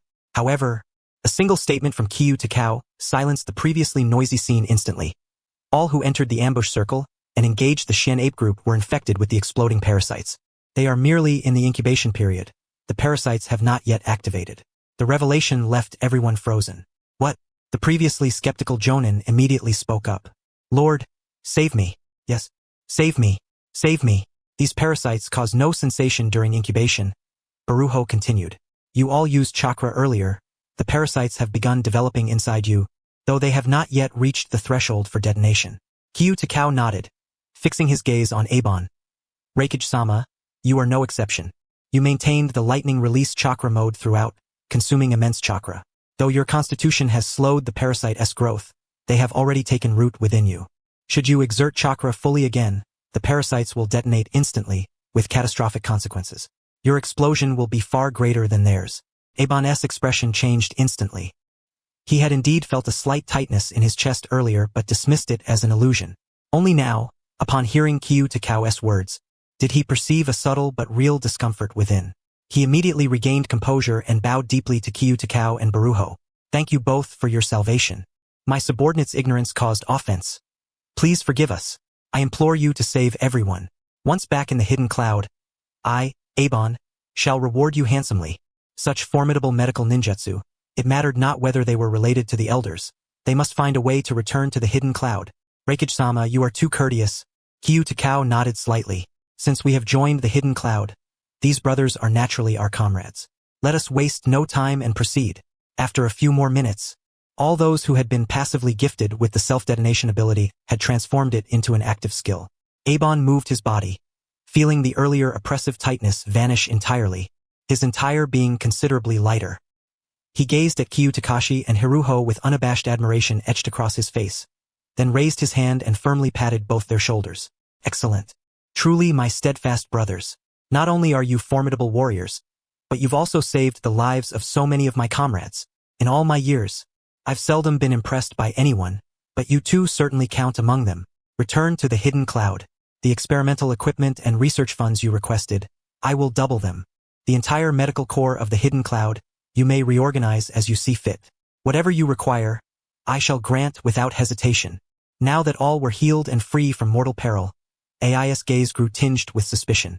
Water release and other Kekkei Genkai were one matter, but sealing techniques, medical ninjutsu, and the scientific prowess they deliberately displayed, none of it resembled the capabilities of wandering shinobi. Even the hidden cloud itself could not achieve such feats. It must be the product of Konoha's full support. Could it be Shimura Danzo? No, impossible. While he might have entertained such ambitions, he certainly lacked such abilities. Yet, for geniuses of this caliber, even if they were undercover, Ai was willing to accept them. The surrounding hidden cloud ninjas gathered around, bowing respectfully to the two. Hiruko and Kiyotakashi smiled as they responded to the crowd, silently calculating in their minds. The crisis with the monkey clan had been resolved, but the machinations of the Akatsuki and the volatile lightning sealed within the Third Raikage's corpse still loomed overhead. They intended to make the hidden cloud dependent on them, or at least ensure that losing them would incur significant losses. Both parties harbored ulterior motives. The journey back to the hidden cloud village was silent and solemn, yet grand in scale. Upon entering the village, Ai, without even changing his clothes, summoned all jonin, secretaries, and department heads to the conference hall of the Raikage Tower. With two resounding bangs, he shattered the corner of the conference table, then pointed at Hiruko beside him in front of everyone. Listen well. From this day forth, Himiko shall be my sworn brother. Anyone in the hidden cloud village who shows him disrespect is disrespecting me. The Fourth Raikage. Anyone who dares lay a finger on him, I will tear their bones apart. At these words, the entire conference hall fell into stunned silence. Then, in unison, they shouted, "Yes, Lord Raikage." Though their voices were resolute, those below stiffened, exchanging glances filled with shared shock and curiosity. Finally, their gazes landed on Hiruko before darting swiftly back to Ai's face. Wait, Lord Raikage, you're barely in your early 30s, and this suddenly appearing sworn brother looks only slightly younger than you. Could it truly be, as the legend says, that the former Raikage once had an amorous affair outside, fathering an illegitimate child who has now been found? Yes, exactly. It must be so. Some of the elders, seeing Himiko's resemblance to the previous Raikage, were convinced. He looked even more like the former Raikage than the Fourth Raikage Ai himself. Suddenly, everyone's thoughts veered toward the same outrageous conclusion. The Third Raikage had been famously indifferent to women during his reign, and after the Fourth Raikage Ai was born, he devoted himself solely to training. Now, with an illegitimate son emerging, could it be that the Fourth Raikage, who supposedly shunned women and remains without an heir, is secretly a seasoned veteran? Perhaps, in some unknown corners of the shinobi world, renowned female ninjas have not escaped his grasp. Ai, noticing the strange expressions and wandering eyes among the crowd, mistook their demeanor for dissent and slammed the table once more. What? Do you have objections? And no, Lord Raikage, you speak the truth. The crowd quickly regained composure, bowing their heads in unison, their faces buried lower and lower, though the corners of their mouths twitched uncontrollably. Damn these corners of the mouth. Hold them down. With the Raikage slamming the table in frustration, it only revealed his own unease. This rumor was ripe for the picking. Within less than half a day, the Fourth Raikage Ai's joyous announcement of a long-lost sworn brother, confirmed as the Third Raikage's illegitimate child, spread like wildfire throughout the hidden cloud village. From the upper echelons of the Raikage Tower to the ramen vendor at the village gate, and even the mischievous children in the ninja academy, no one was unaware of the news. Even the border patrol ninja's first words upon shift change were, "Hey, did you hear? The former Raikage really had an illegitimate son." The spy the hidden stone village had planted within the hidden cloud encrypted this intelligence and sent it back to Iwagakure that very day. Upon reading it, Inoki thought his subordinates had gone mad, repeatedly asking, "Are you sure? The Third Raikage AI actually had an illegitimate son? After confirmation, Inoki became certain of one thing. There must be a conspiracy. Even if it involved the hidden cloud, even if it was his own son. No one knew the Third Raikage better than he did. Even if Sarutobi, that monkey, had an illegitimate child, the Third Raikage certainly did not. Inoki shook his head and sneered at the deceased Third Raikage. You never imagined that even after death, you'd face another tribulation. Did you? Konoha Hokage's office. Hiruzen Sarutobi put down the intelligence on the hidden cloud and took out another report. The Third Raikage's illegitimate son has been found. So what about my son, Shinosuke? Is he truly dead? Days passed, and the rumor not only failed to fade but grew increasingly outlandish. The secretaries in the hidden cloud's office began to regard AI with wary eyes. Each time they saw him, they were 30% guarded and 70% expectant, fearing that one day he might, like the former Raikage, suddenly unleash his beastly nature and add yet another illegitimate child to their list. Even the village elders, who once busied themselves arranging potential matches for AI, had given up, whispering privately, so the Raikage has long since had heirs. No wonder he never sought a wife. The most absurd development was that the village's busybodies turned this matter into fan fiction. Titles like the Fourth Raikage and the legendary female ninjas. Untold stories, the pinnacle of the hidden cloud. Why AI trains his body late at night. AI's physical training guide. This female ninja, come to my room, and I'll teach you everything. Each volume more outrageous than the last, selling better than the one before. The greatest beneficiary of these works was none other than Kyu Takashi. 8 out of every 10 copies featured material and outlines anonymously provided by him. He even recruited several talented ninja artists to establish a creative studio. From writing and illustrating to printing and sales, they handled everything in-house. They even introduced tiers. The regular edition sold freely in bookstores, while the limited edition included exclusive storylines and guest appearances by personal acquaintances, priced several times higher yet eagerly snapped up. Even the hidden cloud's Umbu secretly bought the limited editions, fearing exposure. Thanks to this enterprise, Kyu Takashi amassed a fortune in just half a month. Hiruko noticed Kyu's frequent trips to the bookstore, always returning with a hefty sum. Though he did not fully understand the details, he was content knowing their research funding had been replenished. Amidst the commotion, Kyu Takashi and Hiruko had not forgotten their true mission. Everything AI had promised was fulfilled without exception. Top-tier experimental equipment, abundant research funds, and the entire Hidden Cloud Medical Corps, reorganized as they desired, with no one daring to utter a single objection. Kyu Takashi immersed himself in the laboratory, unveiling the chakra cannon schematics he had long withheld due to time constraints. Together with the Hidden Cloud's research team, he incrementally upgraded and refined the design. The Hidden Cloud's shinobi traditionally revered physical prowess, harboring disdain for external tools, believing that true strength resided solely in one's fists. Until the day of the test fire when Kyu Takashi, in the presence of AI and all the senior officials, activated the upgraded chakra cannon. A single artillery shell was fired, shattering half of the stone mountain used for the exercise. The dust lingered in the air for an extended period without settling.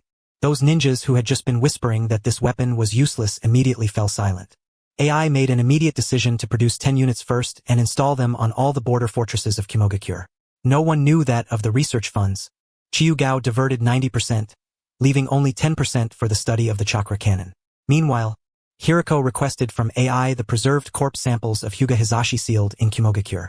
He immersed himself daily in the laboratory, delving into the genetic secrets of the Byakugan, while also revisiting various bloodline limits from before. However, most of his time was devoted to the former training grounds of the Third Raikage. That place was perpetually filled with thunder, the valley saturated with lightning-release chakra. It was one of Qimogakure's forbidden zones. Any ordinary person who entered would be struck down into caramelized remains by lightning.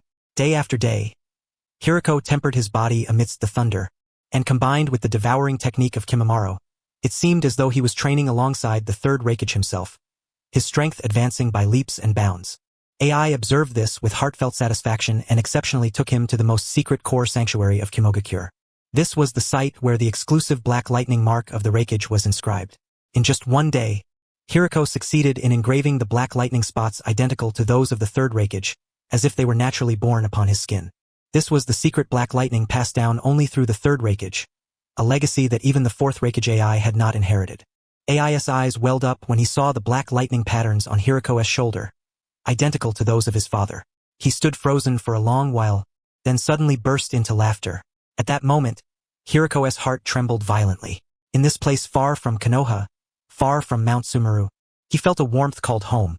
A warmth he had never experienced in Konoha village. A trust given without reservation throughout his life. He even felt a twinge of guilt. From the very beginning, they had come with a purpose. This guilt entwined itself around his heart like creeping vines, tightening ever more. When Hiruko returned to the laboratory, Qi Yugao was leaning against a chair, sketching the defensive layouts of Qimogakure, marking all the data repositories on the map. On the desk before him lay not only the modified blueprints of the chakra cannon but also piles of money boxes stacked like a small mountain. Teacher, this was obtained smoothly? Qi Yugao glanced at the black lightning mark on Hiruko's shoulder. AI really gave it to you? That big fool. Yes, really easy to fool. Hiruko placed the research records on the table, hesitating. Gao, do we really intend to continue like this forever? Qi Yugao put down the map and sat up straight. Teacher, are you ill? Or is this time the Kimimaro devouring technique too powerful? With the Third Raikage S-corpse causing too many side effects? He gasped sharply. Then we must study it thoroughly. No, it's not that. Hiruko shook his head, thinking of that great nephew who was willing to give him everything. But AI truly trusts us. Without saying a word, he handed over the secret of the black lightning to me. Something even he himself had not inherited. Trust? Qi Yugao closed his eyes in contemplation. His own teacher Hiruko was indeed different from the original character, perhaps due to having a comrade like himself, or maybe because of improvements to the Kimimaro technique. Though still insecure and sensitive, there was now a glimmer of kindness in his heart. Just like himself, both so kind and benevolent. Perhaps it was an open strategy. With our current strength, we might not need those things, but having them would be better. Qi Yugao could also guess AI's thoughts. However, if they had been born in Qimogakure, perhaps their minds would be filled only with muscle now. Rising, he walked over to Hiruko. Teacher, wake up. We are ultimately not comrades. Once Akatsuki takes action, once they discover everything, the entire Qimogakure will be our enemy. In fact, I have a premonition that day is not far off. Hiruko fell silent. He knew Qi Yugao spoke the truth, yet the burning warmth in his heart could not be extinguished. He looked at this disciple who had accompanied him across much of the ninja world. Without him, perhaps he would not have such inner turmoil. Qi Yugao tossed Hiruko a scroll. This is a revised version of the Kimimaro technique based on our previous research. It allows others to devour our cells, forming a cursed seal that can enhance their physical strength or chakra, but they will be partially controlled by us. The side effects need not be told to the Raikage. I believe he will understand. After all, we are helping Qimogakure become stronger. Sighing, Hiruko steeled himself. I will tell him. From now on, whether it is Inoki of Iwagakure or Uchiha of Konoha, we will need allies. Moreover, Qi Yugao picked up another document on the desk. Using the money earned from selling doujinshi, in our names, I donated 3 teaching buildings to the Ninja Academy, replaced the medical team's equipment with the latest treatment devices, provided 3-month subsidies to the border patrol units, and built welfare homes for orphans and the elderly in the village. Now throughout Qimogakure, from top to bottom, no one speaks ill of us. Even if some suspect our identities, no one dares to utter a single word against us. Hiruko was utterly stunned. He had never imagined Qi Yugao had made so many arrangements behind the scenes. He dared not think what he would have done without this disciple. Teacher, it's about time to show loyalty to the organization. The two simultaneously donned their rings. During this period, every 10 days, Qi Yugao and Hiruko sent messages to Akatsuki via the rings. The messages detailed clearly how they gained the Raikage's trust step by step, how they penetrated Qimogakure's defense deployments and troop distributions. Even the weaknesses of the Raikage Tower's barrier and the location of Qimogakure's treasury were laid out with perfect clarity. Far away in Amigakure, Nagato and Konan exchanged bewildered glances each time they received these reports. They thought these two had defected from Konoha once and were about to defect again, never imagining they had actually gone undercover in Qimogakure, even becoming like the Fourth Raikage's own brothers, nearly grasping the core power of the entire Qimogakure village. Was this still the ninja world? Could it be that the one who died back then was not Yahiko? Nagato did not know how to respond, and Madara had yet to appear, so they could only reply repeatedly. Understood. Just as their plan proceeded smoothly, binding Qimogakure to their own ship step by step, an unexpected event finally occurred. Qimogakure, the forbidden land where the Raikages of generations rested. In the dead of night, mountain winds carried sparks of lightning, sweeping through rows of tombstones. 3 tomb-guarding ninjas huddled in a stone pavilion, clutching wine flasks.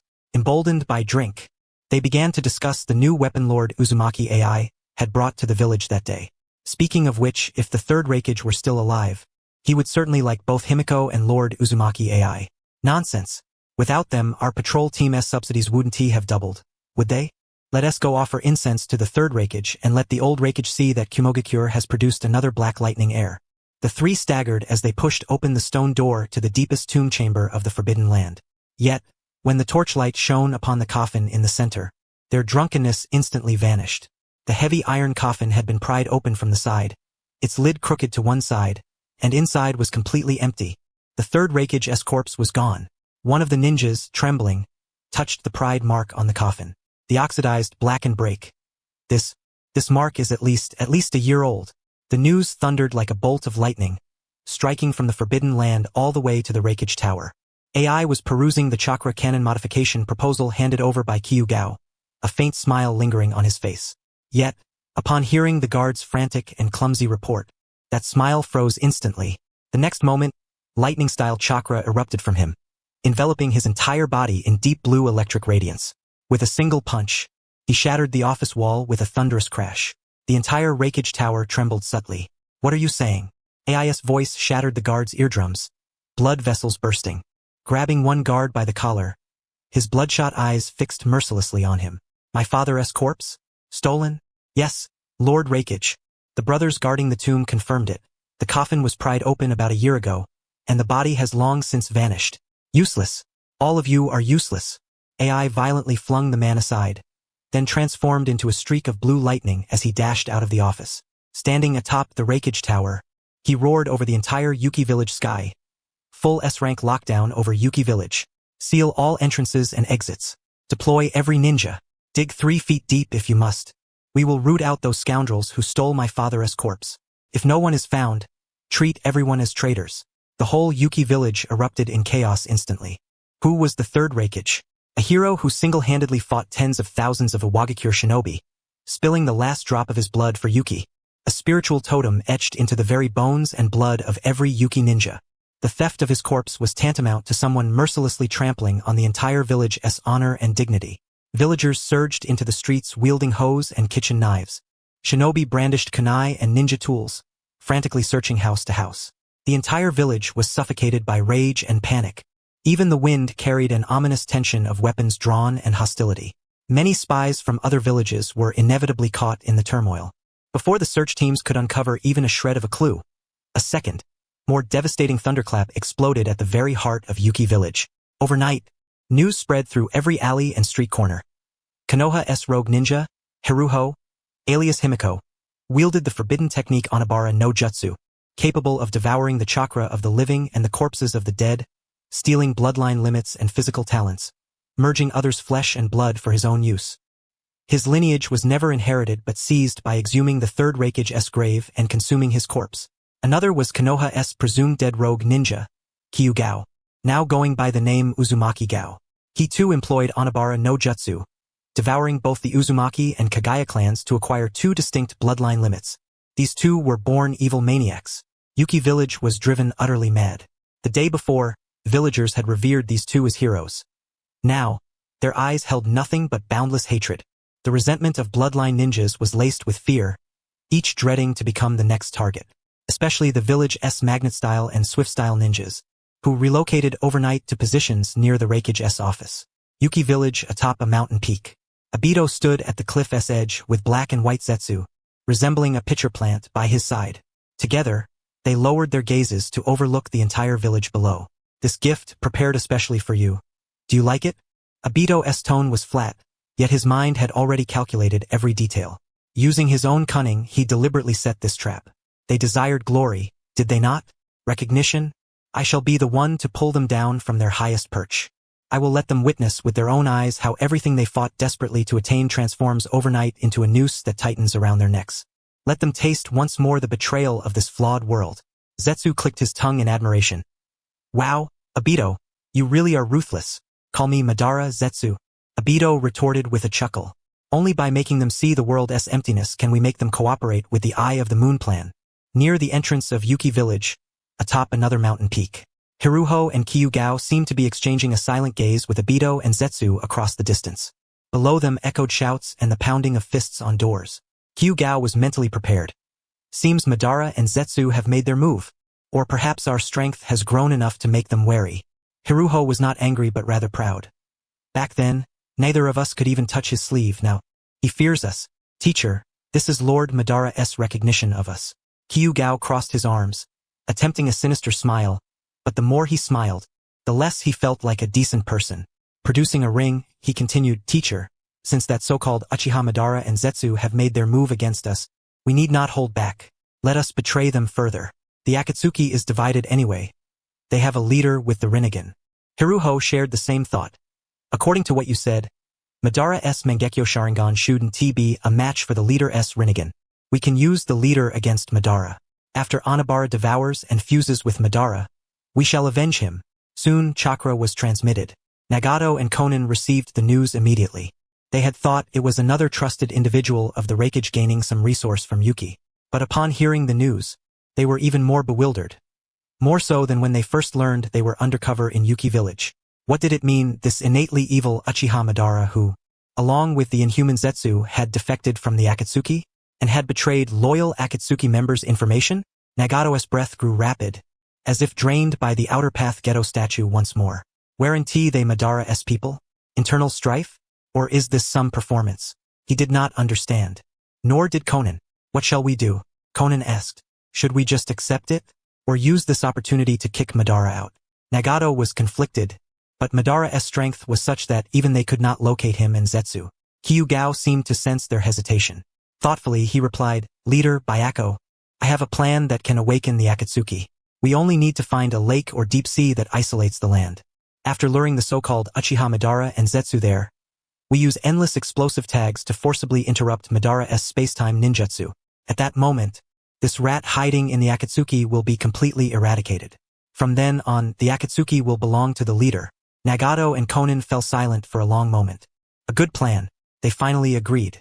They really have grasped Madara and Zetsu's weakness and found a way to betray them. But is it reliable? Ultimately, Konan voiced the doubt shared by both. Weren't you two arranged by Madara to infiltrate the Akatsuki? Why betray him? Konan almost wanted to scoff. Could these two truly be loyal to the Akatsuki? If so, why was there no sign of their loyalty to the Konoha village that raised them? Qi Yugao and Hiruko responded. We are not betraying Madara. Madara betrayed us. We worked diligently for the Akatsuki's cause, undercover in Yuki village, overcoming countless hardships to win the Raikage's trust and gradually obtain some of Yuki's resources. But what are Madara and Zetsu doing? They are betraying us behind our backs, sabotaging the great cause of the Akatsuki. Nagato and Konan understood. It was their interests that had been undermined. Qi Yugao continued, Leader, we cannot let them go. If they dare betray us today, tomorrow they will betray Byako, and the day after, betray the leader. Betray Konan. Nagato's chakra surged violently. The outer path ghetto statue behind him seemed to emit monstrous growls.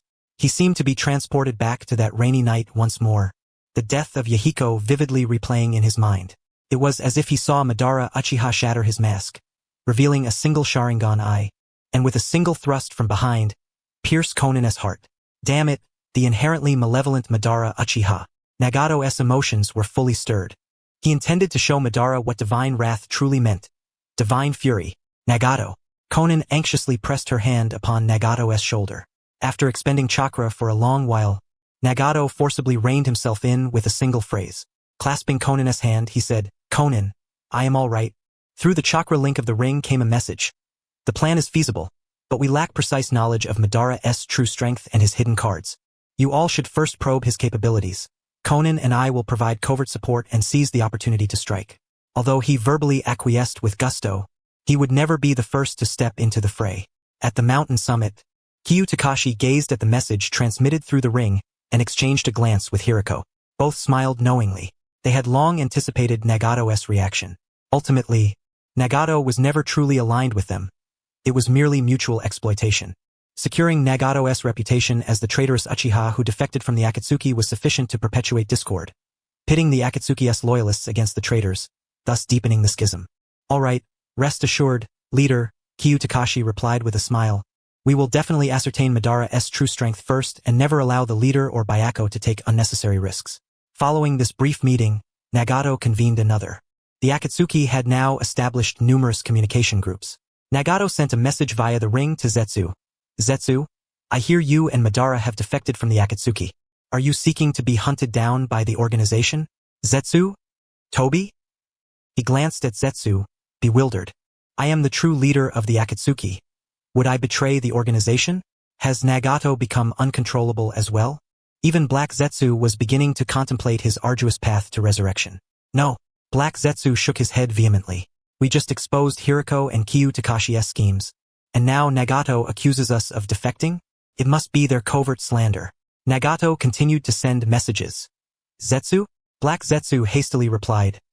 Leader, it must be Hiruko and Kyu Takashi speaking ill of us behind the scenes. We share common ideals. How could we possibly betray our goals? Unlike Hiruko and Kyu Takashi, they betrayed Konoha once and can betray the Akatsuki now. Nagato, understood. They claim you deliberately leaked intelligence to damage the Akatsuki's interests and have already defected. After sending the message, Nagato immediately went offline. Let these two factions fight it out. It costs him nothing. In the shadows upon the mountain peak, Toby, wearing his spiral mask, clenched his fists until they creaked. Two reckless fools dared to bite back at him and slander him as a defector before Nagato. Black Zetsu pressed against the stone wall and let out a sinister chuckle. No need to take the bait. Our original aim was to let them and the hidden cloud destroy each other. There's no need to confront them personally. Perhaps they have no choice but to deliberately provoke us. Toby snorted coldly, finally comprehending. There was no necessity to engage those two in direct combat. The Raikage had already encircled the hidden cloud village like an iron bucket. A slight push would cause the Raikage and this master-disciple pair to collide head-on. You know what to do, Toby said coldly. Black Zetsu nodded, his form instantly sinking into the earth, vanishing without a trace. Elsewhere, on a clearing behind the hidden cloud village's rear mountain, the fourth Raikage, stood at the cliff's edge, hands clasped behind his back.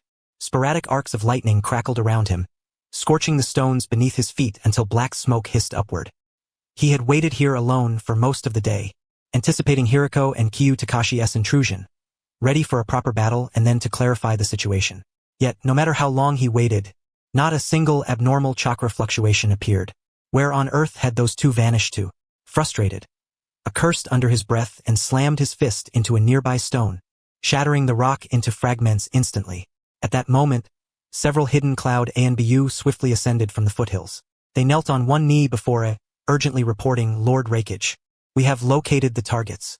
Atop the mountain east of the village entrance. We clearly sensed their chakra during our patrol. His eyes widened instantly, lightning crackling violently around him as his aura surged to its peak. Good. They are right at the village entrance. He commanded, notify Killer B. Take the elite squad and come with me. Leaving the words behind, he activated his lightning release chakra mode and dashed toward the village entrance at a speed so great that his afterimage was blurred. The rear mountain instantly fell silent. The ANBU who had reported looked at AS receding figure and exchanged glances but did not follow. In the next moment their bodies twisted, skin turning an eerie white as they transformed back into the form of White Zetsu. The White Zetsu chuckled softly, then relaxed their bodies and burrowed into the earth, vanishing completely. Atop the mountain peak, Kyu Takashi and Hiruko watched the rapidly approaching blue lightning and the large group of hidden cloud shinobi behind it, exchanging smiles. Kyu Takashi withdrew his sensory perception. Sensei, they arrived. Are the lines rehearsed and battle preparations complete? Of course. Hiruko flexed his wrists as the lightning arcs slowly surged around him, his eyes filled with battle fervor. I have now mastered the complete lightning release chakra mode, only lacking decades of training to rival the fourth Raikage, Yet I still possess the Rinnegan and Black Lightning Madara. Kyu Takashi clenched his fists, pale bones faintly protruding from his palms. He had long anticipated Tobi's intervention, but no matter, he had never intended to evade confrontation. Whether it was the Raikage or Tobi, he would face them head-on. The blue lightning in the distance grew nearer, accompanied by a roar carried by the wind. You two hiding on the mountain, get down here. The great battle was on the verge of eruption. At midnight, beneath the moonlight, a climb step by step from the mountain's foot while Hiruko and Kyu Takashi advanced to meet him. It was as if their initial encounter atop Mount Sumeru was replayed. His hair stood on end. His eyes locked unblinkingly on Hiruko within, his face betraying no extraneous emotion. Yet his gaze was profoundly complex. Wrath over his father's corpse being stolen, anguish from betrayal by someone he trusted, and a grim acceptance of suspicions now confirmed. Behind him followed the hidden Cloud's elite Jonin. Killer B standing to one side clutching several blades, the chakra of the eight tails subtly emanating. A step forward deliberately, each footfall cracking the earth beneath with fine fissures. His gaze fell upon the black lightning tattoo on Hiruko's shoulder. Identical to his father's. Days ago, it had brought tears to his eyes, a sign that his father's will was being passed down. Now it was like a poisoned blade piercing his heart. Hiruko, or should I say Hiruko? Enunciated each word carefully. I ask you, did you steal my father's corpse? Did you take the method to train the lightning release chakra mode? Did you deliberately leak information to lure us in so you could infiltrate the hidden cloud and obtain those secret techniques? Hiruko stared at him, his mouth opening. He wanted to defend himself, to claim he did not exhume the grave, to say the corpse was found elsewhere. Yet the corpse was also one of his objectives. And even the Fourth Raikage standing before him was among his targets. He wished to say that he had never intended to betray his trust. But when the words reached his lips, not a single one could be uttered. Indeed, he had devoured the Third Raikage's body. From the very beginning, he had approached A and the hidden cloud village with a hidden agenda. All excuses appeared feeble and powerless in the face of these ironclad facts. With matters having come to this point, Hiruko recalled Kiyotaka's words and steeled himself once more. A fight, at worst, he would make amends to the hidden cloud and the Raikage afterward. Sensei, Kiyotaka stepped forward firmly, positioning himself before Hiruko, meeting S' furious gaze. Setting all this aside, think carefully with your mind. This entire matter reeks of strangeness from start to finish. If we truly wish to harm the hidden cloud, possessing the entire village's defense layout and knowledge of all the Raikage Tower's barrier weaknesses, we would have destroyed this village countless times over. If we truly wish to harm the hidden cloud, would we aid in research to strengthen it? Silence. A refused to listen to any reason. Fourth Raikage, full power. Hiruko, fight. With a roar, S' figure vanished in an instant. A gale of fists hurtled straight toward Hiruko's face. Lightning torture. Thousand-year dance. Kiyotaka's expression changed drastically. Just as he was about to activate the bone pulse to shield in front, his shoulder was firmly grasped by Hiruko's outstretched hand. Kiyotaka, this is my battle. I'll handle it myself. Hiruko inhaled deeply. The same condensed blue lightning chakra instantly enveloped his entire body, more furious and denser than during the battle at the Hidden Mist. Lightning arcs surged wildly around his towering 2-meter frame like an iron pillar. Facing a gale of fists, he countered with a resolute punch. Boom! The moment the two fists collided, a thunderous explosion resounded, and two violent lightning shockwaves radiated outward. The hidden cloud's jonin, one by one, turned pale. None had ever witnessed anyone withstand the full-strength punch of the Raikage head-on without retreating even half a step. S' pupils contracted sharply as the reverberation from the fist sent numbness through his arm. He had expected this punch to severely injure the bastard who stole his father's power, but his opponent's progress was astonishing. Not only did he endure it, but his physical resilience far exceeded expectations. You think that by relying on stolen power you can contend with me? A shouted angrily, his other hand wrapping even denser lightning chakra, sweeping horizontally toward Hiruko's waist. Full-force heavy current burst, capable of punching through a tailed beast's flesh. Hiruko neither dodged nor evaded. His left palm suddenly revealed a strange black curse mark. Dark release, chakra absorption, coupled with lightning chakra defense. The moment S' fist struck the curse mark, the outer layer of lightning instantly drained away, leaving only the residual force pounding on Hiruko's waist with a muffled thud, not even breaking the skin. The absorbed chakra circulated through his meridians, precisely replenishing the chakra expended from his previous strike. Stolen? From the blue lightning arcs on Hiruko's right arm, specks of pitch-black lightning suddenly erupted. This power, I have cultivated bit by bit. No sooner had he spoken than the black lightning surged along the collision's aftershock, directly ascending S' arm. I felt the lightning inside his arm instantly thrown into chaos. His chakra flow disrupted and stiffened for a moment. This familiar sensation was more like sparring with his own father. It was in that fleeting moment of distraction that Hiruko's right elbow, charged with black lightning, fiercely struck A.'s chest. Black lightning elbow strike. Blue light and black lightning exploded simultaneously. The black lightning detached from the arm, cleaving through more than 10 meters. It skidded back over 10 meters before halting. The stone slabs beneath shattered, gouged with 2 charred trails. When the smoke cleared, S' chest was merely flushed red, utterly unscathed. Raikage-sama. The surrounding hidden cloud Jonin's faces turned grave. They drew their ninja swords, ready to charge. Stand down. Kiyotaka stepped forward, swiftly forming hand seals as dozens of white misty explosions erupted. Scores of shadow clones appeared instantly at his side, blocking all Jonin's paths. If you want to interfere in my sensei's duel with the Raikage, you'll have to get past me first. Young man, don't be too arrogant. Two elite Jonin shouted angrily, simultaneously forming hand seals. Lightning release, illusionary lightning pillars. Lightning release, illusionary lightning pillars. Blinding white flashes exploded, dazzling the eyes. Kyutaka's shadow clones raised their hands to form seals. A wall of water rose from the ground, blocking the vanguard. The remaining dozens of shadow clones moved simultaneously, two attacking one. Earth release pinned their feet to the ground. Lightning release pierced these human targets. Water release suffocated their mouths and noses, and fire release sealed their retreat. The damage was light, but the hidden cloud shinobi were immobilized. Another wave of ninjutsu swept through. In less than a minute, all the charging Jonin lay down, their chakra sealed, unable to move or even cry out. In the arena, only Kyutaka's original body remained. He had just turned around when a gust of wind sounded behind him. Killer Bee, gripping and clutching several swords, darted along the ground, lightning chakra enveloping the blades as they slashed toward Kyutaka's nape. Kyutaka drew his long sword from his waist with a reverse hand motion, wind chakra wrapping the blade, just blocking the descending strike. A crisp clang echoed as both retreated several steps. Killer Bee did not relent.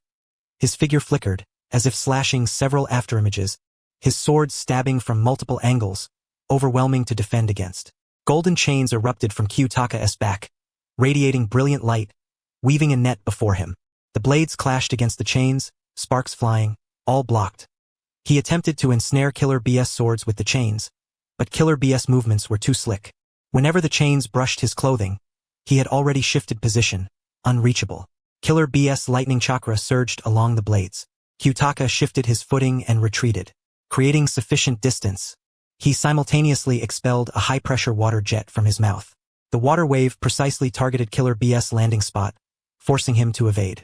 The Second Raikage's fighting style was effective against the Uchiha, and even more so against others. The two exchanged blows with sword light and water jets colliding repeatedly, a constant roar filling the air. Kyutaka's style followed the Second Raikage's sword dance technique. The sword movements harmonized with the water release, each strike timed to exploit Killer Bee's moments of switching stances. Occasionally, he unleashed a Rasengan, forcing Killer Bee to block it head-on. After only a few rounds, Killer Bee grew increasingly frustrated. His opponent's strikes were technically inferior, yet ninja combat was not solely reliant on swordsmanship. He was forced to rely on speed and evasive maneuvers, never daring to close in. But just as he created some distance, the Eight Tails voice echoed in his mind. Be careful. His chakra reserves rival the One Tail. Don't let him use ninjutsu. Killer Bee pressed to close in again. Kyutaka and his shadow clones formed hand seals with both hands. Wind, fire, water, earth, and lightning release techniques unfolded simultaneously, sealing all his escape routes. 5 elements. Continuous barrage. Water release. Hard whirlpool water blades. Under immense chakra, the 5 elemental ninjutsu, wrapped in powerful water release, surged like a deluge toward Killer Bee. If he were struck, he would lose at least half his life. Gritting his teeth, Killer Bee abandoned caution and instantly unleashed Tailed Beast chakra. 8 Tails whipped fiercely, smashing into the oncoming ninjutsu. As soon as he transformed into his Tailed Beast form, Kyutaka's eyes gleamed brightly. Another wave of 5-element continuous barrage ninjutsu was pressed down. The 8 Tails roared inside Killer Bee's mind. Be cautious, he is Uzumaki, and he can still use the adamantine sealing chains. At that moment, a dozen adamantine chains instantly burst forth from Qi Yugao's body, directly ensnaring Killer Bee's 8 Tails and his limbs. Chains are the bane of tailed beasts. Even the 9 Tails cannot withstand them, let alone the 8 Tails. Within merely 2 breaths, the tailed beast chakra enveloping Killer Bee was completely suppressed, and the 8 Tails, Gyuki, retreated back into him. For Symbol's seal, Killer Bee was bound to the ground by the chains, utterly immobilized. The 8 Tails chakra was thoroughly sealed off, rendering him speechless. Qi Yugao sheathed his blade without even glancing at the fallen Killer Bee and turned to face the central battlefield. Elsewhere, AI had already surged forward once more. His chest garment had been blasted to shreds by lightning release, his skin flushed red, and his eyes ablaze with nothing but battle, lightning release, hell assault 4-finger piercing hand. For fingers wrapped in the most condensed lightning chakra thrust straight toward Hirufu's heart. Hirufu did not dodge. Lightning arcs surged violently around him as his left hand reached out to meet the incoming fingers, the dark mark of the shadow release curse on his palm starkly visible. Shadow release. Acupoint absorption. The lightning chakra on the fingers barely touched the curse mark before being instantly drawn away, as if water flowing into a hole, completely absorbed. The remaining force collided against Hirufu's palm, causing his arm to sink slightly. The stone slab beneath his feet cracked into a spiderweb pattern, yet he did not retreat even a single step. AIS pupils contracted sharply. To be taken down so effortlessly, was it because she had taught him too well recently, or because the opponent had learned far too quickly, as if from a past life? No, that was exactly it. He had learned it in a past life. I have practiced your father's techniques countless times. Hirufu's voice was hoarse, guilt concealed deep within his eyes. I know every flaw in each move, and I know the strength behind every strike. Stop dragging my father into this. AI roared in anger. His other fist wrapped in lightning chakra, striking Hirufu's shoulder with brutal force. Strike and withdraw instantly. I must be faster than shadow release. A muffled thud sounded. Hirufu's body swayed. A crack appeared in the lightning armor on his shoulder, but it quickly healed. Though his defense had improved, his speed still lagged behind the fourth AI. In this respect, even the third Raikage could not match the fourth. Hirufu absorbed another punch and continued. Our master and disciple have never betrayed the hidden Cloud Village. In fact, the addition of 2 Raikage-level shinobi greatly strengthened Cloud's prestige, making it the true foremost ninja village in the world. Cut the crap, I shouted furiously. the blue light around his fist intensifying, but he refrained from striking lethally. As the battle raged on, he grew increasingly calm, his intellect sharpening. I know something is wrong. The news didn't tea-break early or late.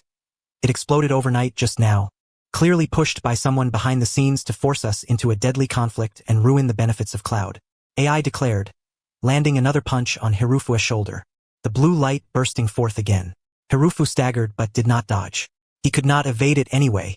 But you desecrated my father's grave, fused with his body, and deceived me for so long. I cannot swallow this grievance. Hirufu endured over a dozen punches, most taken head-on. He occasionally used shadow release to absorb the lightning from AI's fists, replenishing his own energy. The black lightning on his arm flickered, surging onto AI's arm to disrupt his lightning flow. They fought like this for dozens of minutes. AI's breathing gradually grew heavy, and the blue glow on his body dimmed somewhat. His chakra and stamina were draining rapidly, whereas Hirufu remained steady, relying on shadow release to continuously absorb AI's chakra, growing stronger with each exchange. Is dodging all you know how to do? AI shouted, eyes bloodshot. You stole my father's power and don't even dare to fight head-on? Hirufu took a deep breath, the guilt in his eyes deepening before it shifted to unwavering determination. Clenching his fists, the blue light around him surged explosively, black lightning crackling within the glow, his entire aura rising. They fought for dozens of minutes more. I owe you, Hirufu admitted. I actually had others assist me, stole the Third Raikage's corpse, fused his power, approached you with a purpose, and deceived your trust. I admit all of that, but today I cannot retreat. Behind me stands my disciple, my only comrade. If I fall back, neither of us will survive. If you want to fight, I will accompany you to the end. Your father's power, I have trained it into my very bones. It is not a stolen facade. The moment his words fell, Hirufu charged forward. His speed was more than twice as fast as before, his fist wrapped in lightning, aimed straight at AI's face. His words had struck exactly the right chord. His father had fought the same way. AI immediately raised his hand to block, but as Hirufu's fist touched his arm, the shadow release curse mark on AI's palm instantly flared. Most of the lightning chakra on AI's arm was absorbed in the blink of an eye. It's so frustrating. I've truly produced a worthy father. The brief moment of hesitation allowed Hirufu's other fist to strike AI's chest, black lightning streaking along the fist's path and surging into his meridians. AI felt his entire body tingle. His lightning release instantly faltered, and he was thrown backward several steps. Hirufu stepped up to AI and halted. The lightning around him gradually receded. His fists clenched and unclenched as the sharpness faded from his eyes, replaced once more by guilt. He made no further moves. AI lowered his aura and asked, "Why stop now?" Hirufu, fists down, avoided his gaze. "If we keep fighting, either you die or I become crippled. I acknowledge your father's grudge, but we are not the only ones involved. You know our strength back then, before acquiring the Third Raikage's power. How could we have silently obtained it? Just like today, a sudden upheaval overnight. There are hidden rats making us slaughter each other." AI said nothing, his chest still rising and falling. At that moment, Qi Yugao's shadow clone slowly emerged from the nearby forest, stopping 3 paces from AI, advancing no further. He glanced over the injuries on both men and spoke directly. Set aside personal grudges for now. Let us discuss something beneficial for Cloud. AI glared at him but said nothing, waiting for him to continue. Our expertise in research and development is unmatched in the ninja world, Qi Yugao said, producing 2 scrolls. We have 2 ready-made seals that can be used by Cloud. The first was modified by my teacher. Applied to a ninja, it instantly enhances physical constitution, durability, explosiveness, and is the perfect simplified version of the lightning release chakra mode suited for Cloud. How many from your village have been ruined trying to master that? With this seal, at least half could safely begin training. AI's brow twitched, the hostility in his eyes fading somewhat. He knew the weight of this. The threshold for lightning release chakra mode was exceedingly high. If it could truly be popularized, the number of Jonin in Cloud could multiply several times over. The second is my own creation. Qi Yugao tossed 2 introductory scrolls to the Raikage. After application, it increases total chakra and recovery speed, enhancing the stamina for your lightning release chakra consumption. AI fell utterly silent, scrutinizing the 2 scrolls carefully. He was tempted. Though hot-headed, he was the Raikage of Cloud. The village's interests always came first. These 2 seals were 1,000 times more useful to Cloud than killing Hiruko and avenging his father. Provided these 2 scrolls were without flaw or hidden drawbacks. He fixed his gaze on Qi Yugao and quietly asked, "What are the conditions?" "The conditions are simple." Qi Yu let out a hearty laugh.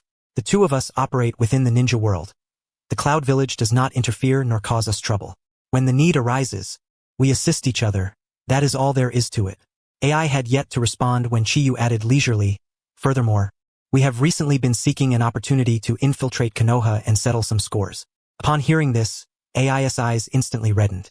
He stepped forward and declared, "When will this happen? Count the Cloud Village in. Konoha still owes him for the Hyuga incident. He has been holding back all this time and has long been eager to find a chance for retribution. With 2 shadow-level shinobi joining, once they penetrate Konoha, the village will suffer grievous wounds.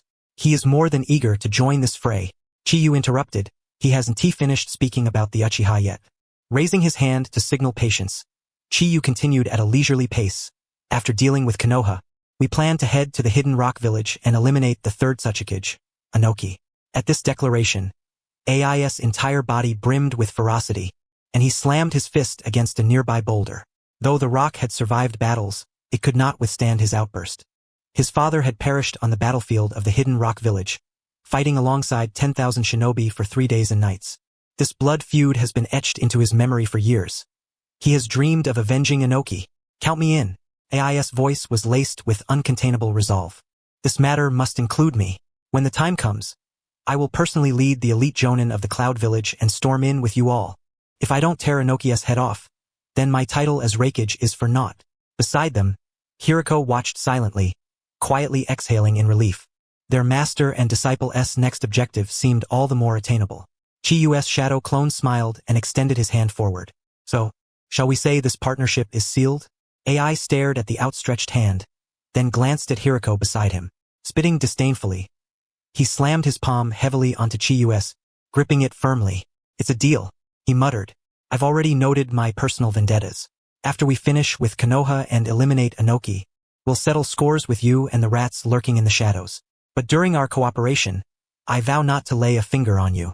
Qi Yu nodded in acknowledgement and continued, "All right, now that we have reconciled, we can both die." The 4th Raikage blinked in confusion. "Why?" Qi Yu explained. "The 3rd Raikage's corpse must be accounted for. If you, the 4th Raikage, kill the 2 of us, the spectacle will be at its grandest. At the same time, it will lull Konoha and the Hidden Rock Village into a false sense of security." The 4th Raikage nodded in approval and then inquired, "When shall we strike Konoha?" Qi Yu elaborated, "After my death, I will infiltrate Konoha undercover. I have heard that the Uchiha clan suffered greatly after the Ninetales rampage. At that time, with only a slight intervention from me, Konoha will descend into chaos." Listening intently, the 4th Raikage felt a growing sense of familiarity. Was this not the very blueprint his Cloud Village followed? These 2 had mastered the full lightning release chakra mode and black lightning. Yet, as Konoha's defectors, what more did they desire from Konoha? Qi Yu answered candidly, "The Uchiha, the Sharingan." The 4th Raikage laughed heartily. "That's more like it. Our Cloud Village also intends to take in some Hyuga clan members.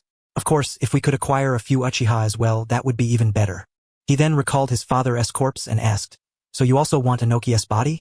Qi Yu nodded. "I have a plan. When we attack Konoha, we might invite the hidden rock village Inoki. Should they come?" Having outlined his scheme, the Fourth Raikage cursed silently at the little coin. Such a talent, yet abandoned by Konoha. Pleasant cooperation, Qi Yu concluded. After the discussion, he departed first, leaving only AI and Hiruko on the mountain. AI averted his gaze and asked, "Those punches just now, didn't he break you, did they?" Hiruko was momentarily stunned, then chuckled. "No worries, your father's body is resilient." Get lost, AI spat, but the corner of his mouth twitched involuntarily. "About that cursed seal, give me a definitive answer later.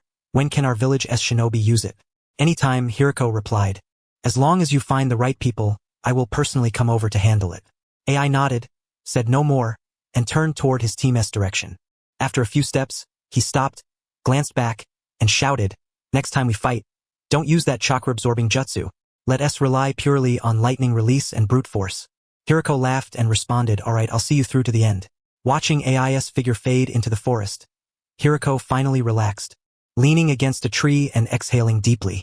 At that moment, Qi Yu's true body emerged from behind a tree, handing him a water pouch. "You think he believes it?" Hiruko took the water pouch and gulped deeply. "Believe it or not, with the two of us standing before him and Killer Bee absent, he has no choice but to trust." Qi Yu's eyes gleamed with a smile. "The Cloud Village's path is secure. From now on, whether it's Konoha or the Hidden Rock Village, we have gained an ally." Hiruko gazed at the distant sky, moonlight cascading down and bathing him in its glow. Suddenly, all the hardships and ridicule endured in Konoha seemed inconsequential. He now had disciples, strength, and allies to accomplish tasks alongside. He was no longer the worthless shinobi who once chased after the three legendary ninjas' backs. He had become a figure even the three legendary ninjas would look up to. "Let us go." Hiruko slung the water pouch onto his waist, arcs of lightning flickering around him as he prepared to return to Mount Sumeru. It was time to prepare. They were going to stir trouble in Konoha. "No, master, you must stay near the Cloud Village with my shadow clone to impose the cursed seal upon them." After AI left, he hurried to find Killer Bee. "My Bee, you absolutely cannot be harmed." Following the traces of battle, AI dashed madly. Having just crossed a small stream with no apparent source, he saw a chaotic scene in the forest. Fallen shinobi scattered everywhere. They were all the ninjas he had brought out. His heart clenched instantly. Taking several strides forward, he pushed through the pile of bodies searching for Killer Bee. Under a tree, Killer Bee lay with his eyes closed. Though he bore no fatal wounds, his chakra was so faint it was nearly imperceptible. AI reached out to check his breath, then surveyed the surroundings. Every fallen person was still breathing. None were dead. Half his anxiety eased as he exhaled quietly, then carefully examined Killer Bee. Lifting his clothing, AI encountered a strange seal on Killer Bee's abdomen. The seal tightly locked away the chakra of the eight tails, not a trace escaping. Half of AI's remaining hope died. Covering the seal on Killer Bee, he gritted his teeth and shouted to the medics who had finally arrived, "Hurry, come save them." The medical ninja quickly gathered, checking each fallen shinobi one by one. After a short while, one leaned close to AI's ear and whispered, "Lord Raikage, everyone is only injured, none have died." AI waved them off, telling them to revive the injured without asking questions. The medics dared not disobey and immediately got to work. Soon, the Cloud Village shinobi on the ground began to awaken, rubbing their heads in confusion, still unsure of what had just transpired. Killer Bee also opened his eyes. He tried to mobilize his chakra but found himself utterly powerless, unable even to sense the Eight Tails' consciousness. He looked at AI, his usual rapid speech faltering. "Yo bro, what's going on?" "The Eight Tails. It's silent?" AI crouched and pressed a hand on his shoulder, speaking softly, "Don't make a sound. Only you and I know about this. We'll talk later." Seeing AI's grim expression, Killer Bee quickly fell silent and continued trying to communicate with the Eight Tails. The awakened shinobi gathered around, clamoring, "Lord Raikage, what happened to those two invaders? How did we all end up knocked out? That guy was too strong. We only released one jutsu, and he responded with a barrage of ninjutsu that knocked us all unconscious." AI rose to his feet, brushing the dirt from his clothes. With a surge of commanding presence, he shouted to everyone, "Those two scoundrels who stole the Third Raikage's corpse have already been slain by me. Not a bone remains. Anyone who dares lay a hand on our hidden cloud will meet the same fate." No sooner had he spoken than the surrounding hidden cloud shinobi erupted in cheers, fists raised high, their voices hoarse as they chanted. The Raikage is invincible. They had been utterly stunned before, knowing only that those two were extraordinarily powerful. Now, waking to hear the Raikage's proclamation that the foes were slaughtered, they felt nothing but genuine elation. The hidden cloud warriors, mostly brawn and loyalty to their Raikage, harbored no doubt about AI's words. Only a latecomer clad in rough cloth, standing at the back of the crowd, furrowed her brow slightly. She scanned the scene. Every person's chakra was sealed. Many were wounded, yet astonishingly, not a single fatality had occurred. If there had truly been a desperate battle, if two formidable warriors capable of subduing the Three Tails had been killed, how could it be that the hidden cloud suffered 0 deaths? Yet she kept her doubts to herself. Since the Raikage had declared it thus, there must be a reason. It was not her place to question. She would hold her tongue. AI glanced over the crowd and waved his hand. Everyone, pack up, prepare to return to the village. The response was immediate. The injured were supported, belongings gathered, and preparations for the journey were swiftly underway. AI crouched beside Killer Bee and spoke softly. Once we're back, I'll find the sealing squad to lift your seal. Don't worry, I'll make sure it's done properly. Killer Bee nodded, sighed, and resumed his usual bravado. Yo, didn't he expect that kid's sealing technique to be so ruthless, even locking down the 8 tails? Guess I really took a hard fall. Huh? AI offered no reply, fully aware of the situation. That move by Kiyutakashi had him completely cornered. Just as before, he had been forced to comply. He had no options left. One opponent could clash head-on and wear him down. The other wielded the Uzumaki's corpse marrow sealing technique. How could he possibly fight that? He feared death not in itself, but the futility of dying with no meaning. He had no choice but to agree, at least on the surface, to secure some benefit. How strong those two might become in the future, he could not say. But he knew that refusal meant death. Now, with the 8 tails sealed, if it could not be unsealed, even if he wished to renege on the cooperation, he would lack the confidence to do so. From another perspective, those two had not killed a single hidden cloud shinobi, had granted him face, and bestowed a curse mark that could strengthen the village. He had no reason not to continue. AI tore out a few dozen strands of hair, feeling mentally drained from the day's exertions. Once back, he planned to train his muscles all night to restore his condition. The next day, AI selected a dozen or so genin. Almost all were dark-skinned, older in age, and had repeatedly failed the Chunin exam 4 or 5 times, with little hope of advancement. He did not reveal the truth to them, only instructing that they were assigned a special mission, to be delivered to a laboratory 30 ri outside the village. He knew in his heart that even if Hiru and Kiyutakashi had contingencies in place and controlled these men, they would not harm the Hidden Cloud's foundation. If they were not controlled, all the better. The experiment progressed faster than he had anticipated. In less than 3 days, the lead Umbu returned with news. Those genin had transformed. Their chakra, physical fitness, and all other metrics had reached the Chunin standard. With 2 more months of training, they could serve as elite Chunin. AI sat in the Raikage's office, holding the report, silent for a long time. He had initially thought it all a pipe dream conjured by those two, but it had truly come to fruition. With this move, the Hidden Cloud could elevate every genin eliminated annually, significantly boosting the village's strength. Then, at the end of the mission report, he saw a demand for money, 1 million ryo per person. Humph! I'll provide it, he declared. Send word down. Once those genin become Chunin, they must undertake missions ceaselessly until they repay 100 million, no, 87 million ryo. Yes, Raikage-sama, came the reply, and Umbu entered and exited swiftly. Meanwhile, Killer Bee's seal remained unbroken. The Hidden Cloud sealing squad had endured several sleepless nights, scrutinizing the 4-symbol seal, unable to find even the slightest gap. Fortunately, on the 5th day, Killer Bee himself managed to connect with the 8 Tails consciousness. Though chakra remained inaccessible, at least they no longer feared the 8 Tails being sealed away entirely. Lying in the hospital bed, Killer Bee waved the small notebook in AI's hand. Yo, the seal's not lifted, but at least the 8 Tails can chat now. Just can't move a muscle. Feels like someone has sucked the marrow out of my bones. AI pressed his brow. Hearing this rap made him want to smack the other. His weakness had been ruthlessly exploited. Yet, because Killer Bee, the 8 Tails Jinchuriki, was still alive, he had to express gratitude. Not to mention the fact that those two had spared every one of his men, granting them face, and genuinely provided something to strengthen the village. This was a debt that no calculation could render a loss. News of the Hidden Cloud spread quickly throughout the shinobi world. Previously, the world had believed the Hidden Cloud had produced 2 formidable Raikage-level warriors capable of withstanding the tailed beast orbs, ready to rise. Instead, They were revealed as rogue ninjas from Konoha.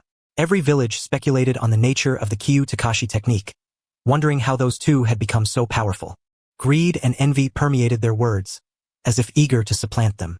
Konoha Hokage's office. Hiruzen Sarutobi casually flipped through the intelligence sent from the hidden cloud. Originally half-lidded eyes gazing into the crystal ball. His gaze suddenly fixed on the paper. The report was explicit. The two who invaded the hidden cloud, one mastered a perfect lightning release chakra mode, with a body tough enough to withstand the full force of the Fourth Raikage's attacks, and possessed the dark lightning release capable of devouring chakra. The other was skilled in the second Hokage's water release, the third Hokage's five-nature great continuous water technique, the fourth Hokage's Rasengan, and also wielded the Uzumaki sealing technique and the Kaguya clan S-Corp's marrow. Hiru? Kyu Takashi? Hiruzen pondered long and hard, unable to recall who these two were. Only upon seeing Minato's portrait did he finally remember. He ordered the Umbu to retrieve their dossiers. Soon, the files were delivered. The dossiers revealed, Konoha rogue Hiru, along with his disciple Kyu Takashi, developed the Kyu Takashi technique, conducted human experiments, and harmed Konoha's villagers and shinobi. Discovered they defected, eventually resulting in one death and one escape. Following were detailed accounts and further intelligence. The more Hiruzen read, the more alarmed he became. With a crisp snap, his pipe was crushed in his hand. Tobacco scattered across the table, unnoticed, as his mind exploded with fragments of insight. The once mediocre ninja from 5 years ago, the chakra thief during the Ninetales chaos 4 years prior, the eldest son Sarutobi Shinosuke, missing at the border, leaving behind traces of the five-nature great continuous water technique, Rasengan, and water-severing wave chakra, the hidden mist upheaval, the two invaders who resisted the Three-Tails beast orb, the architects of the hidden cloud-s turmoil, all were them. Hiruzen's face flushed crimson, then drained pale, his chest heaving violently as he nearly spat blood. Shock, bone-deep shock. 5 years ago he had dismissed these two utterly. Yet these were the very men he could have crushed with ease, who, in 5 years, had grown to threaten the entire ninja world, even the Raikage-level elite of the 5 great nations. Especially his own son, the true culprit. The realization was infuriating. Hiruzen slammed his hand down on the table, splitting the solid wood with a deep crack. His voice thundered with uncontrollable rage. His eldest son, Konoha's elite jonin, had fallen to these two, taking a step back. His anger only intensified. Beyond fury was a flood of overwhelming regret. If only he had rigorously investigated the death of Kyu Takashi back then. If only he had not spared Baruho. If only he had crushed these two men in his grasp sooner. How could his son have met such a fate? Perhaps if he had wrested the Chimera technique from their hands, he and his son might have grown equally formidable. Hiruzen Sarutobi sighed deeply, clutching the crumpled intelligence report with an insatiable greed gleaming in his eyes. The Chimera technique, a power capable of fusing bloodline limits with a shadow-level warrior-esque constitution. These two men were veritable moving treasuries. But were they slain by the Raikage? No, that was impossible. Sarutobi's intellect was at its peak. There was no way the Raikage was their match. He must have intended to seize this technique alone. Damn it, he must not be allowed to succeed. For the sake of Konoha, the technique that belongs to Konoha must be brought back. If only they could capture them, force them to surrender these forbidden arts, Konoha's strength would instantly double. With these powers, I, Hiruzen Sarutobi, could secure my position as Hokage for decades more. Sarutobi abruptly lifted his head and bellowed to the Umbu outside the door. Go! Summon Mito Uchiha, Koharu Udatane, and Danzo Shimura immediately, at once. This time, I must firmly grasp these treasures that slipped through my fingers before. In the underground base of Root, where no sunlight ever penetrated, Danzo Shimura stared greedily at the intelligence on the table. The Chimera technique, capable of fusing bloodline limits and shadow-level constitutions, was far more reliable than his own would-release experiments from years ago. That fool Orochimaru had wasted so much money for naught, leaving only an ordinary child behind. While Sarutobi was still losing his temper in the Hokage's office, his men had already departed. The elite Umbu of the third squad from Root split into 3 groups, infiltrating towards the borders of the hidden cloud village, with a single objective: find Baruho and Kyu Takashi alive or dead, and bring back their bodies along with the ninjutsu. Beyond that, on the very night, Orochimaru's messenger entered Root's base. Danzo's terms were simple.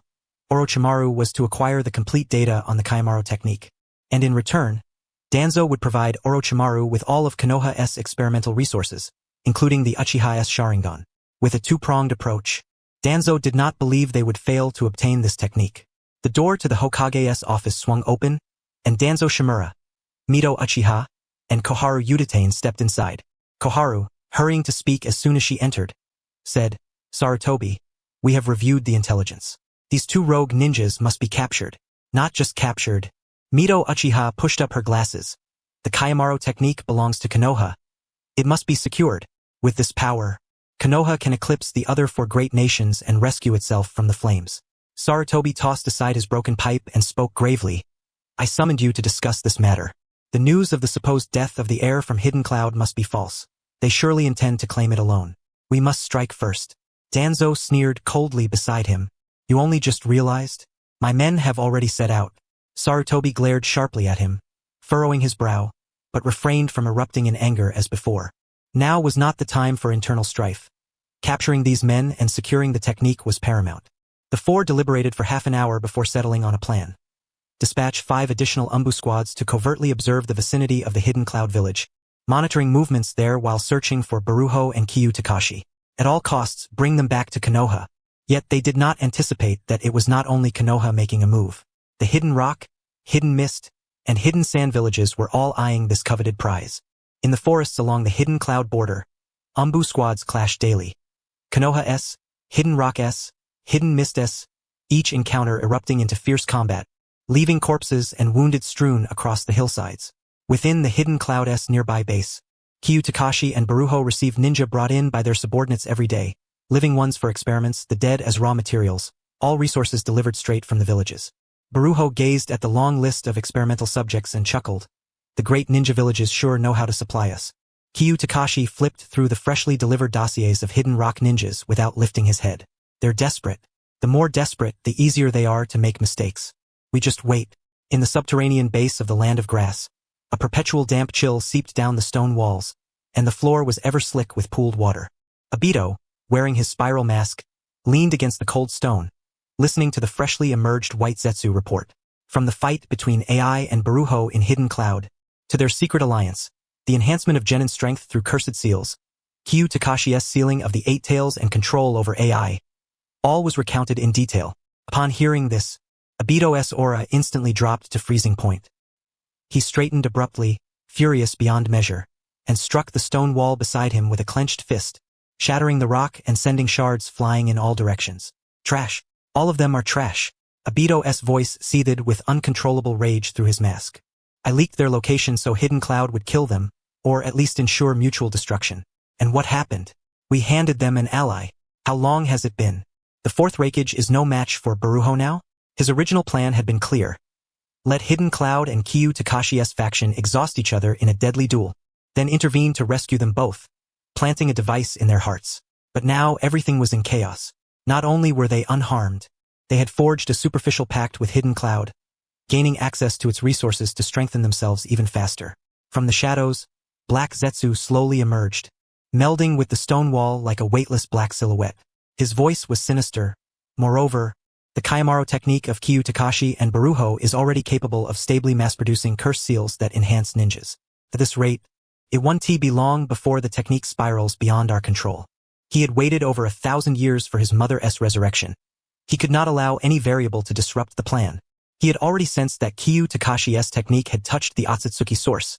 Now the boy's growth was even more terrifying than anticipated. Obito's fury intensified.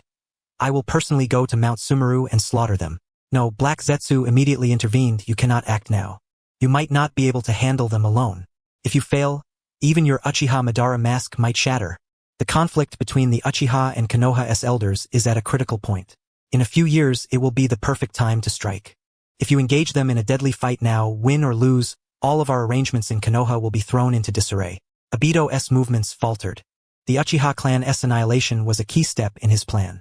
He feared that if an uncontrollable Mangekyo Sharingan emerged, he must sever all ties with Konoha utterly. There was no margin for error. Seeing Obito calm somewhat, Black Zetsu continued, "There is something even more urgent. These two are cunning and powerful.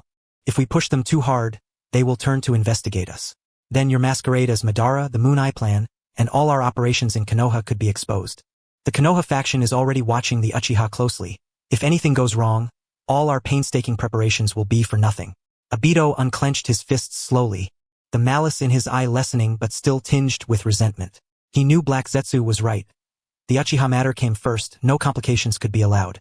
Then what do you propose? He asked. Just watch them grow stronger and more uncontrollable? Do not move them for the time being. Kurizetsu's voice was flat and emotionless, instructing Byakuya's clone to keep a constant watch. Where they go, what they do, how much their strength increases, their daily movements, all must be reported. We are only to monitor, not intervene. At the same time, inform Nagato of their rapid growth in power. I trust that as long as his mind remains sound, he will not tolerate such uncontrollable entities. Once the Uchiha matter is settled and we are free, we will gradually deal with these two variables. Obito remained silent for a long moment, then let out a heavy grunt, signaling his reluctant agreement. He leaned back against the stone wall, gazing into the darkness deep within the base, his eyes filled with cold resolve. Byakuya, Kyu Takashi, he murmured. For now I will let you live a few more days. But once I have dealt with the Uchiha, sooner or later you will pay the price for disrupting my plans. Kurizetsu sank back into the shadows. No one could see the calculating gleam deep within his eyes. He feared not only the disruption of the Uchiha's plans but also that Kyu Takashi's Kyu Moro's further research might touch the very essence of the Akatsuki. Wait a moment, would that mean an additional wild younger brother? Could he also resurrect their mother? Kurizetsu's thoughts scattered, but his millennium of experience quickly brought him to a firm conclusion. He sent a message to Nagato. Byakuya and Kyu Takashi's strength has surpassed the Fourth Raikage, with combat power at least equivalent to the second Hokage. The two are uncontrollable. Elimination is recommended. Nagato replied, no matter, the power of the gods is invincible. Kurizetsu, this is bad. Nagato is not acting normally. Time passed swiftly, and it was now the end of Konoha's 52nd year. 4 years had elapsed since the Nine-Tails chaos. At a tavern on the border of the Land of Fire, Kyu Takashi sat at a table, pouring himself a cup of tea. Though in a tavern, he did not drink alcohol, as it would interfere with his experiments. The door opened, and Orochimaru entered. His golden vertical pupils swept the room before settling on Kyu Takashi, his long tongue circling as he wiped his face. Long time no see, Kyu Takashi. I did not expect you to take the initiative to meet me. Kyu Takashi lifted his eyes but did not stand. Weren't you also looking for me? They wasted no time on pleasantries, first testing each other with a few moves. Kyu Takashi casually unleashed a water-severing wave, which Orochimaru blocked with a swarm of snakes. Orochimaru's Kusanagi sword stabbed forward, which Kyu Takashi parried with white bone sprouting from his palm. They stopped short, neither striking a killing blow. After several exchanges, Orochimaru's smile grew wider. He circled Kyu Takashi as if inspecting some rare specimen. Interesting. Truly fascinating, Orochimaru said with barely contained excitement.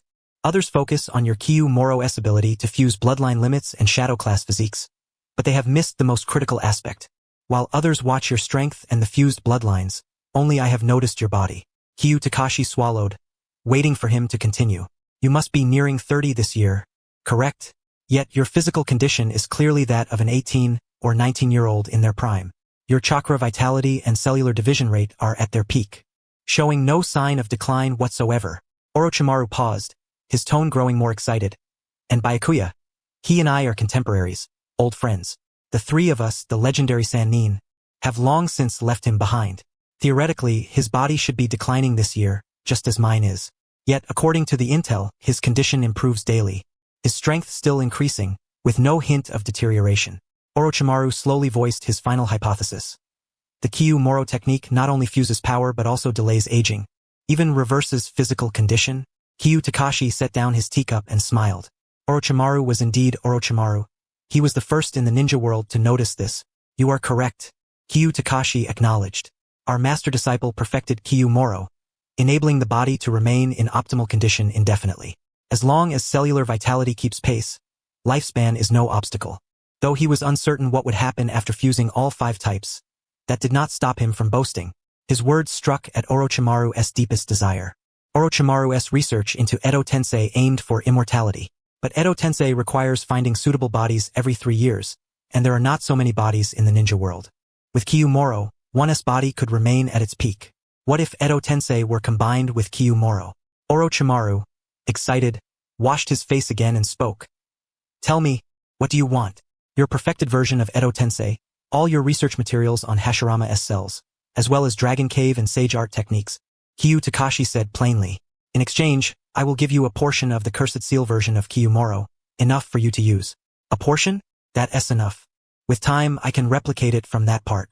Orochimaru did not hesitate, pulling several scrolls from his bosom and tossing them onto the table. Deal. He knew well the value of this transaction. A Cursed Seal technique that could open another path to potential immortality was priceless. Kyu Takashi picked up the scrolls, examined them, and, satisfied, threw a scroll back. The exchange complete, neither left. Kyu Takashi spoke again. There is one more small trade. I want your Shoshitsugao technique. The Shoshitsugao technique could completely alter one's appearance, making even the Sharingan and Byakugan unable to see through it. It was exactly what he needed for his undercover mission in Konoha. Orochimaru was momentarily stunned, then laughed. Interesting. I need information on ice release. I trust you have it. Another 2 scrolls were exchanged, completing both trades. Orochimaru summoned a small snake, which swallowed the scrolls in one gulp before turning to leave. At the door, he glanced back at Kyu Takashi and smiled. Takashi, I am increasingly eager to see what you become. Perhaps you will achieve what even I cannot. With that, he disappeared beyond the threshold.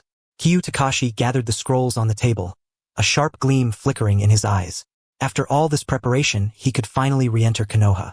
Before heading to Konoha, Kyu Takashi returned to Mount Sumeru. He combined Orochimaru's perfected Edo Tensei with his own previous explorations and, in half a day, thoroughly grasped the logic of the technique. Turning to descend to the dungeon to find experimental subjects, he had just rounded a corridor when he saw a gaunt, exhausted figure leaning against a cell door. Who's there? The gaunt figure suddenly turned, revealing a pair of distinctive Byakugan eyes. Upon seeing Kyu Takashi, he immediately collapsed to his knees with a thud, his voice trembling beyond recognition. Hyuga Ken, acting head of the Hyuga clan at Mount Sumeru, pays respects to Lord Kyu Takashi. Kyu Takashi had so many affairs that he had nearly forgotten this person. Were it not for those Byakugan eyes, he might have thought this man had long since been discarded as fusion energy. The Hyuga clan of Mount Sumeru? Kyu Takashi stepped forward 2 paces. He wanted to pat the man on the shoulder but feared crushing his fragile frame, so he merely nodded. It's clear you have worked hard. Thanks entirely to your grace. Hyuga Ken suddenly lifted his head, clenched his teeth, and poured out words he had long suppressed. My branch has only half Hyuga blood. The chance of awakening the Byakugan in the future is slim. I know a group of branch family members who are extremely dissatisfied with the main family. If you give the word, I can bring them all to Mount Sumeru. They will surely follow you, strengthening our power. He feared that if he did not speak now, he would lose his chance to join this rising tide.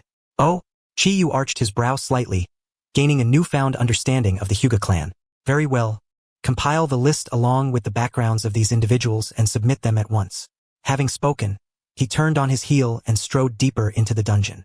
The Hyuga clan, sooner or later he would pay them a visit. It wouldn't hurt to bring back a few ready-made test subjects while he was at it. Before long, in the innermost laboratory of the dungeon, the luminous array of the impure world reincarnation technique dissipated. The resurrected mother of Naruto Uzumaki, Korin, had already been taken to meet her daughter, Sakura Haruno, who was studying atop Mount Sumeru. Behind Qi Yu followed a towering, muscular man over 2 meters tall, the Third Raikage in his reanimated form. With him present, the defenses at Mount Sumeru were absolutely impregnable, and Qi Yu could enter Konoha without concern. His utility was nearly 100%. A corpse, a soul, power, a sun, a village.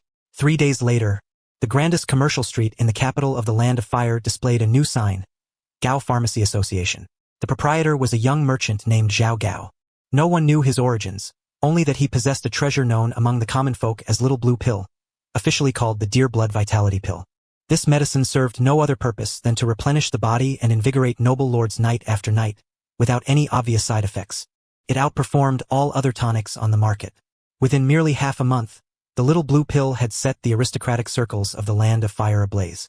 Even the daimyo dispatched agents for fixed-point procurement, and nobles from neighboring nations frantically sent representatives to purchase it. Gao Pharmacy Association instantly became the most sought-after merchant guild in the ninja world. Qi Yu was none other than Zhao Gao himself. He had casually eliminated an unknown wandering shinobi and used the erasure face technique to completely alter his appearance, even disguising his chakra signature as that of an ordinary chunin.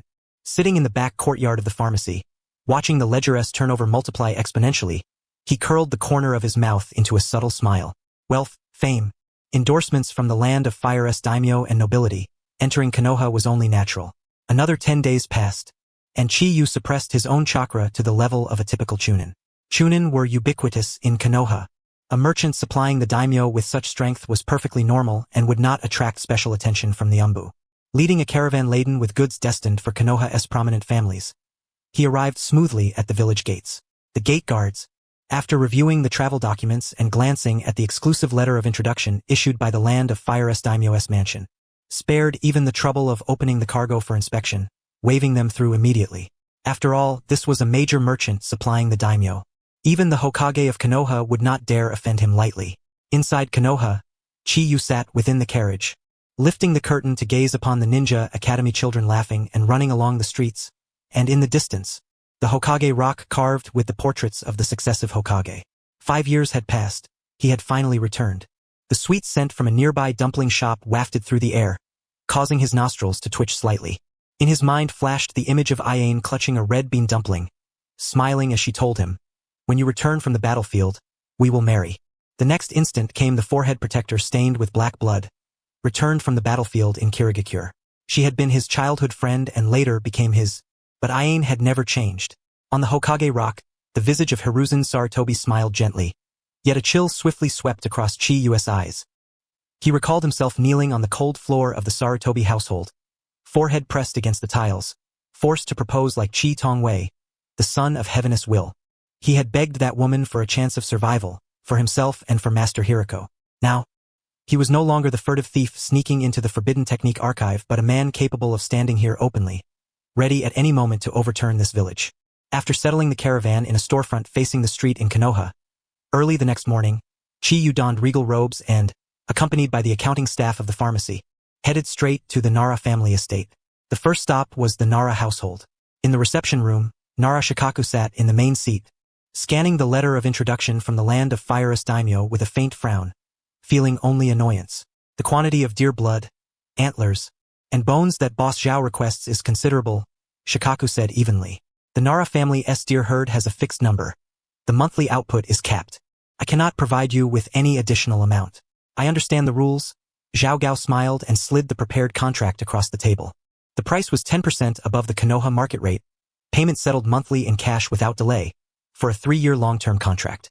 Whatever medicinal materials the deer herd produces, I will purchase them all. Shikaku glanced over the contract's prices, his brow twitching slightly. The Nara family relied on the deer herd and medicinal herbs for their livelihood. A business delivered to their doorstep with prices so much higher than usual was hardly something they would refuse. He looked up at Zhao Gao and casually asked, "Boss Zhao, are you purchasing so much deer material solely for business within the Land of Fire, or do you intend to sell it to other countries as well?" "Mainly to supply the daimyo's mansion and the nobility of the Land of Fire," Zhao Gao answered flawlessly. "Occasionally, there are orders from neighboring countries, which I accommodate as well. I am merely a businessman. I recognize only money and do not involve myself in the conflicts of the ninja world. You, Lord Shikaku, can rest assured on this point." Shikaku scrutinized him for several seconds but found no fault. After inquiring about some supply details, he finally took the clan seal and signed the contract on the spot. Over the following half-month, Gao Pharmacy Association's storefront officially opened in Konoha.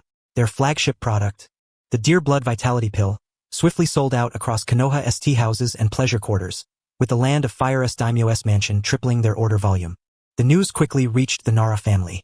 The clan elders erupted in outrage, declaring that the sacred deer they had protected for generations were being used to produce such an ignoble medicine, bringing disgrace upon the family if word spread. Shikaku gripped the bottle of blue pills and, accompanied by 2 clan members, stormed directly into the rear courtyard of Gao Pharmacy Association. In the reception room, Qi Yu had just brewed tea when he saw Shikaku slam the bottle onto the table.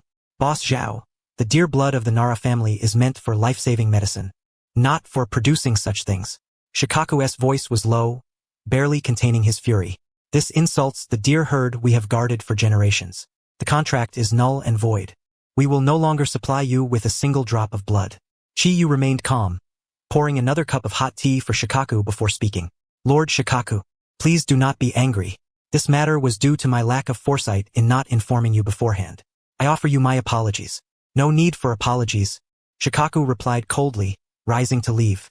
"Lord Nara, please take another look at the penalty clause in the contract," Qi Yu said deliberately, pointing to an inconspicuous line of figures in the middle of the agreement. Of course, it is but a few 100 million ryo and the Nara family's reputation among the Land of Fire's nobility. You could easily default. Shikaku's steps faltered. Chiyu continued, additionally, I will revise the contract. For every bottle of this medicine sold, the Nara family will receive a 50% profit share. The contract term will extend from 3 to 5 years.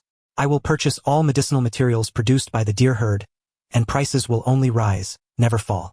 Externally, I will never mention the Nara family. Should any damage to your reputation arise, I will bear the consequences myself. Shikaku stood motionless, his Adam's apple bobbing. The clan numbered several hundred souls, maintaining the deer herd, the children's ninja training, and the clan's medicinal herb reserves, all required substantial funds. Moreover, the expenditures for cooperation between the Akimichi and Yamanaka clans fell solely on him. Whether penalty fees or family reputation, so be it. Consider it a contribution to the ninja world's prosperity. With this stable annual dividend, clan expenses would ease more than twofold, allowing the opening of 2 additional training grounds and expanding the deer herd's territory by half. Elders might value face, but face neither fills the stomach nor sustains the clan's livelihood. Not a single word could be uttered externally about the Nara family. Shikaku sat down again, his tone considerably gentler. The supply volume must not exceed the deer herd's capacity, nor must it tarnish the reputation of the Nara family's medicinal materials. No problem, Zhao Gao affirmed. Qi Yugao smiled faintly and slid the newly drafted contract across the table, adhering entirely to the clan leader's stipulations. On that very day, the 2 parties renewed their agreement. Having secured the Nara clan, the following morning Qi Yugao, contract in hand, proceeded directly to the territories of the Akimichi and Yamanaka clans. The cooperation was established seamlessly.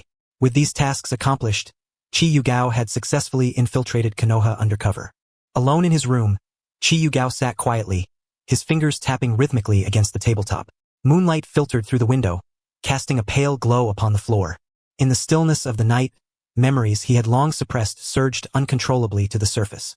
From the moment he first transmigrated, discovering that his compensation fund had been embezzled, he had attempted to petition at the Hokage's office. Yet, before even meeting the Hokage, he was brutally beaten by members of the Sarutobi clan. At the Ninja Academy, he was incessantly targeted by teachers seeking favor with the Sarutobi, surrounded by students loyal to that clan, effectively isolating him single-handedly from the entire school. Then, years earlier, behind the battlefield, a junior scion of the Sarutobi family had kicked over his meal tray, scattering his freshly received food to the ground where hunting dogs devoured it in mere bites.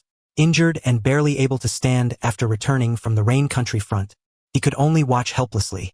The neighboring table's Inoshikacho trio lowered their heads in silence, uttering not a single word throughout.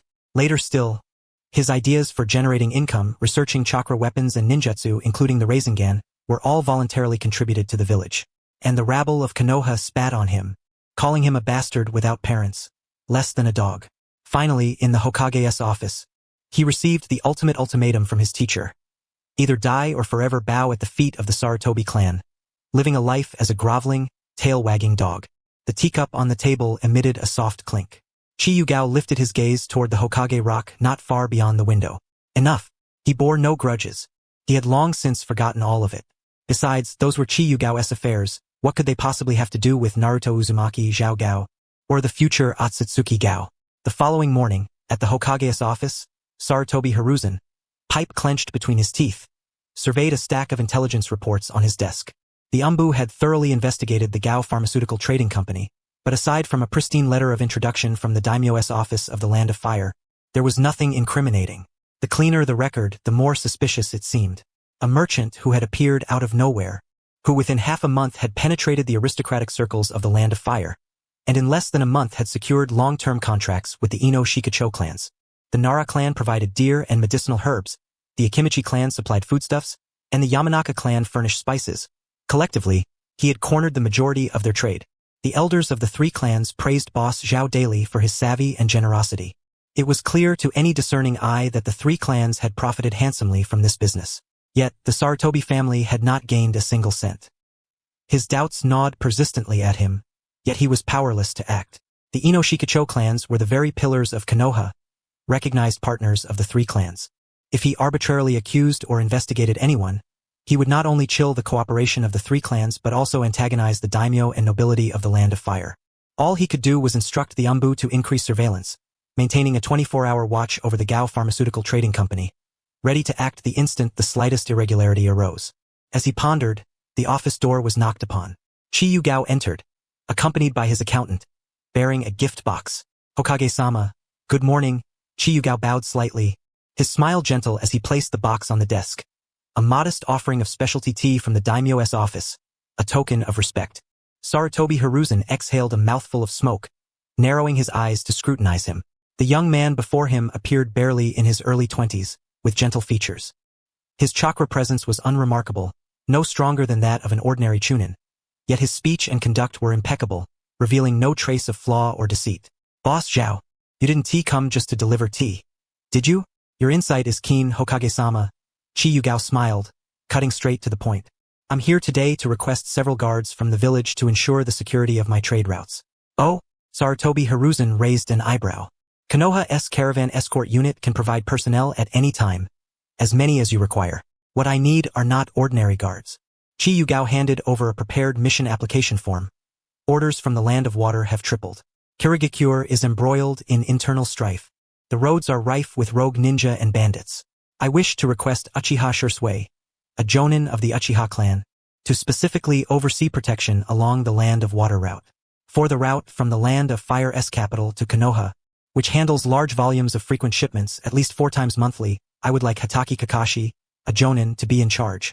And for my personal security while traveling among the nations, I request Might Guy, a jonin, as my exclusive bodyguard." Sarutobi Hiruzen set down his pipe and scanned the application. His expression darkened instantly. Uchiha Shursui, Hatake Kakashi, Might Guy, all 3 were among Konoha's most formidable young jonin. Any one of them could lead a squad on high-level missions. A mere merchant requesting 3 elite jonin as bodyguards? Just as he was about to voice his doubts, Qi Yugao handed over another sheet of paper, clearly detailing the remuneration for the missions. All 3 routes are classified as S-rank missions. For the Shursui and Kakashi routes, payment is settled upon each completed mission, with 6 months advance payment. Might Guy's monthly salary is 5 times the standard jonin wage, also prepaid for half a year. All funds will be deposited into the village's public account, without a single cent withheld. Additionally, for every cross-border order I fulfill, I will donate half of the profits to Konoha as military funding. Sarutobi Hiruzen's finger paused over the document. Public account? He understood. Post-war, Konoha's coffers were tight, the expansion of the Ninja Academy, Umbu armaments, border defenses, expenses mounted everywhere. This advance payment alone could cover much of the village's expenditures for half a year, not to mention the continuous dividends from future orders, providing a steady, long-term income. Though his suspicions lingered, the calculations were clear. Deploying personnel not only served as protection but also allowed legitimate surveillance of Zhao Gao's every move. If any issues arose, 3 top-tier jonin stood ready to apprehend him. If no problems surfaced, the village would profit handsomely without alienating the daimyo or nobility. A win-win situation. "Why these 3 in particular?" Sarutobi Hiruzen asked, his gaze sharp with scrutiny. "The Sharingan of Uchiha Shursui is renowned throughout the ninja world. The shinobi of Kirigakure dare not act rashly in his presence." Qi Yugao explained smoothly. "Hatake Kakashi is a former Umbu, a master of tracking and counter-tracking, making him the most reliable for fixed-route escort missions. Might Guy's taijutsu skills are unmatched in Konoha, perfect for close protection. I am but a merchant. With no other ambitions, I only seek safety. Spending extra money is of no concern." Sarutobi Hiruzen studied him for a long moment, finding no fault in his words. Finally, he picked up a pen and signed the mission application, stamping it with the Hokage's seal. "Personnel, I will arrange them for you." Sarutobi Hiruzen slid the signed application back across the table, his tone grave. "But remember, in Konoha, abide by the rules and avoid underhanded dealings. Otherwise, even with the daimyo's letter of introduction, I cannot protect you. Rest assured, Hokage-sama. I understand the rules." Qi Yugao replied with a smile, accepting the document and bowing slightly. "Thank you for your support." With that, he turned and left with his accountant. Within the office, Sarutobi Hiruzen watched his retreating figure before raising his pipe once more.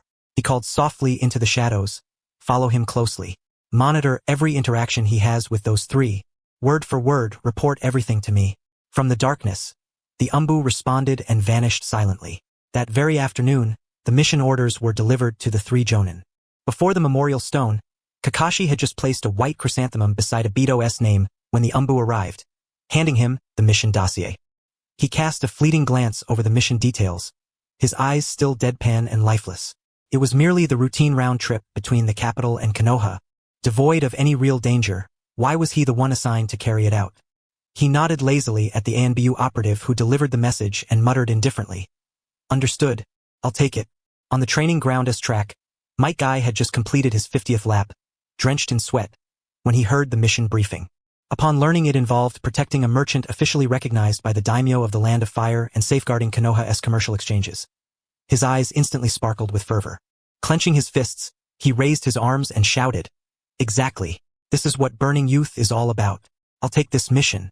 By the riverbank in the Uchiha clan's territory, Shursui Uchiha had just sheathed his kunai and was gazing at his own reflection on the water's surface, pondering the future of his village and clan.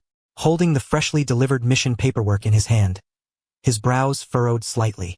An ordinary merchant, yet he was specifically assigned as the bodyguard and had to go to the Land of Water? What about the relationship between his clan and the village? But this was a formal mission personally approved by the Hokage. As a jonin of Konoha, he had no reason to refuse. While contemplating this, a root ninja clad in black robes appeared behind him. Shursui Uchiha. Lord Danzo requests your presence. The underground base of Root, perpetually devoid of sunlight, was thick with the musty scent of dampness. Chimera Danzo sat on a cold stone chair, a shadow of darkness filling his single eye as he fixed his gaze on Shursui standing below. This Zhao Gao was no ordinary man. Danzo's voice was hoarse and dry. The Hokage has sanctioned your mission. Use the opportunity of guarding this merchant to thoroughly investigate his background, his origins, his dealings with other nations, and the complete formula of his little blue medicine. Everything must be uncovered. Shursui frowned. Lord Danzo, he's just a merchant. Isn't this making a mountain out of a molehill? Making a mountain out of a molehill? Danzo snorted coldly, malice flooding his single eye in an instant. A merchant who can secure long-term contracts simultaneously with the Inoshikacho trio, who can get the Hokage to assign 3 elite jonin as bodyguards, and who can muster such vast sums to grease the daimyo's office. Is he an ordinary merchant? I suspect he is either a spy from another village or a pawn planted in Konoha by Hiruko or Kyuga, or perhaps even an accomplice of those two. Your mission is not merely to investigate. Seize any chance to steal his formula. The profits from this medicine are immense. If Root controls it, we will have ample resources to protect Konoha. If he truly poses a threat, do not report, eliminate him on the spot. Shursui clenched his fists, staring into Danzo's vindictive gaze. Was this truly for Konoha's sake, or merely to satisfy Danzo's own ambitions? Shursui Uchiha could not comprehend. Caught between his clan and his village, what path should he take? Could this old friend of his grandfather help resolve this predicament? Ultimately, he bowed his head and answered in a low voice, yes, Lord Danzo. That very night, in the backyard of the High Medicine Merchants Association, Kyuga gazed at the 3 mission confirmation letters laid out on the table, a smirk curling his lips. It was done. Shursui Uchiha, Konoha's swift-footed Shursui, would be on the route through the Land of Water. With him there, Kyuga could openly come into contact with Shursui, keeping a close watch on both Shursui and Danzo's movements.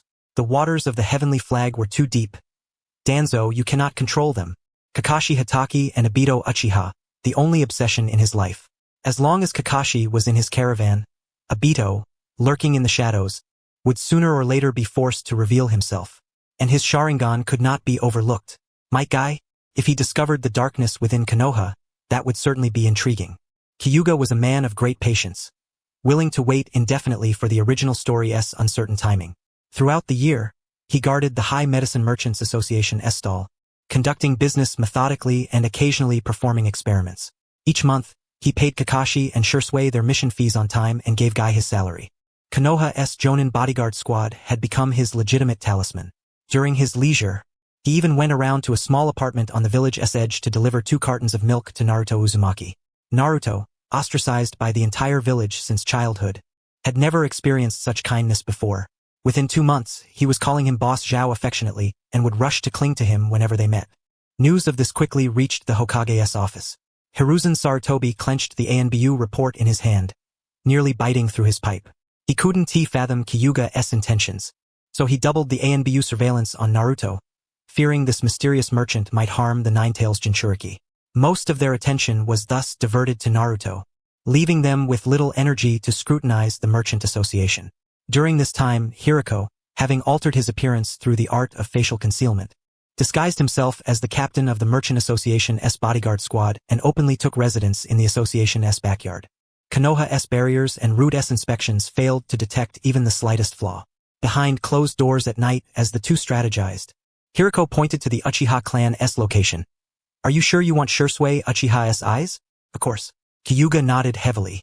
"But not just Shursui's eyes. I want to try installing several eyes on Shursui simultaneously, absorbing them all at once." "Hi!" Hearing this, Hiruko was so moved he was at a loss for words. It must be so. The reason Hai deliberately chose these Uchiha was to hand Madara Uchiha over to me. To reassure himself, he even said to acquire multiple pairs of Sharingan. What had I done in a past life to deserve such a disciple? "Hi! Call on me any time. Even if it means facing the entire Konoha, they may not be a match for us." "No, sensei. It's us." They waited and waited until the night of Konoha's 53rd year arrived. Twilight was fading, a light rain had just ceased, and the moon reappeared in the sky. Kyuga sat by the window and closed his eyes. Spreading his vast sensory perception, he instantly locked onto the small forest at the village's edge. There was Shursui's chakra, the presence of several dozen root ninjas, and Danzo's gloomy chakra. The time had come. He rose and descended the stairs, just as he encountered Might Guy returning from training. Guy was soaked in sweat and, upon seeing him, immediately flashed a toothy grin. "Boss Zhao, still awake so late? Are you coming to join in a bout of youthful training too?" "Can't sleep. Wanted to see Konoha's night view and learn how you run around the village." Kyuga smiled and picked up the jacket draped nearby. "Jonin Guy, accompany me for a walk?" "No problem." Guy agreed without hesitation. After a year together, he considered Boss Zhao warm and generous. Seeing his rigorous training regimen, he would bring him nutritional supplements to replenish his energy. A good man who understood youth. Yet why did it feel like he was familiar with the boss? Without bringing anyone else, the two followed a small path toward the forest at the village's edge. Just as they reached the forest's border, Gaia's smile froze instantly. Inside the woods lay several root ninjas sprawled haphazardly on the ground, while a dozen others formed a circle with kunai pointed toward the center. There knelt Shursui Uchiha. Half kneeling, he clutched his right eye tightly with his left hand, blood seeping through his fingers and staining a patch of earth red. His left eye was crimson, the three Tomo Sharingan spinning frantically, yet his body trembled on the verge of collapse. Standing before him was Shimura Danzo, the inheritor and surpasser of the second Hokage's eye-sealing technique. Danzo's right hand was stained with blood, his palm holding a freshly extracted Sharingan. The three Tomo in his own right eye slowly turned white. The moon shone overhead as Danzo smiled at Shursui. Gaia's muscles tensed instantly, his fists clenched so tightly they creaked, his face drained of color. He could not believe what he was witnessing. The upper echelons of Konoha, that so-and-so actually brought root shinobi to besiege Konoha's Jonin Uchiha Shursui, and even gouged out his Sharingan. "Who?" Danzo instantly sensed the commotion, abruptly turning his head, his single eye brimming with a murderous aura. When he recognized the visitors as Might Guy and Zhao Gao beside him, Danzo was momentarily stunned, then quickly regained composure, bellowing fiercely, "Might Guy, kill the man beside you immediately. He is a spy from an enemy nation, colluding with Uchiha Shursui, intending to betray Konoha." As he shouted, he gave a subtle signal to the root shinobi around him. In an instant, more than a dozen of them changed course. Their kunai and shuriken aimed squarely at Zhao Gao and Guy. Uchiha Shursui's collusion with foreign enemies to overthrow Konoha has already been uncovered by me on the spot. Danzo continued with undeniable authority, shouting at Guy, "Guy, you are Konoha's Jonin. Execute the order immediately. Kill him." Guy stood his ground, unmoving. Moonlight cast upon his face as he looked at Shursui, half kneeling on the ground, drenched in blood. At Danzo, clutching the Sharingan, his face twisted with cruelty. And at the root shinobi glaring hungrily around them all. He felt as if something within him had utterly shattered. Though usually carefree and focused solely on training, he knew better than anyone what was right and wrong. Surrounding a Jonin from his own village, gouging out his eyes, branding him a traitor. This was the true betrayal of Konoha. Guy stepped forward, placing himself before Zhao Gao, shouting at Danzo, "Sir, what are you doing? Uchiha is a ninja of Konoha. How can you treat him this way?" Danzo's face darkened instantly. "Might Guy, do you dare defy my orders? Do you wish to betray the village alongside them? I only protect Konoha's youth and justice." Gaia's body suddenly burst with green chakra. The sixth gate of the 8 gates. Open. At that moment, Zhao Gao patted him on the shoulder and stepped out from behind him. Guy, you go protect Shui. Guy spun around sharply, anxiously calling out, Boss Zhao, there are too many of them. How can you handle it alone? Zhao Gao smiled. His originally gentle and harmless aura dissipated instantly. No matter, I'll defeat them myself. With that, his presence no longer concealed. He revealed himself as an humble-level shinobi. In an instant, the battlefield fell silent once more. Zhao Gao wore an elegant brocade robe, his black hair flowing as he strode across the battlefield with the grandeur of mountains and rivers. He held firm advantage, chanting, From early years I knew the hardships of the ninja world, yet still vowed my solitary blade would pierce the clouds. Through storms and trials my body is worn. Fate's twists and turns leave my shadow alone. Enduring countless strikes, my heart is as solid as rock. With utmost dedication, I forge a single sword. Today my blade points to the edge of the heavens, refining myself, refining others, refining the very heavens. The moment his voice fell, Danzo finally comprehended. That chakra, that presence. It was him, an humble-level master. Kill him, kill him. Danzo's eyes reddened as he roared his command, his mind racing wildly, beginning to spout nonsense. He is Zhao Gao, Konoha SS rank missing Nin. Kill him. Simultaneously, his left hand swiftly formed hand seals, leaving Zhao Gao no chance to catch his breath. Several root shinobi in the front line immediately charged in a pincer movement, their kunai wrapped with wind-release chakra restraining him head-on. For root shinobi on the flanks simultaneously burrowed underground, utilizing Earth-release subterranean navigation and sealing techniques, instantly binding Zhao Gao's ankles. The remaining 8 root shinobi in the rear raised their hands in unison, unleashing a variety of poison-coated shuriken and ninjutsu, sealing off all his avenues of evasion. A perfectly coordinated, fluid assault, with not a single superfluous move, pure root elite. Had this been any other humble-level shinobi, such as Chojuro, they would have been trapped here on the spot. Yet Zhao Gao's techniques were swifter than their attacks. Golden light exploded behind him as adamantine chains shot forth from his back. Half plunged into the soil, directly striking and flinging the 4 underground root shinobi into the air. The chains wrapped around their wrists, slamming them against tree trunks, rendering them unconscious instantly.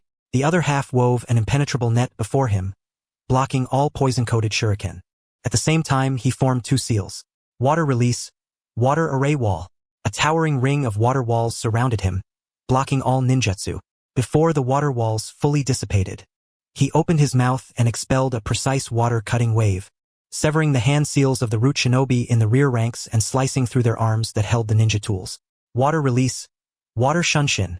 His figure then surged forward, close to the water's surface, each elbow strike and palm blade hitting the root shinobi's vital points with precision. In less than 20 seconds, more than a dozen root elite shinobi lost their combat effectiveness. Danzo's pupils contracted sharply at the sight, yet he showed no sign of panic. Just as Zhao Gao felled the last root shinobi, Danzo had already completed his hand seals. Wind release, vacuum great sphere. Highly compressed wind release chakra blasted from his mouth, sharper than any steel blade, capable of slicing through Uchiha Susanoo. It hurtled straight toward Zhao Gao's spine. Danzo had calculated the moment perfectly. Between the exhaustion of Zhao Gao's old strength and the emergence of new power, every strike aimed to kill. Zhao Gao seemed to have eyes in his back. As he turned, adamantine chains bound several root shinobi. The root shinobi's flesh and bones collided with the wind-release sphere, exploding with a thunderous boom, blood and flesh splattering everywhere. Zhao Gao, so it's really you. You dare to storm Konoha, meddle in Root's affairs, seeking death. For Konoha, today I shall imprison you and your techniques. Danzo roared, his left hand forming seals without cease. Wind release, vacuum continuous waves. Several compressed wind bullets erupted one after another, each faster and denser than the last, sealing off all of Zhao Gao's escape routes. This was Danzo's signature killing technique. Wind release's piercing power was immense, capable of slicing through even parts of lightning release armor. Zhao Gao did not retreat but advanced instead. His skeletal muscles and membranes covered his entire body in an instant, while his hands quickly formed seals. Water release, great waterfall technique. A water sphere several meters high and tens of meters long charged toward the wind blades. The water sphere shattered, mist spreading, and in that moment, Zhao Gao's figure vanished into the mist. Fog concealment technique? A gleam flashed in Danzo's single eye as he spun around. His left hand, concealed kunai wrapped in wind-release chakra, thrust straight behind him. Yet what he pierced was only Zhao Gao's water clone. With a bang, it exploded, At the same time, the water clone-s explosive tag had already adhered to Danzo's chest. The ensuing blast engulfed Danzo's figure in flames. What? The second Mizukage-s technique. But the next second, his figure reappeared 3 meters away, unharmed. His right arm, always hidden beneath bandages, revealed a previously closed 3-tomo Sharingan. Now completely devoid of light, turned grayish-white. Izanagi, his final remaining trump card. The deadly explosion of the explosive tag and water clone had been entirely erased by it. Izanagi? Zhao Gao's lips curled into a cold smile, utterly unsurprised. Danzo-sama, to kill me, you even resorted to the forbidden Uchiha technique kept in reserve. It seems the gouging of Shursui-s I was also done using this technique, wasn't it? And that oil water clone, I modified it. It's now my technique. Danzo's complexion darkened instantly. He had never imagined Zhao Gao would know even that. Monkey, with all this commotion, can't you see? Why haven't they arrived yet? What terrified Danzo even more was that throughout the entire ordeal, Zhao Gao showed not the slightest hint of panic, as if all his secrets were already anticipated by his opponent. At that moment, from the shadows of the forest, a jet-black arc of lightning surged forth, striking directly at Danzo's left arm. Forewarned, Danzo swiftly sidestepped, countering with a wind release. Vacuum sphere. Hiruzen's towering figure emerged from the shadows, enveloped in a blue lightning cloak. His intimidating presence, on par with a shadow-level shinobi, spread unrestrained, firmly sealing off Danzo's escape. Hiruzen, you're here in Konoha as well? Danzo's complexion finally shifted. A shadow-level shinobi like Qi Yugao was already formidable, but now there was Hiruzen, capable of matching the Fourth Raikage blow for blow alongside Might Guy, who had opened all 6 gates and was clearly defecting. Where was Guy? In any case, Danzo had already fallen into a dire predicament today. Yet, as a seasoned old fox who had fought alongside the second Hokage and clashed with the third for a lifetime, even in the face of despair, he remained composed. He suddenly turned his head toward Shursui, who was half kneeling on the ground, quickly forming hand seals with his left hand as a wind release. Vacuum sphere shot toward Shursui. He had calculated that Qi Yugao would risk exposing his identity precisely because, like him, he coveted Shursui's eyes. Protecting Shursui was imperative. Holding him hostage would provide a chance for escape. But just as Danzo completed his seals, Hiruzen's figure instantly flashed in front of him. With a single punch, blue chakra sliced through Danzo's left arm, severing it halfway and tossing the arm, still bearing the Sharingan, toward Qi Yugao. Qi Yugao caught it smoothly and placed it into a specially designed test tube. He then created dozens of shadow clones, encircling Danzo from all sides, sealing off every route. The Izanagi had already been expended. All root shinobi were knocked down, and Hiruzen blocked any retreat. The hostage ploy had failed. Danzo's eyes reddened at last, madness filling his lone eye as Qi Yugao advanced step by step. He tore open the bandages on his right arm, revealing the pale flesh beneath. There was no dense array of Sharingan. Instead, faint would release chakra pulsed beneath the skin. You forced my hand. Without the overwhelming Sharingan to suppress the Hashirama cells, this would release technique could only be used once after unsealing. With a roar, chakra surged wildly into his right arm. Would release. Great forest technique. Dozens of wooden branches erupted from his arm, spreading like a flood toward Qi Yugao. The instant they touched a person, they could absorb chakra, converting it into fuel for the wood release. This was his trump card, the ultimate secret he unveiled before outsiders for the first time. The transplantation of Hashirama cells. Qi Yugao's gaze sharpened, yet he did not retreat in the slightest. Would release? Then let me show you the power of the Uchiha. Surrender to the Uchiha fire release you loathe most. Like Madara Uchiha, he raised his arm before his chest, forming a single hand seal.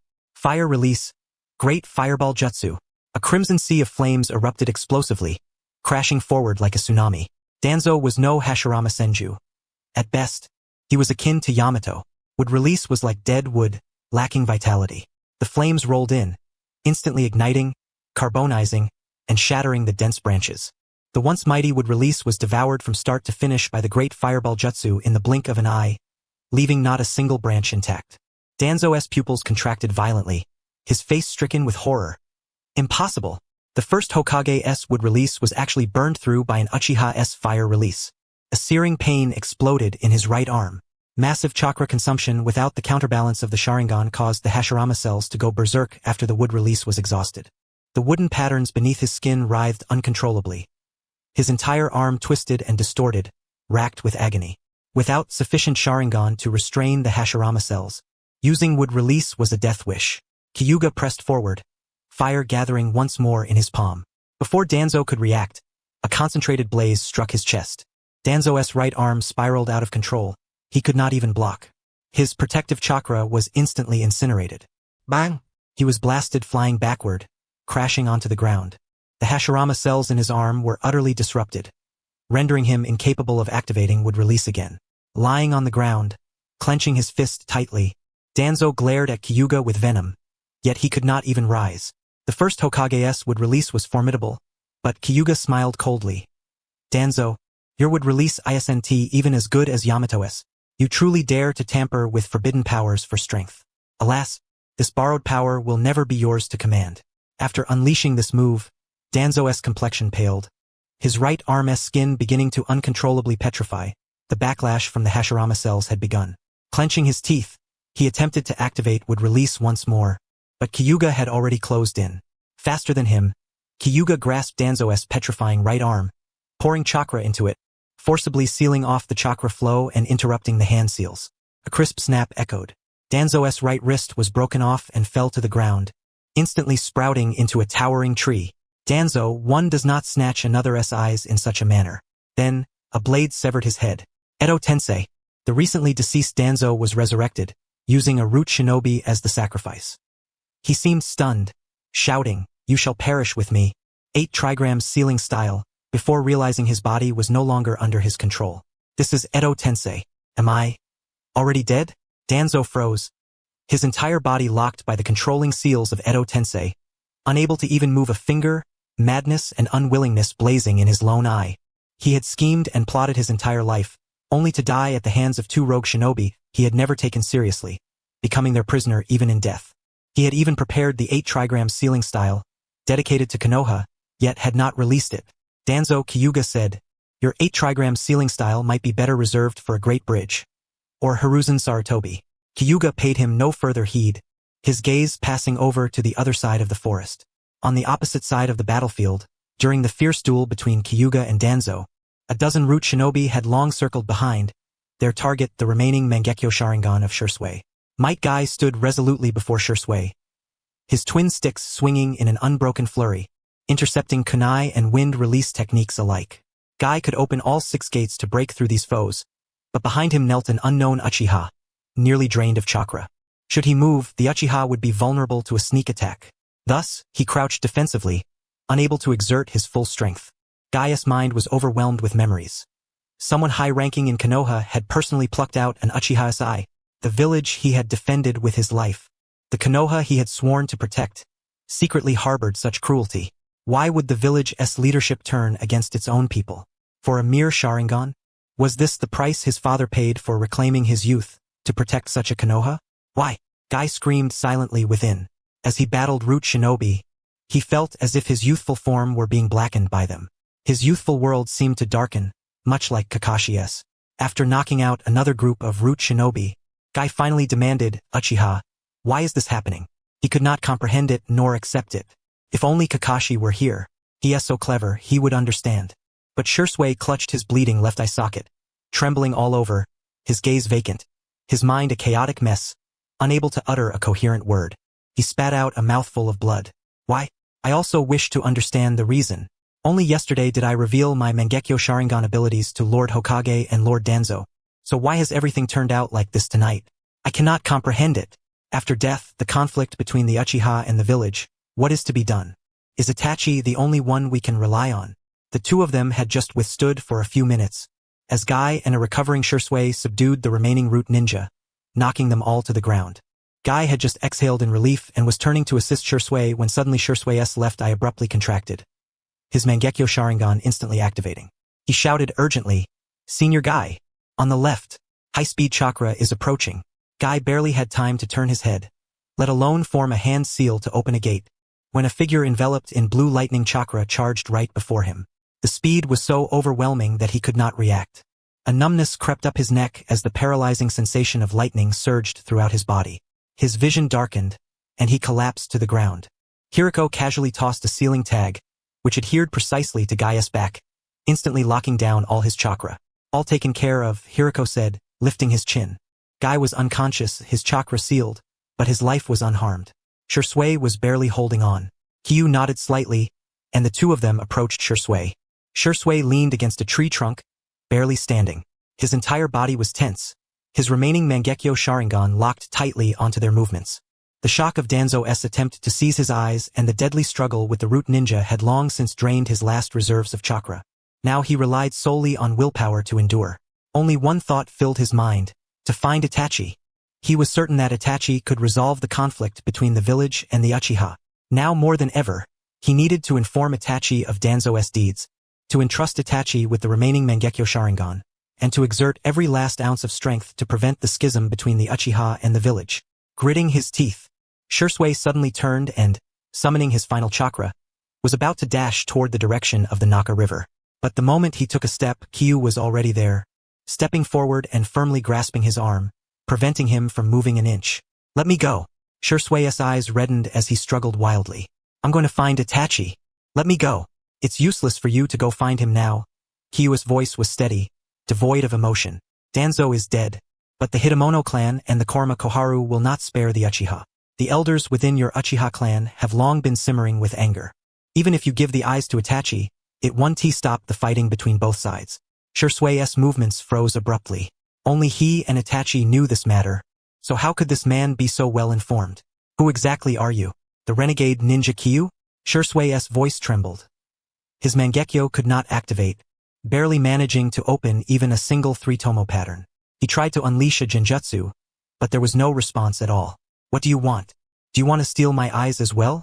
If I wanted to steal them, I wouldn't have stopped Danzo when he made his move." Kyu raised the test tube in his hand, inside which was the stolen Kodo Amatsukami Mangekyo Sharingan. "I can resolve the conflict between the Uchiha and the village, so you will never again be troubled by the discord between them." Shursui utterly disbelieved him. The discord between Konoha and the Uchiha had been accumulating for decades. How could anyone claim it could be resolved so easily? Especially a renegade ninja. He sneered coldly, gritting his teeth as he prepared to charge again. But suddenly his strength drained as if it had been sucked away. His legs buckled and he collapsed. Only then did he realize that when Kyu had grabbed his arm, a fine needle had already pierced his skin, and the drug was flowing through his bloodstream. The medicine took effect swiftly. His vision blurred, his left eye gradually closed, and he no longer had the strength to raise his hand.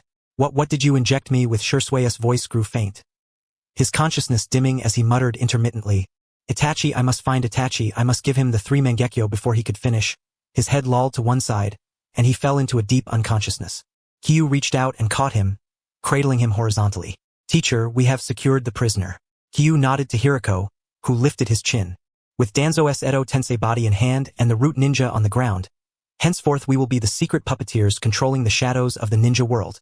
Danzo's mind contained the root S roster, the Umbu-S deployments, and the underlying secrets of Konoha-S great clans, all invaluable assets. Hiruko acknowledged with a nod, then gestured toward the unconscious guy. "What about him?" Kyu was silent for a moment, a rare flicker of conscience surfacing. Before his defection, he had cared somewhat for Guy and his son, used Shursui's Sharingan to control him. But the moment passed. Kyu's conscience was swiftly swallowed by Danzo's presence. "Teacher, how is your mastery of the 8 gates technique coming along?" Hiruko shook his head. "Only the first gate can be opened. The 8 gates technique pushes the body beyond its limits, but my body's limits are too high. I lack the time and the perseverance for it." He approached the subdued Danzo. The latter finally regained awareness. Red-eyed and roaring, "Hiruko, Kyu, you 2 renegades. How dare you touch me? The monkeys will never forgive you. Konoha will never forgive you." Hiruko sneered, raising his fist and striking Danzo's face. The Edo Tensei's head was driven into the earth, scattering pebbles and dust. Yet it immediately returned to its original form. The great Lord Danzo of Konoha never imagined this day would come. Hiruko's voice was as cold as ice. "Now watch with your own eyes as we build a greater Konoha in your stead." Kyu, carrying the unconscious Shursui, glanced at the chaotic battlefield and said no more. The two moved swiftly. In less than a quarter of an hour, they erased all traces, taking their captives deep into the root base within the forest. Far off in Konoha, the village was brightly lit, the Hokage rock standing silently in the night. The lights in the Hokage's office burned late into the night. Hiruzen Sarutobi sat behind his desk, the glow from the embers in his pipe flickering uncertainly. An Umbu officer knelt on one knee, having just finished reporting the skirmish in the woods outside the village, head bowed low, awaiting orders. Understood. Hiruzen exhaled smoke, his voice steady, lacking any inflection. Everyone on that side is to retreat. Do not intervene.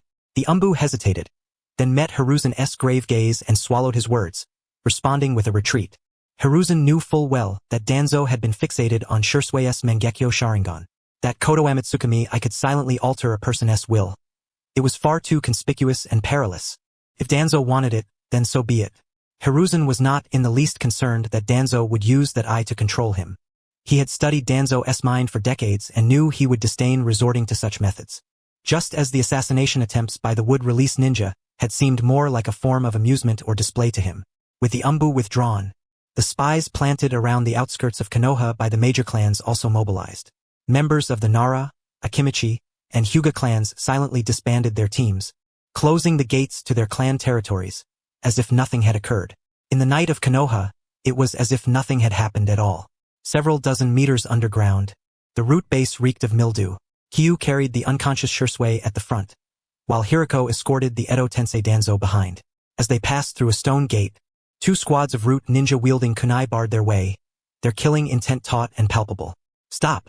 Identify yourselves. The hooded Edo Tensei Danzo raised his eyes, the coldness in his single living eye undiminished from when he was alive. Get lost. You dare block my path? The root ninja instantly froze. Their minds had the voice and breath of Danzo etched deep into their bones. Instinctively, they sheathed their kunai and knelt on one knee to pay their respects. Some harbored doubts within. Had Lord Danzo just died for a moment? The seal on their tongues had briefly vanished. Was it merely an illusion? Yet now, the overwhelming pressure, along with the curse mark on their tongues that would activate at the slightest hint of betrayal, remained utterly silent and undisturbed. This was no falsehood. Thus, through the dominion over the reanimated Danzo granted by the Edo Tensei, Kyuga Takashi continued to command the tongue calamity eradication curse inscribed on their tongues, utilizing Danzo's authority. The root shinobi dared not entertain further thoughts, let alone ask questions. They bowed their heads and made way. As they proceeded inward, every patrolling root shinobi was subdued with a single word from the reanimated Danzo, obedient to the core. In less than a quarter of an hour, the two entered the heart of Root's most secret laboratory. Kyuga placed Shursui on the examination table, casually setting several seals to completely lock down his chakra. Hiruko kicked the reanimated Danzo coldly and commanded in a stern voice, "Order all root shinobi stationed outside Konoha to assemble in the laboratory within 10 minutes. Disobedience will be met with death." Danzo's body, no longer under his control, opened his mouth and conveyed the death order word by word. Root's communication system immediately activated, and all shinobi lurking throughout Konoha received the leader's command. Within 10 minutes, the laboratory was filled to capacity. A dense throng of Root's elite, their breaths barely audible. Kyuga and Hiruko wasted no time. One stood guard at the forefront, the other blocked the door. With the reanimated Danzo commanding the center, no one dared make a move. They proceeded to implant curse marks on each root shinobi.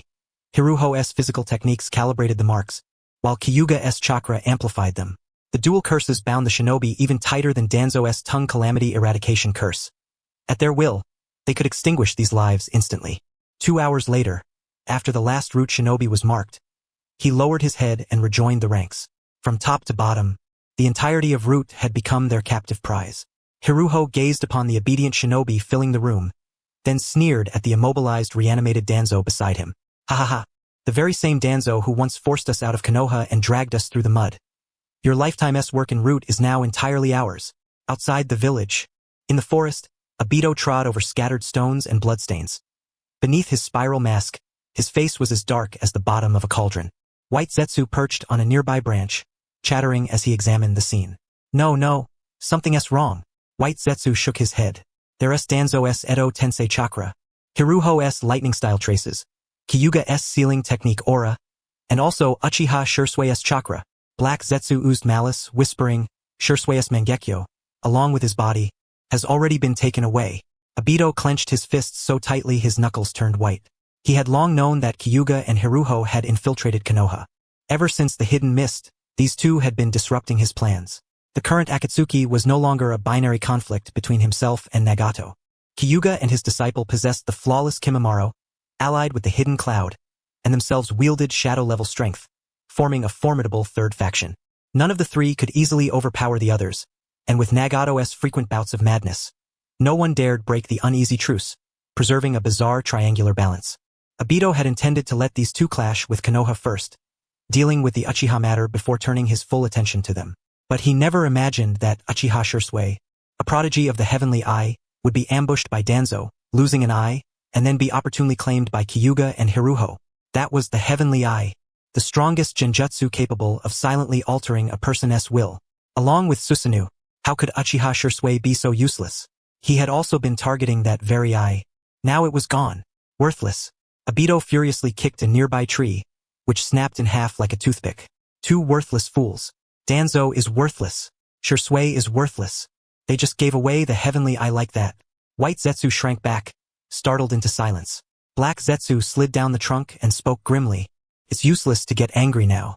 Kyuga has Shursui, and with their control over Root, the balance may already be shattered. His anxiety mounted. What he had feared was visibly becoming reality. With the Uchiha secured, their next targets would be the Hyuga and the Senju. At this thought, Black Zetsu exhaled slightly in relief. Fortunately, the Senju had been wiped out. Senju Hashirama was thoroughly dead. As for the remaining Senju bloodlines, they were no match for the Uzumaki. Obito suddenly turned toward him, his single eye brimming with murderous intent. I'm gonna root right now, slay them, and retrieve Shursui. No. Black Zetsu immediately blocked him. He truly wanted to curse Obito. Did he not realize his own strength?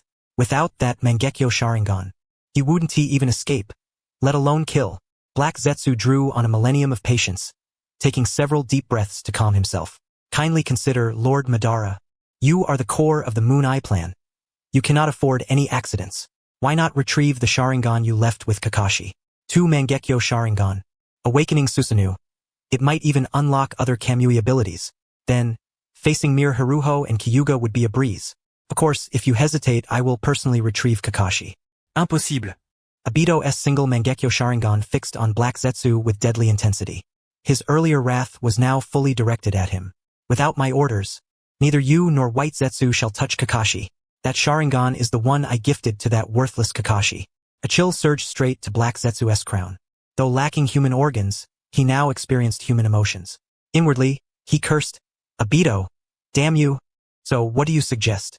Just stand by and watch them grow stronger with the Heavenly Eye and Shursui's body day by day? Continue to monitor. Obito calmed down, his voice steady and his intellect returning for once. Have all White Zetsu clones keep a vigilant eye on Root and those two, reporting immediately if their strength changes. I refuse to believe their Chimera technique is so flawless that it lacks side effects.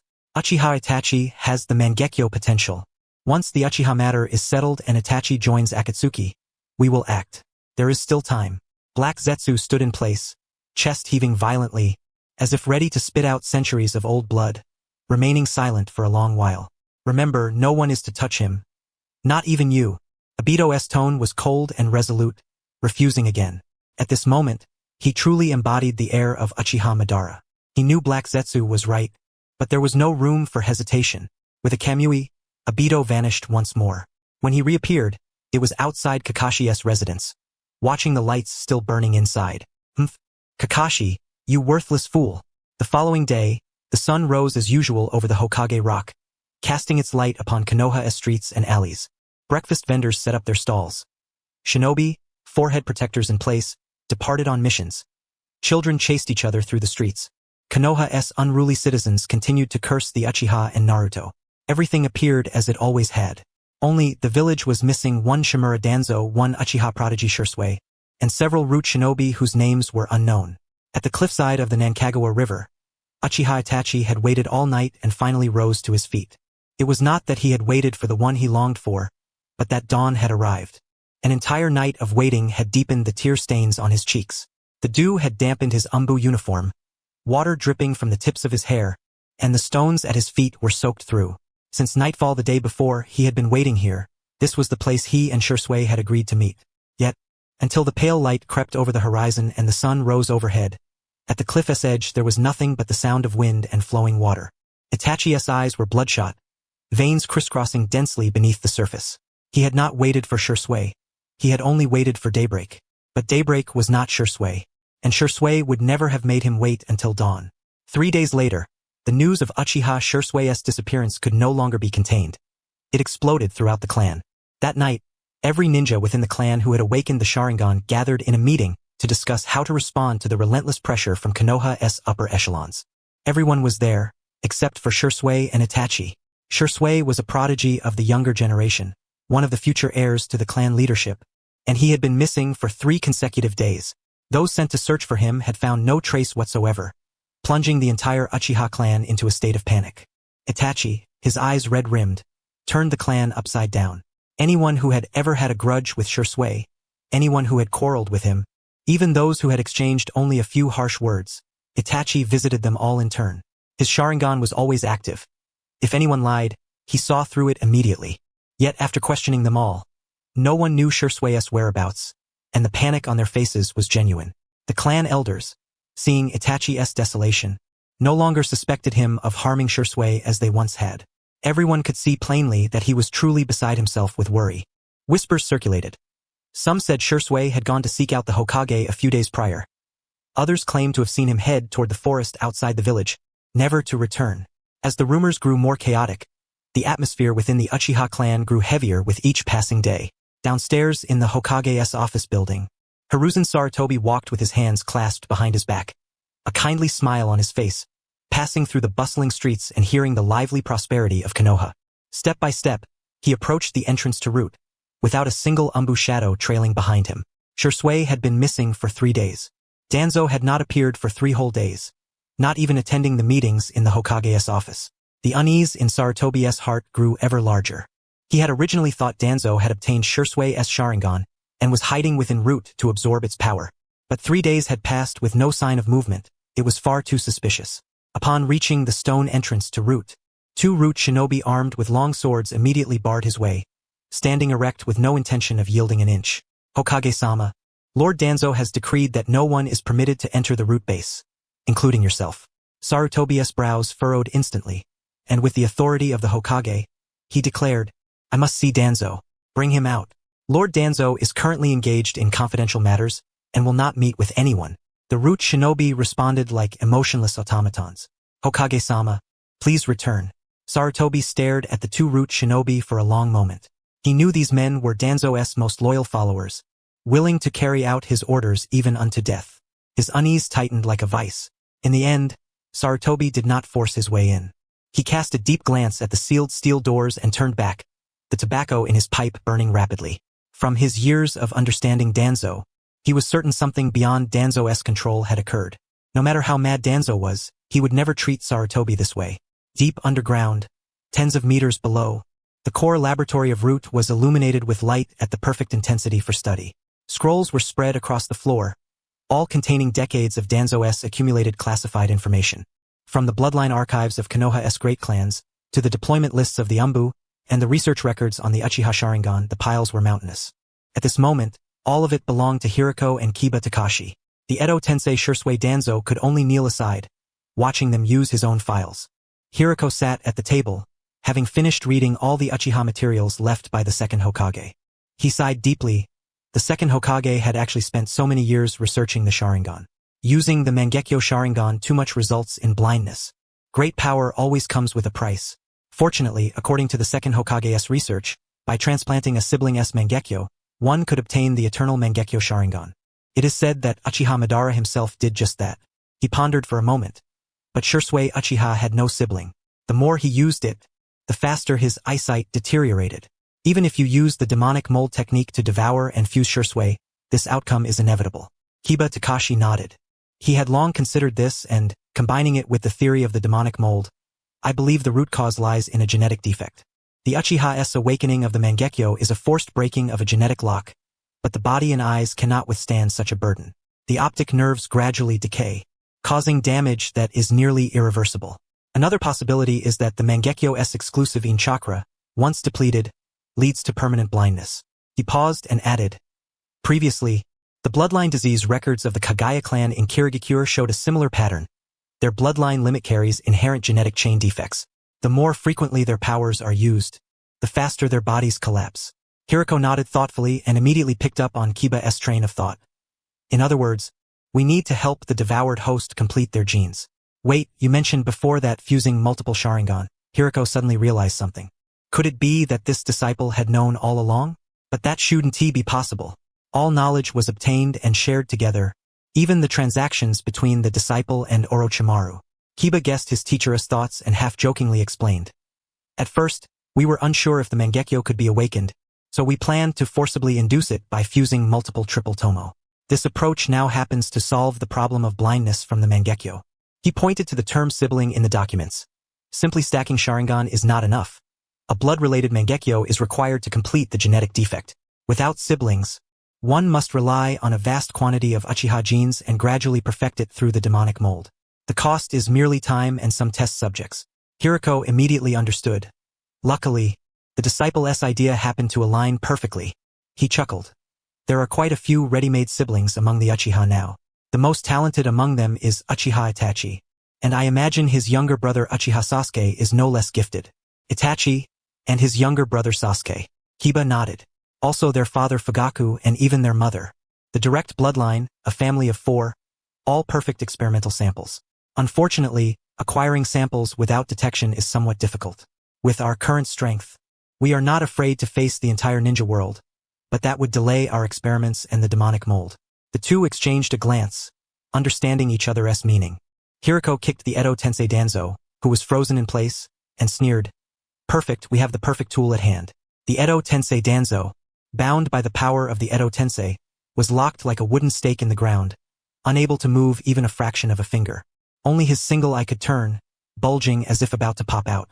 He listened as Kiba Takashi held his communicator and, wielding his authority, issued orders throughout Root to spread rumors about the Uchiha Monitor clan members and seize their cells, all using the route that Danzo had painstakingly built over his lifetime as a blade for Kiba Takashi.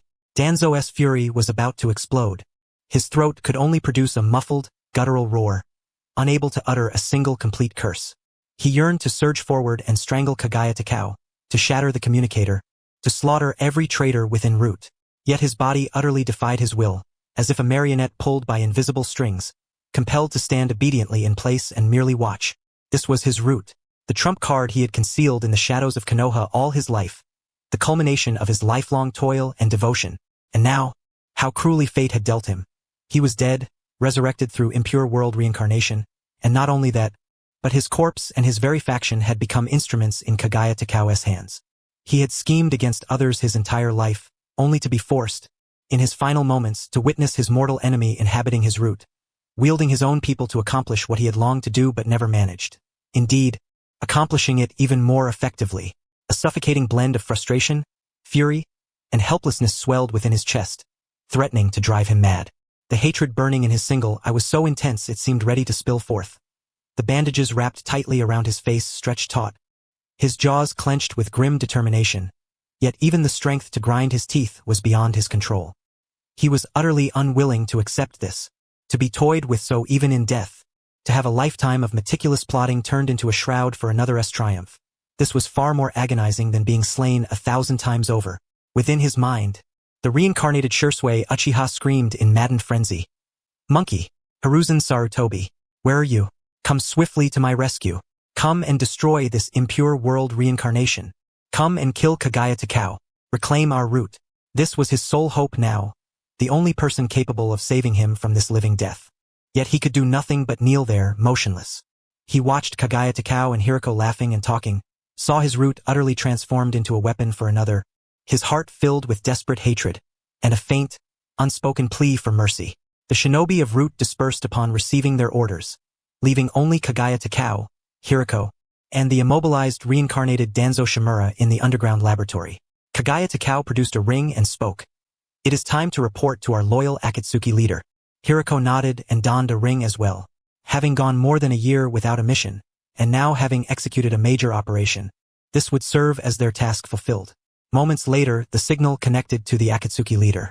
Nagato sat atop a high platform, his body supported by metallic tubes, his complexion pale and gaunt, appearing as feeble as Hinata Hyuga. Konan stood nearby, her blue-purple hair strikingly vivid. Upon receiving the signal from Hiruko and Kaguya Takao, their expressions stiffened slightly. They had thought these two had defected and were prepared to issue a manhunt order. Kaguya Takao began.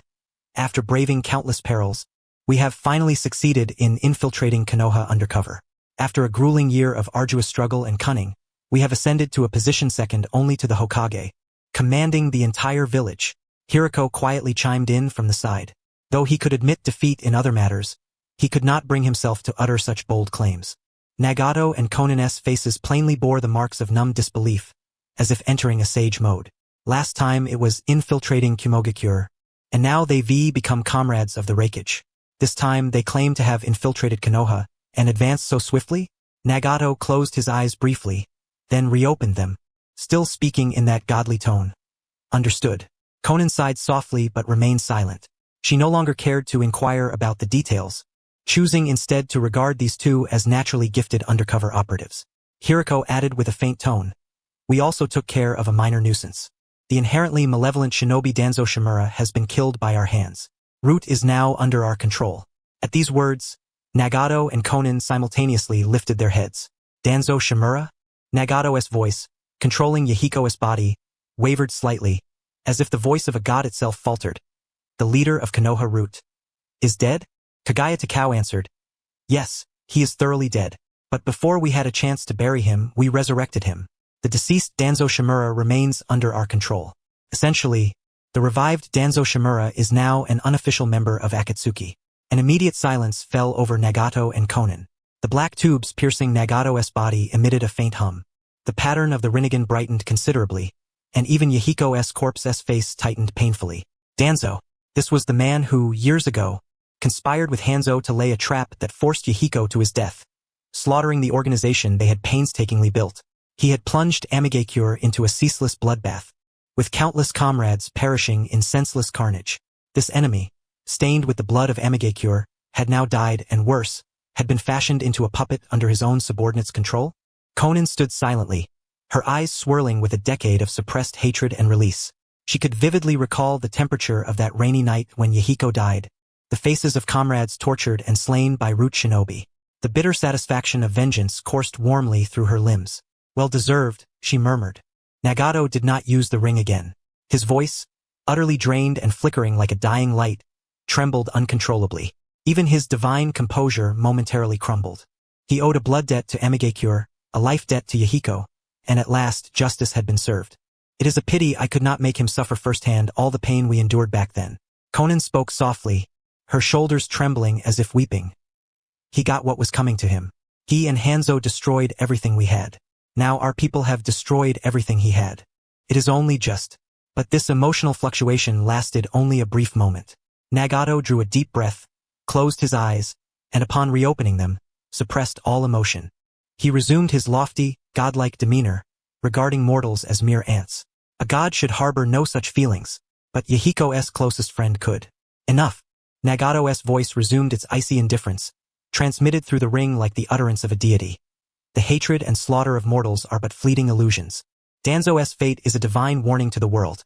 All who foment war and spread suffering shall be judged by the gods. He paused and repeated the phrase etched into his very bones. Feel pain, understand pain, accept pain, know pain. Those who do not comprehend pain shall never grasp true peace. And this peace shall ultimately be forged by me, this god. On the other side of the communication, Kaguya Takao and Hiruko exchanged a glance, each reading the same unspoken complaint in the other's eyes. Here we go again. The leaderess losing his mind. Though inwardly grumbling, they maintained their composure. Kaguya Takao promptly echoed. As the leader commands, all for Akatsuki's goal of peace. Hiruko nodded in agreement. We remain ever loyal to the will of the god. After enduring a lengthy treatise from Nagato on gods and pain, and reporting that they would continue monitoring the Uchiha through Root's influence in accordance with Akatsuki's plans, Kaguya Takao and Hiruko severed the connection. As the ring's glow dimmed, Hiruko turned and seated himself at a desk cluttered with scrolls, picking up the second Hokage's research on the Sharingan without lifting his gaze. I'll continue studying gene completion. You go check on Might Guy. Don't take too long. Understood. Kaguya Takao replied, turning to exit the laboratory. Root's infirmary was located 3 floors underground, soundproofed to an extreme degree. When Kaguya Takao pushed open the door, Might Guy was on the bed doing push-ups, his wounds fully healed. Hearing the door, Guy abruptly lifted his head, and the moment he saw Kaguya Takao, his eyes darkened with a complex blend of emotions. The man before him seemed to gradually align with the image he had held, but in his eyes that alignment could never be complete again. Even if it truly is the same person, his appearance has changed, and he himself is no longer the same. The two locked eyes for several seconds before Kai spoke first. Are you really Senior Takagi? Kai recalled the once gentle, kind, and generously warm-hearted Senior Takagi, and he could hardly associate him with the present rogue ninja, Takagi Kyu. Takagi Kyu pulled out a chair and sat down silently, waiting for Kai to continue. Many years ago, you were the one who constantly encouraged me and my father, who used medical ninjutsu to treat our hidden injuries free of charge, and even brought us food. It was because of you that we could continue training in the Eight Gates technique. Kai's voice grew softer, his eyes brimming with tumultuous emotions. You taught me that the essence of strength is protection. You taught me the philosophy behind taijutsu. So why have you become like this? These memories had been etched in his mind for over a decade, destined to last a lifetime. If not for Takagi Kyu, he would never have become the Konoha Jonin he is today. Yet the man before him, who had saved both him and his father's lives, had not only become an S-rank rogue ninja of Konoha, but had also slain Danzo, seized control of Root, and now stood in opposition to the village itself. Kai's chest heaved violently, conflicted emotions crashing over him like a relentless tide. Just days ago, he had witnessed the darkness within Konoha, and today he faced the harsh reality of Senior Takagi's defection. He was a ninja of Konoha. Protecting the village was his sacred duty. Yet he could not forget the debt of gratitude owed to this man who had once saved him. You saved me and my father back then. Why have you come to this point now? Kai asked, his eyes reddened. You clearly possess such excellent medical ninjutsu and could live peacefully in Konoha. Why choose to become a rogue ninja? Why oppose the village? Where has your youth gone? Takagi Kyu regarded him calmly and replied evenly. Is Konoha always right? Just like what you witnessed the other night? Kai was momentarily speechless. He was no fool, simply occasionally slow to grasp things. But this was Konoha, the place that gave him life, nurtured him, the place he was sworn to protect, the very root of the will of fire. That was his youth. Yet even if there were faults, you should not stand against the entire village. Kai bit his lip and said, I have not opposed Konoha. Takagi Kyu stood. It is Konoha that opposes me. I no longer wish to speak of the past. Even if I did, you would not understand. I have only eliminated those who deserved it and taken what was rightfully mine. Now your wounds have healed, you may leave. After you go, whatever you choose to do, say, or become is no longer my concern. With that, he turned and strode out, leaving behind a scroll. Kai sat on the bed, watching his silhouette disappear through the doorway. His fists clenched and unclenched, his heart tangled in chaos. After a long while, he noticed the scroll. Opening it, the familiar tone of years past greeted him. Kai, I know you don't quite understand this, nor will you easily grasp it. Just trust me and train well. If you truly don't comprehend, go ask Kakashi. Below are the suitable versions of lightning release taijutsu, methods for stimulating and activating lightning release, and the lightning release chakra mode. Step 1. Complete. Senior Takagi. Kai clutched the scroll, silent for a long time. Forget it. I'll find Kakashi. He is quite familiar with Senior Takagi. He must know what to do. Meanwhile, in the Konoha Hokage's office, Hiruzen Sarutobi sat at his desk perusing intelligence reports when a Root shinobi silently slipped in through the window and knelt to report. Hokage-sama. Root has made a move. They've dispatched many operatives, monitoring the Uchiha clan's territory and trances 24 hours a day. They are spreading rumors among the civilian districts, accusing the Uchiha of malicious law enforcement, violently subduing criminals, even using ninjutsu to interrogate prisoners within the village. The Konoha residents' dissatisfaction with the Uchiha is growing. Hiruzen paused, pipe in hand, then slowly inhaled and exhaled a smoke ring. The anxiety he had harbored for days instantly eased. This familiar tactic, this ruthless targeting of the Uchiha, if not Danzo, then who else? Previously, Root had barred his entry, and he had feared some catastrophe. Now it seemed he had simply overthought it. That old man Danzo was living quite well, even finding time to trouble the Uchiha. He must have acquired Shursui's Mangekyo Sharingan and was secretly researching it in Root's base, unwilling to be disturbed, hence the strict orders barring all entry. He was certainly targeting himself in particular. Really, it was just a mere Mangekyo Sharingan. Hiruzen Sarutobi, wouldn't he even steal it to wear under a bandage over my eyes like he does?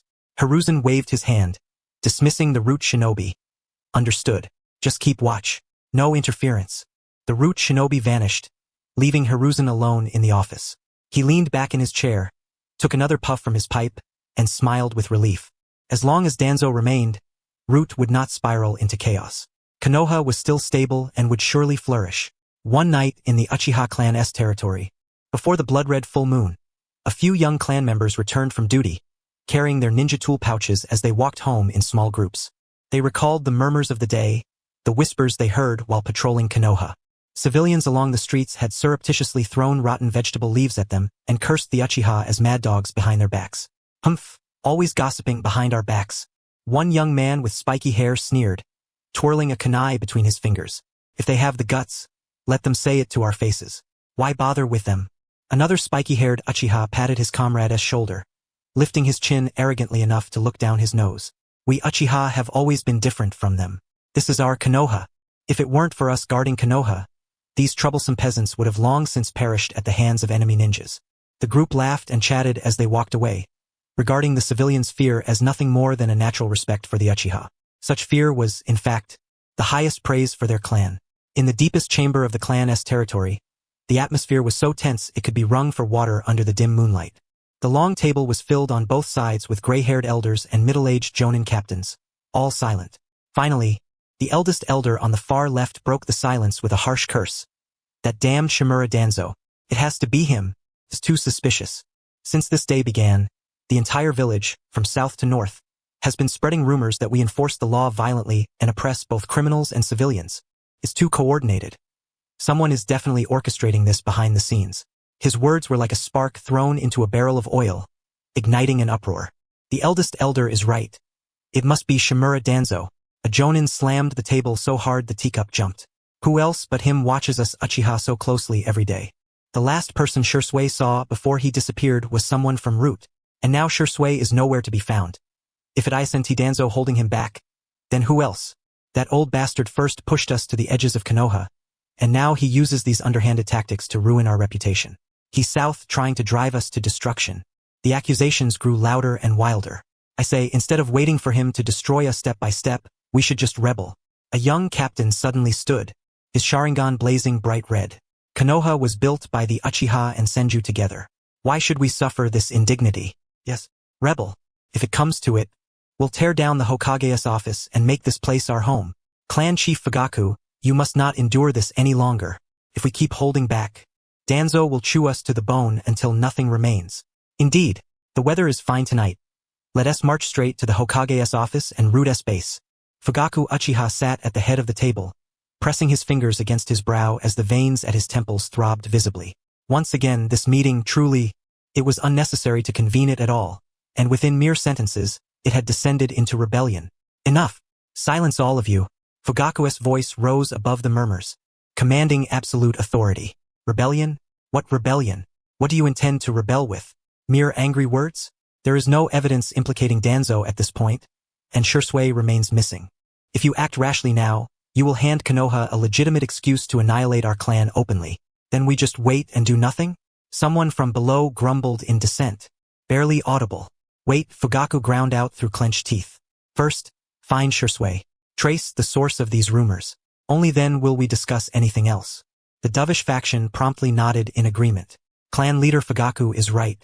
We are no match for Konoha at the moment. We must bide our time. Yes, exactly. Agreed. The assembly exchanged glances, and ultimately, grumbling, they rose and dispersed. The conference room soon emptied, leaving only Fugaku and Itachi Uchiha, who sat in the shadows of a corner. Fugaku approached him, pausing beside his side, and sighed deeply. Itachi, any leads on Shursui? Itachi lifted his eyes, coldness shimmering within them, and shook his head gently. Fugaku refrained from pressing further, patting Itachi's shoulder before turning away. Yet, in his heart, a troubling thought lingered. Itachi had been spending too much time close to Konoha lately, remaining silent throughout the clan meeting. Was he still truly aligned with the Uchiha? Exiting the clan hall, Fugaku's gaze drifted toward Shursui's residence in the distance. He had long suspected that Shursui's Sharingan must be the Mangekyo. Could it be, had he been exposed? Seized by Konoha?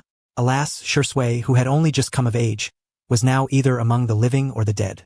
In the vast, empty meeting room, Itachi absent-mindedly caressed the knife Shursui had given him, the echoes of the clan's earlier uproar still ringing in his ears. Over and over, the cries were not about finding Shursui or uncovering the truth, but solely about seizing power and rebellion. Was this the measure of an entire clan? Such narrow-mindedness.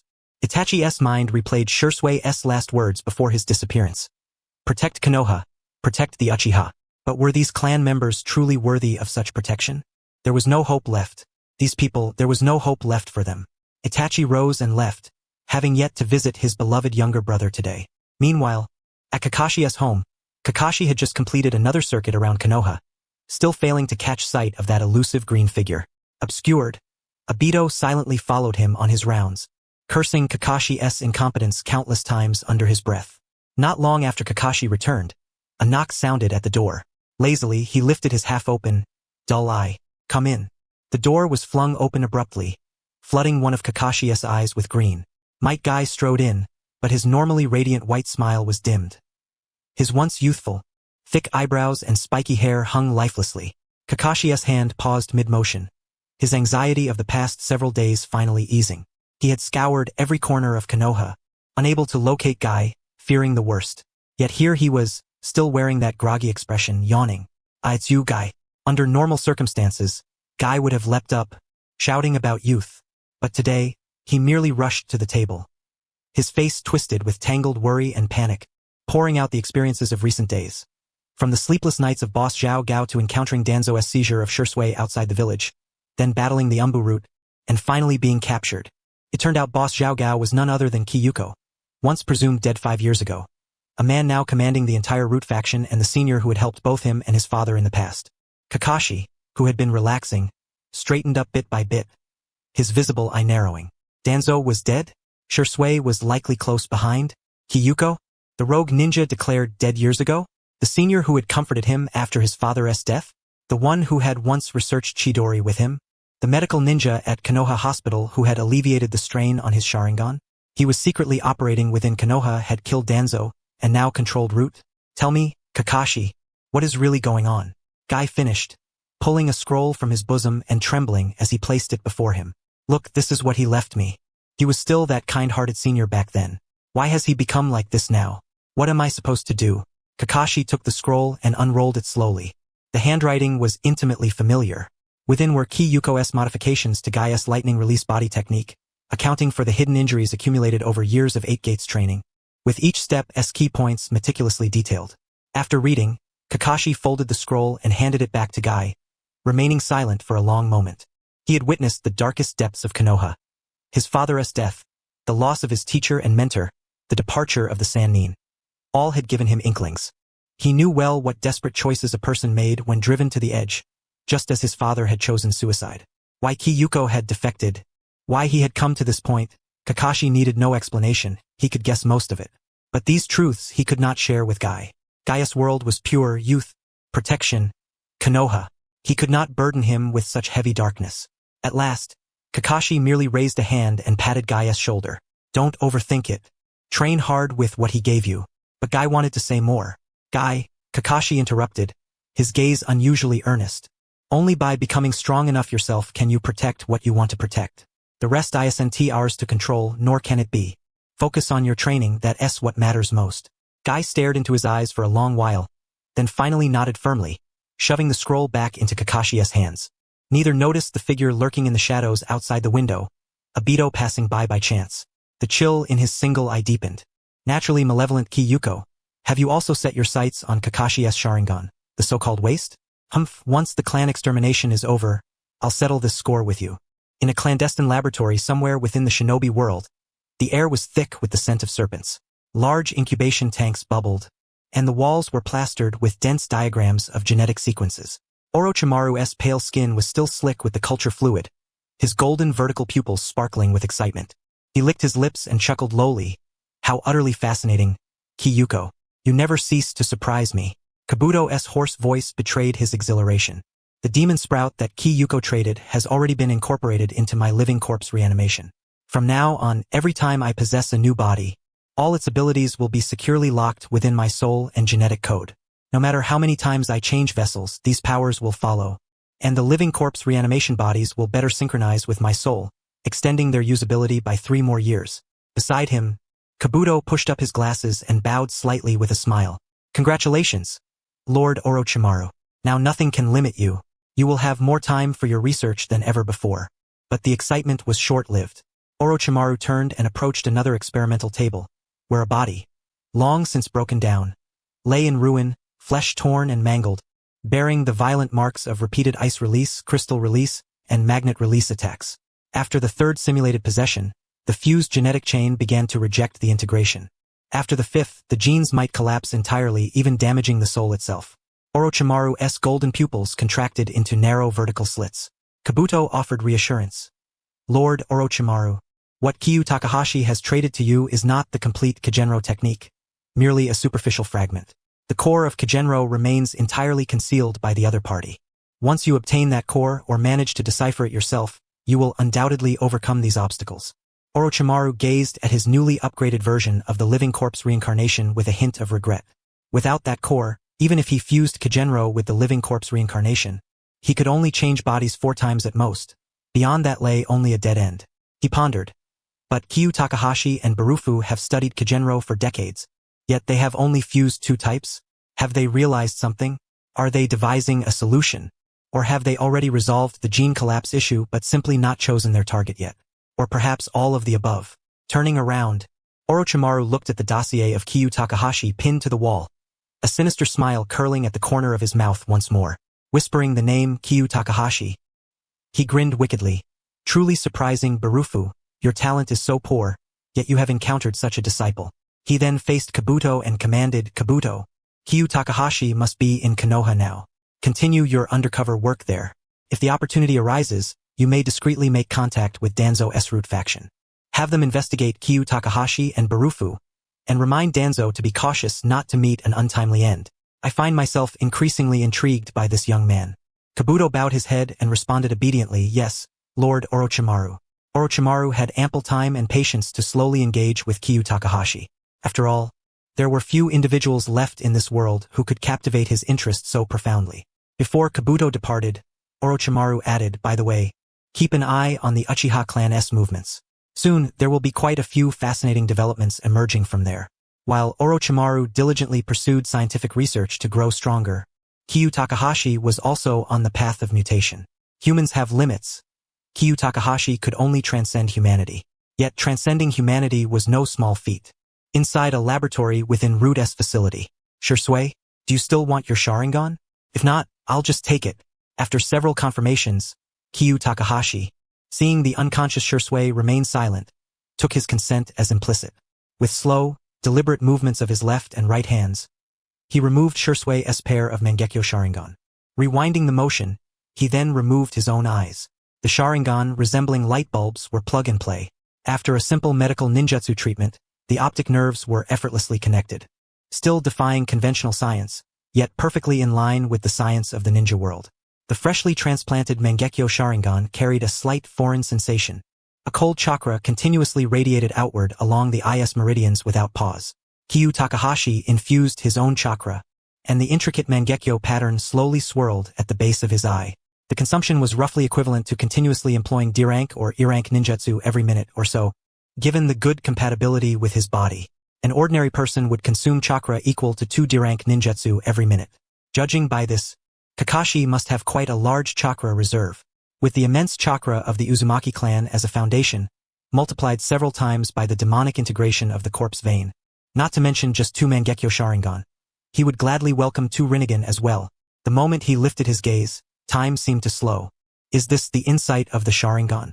Kyu Takahashi's figure flickered. He was already stepping on the rooftop, heading toward the village's lonely little apartment. Beneath Naruto's apartment building, 2 Umbu operatives exchanged shifts, slouched in the shadows of trees, yawning out of boredom. I really don't get it. The higher-ups have us watching over a kid every day. What kind of tricks could he possibly pull? Enough chatter. The Hokage personally ordered us to keep a close watch. No accidents. Just as the words fell, their bodies suddenly stiffened, their eyes instantly vacant. The accident you spoke of has arrived. Kyu Takahashi's silhouette darted silently above them, the Sharingan's genjutsu seeping in without a sound. The 2 Umbu maintained their leaning posture against the tree but completely forgot their purpose. The apartment door was gently pushed open. The room was silent. Only the blanket on the small bed curled up into a ball, trembling slightly. Kyu Takahashi approached, a trace of greed flashing in his eyes beneath the golden fur on the blanket's Sharingan. If I devour him with the Kagenro technique. Hiss! Kyu Takahashi quickly shook his head. No, he must not absorb him. What if he got infected with Ashura's chakra and went mad? Truly an inherently evil Uchiha. To inspire such wicked thoughts within me. He reached out and yanked off the blanket, plucking the curled-up child out. Naruto, wake up and have some fun. I know you're not asleep yet. Naruto was having a sweet dream. In it, he had parents. Every day, someone cooked meals for him. No one scolded or hit him. Suddenly, a monster shattered this dream. Pulled out abruptly, Naruto nearly cried out. Kyu Takahashi covered his mouth. Voice low. Hehehe. Little Naruto, don't scream. I'm not a bad person, nor am I here to harm you. Naruto grew even more frightened. He had read health magazines from the hidden cloud. Kyu Takahashi suppressed his sinister expression and replaced it with a gentle smile. Yet, to Naruto, this smile was even more terrifying. Ignoring Naruto's trembling, Kyu Takahashi gently stroked his golden hair. Naruto, these years, you must have suffered greatly. Haven to you? I'm sorry for returning so late. Seeing Kyu Takahashi's red hair sparked a sense of familiarity in Naruto, and hearing these words finally broke his composure. He burst into tears. Sobi sobi sobi. His tense body slowly relaxed, his struggles ceased. Yet his whole body trembled even more violently. Kyu Takahashi embraced Naruto tightly, his right hand softly patting his back. Cry, let it out. You'll feel better. After a long while, Naruto's sobbing finally ceased. He cried so much that Kyu Takahashi's brocade robe was soaked through. Why you re Naruto? Naruto looked at Kyu Takahashi hesitantly, afraid to speak aloud. But that sense of familiarity did not feel false.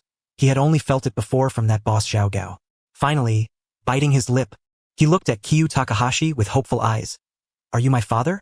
Kyu Takahashi's expression remained gentle as he gently shook his head, smiling. No, I am the one your father almost drove to death back then. A chill ran through Naruto's face, his hope turning into terror. Damn it, my cursed father. What? Even though you're gone, do you still want to harm me? Amidst the terror, there was a trace of relief Naruto himself did not notice. How did you get in? Naruto's small hands clutched the hem of his pajamas tightly, his voice still trembling. Yet he stiffened his neck and put on a fierce expression. What do you want? Are you here to take revenge? I'm really strong. I can do clone jutsu. Kyu Takahashi mimicked Itachi, tapping Naruto's forehead twice with his index and middle fingers. Alright, no more teasing. Actually, your father and I are not mortal enemies. We could even be called comrades in life and death.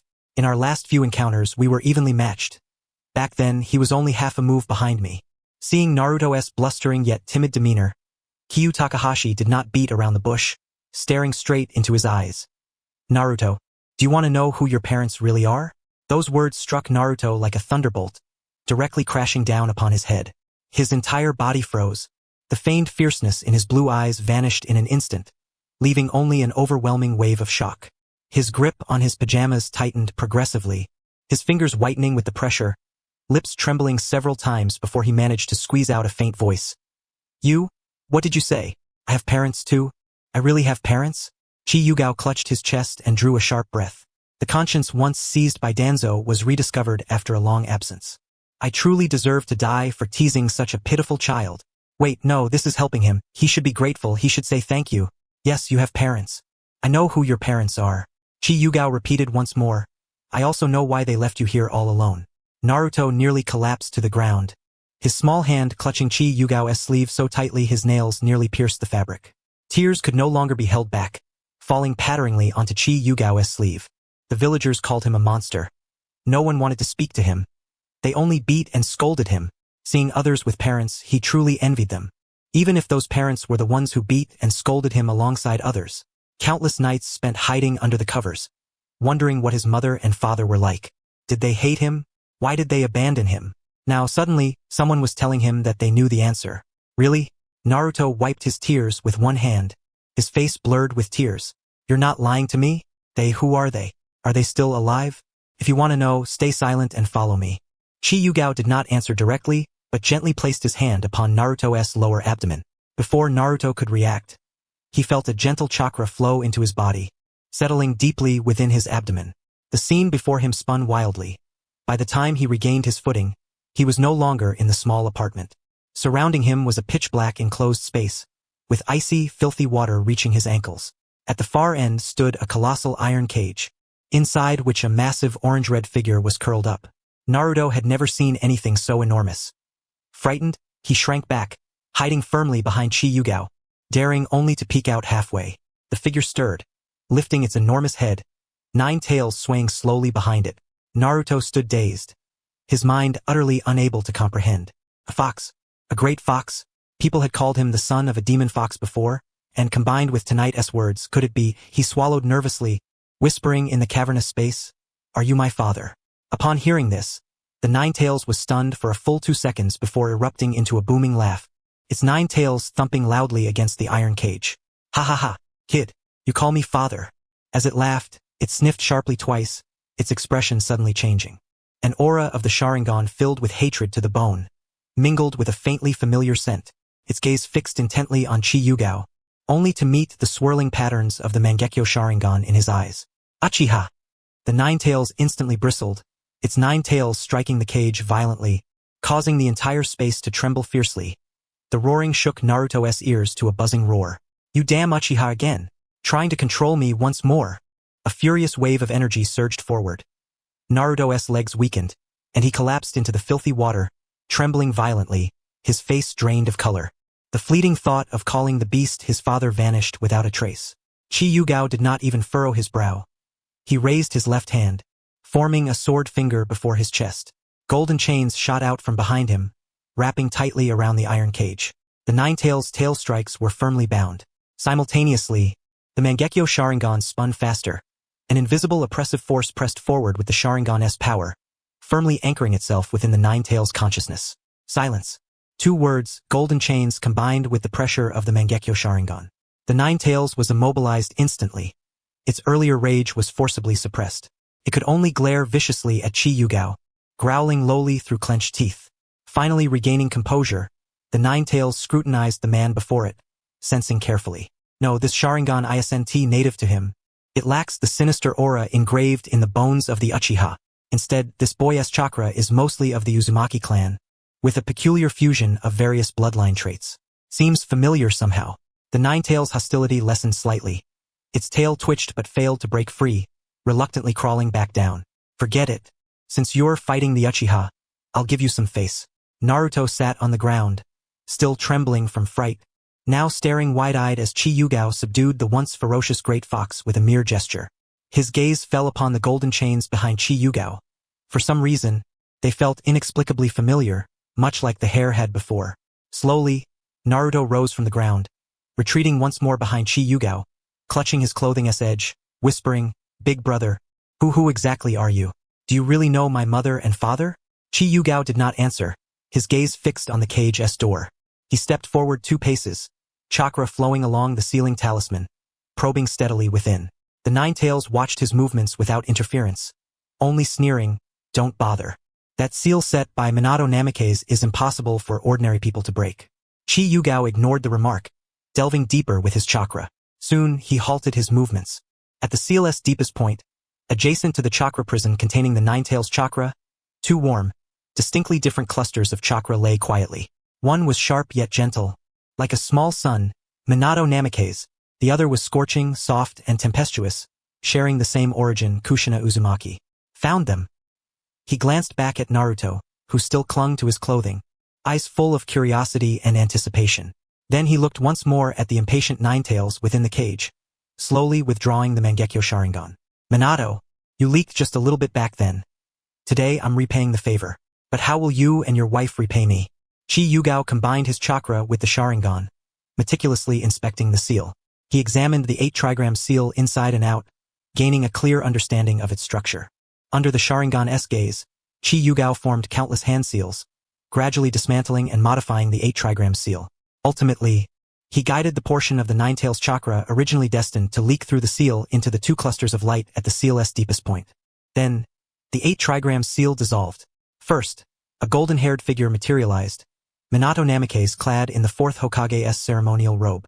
His body assumed a battle stance, immediately sweeping his gaze toward the 9 tails in the cage, then abruptly halting. No, the 9 tails is bound tightly by golden chains, showing no signs of rebellion. What's going on? Immediately beside him, another figure with crimson hair appeared. Kushina Uzumaki had just steadied herself but immediately sought out Naruto. Upon seeing the small, timid golden-haired boy, she froze completely. Naruto was equally frozen in place. The golden-haired man before him looked almost identical to the fourth face carved atop Hokage Rock. That red-haired lady exuded such warmth, even more so than this elder brother. Naruto parted his lips, yet not a single word escaped. Tears fell silently onto the ground. Minato Namikaze's gaze shifted away from Naruto and settled upon Qi Yugao, his brows knitting together in concern. This man looked strikingly familiar. There was an inexplicable sense of recognition. He was certain he had seen him somewhere before, but try as he might, the memory eluded him. Who are you? Minato's tone sharpened with caution. What have you done to the seal? Qi Yugao lifted his chin slightly, ignoring the question. Instead, he angled his body toward the cage and said calmly, "Don't be alarmed. The seal isn't broken.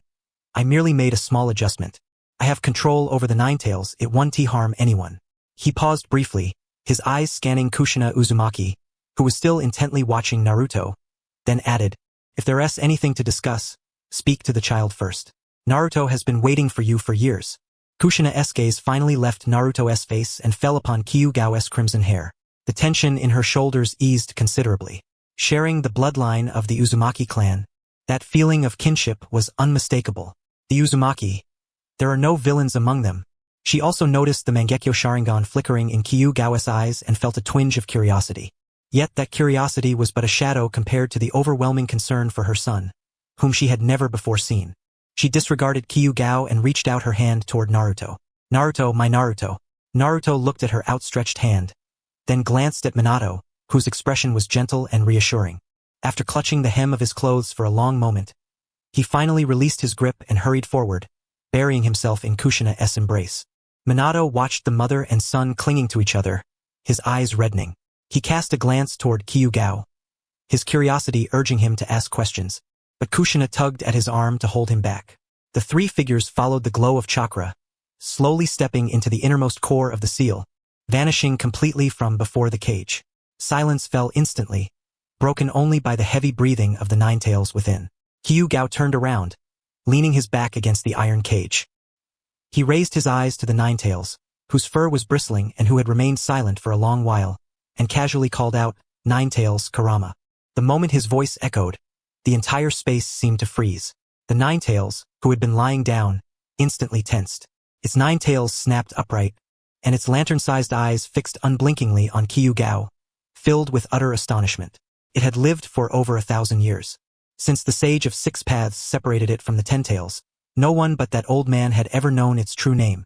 Outside, people called it either the Ninetales or the Demon Fox, and even successive Jinchuriki only knew it as the Ninetales. "How do you know this name?" The Ninetales' voice thundered as it lunged forward, colliding against the iron cage with a resounding clang. Qi Yugao's mind raced wildly, countless thoughts bursting forth like a torrent. Who exactly was this young man? He bore the blood of the Uzumaki clan, had seized the Uchiha's Mangekyo Sharingan, and emanated a familiar aura. Yet he even knew the Ninetales' true name? Could he be a contingency left behind by the Sage of Six Paths? No.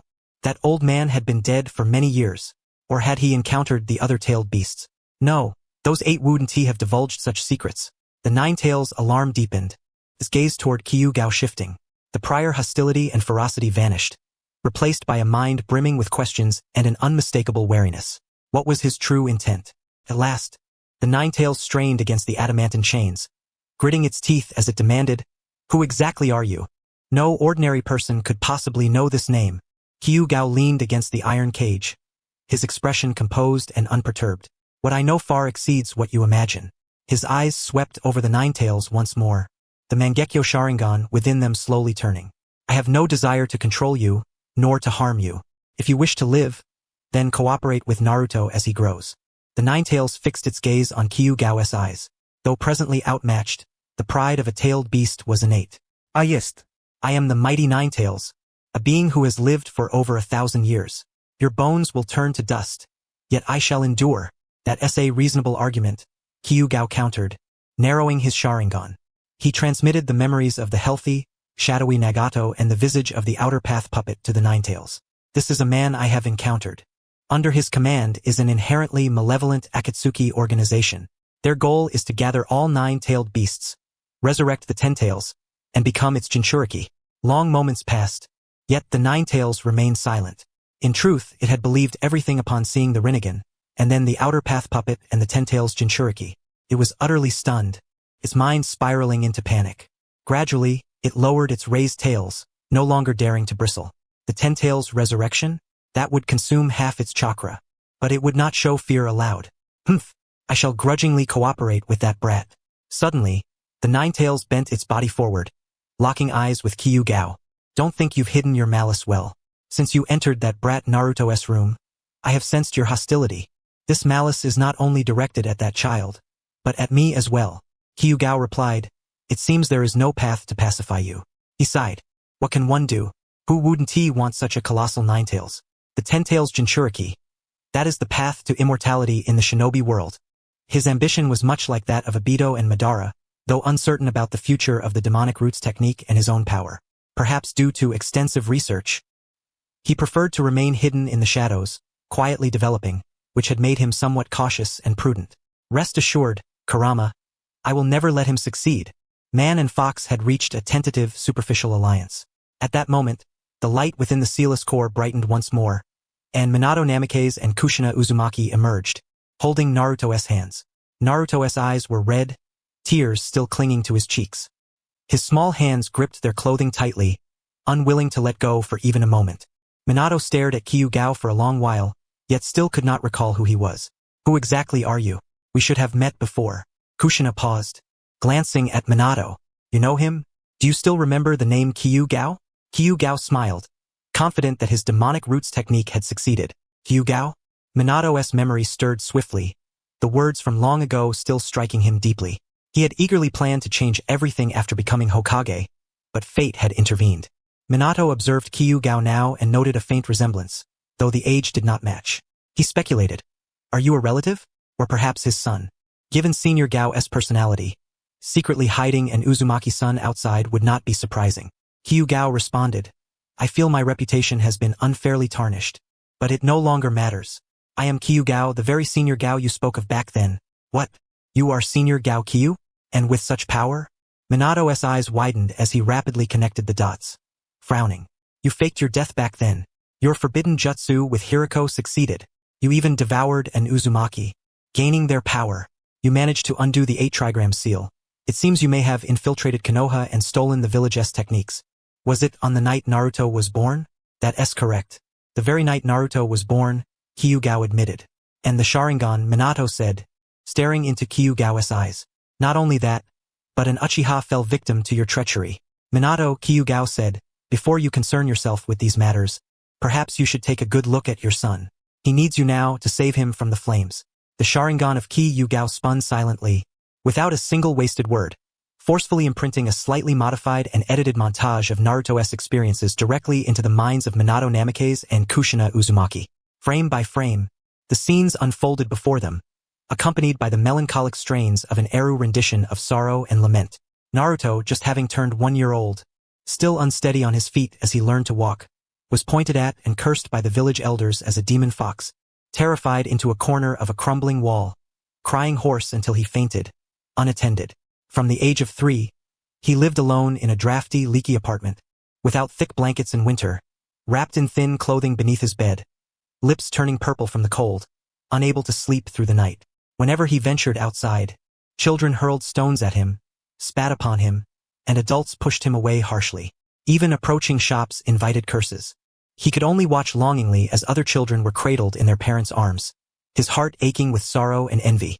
Alone, he grew up isolated, knowing only the taste of expired milk and instant noodles. Later, he deliberately became mischievous and caused trouble everywhere, simply yearning for others to cast even a glance his way. Be it scolding or harshness, it was better than being utterly ignored. Every night, he clutched a tattered little toy, softly calling out Mommy, Daddy, crying himself to sleep, only to awaken once more to the cold emptiness of his room.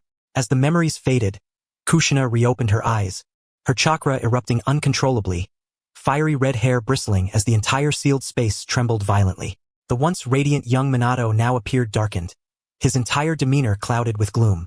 Kushina and Minato clung tightly to Naruto, their teeth clenched so hard they clicked audibly. Their nails sank into flesh, yet chakra neither felt pain nor bled tears. But their parents did. Tears fell upon Naruto's golden hair, tracing down his face and seeping into the ground. Naruto, my Naruto, her voice shattered beyond recognition. repeatedly caressing the still faint red marks on his face. Mommy is so sorry. Mommy failed to protect you. Suddenly, she lifted her head sharply, her crimson eyes blazing with hatred as she screamed, Hiruzen Sarutobi, gripping Minato's arm, her nails nearly piercing his skin. She demanded, Minato, it's come to this. Let us go kill Hiruzen Sarutobi. Let us destroy this broken Konoha. The village we vowed to protect with our lives is treating our son like this. He promised to care for Naruto properly, to raise him as a hero, but instead he watched Naruto suffer for 5 long years. 5 years. And he was just a child. Wah! Kushina's voice grew more impassioned, tears streaming once more. This village, that old man, they all deserve to die. Minato stood frozen, his entire body stiff, his face drained of color like a blank sheet of paper. His mind replayed the images relentlessly. The sight of Naruto cowering in a corner as stones were thrown at him, the boy softly whispering daddy to his statue, the homeless child wandering in the rain. When he sacrificed himself to activate the dead demon consuming seal, sealing the 9 tails within Naruto, he believed his son would be hailed as Konoha's savior, cared for, and raised under the warmth of sunlight. He trusted the third Hokage, Hiruzen Sarutobi, to honor that promise and protect his child. But it was all a lie. His sacrifice was a complete and utter farce. Minato's hands clenched slowly, chakra surging as his Hokage cloak billowed. He looked down at Naruto nestled in his arms, the childish wide blue eyes timidly grasping his finger, softly calling out daddy. That single word shattered the last fragment of Minato's lingering attachment to Konoha. I was wrong, he rasped hoarsely, pulling Kushina and Naruto into a tight embrace. I have failed you both. In his heart, the order of importance was always Kushina greater than Naruto, greater than Konoha. Otherwise, he would never have resorted to the dead demon consuming seal and sacrificed himself. Leaning against the iron cage, Qi Yugao observed the pair's breakdown and shattered the heavy atmosphere. Don't be too despondent now. There is even more sorrow to come. A group of inherently sinister individuals have already set their sights on Naruto. Kushina abruptly raised her head, her eyes bloodshot and fierce. What? Minato's gaze also fixed on him. They harbored little doubt about the information conveyed through the Sharingan. From the very first glance at Naruto, they had harbored suspicions. Qi Yugao refrained from answering directly. The Sharingan spun once more, flooding their minds with another wave of memories. A dark, scarred Nagato, pierced with black rods, emanating an ominous aura as the outer path puppet. A man wearing a spiral mask, claiming to be Uchiha Madara, the Akatsuki's plan to gather all 9-tailed beasts, resurrect the 10 tails, and activate the infinite Tsukuyomi. As the memories ceased, Minato's pupils contracted sharply. Uchiha Madara? So it really was him. The one behind the 9 tails rampage all those years ago. He claimed to be Uchiha Madara. Let us call him that for now. Qi Yugao nodded. HM? What do you mean? Is he a fake? Minato asked, puzzled. Yes, he is an imposter. Qi Yugao presented the scene for Naruto and the 9 tails to witness together. Back then, I called myself Uchiha Taijima and fought him for hundreds of rounds. He never realized anything was amiss. Minato and Kushina exchanged glances.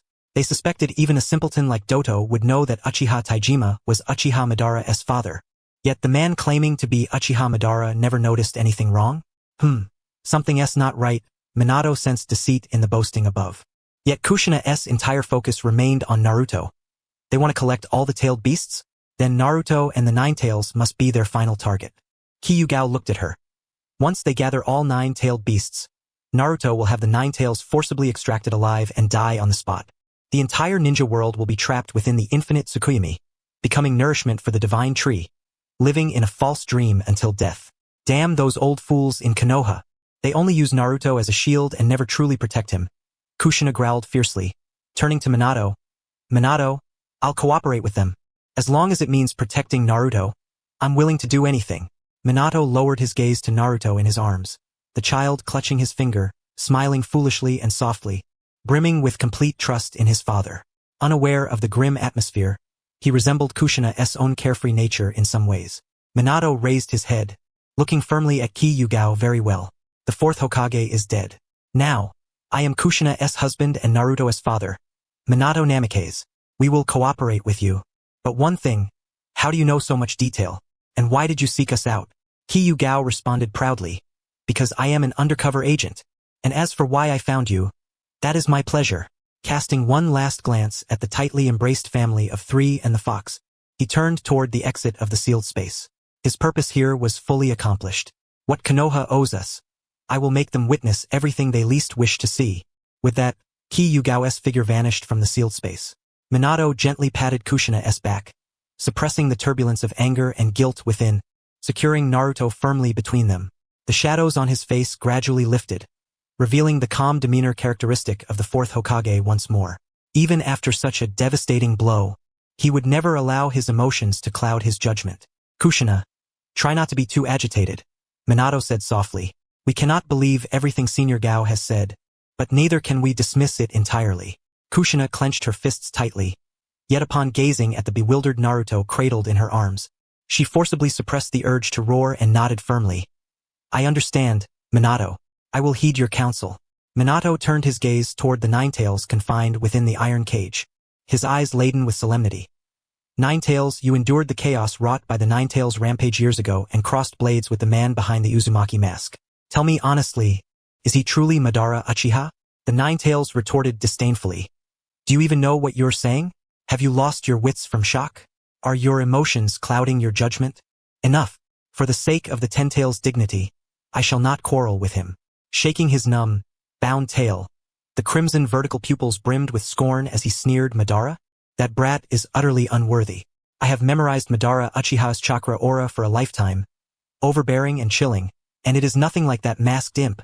He is merely a petty thief who stole the Sharingan and hides behind a mask to put on airs. How could he possibly be the inherently malevolent Madara Uchiha? Minato and Kushina were stunned. Ninetales, are you certain of your clarity? Could it be that Takaya Kyu frightened you with those tales, leaving you dazed? Yet upon hearing this, Minato and Kushina found themselves 7/10 convinced. The Ninetales would not stoop to falsehoods on this matter. Minato continued thoughtfully. First, the suffering Naruto has endured in Konoha over the years is undeniable. It is a fact. Second, the Akatsuki's scheme to collect the tailed beasts and execute the infinite Tsukuyomi plan, coupled with the Ninetales' proof that the masked man is a fraud, these two cannot be mistaken. Takaya Kyu claims to be a double agent within Akatsuki. We cannot fully trust him, but roughly 70 to 80% of his core information is likely true. He must harbor ulterior motives. Kushina bit her lip and declared, even if he has other intentions, so what? As long as he can protect Naruto, I am willing to cooperate. It is far better than abandoning Naruto in Konoha and letting those old fools treat him like a mere tool. At the mere thought of Naruto, her mind raced with divergent worries. If it were not for the current circumstances, the 8-trigram seal left on him would constantly leak the Ninetales chakra. Without proper guidance, that chakra would perpetually interfere with Naruto, preventing him from even mastering the most basic chakra control. He wouldn't learn ninjutsu, and would fail to graduate from the ninja academy. Kushina's imagination grew increasingly dire. Even if by some stroke of luck he graduated, he could only become a low-ranking genin. The village would treat him as a disposable weapon, sending him to die in battle when the time came. As Naruto grew older, bearing the bloodline of the Uzumaki clan, the village would force him to marry and bear children as a reproductive tool. Generation after generation, they would cultivate the Uzumaki bloodline capable of becoming Jinchuriki until Naruto was drained of every last ounce of value, forgotten even in death. Oh, our Naruto, how tragic his fate. Minato sighed. Forgive me, Kushina. I did not consider this enough back then. Kushina's body trembled as she held Naruto tighter. Without protection, being a Jinchuriki means a lifetime without freedom or dignity, forever a mere weapon of the village.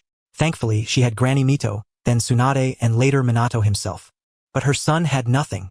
He would walk the same path, perhaps even more miserably. Minato closed his eyes briefly. When he opened them again, the last ember of warmth had vanished from his gaze. Takaya Kyu's spiritual form withdrew, leaving behind a trace of chakra to communicate through the crystal orb before departing Naruto's small room. A sweep of the Sharingan broke the genjutsu cast on the Umbu. Those who had been dazed a moment before instantly snapped back to attention, exchanging glances as they felt a fleeting haze just now. Seeing Naruto still curled up in the corner, hugging his knees with no sign of disturbance, they resumed their post, not even altering their breathing.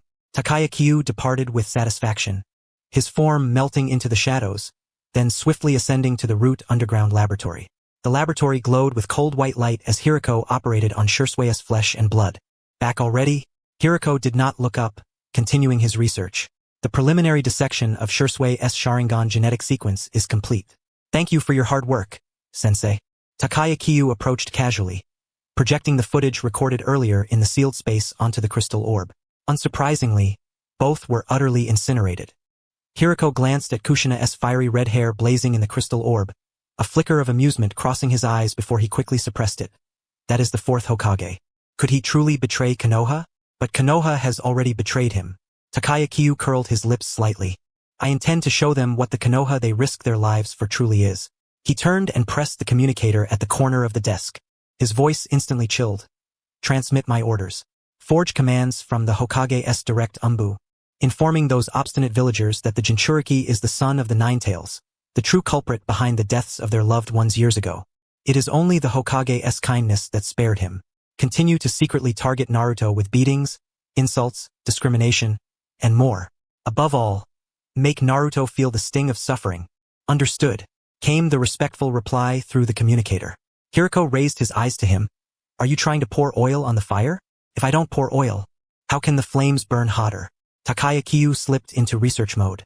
Only by deepening their hatred can our subsequent plans proceed smoothly. He covered his Mangekyo Sharingan with one hand, his gaze fixed on the genetic sequences under the microscope, wild fervor gleaming in his eyes. Sensei, the power of the Sharingan is truly captivating. Now, when I pass by a dog, I feel tempted to cast a genjutsu on it. Let us continue our research and strive to unearth all the secrets of the Sharingan and the Uchiha within a few years. Meanwhile, in Naruto's modest rented room, the sealed space was already in utter disarray. At the break of dawn, for Naruto's future, Kushina eagerly pulled Minato along, determined to teach Naruto ninjutsu. Naruto, watch carefully. This is the basic clone technique. Kushina's chakra projection stood before Naruto, her hands swiftly forming hand seals. With a booming sound, 3 identical clones appeared, smiling radiantly. Just one seal and poof, it's done. Naruto, eyes wide and blue, exclaimed, "Wow, Mom, you're amazing."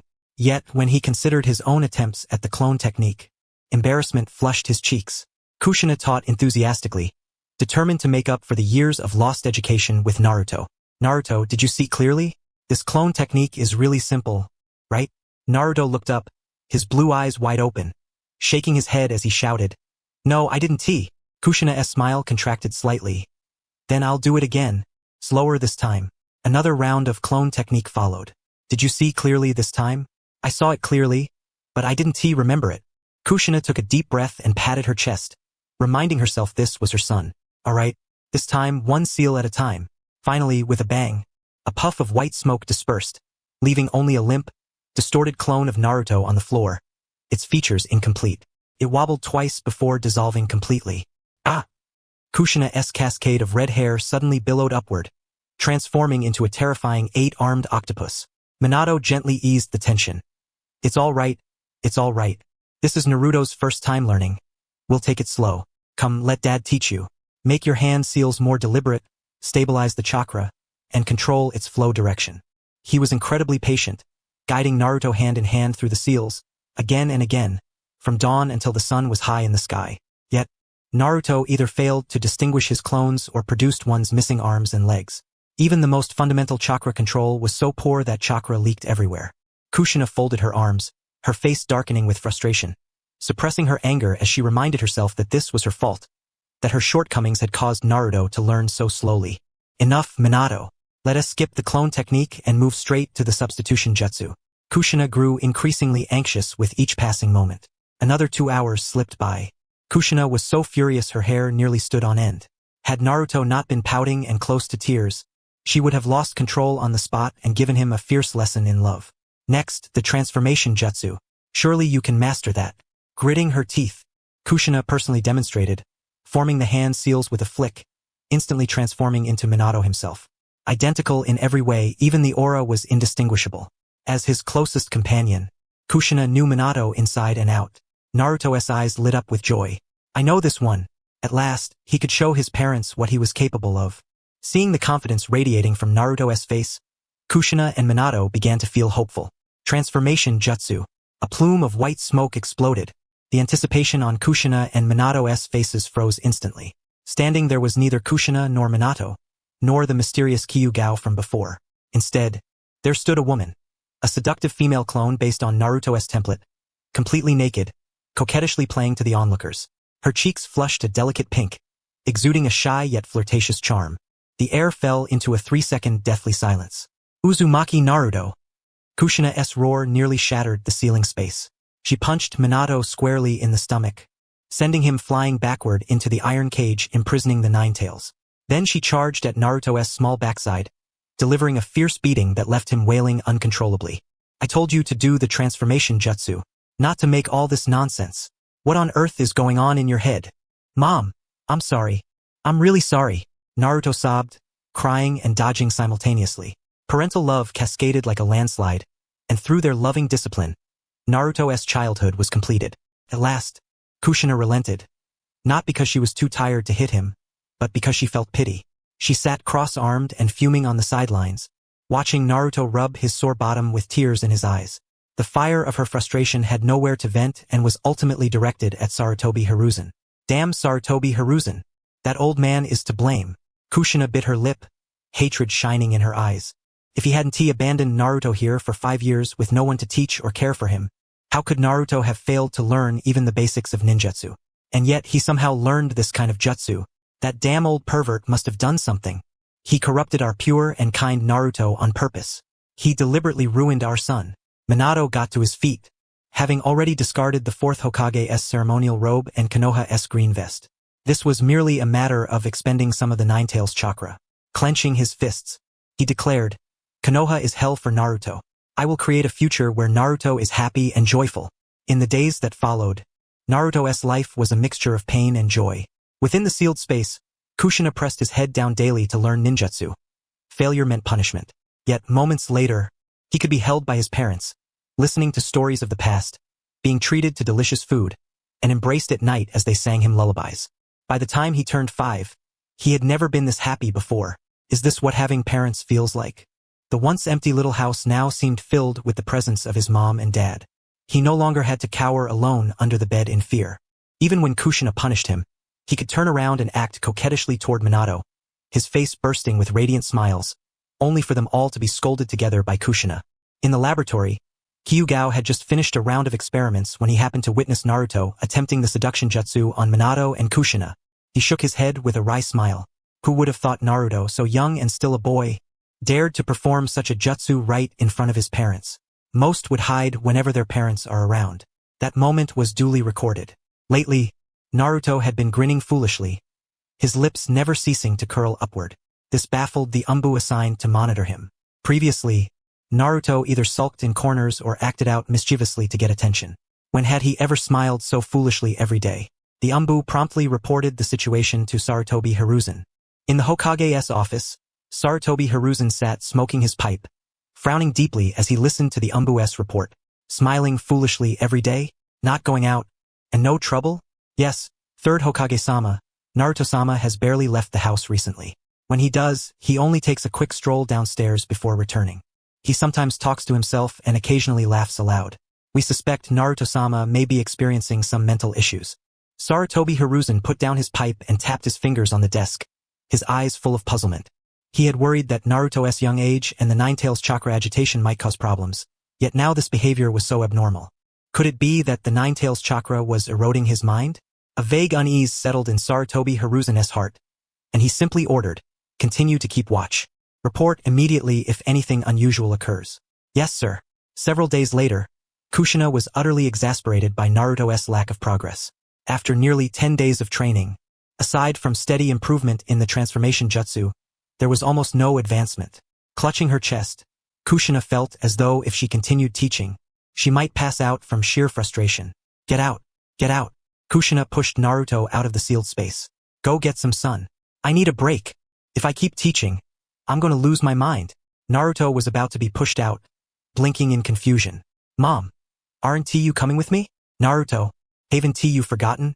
We're always inside you, Minato explained with a smile. After Naruto left, Kushina continued to take deep breaths, fearing that if she taught him once more, she would not be able to resist hitting him again. Minato smiled helplessly. The Nine Tails had been openly spying on this family for several days. So much fun.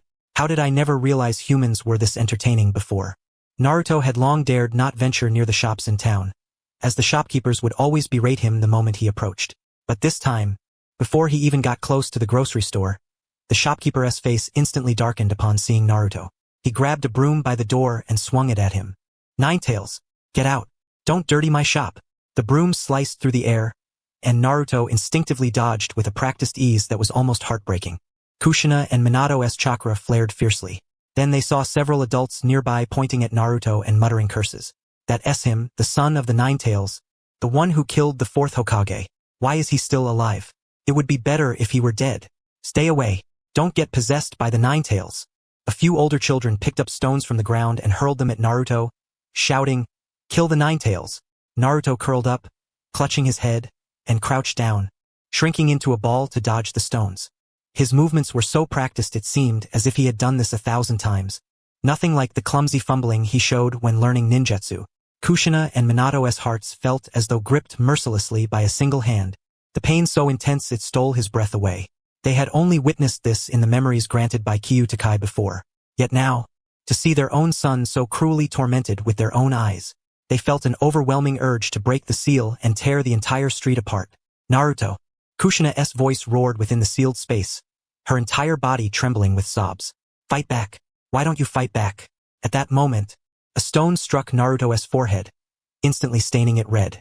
Biting his lip, he merely clutched his head, retreated a few steps, and then turned to run away.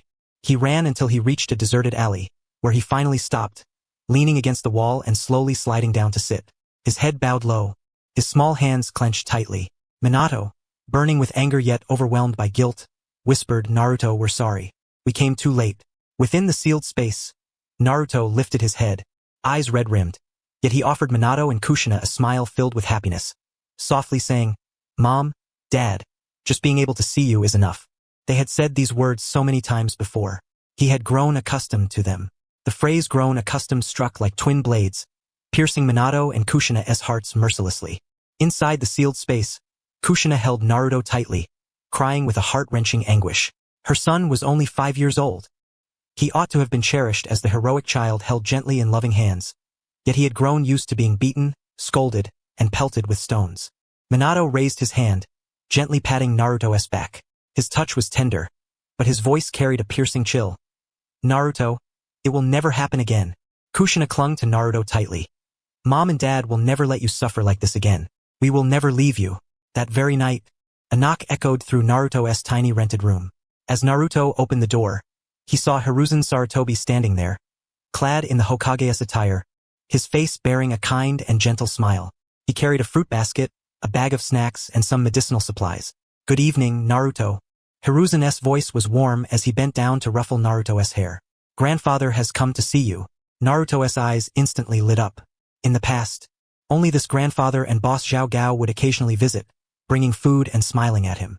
He hurriedly welcomed Hiruzen inside, his short legs scampering back and forth as he poured water for him, his face alight with joy.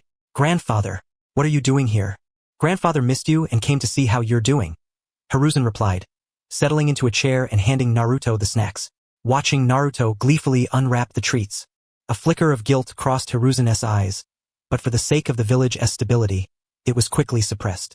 He casually inquired about Naruto's recent circumstances. Naruto chattered happily, sharing nothing of the torment he endured during the day. Within the sealed space, Minato and Kushina fixated on Hiruzen's face. Looking upon his hypocritical expression, they trembled with fury, their nails digging into their flesh. It was this old man. It was he who had promised to care for Naruto, yet allowed him to suffer for 5 long years. It was he who watched with cold eyes as Naruto was called a demon fox and pelted with stones, yet did nothing.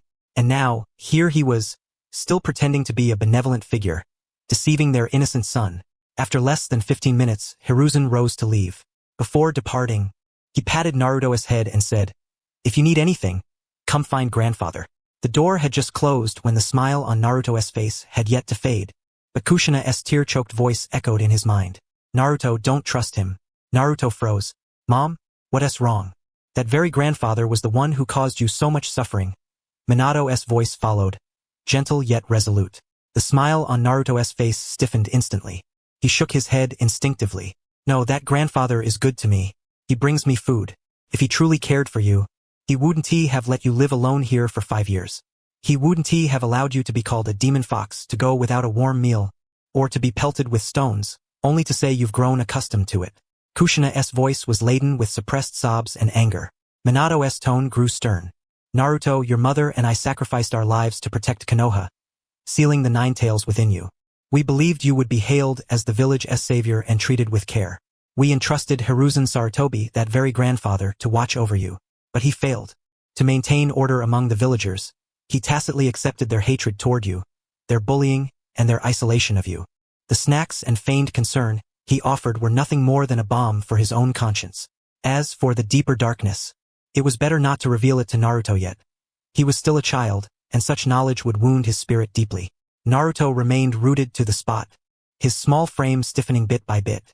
He still clutched the candy Hiruzen had given him, the wrapper crumpled in his grasp. In his mind, the gentle smile of his grandfather conflicted with the image of being struck by brooms and stones during the day. On one side were the tearful words of his parents. On the other, countless nights spent trembling beneath the bed. His eyes slowly reddened. Large tears fell heavily onto the candy in his hand. Then why did he smile at me? Naruto choked out softly, his voice trembling and barely audible. He did not understand. He had believed this grandfather was one of the few kind people in the village. Was even that kindness a lie? Had all these years of suffering been silently sanctioned by the grandfather who smiled as he handed out sweets? Mom? Dad? Naruto finally could no longer hold back. He crouched on the floor, clutching his knees, wailing. Why don't they like me? I haven't done anything wrong. In an instant, Kushina and Minato's chakra surged forth, enveloping him in a warm embrace that felt like a true haven. It was Mom and Dad's fault, they admitted. We failed to protect you. From now on, we will never let you suffer again. Within the root base, Kyuutai, having stolen partial access through a specially crafted crystal ball, witnessed this scene. Minato, Kushina, knowing the truth, what will you do? Will you rescue Naruto from the flames of misery? Meanwhile, in the shadows of Konoha, bloodshed began to stir beneath the surface. The friction between Root and the Uchiha clan grew ever more frequent and intense. From initial street quarrels to shoving matches, and now to violent clashes spilling blood. Almost daily, Uchiha clansmen and Root shinobi fought fiercely in the shadows, with each encounter stained by bloodshed. Within the Uchiha clan lands, the atmosphere grew increasingly tense. This is outrageous. Root's arrogance has gone too far, thundered the Uchiha elder, slamming his palm on the table, his face ashen. Not only that, clan leader, gritted the second Uchiha elder beside him. We discovered that Root's strength has increased too rapidly. They were once no match for our Sharingan, but now they can hold their own against us. Some elite Jonin have even managed to suppress our 3 Tomo clansmen. At these words, every Uchiha present in the meeting room bristled with fury. They are the Uchiha, the most formidable bloodline clan of Konoha, with the Sharingan being one of the most potent ocular jutsu in the ninja world. Yet now, astonishingly, they find themselves outmatched by a group of nameless operatives from Root. Each time they clash with Root, some of their clansmen, by sheer fortune, activate their Sharingan at the brink of life and death. Others manage to evolve a single Tomo into 2. But even so, when they encounter the same Root shinobi again, their adversaries have somehow grown stronger still, matching them blow for blow. It is as if their Sharingan's evolution serves merely as nourishment for their foe's power. However, this phenomenon, this evolution, oscillates between rebellion and loyalty. Uchiha Fugaku is helpless, constantly having to manage these clan members day after day. What they remain oblivious to is that after every confrontation, the blood samples of injured Uchiha, shed tissues, even the chakra fluctuation data from the instant their eyes open, are immediately sent to Root's underground laboratory. The laboratory is filled with various petri dishes and test tubes, all containing genetic samples of the Uchiha. From ordinary clan members to elites with triple Tomo Sharingan, every specimen is represented. Hiruko gazes at the latest test report, eyes brimming with astonishment. Yutaka, you guessed right. When the Uchiha experience intense emotional upheaval and open their eyes at the moment of life or death, their genetic sequences undergo a directed mutation. That is the core of the Sharingan's evolution. Unfortunately, this evolutionary method is utterly unsuitable for us. We cannot apply it. Standing beside him, Yutaka's Sharingan slowly rotates as he studies the strings of genetic sequences on the screen, a mad smile curling his lips. Not only that, Yutaka's finger traces across the display, pausing on a particular sequence. Teacher, look here. Nearly every Uchiha possesses this gene segment, albeit with slight variations. I suspect this is the Uchiha's core gene. Each evolution is akin to a varying degree of atavism. The longer Yutaka studies, the deeper the smile in his eyes grows, though concern lingers. Teacher, if we devote enough time, we could fuse the eternal Mangekyo Sharingan. But with so many mixed genes, I wonder if our Katsuyugen technique might collapse, and whether all the right conditions, time, place, and people will still suppress the risks. Hiruko exhales softly. Just like the Mangekyo, such sudden, overwhelming power demands a heavy price. With our current Katsuyugen, fusing ordinary bloodline limits poses no issue.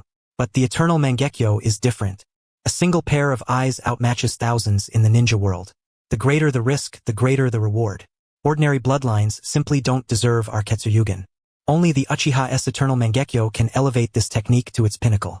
As for the cost, from the day we defected from Konoha, every step we've taken has demanded its toll. We have reached today only through perseverance and effort. Yutaka raises his hand to rub the Mangekyo within his eye socket. The crimson tomo pattern slowly spins as chakra flows in. The core of the Katsuyugen is devouring and fusion, and the eternal Mangekyo likely operates similarly. The fusion of transplanted ocular power shares common ground. Hiruko nods silently, offering no further comment. In the ensuing months, the underground laboratory rarely sees darkness. Yutaka works on experiments by day, and by night sneaks into Naruto's home, disturbing the family of three plus the fox. He trains under Minato Namikaze to learn the Flying Thunder God technique, not to fight but at least to wield it.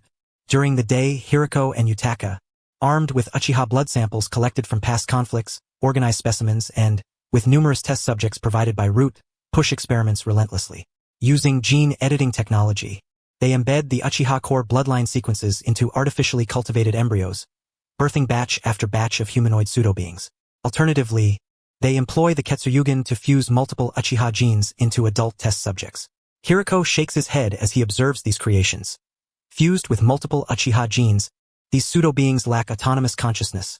They are grotesque monsters with many limbs, eyes, and heads. The goal is to stably produce Sharingan with 1 tomo, even 2 tomo, and occasionally 3 tomo through chimeric Uchiha genes. Unfortunately, few reach the genetic sample donor's level, let alone surpass it. Rows of cultivation pods hold these pseudo-beings immersed in pale yellow nutrient fluid. Some bear multiple Sharingan oddly sprouting from their torsos. Others suffer from grotesque limb deformities and decay, their single tomo Sharingan eyes spinning unconsciously. Many dissolve into murky blood and flesh as their genes collapse.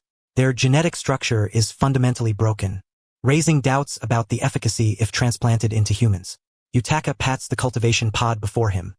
Inside, a pseudo-being suddenly opens its eyes, its pair of double tomo Sharingan fixed intently outward, emitting only hoarse sounds. Then let us try with elite shinobi, Yutaka says. Using a shadow clone, he extracts a single tomo Sharingan from a pseudo-being and looks toward the laboratory entrance, where the reanimated Danzo stands with a grim expression. Danzo, have your Root-S elite Chunin come get some good fortune, Yutaka commands. Danzo, one-eyed and filled with restrained fury and bitterness, catches the Sharingan. Yutaka, don't go too far, he warns, clenching his fist. That is the foundation of my Root. Yutaka delivers a punch. What do you mean, your Root? This is my Konoha Root now. That is my foundation. Danzo, I am the leader of Root. Humph. You will regret this.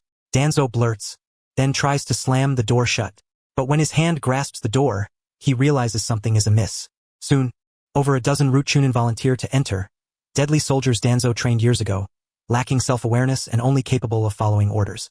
Yutaka casually picks up the freshly extracted, still active single tomo Sharingan from the pseudo-being and orders the foremost shinobi. Replace his eyes with this. The medical team wastes no time and begins the transplantation. Yet less than 3 minutes after the operation concludes, the once motionless Root shinobi emits a piercing roar. His eyes bulge, the Sharingan spins wildly, his chakra spirals into chaos, and he rampages madly, tearing off his own arm in the frenzy. Hiruko casually casts a lightning release, ending the shinobi's life instantly. Just as I suspected, Yutaka remarks expressionlessly, staring at the corpse.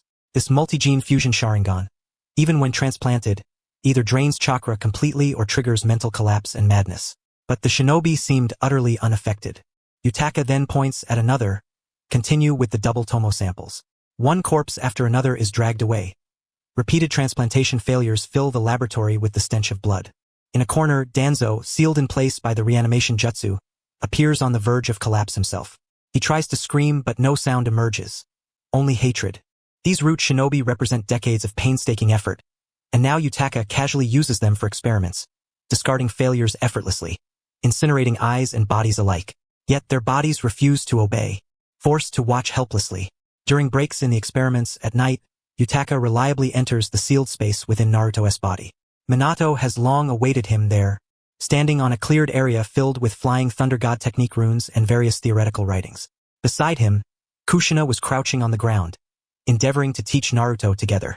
Naruto, confronted with a series of completely incomprehensible characters, felt his eyes turning into spirals, his entire being succumbing to drowsiness. Here we go. Minato raised his eyes and nodded slightly at Kyu Takashi. How has your practice with the spatial positioning I taught you last time been? Fairly smooth, Kyu Takashi replied, but I still can't quickly lock onto a space during battle. And if the teleportation with a rough spatial lock is attempted, the shadow clone will collapse immediately. Then, looking at Minato Namikaze, he had to confess, it seems the flying Thunder God technique truly requires a natural talent. In the entire ninja world, only you and the second Hokage know it. Finally, he cast a glance at Naruto, who was nearly asleep. Naruto has inherited the talent of you and your wife. I believe that once he overcomes the theoretical study, he will be able to master the flying Thunder God technique. Minato scratched his head awkwardly. Kushina, however, wore a serious expression. That's right. It must be so. Naruto will definitely learn it. Naruto. As he landed, Minato continued his instruction, pointing at the runes on the ground, meticulously dissecting the core logic of the formula.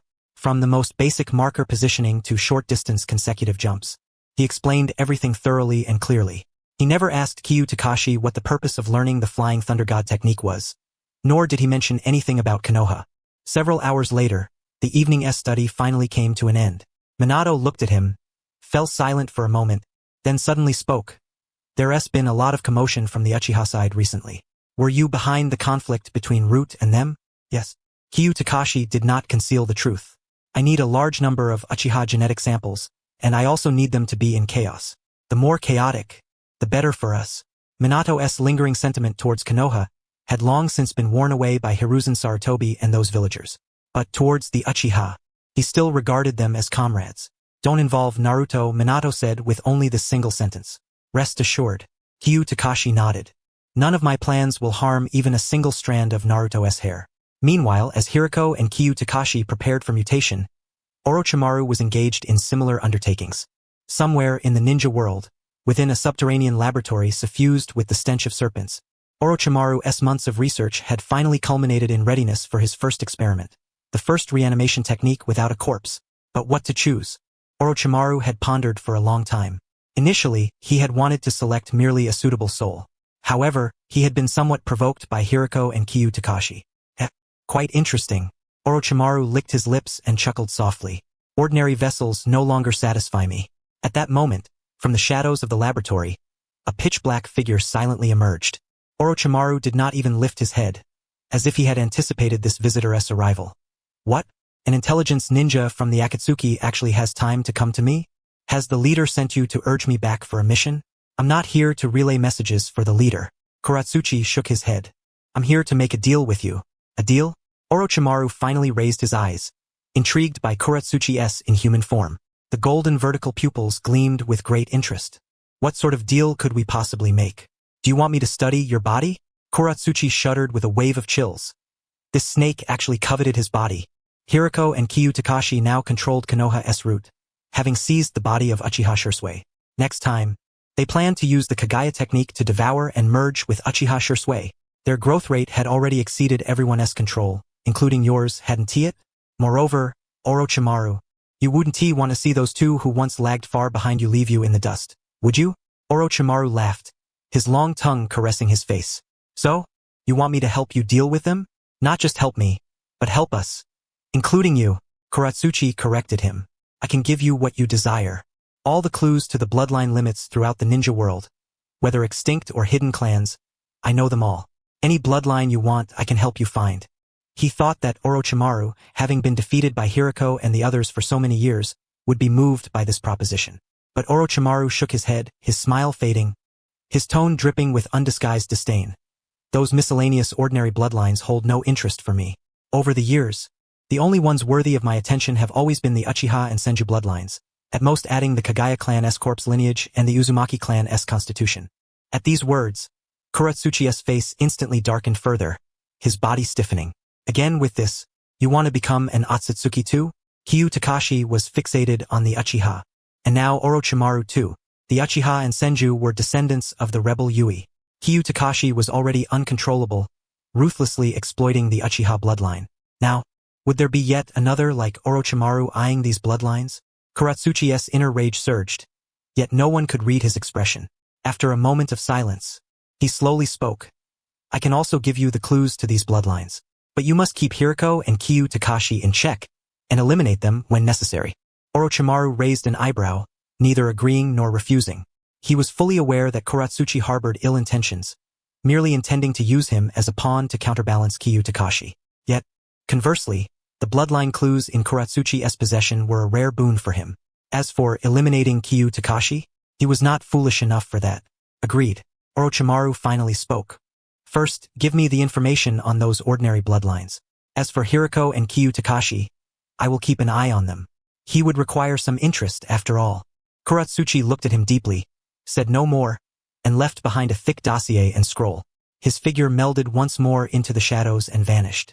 Silence returned to the laboratory. Orochimaru picked up the dossier, casually flipped through a couple of pages, then tossed it aside. All rubbish. What he sought had always been immortality and all the truths of this world. In Amigakure, amidst the ever-present rain, atop the towering Akatsuki headquarters, Hiruko and Kyu Takashi labored to mutate, Orochimaru advanced, and Kuratsuchi schemed covertly. Yet Nagato sat upon the cold throne, day by day, like a god. Several months passed in a flash. Within the underground passage of the root base, spatial fluctuations suddenly rippled. Kyu Takashi emerged, carrying 2 sealed metal boxes. Hiruko, leaning against the wall, lifted his eyes and asked, "How is the Flying Thunder God technique practice going?" "Not bad." Kyu Takashi set the boxes down and rubbed his wrist. "Long-distance teleportation, carrying things back and forth is no problem. If I encounter someone I can't defeat, it's definitely enough to run away. But if it comes to a head-on clash with someone of equal rank, it's still useless. This technique demands extraordinary bodily reaction and spatial perception. My current mastery is barely functional, far from Minato's level." Hiruko nodded. He understood the Flying Thunder God technique intellectually, but his body simply would not comply. And have all the artificial beings in the cultivation pods been dealt with? All cleared. Qi Yugao curled the corner of his lips, a chilling glint flickering in his eyes. I just transported over 200 bodies in batches to Mount Sumeru using Flying Thunder God technique and concealed them there. Among them, 12 can stably wield the 3rd level of the Magatama, nearly 50 possess the 2nd level, and the rest with the 1st level remain intact. Even if Konoha ever suffers a setback, these will be more than enough to give them a hard time, should they dare to use the Sharingan inscribed on those. Hehehehe. Several months swiftly passed, ushering in the 54th year of Konoha.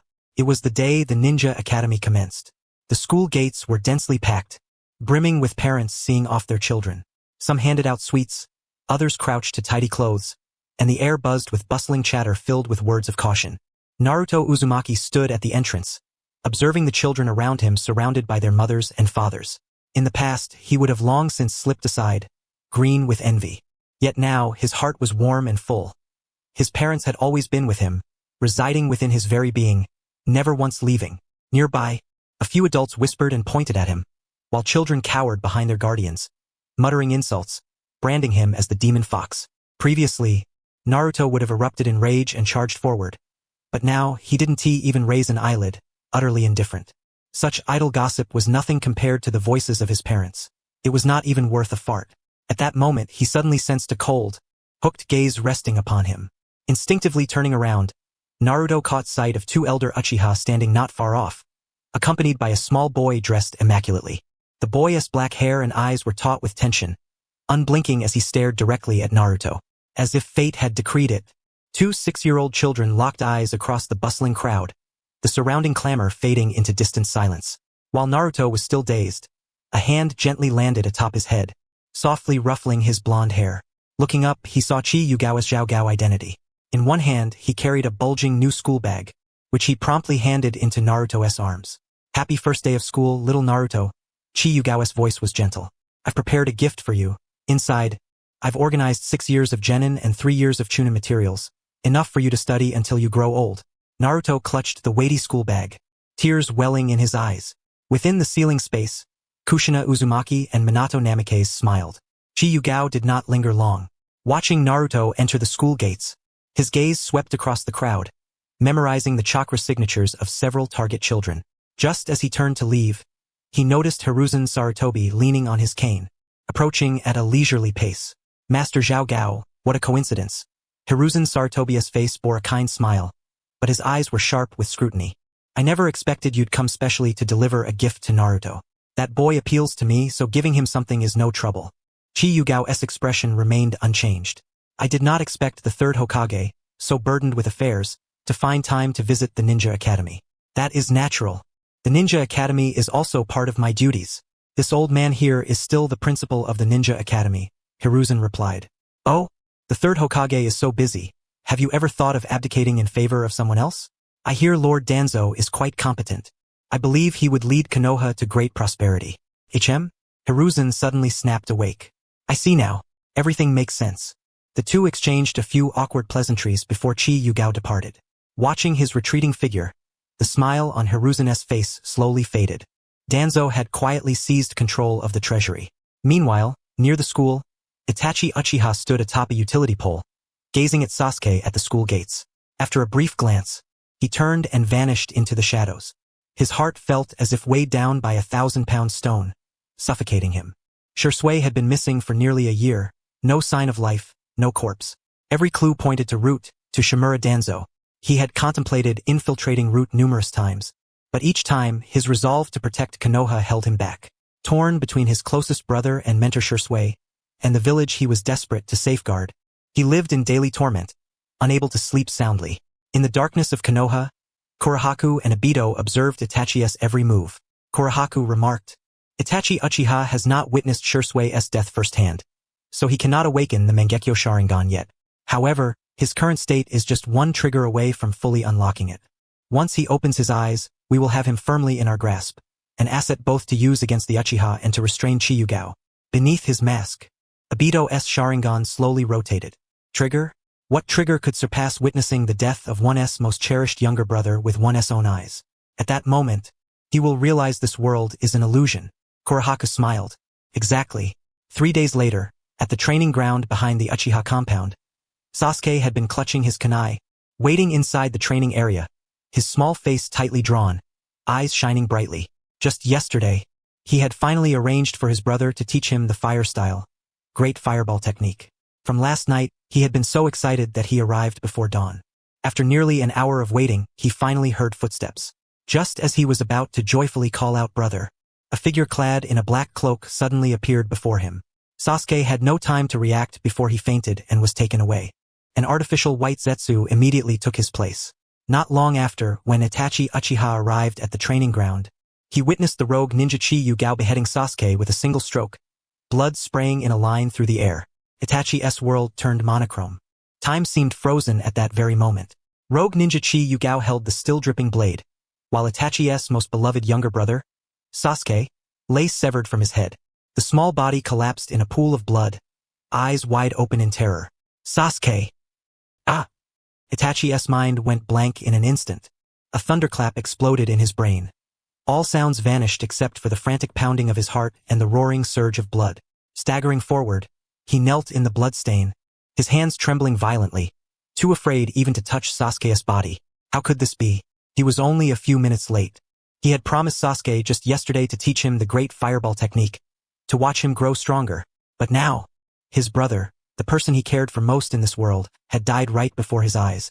An infinite sea of hatred and despair engulfed him wholly. This must be an illusion. I will exact revenge. He fixed his gaze on Qi Yugao's figure. Bloodshot veins crawled across his sclera as his triple Magatama Sharingan spun wildly. Aha! A heart-rending roar erupted from Itachi's throat. The Sharingan in his eyes merged into a spinning pinwheel. Mangekyo Sharingan. Activate. Tsukuyomi. Qi Yugao had no chance to react before he was dragged into the world of Tsukuyomi. Simultaneously, Itachi's right eye unleashed black flames toward Qi Yugao's silhouette. Amaterasu. Yet, the moment the black fire touched the edge of Qi Yugao's clothing, it dissolved into a puddle of white mud, vanishing on the spot. Kurahaku and Obito appeared, tossing the real Sasuke before Itachi. Not bad. It was worth the trouble we took for you. Itachi held the genuine Sasuke, only then realizing the previous Sasuke had transformed into a white creature. After parting ways with Sasuke, Itachi Uchiha regained his composure upon reaching the high ground. Confirming that the one cradled in his arms was indeed the true Sasuke, he shielded him protectively behind his back. You again. Who exactly are you? It has been a long time since anyone called me by that name. Obito Uchiha then assumed the form of Madara Uchiha and declared, My name is Madara Uchiha. Madara Uchiha. Itachi's eyes widened as his mind raced to piece everything together. You are the true culprit behind the Nine-Tails rampage all those years ago. Disguised as the rogue ninja Qi Yugao, you want me to help you deal with him? Obito stood still, gazing indifferently at the increasingly unhinged Itachi. His voice bore the pride and numbness forged by the passage of time. The Nine-Tails rampage was merely a small rehearsal for this rotten village-esque collapse. Yet you, Itachi Uchiha, are far more lucid than I imagined. Korozetsu interjected, You should understand better than anyone else that the Uchiha have already reached the edge of a precipice. Itachi's body stiffened abruptly. This was the bitter truth he most despised but found himself powerless to alter. After the Nine-Tails rampage, the upper echelons of Konoha's leadership had long harbored deep-seated suspicion toward the Uchiha clan, driving the entire family to the village's margins under constant surveillance, ostracism, suppression, and division. Years passed, and the elders' resentment within the clan could no longer be contained. Itachi, much like Shisui in days past, had been caught in the middle between his clan and the higher-ups for so long that he was utterly drained. Do you think your greatest enemy is the Konoha leadership, or Danzo Shimura? Obito's voice suddenly sharpened. How laughable. You believe Root is still under Danzo's command? Over a year ago, the entire underground base became Qi Yugao's possession. Danzo is but a puppet dancing on his strings. What did you say? Itachi's Mangekyo Sharingan spun wildly once more, his mind exploding with shock. He had always assumed Danzo was the one targeting the Uchiha, never imagining that the true master of Root had long since changed. Why do you think those Root ninja fought the Uchiha clan? Korozetsu sneered darkly as he delivered the final blow. After each battle, Root operatives collected the flesh and blood left behind by the Uchiha. Those remnants became the nourishment for Qi Yugao's demonic seed technique. You spent nearly a year searching for Shisui, only for him to perish at Qi Yugao's hands. What? Korozetsu half-truthfully explained. Given Shisui's talent, Qi Yugao had been targeting him for some time. Shisui was the first to discover his plot to seize control of Root and was preparing to report it. But as soon as he left Root's territory, Qi Yugao ambushed him. He paused, gazing at Itachi's near collapse, and delivered the most devastating blow with deliberate clarity. He stole Shisui's body and eyes to completely devour his chakra and Mangekyo abilities. If he succeeds, no one in the ninja world will be able to stop him. At that point, not only the Uchiha but all of Konoha will fall under his dominion. An overwhelming tide of hatred surged through Itachi, mingled with guilt over Shisui and dread for the village, engulfing him like a tsunami. Every clue fell into place. Shisui's disappearance, Root's abnormalities, the Uchiha's dire straits, and the village's concealed catastrophe all pointed to the man named Qi Yugao. He clenched his teeth tightly as the metallic tang of blood spread across his mouth. Itachi Uchiha had reached a revelation. A clan born to evil. I shall with my own hands. Now you have but one path to choose. Obito's voice rose again, a devilish whisper. The Uchiha rebellion is inevitable. Before a year passes, they will make their move. When that happens, Konoha will be severely weakened by civil war, and Qi Yugao will inevitably strike, claiming everything he desires. Therefore, Itachi, under Obito's astonished gaze, slowly uttered two words. Extermination. Obito? Is it really that easy to persuade you? Or is your verbal dexterity just too formidable? Having spoken those words, Itachi seemed to have found his purpose, his spirit refreshed as he explained. By exterminating the clan, firstly, I can preserve the foundation of Konoha at the least cost, preventing countless innocents from dying in civil strife. Secondly, on the night of the clan's annihilation, all the clan's Sharingan will serve as the best bait to lure out Qi Yugao. He has coveted the Sharingan for so long.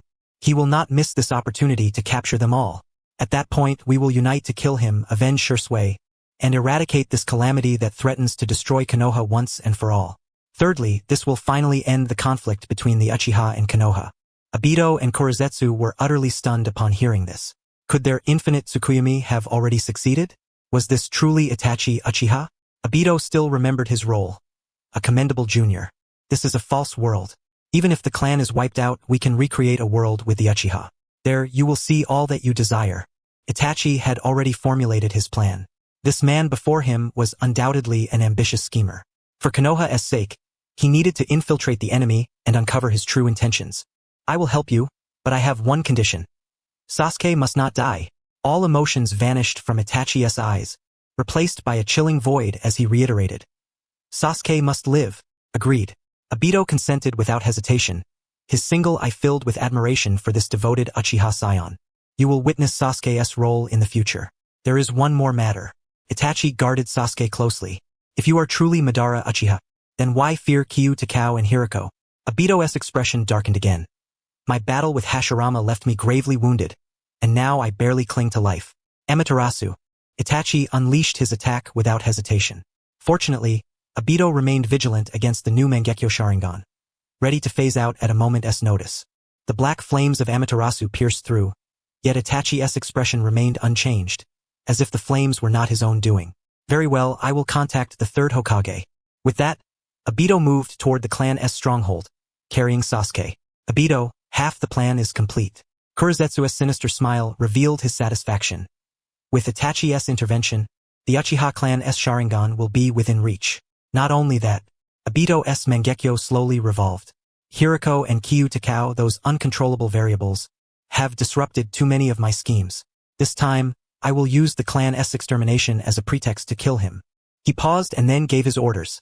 I will contact Kakuzu from the Akatsuki. He despises Hiruko and Qi Yugao for their greed and failure to complete missions. If sufficiently rewarded, he will act. You handle the others. I will reach out to Orochimaru. Kurizetsu's form gradually sank into the earth. Orochimaru has recently set his sights on the Uchiha. He will not miss this opportunity. And Sasori, too, desires powerful human puppets. Half a month later, on a night of the full moon, Obito's voice turned cold. At the Uchiha estate, I await. Hiruko, Qi Yugao, this time, I will ensure you do not return.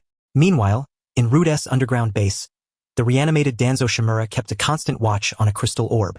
Though silent, his lip movements revealed he understood what Itachi had said. Extermination, huh? If Root were still under my control, I would certainly assist. Alas, now he was no longer free and was burdened with the role of human surveillance. This intelligence was swiftly reported upward. Qi Yugao concluded a round of experiments as his subordinate, Danzo Chimera, delivered a report. Extermination night? Very well, if he exterminates the clan, so shall I. Hiruko, aware of the intelligence, entered the laboratory. Though it is a bit earlier than planned, Uchiha Shusui's transformation is nearly complete. After a year of many failures, the genetic technology has matured. Fortunately, Shursui himself is an authentic Uchiha capable of activating the Mangekyo Sharingan. Embedding him within other Uchiha will not cause any instability.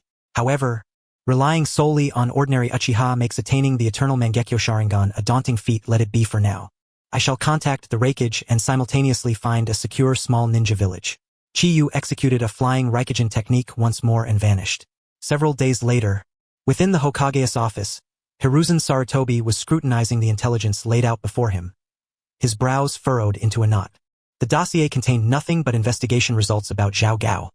Apart from knowing that he mysteriously appeared in Konoha a year prior, establishing the village's largest commercial enterprise, amassing wealth rivaling that of a nation, there was a complete void regarding his lineage and background. At that moment, the office door was gently knocked upon. Come in. Hiruzen lifted his gaze, slowly lowering the pipe from his hand. Standing at the doorway was Itachi Uchiha. The 12-year-old boy stood erect, his face devoid of any expression. Third Hokage-sama, Itachi's voice was calm, eerily so, almost bordering on lifeless. I have a matter to discuss with you.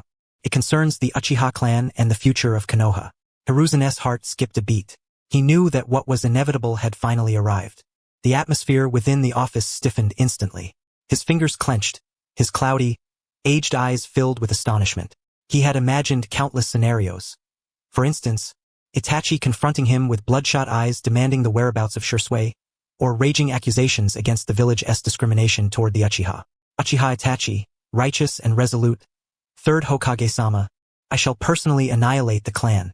Hiruzen was stunned for several seconds, doubting his own sanity. After a long pause, he slowly straightened his posture, his Adam's apple bobbing as he asked, What did you just say? Annihilate the clan? Which clan? Surely not my Sarutobi clan? Hokage-sama, I intend to destroy the Uchiha clan. Itachi raised his eyes. The crimson Sharingan with its 3 tomo slowly rotated in his gaze, forming the grand windmill pattern of the Mangekyo Sharingan. The Uchiha's rebellion is a foregone conclusion. Within a year they will rise. Then, civil war will erupt within Konoha, draining its vitality, leaving it vulnerable for the neighboring nations to exploit. The concealed menace within the village will seize the opportunity to strike, and Konoha will be utterly destroyed. Only by preemptive action, extinguishing this disaster at the smallest cost, can we avert catastrophe. Hiruzen's heart twitched violently. Perhaps only Danzo's silent demise could evoke such feelings in him. He had lived a lifetime, witnessed countless ruthless shinobi and warriors who sacrificed everything for the village.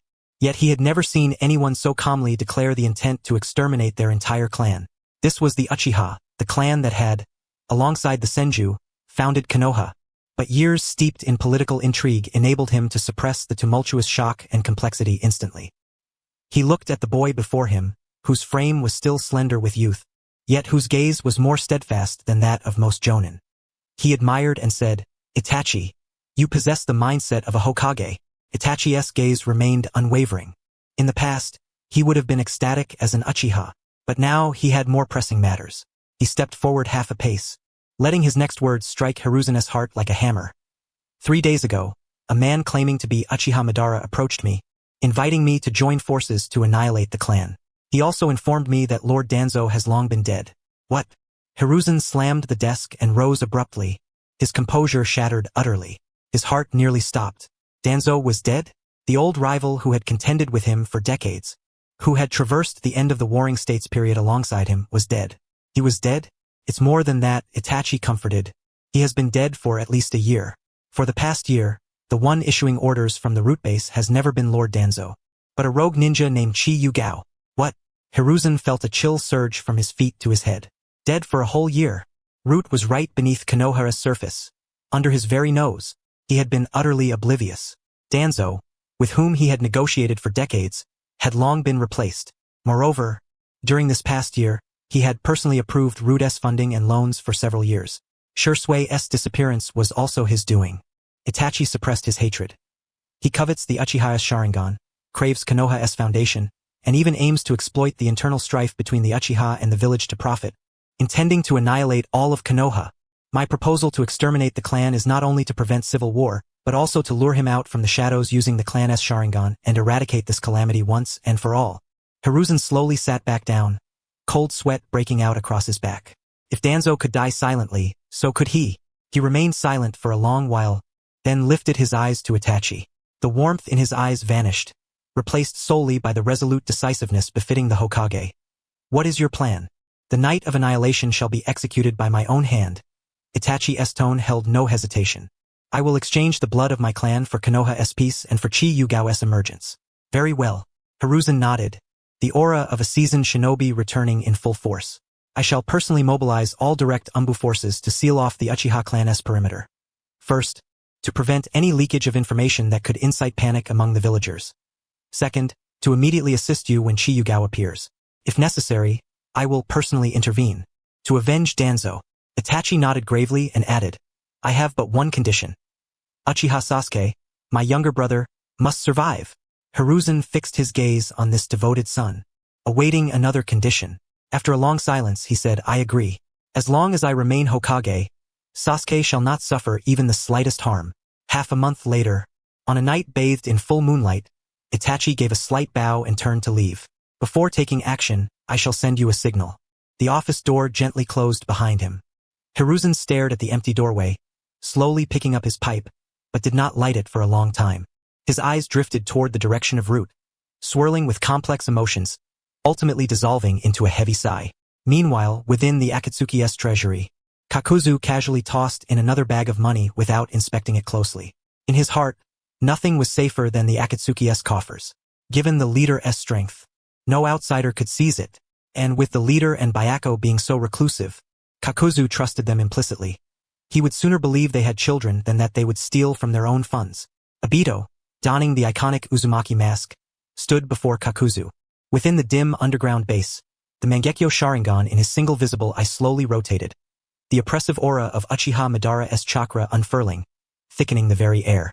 Half a month later, on a full moon night, within the Uchiha compound of Konoha, a hunt commenced. Obito's voice was deliberately husky and weathered. The targets were Qi Yugao and Hiruko. That I Mangekyo. Kakuzu instinctively thought of Uchiha Madara. But then he recalled the leader's Rinnegan and the stranger's clothing, which reassured him somewhat. They must be allies. Yet, since the other party did not introduce himself, there was no need to inquire further. Let us earn our money first. The Akatsuki's rule was clear. Upon accepting a mission, payment was given up front. But don't you know they are our Akatsuki comrades? The organization forbids killing its own members. Oh, you still care about such things, Kakuzu? Obito glanced at him in surprise. How many comrades have you taken as bounties already? I know you've long been displeased with these two. They used Akatsuki's resources and occupied positions, but Haven T completed a single mission in years. Not only do they break the rules, but they also cut off many of your job opportunities. No, I mean the price needs to be higher. Obito, very well this time. The moment you make your move, all the liquid assets, black market channels, and ninja tool collections belonging to those two shall be yours. Once the mission is accomplished, I will grant you an additional 50 million ryo in silver, with half as an advance deposit. Kakuzu's fingers, accustomed to counting money, have already begun to instinctively clasp together. After settling the matter of payment, he added a concern beyond mere finances, the vigilance of Konoha. I would never recklessly charge into the Hokage's watchful gaze to meet my demise for money. On the night of the full moon, the entire Uchiha clan of Konoha will erupt in rebellion. Root, the Hokage's direct umbu, and the security squad will all be embroiled, unable to tend to their own affairs. Obito declared with unwavering certainty. At that time, the whole of Konoha will stand as their adversary, while you will be the reinforcements invited by the Konoha shinobi. Your sole task is to block their escape route. Do not allow any to leave the Uchiha stronghold alive. Agreed. Kakuzu did not hesitate in the slightest. Give me the cash, the time, and the place. I have noted it down. With sufficient funds and manageable risks, Kakuzu would undertake this mission even if it involved not just two rogue ninjas, but the granddaughter of Senju Hashirama himself. Elsewhere, within the shinobi world, in a subterranean laboratory redolent with the stench of venom, the silhouette of Black Zetsu gradually emerged from the shadows beneath the earth. Orochimaru, fixated on the experimental subject within the incubation chamber, did not even turn his head. His bifurcated tongue licked the corner of his mouth as he smiled malevolently. Oh, Black Zetsu, you've come again? Are you here to urge me to complete a task? Or do you have some deal to propose? Kakuzu is handling the funding and assignments, Black Zetsu enticed. I have come to present you with a deal you simply cannot refuse. The Uchiha you once desired. There is now an opportunity. Oh, has something happened in Konoha? Since learning of the sweeping maneuvers of Kiyotakashi and Hiruko, Orochimaru had immediately recalled Kabuto and was now somewhat out of touch with Konoha's affairs. Half a month from now, on the night of the full moon, a rebellion by the entire Uchiha clan in Konoha will erupt, only to be thoroughly purged. The entirety of the Uchiha's Sharingan, the bodies of prodigious shinobi, and a vast trove of materials will be laid bare before you without any defense that night. Orochimaru's movements froze instantaneously. Though Shursui was unattainable, Uchiha Itachi, Fugaku, and the entire clan's geniuses were the very vessels and research materials he had long coveted. He slowly turned around, his golden vertical pupils brimming with unabashed greed, his tongue washing his face as he smiled coldly. Intriguing. You would offer me such a great boon without cause? Is this to enlist my aid in restraining Hiruko and Kiyotakashi? Exactly. Black Zetsu nodded, adding clandestinely. They command Konoha's route and intend to use this rebellion to let Kimimaro consume the entire Uchiha bloodline. Should they succeed in the fusion, no one in the shinobi world will be able to counter them. He added, if Hiruko and Kiyotakashi are killed or severely wounded, their bodies can be handed over to you for research. Orochimaru chuckled lowly, his long tongue sweeping across his cheek, the excitement in his eyes nearly overflowing. To obtain the coveted Uchiha materials and keep a watchful eye on the ever-surprising Kiyotakashi, this transaction was a guaranteed profit. I accept this scheme. Even if things go awry, I can simply retreat and salvage a few unwanted Uchiha children. In another puppet laboratory hidden deep within the mountains, the grating sound of metal friction echoed incessantly. Sasori crouched on the ground, meticulously adjusting mechanisms on a human puppet and installing various poison needles. Black Zetsu's figure seeped from the shadows along the wall and spoke slowly. Sasori, the shinobi world's one and only perfect puppet materials lie right before your eyes.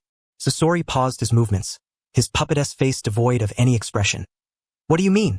Kiyotakashi, who wields mastery over the Shikatsumiyaku, Uzumaki bloodline, Sharingan, and other bloodline limits. The Third Raikage's corpse inheritor, the Dark Release Hiruko, and the Uchiha clan's prodigious shinobi. Their bodies ought to be the most perfect human puppet materials for you, right? Black Zetsu accurately struck at his obsession. Half a month from now, on the night of the full moon, they will all be at the Uchiha stronghold in Konoha. Amid Konoha's internal chaos, no one will interfere with your acquisition of materials. Sasori's puppet fingers faltered momentarily before finally raising his gaze to Black Zetsu. The crimson eyes of his Hiruko puppet seemed to come alive. Having devoted his life to the pursuit of eternal art and perfect puppets, fusing multiple bloodline-limited bodies, that would surpass even the Third Raikage. Time and place, he said, asking neither about compensation nor engaging in needless chatter, only the obsession with perfect materials. Half a month later, on the night of the full moon, at the Uchiha stronghold in Konoha. Very well. I want the bodies of Hiruko and Kyu Takashi. Meanwhile, at this moment, the central target of the shinobi worldwide manhunt, Kyu Takashi, had silently infiltrated the Raikage's tower in Kusagakure. Having mastered the Flying Thunder God technique long ago, he had almost everywhere in the shinobi world marked with his Flying Thunder God tags. Even this Raikage tower had quietly been controlled, with Kusagakure shinobi under the curse mark already tagged. The elite jonin guarding the entrance instantly sensed the chakra fluctuations inside, abruptly pushed open the door, and drew their ninja swords. Who's there? With a clang, Kyu Takashi rose from his chair, his muscles taut, lightning chakra enveloping his entire body. It's me. Completely disregarding the jonin closing in, he raised his hand, and Vajra chains shot forth, binding several charging guards tight in place with tightly sealed chakra. AI, long time no see. The time has come to fulfill the alliance we made long ago. AI's pupils contracted sharply, instantly recalling the humiliation of being suppressed by Kyu Takashi and Hiruko, forced into a reluctant alliance, and the continuous influx of cursed-marked shinobi over the years. You dare to storm my Raikage tower alone? You say the time has come? Are you preparing to strike Konoha? Half a month from now, on the night of the full moon, at precisely 1 o'clock in the morning, Konoha will erupt in an all-out rebellion by the entire Uchiha clan. Root, the security squad, and the Hokage's Umbu will be locked in internal warfare. Kyu Takashi casually tossed a sealed scroll onto AI's desk. This contains Konoha's latest deployment maps, border defenses, Hokage Tower's secret sentries, barrier weaknesses. They're all inside. He watched AI's pupils shrink abruptly and pressed further. By then, Konoha will be gravely weakened and distracted, providing the perfect opportunity for your Kusagakure and Iwagakure. If you desire Konoha's secret techniques, bloodline limits, or border territories, just bring your people to collect them. AI unfurled the scroll, revealing records of the Uchiha clan's rebellion meetings, Root's troop deployments, and even the Konoha leadership's contingency plans. Each document bore the exclusive seal of Root's leader. The details were meticulous and indisputably genuine. His pupils tightened further. Konoha's internal war? I had not heard a whisper of this. The man before him knew the exact timing and troop deployments with perfect clarity. How do you come by these? AI glared at Kyu Takashi. Why should I believe this ISNT trap you and Konoha have set? Kyu Takashi raised his hand, tossing several Root images onto the desk, among them the reanimated Danzo. My teacher Hiruko and I have been undercover in Konoha for over a year. We are now the de facto rulers of Root, second only to one person. Danzo? Merely a puppet under our control. I gasped sharply. Root, the most clandestine organization in Konoha, has been utterly dominated by these two? The darkness of the shinobi world had quietly passed away just like that? The Uchiha rebellion was a scheme orchestrated by us. Qi Yugao added. Once the civil war erupts, Konoha will lose at least 30% of its elite combat forces, plunging the Hokage system into complete paralysis. At that moment, your Kusagakure has the perfect opportunity to surpass, even overshadow, Konoha and become the foremost power in the ninja world. His greatest obsession in life has always been to lead Kusagakure beyond Konoha to become the #1 ninja village. If Konoha truly descends into full-scale civil war, this would be a once-in-a-lifetime chance. Though reckless, he is by no means foolish. He fixed his gaze on Qi Yugao. You're a Konoha rogue ninja, having infiltrated Konoha's root and risen to its leadership, and now you're handing me deployment maps. Why should I trust you? You've caused Kusagakure no small amount of trouble in the past. Because our goals align, Qi Yugao curled the corners of his lips. I want Konoha's demise. You want Konoha's resources. We won't interfere with each other. Moreover, Kusagakure has suffered no losses except for a few jutsu that almost no one can master. And in fact, you've gained numerous chunin and jonin. The Uchiha rebellion was entirely orchestrated by me. The timing, location, and scale are all within my control. Informing you is merely offering an opportunity for collaboration.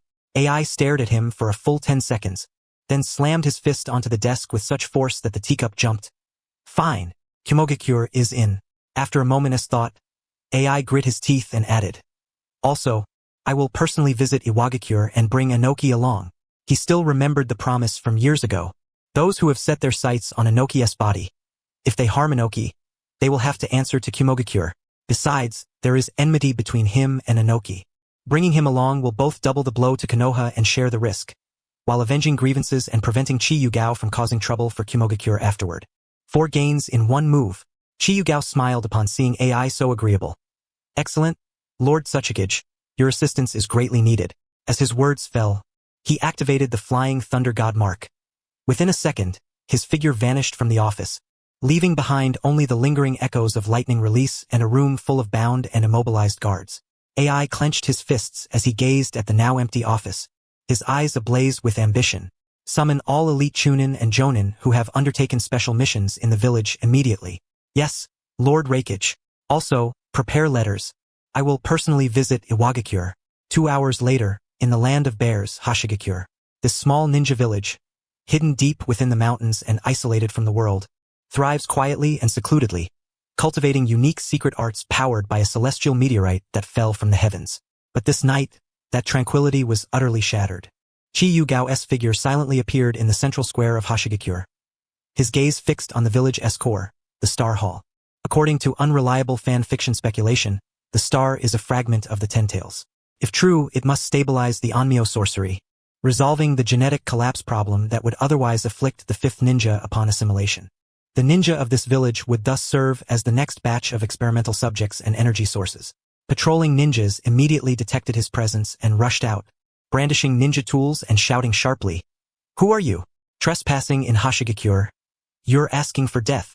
Qi Yugao did not even flinch. The next moment, countless golden Vajra chains burst forth from behind him, slithering like giant golden serpents. The charging ninjas did not even have time to form hand seals before the chains pierced their shoulders, sealing their chakra tightly, and they collapsed weakly to the ground. Chaos erupted throughout Hoshigakure. Alarms blared, screams and cries echoed ceaselessly. Yet, in the face of overwhelming power disparity, all resistance seemed utterly futile. Within 10 minutes, the entire village fell silent. Fallen ninjas lay scattered on the ground, but none were dead. The remaining conscious ninja trembled as they looked upon the man before them, who appeared as a demon incarnate. Qi Yugao re-entered the Star Hall and commanded a shadow clone to grasp the suspended star. A cold sensation radiated from his hand as the special energy within slowly flowed into his body. His cells tingled faintly. His chakra activation surged instantly. Truly, this was a precious treasure. The shadow clone raised an eyebrow in satisfaction and sealed the star into a scroll of sealing.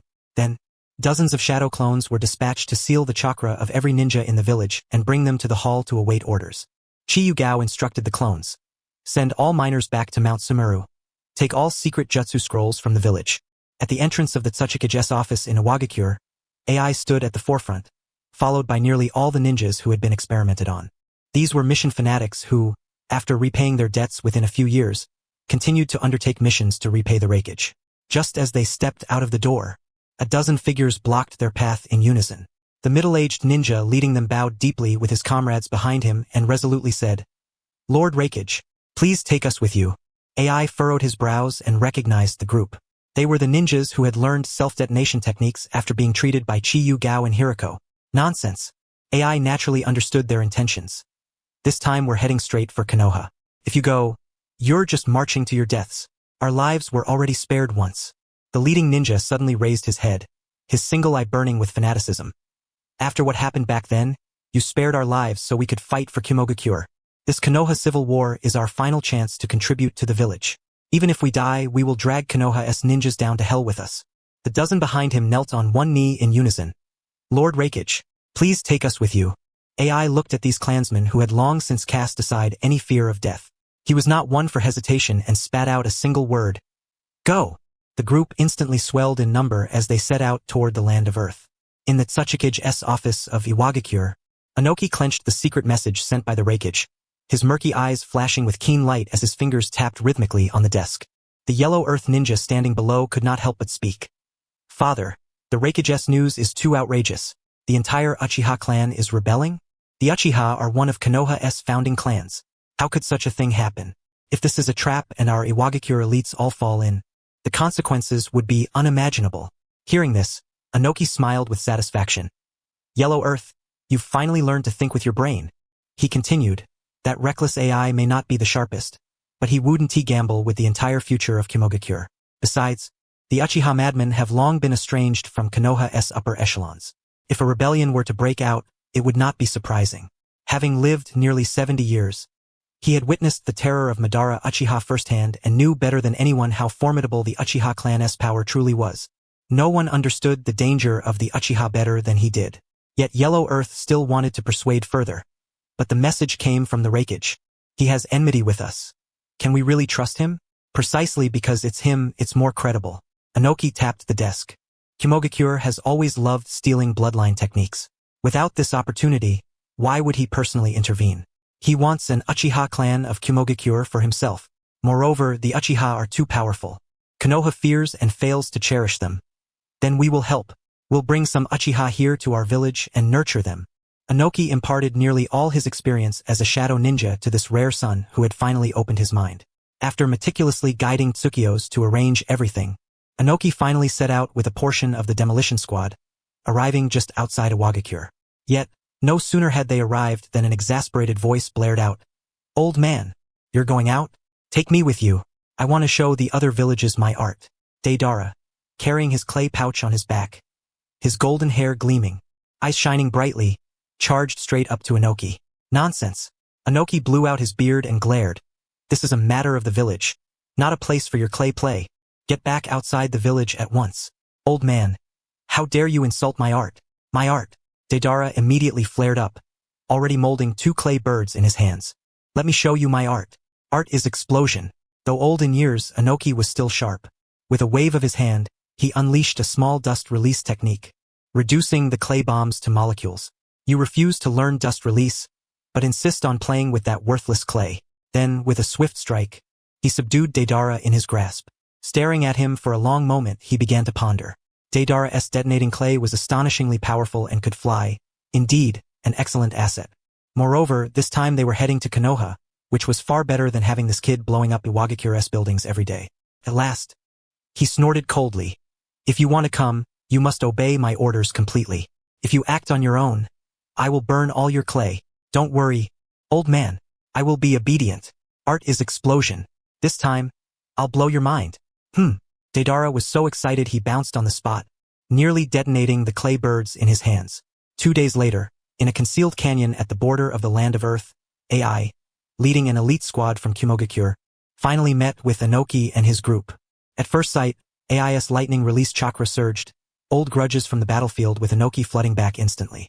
Meanwhile, Inoki hovered midair, hands clasped behind his back, faint traces of dust release chakra spreading subtly, refusing to yield an inch.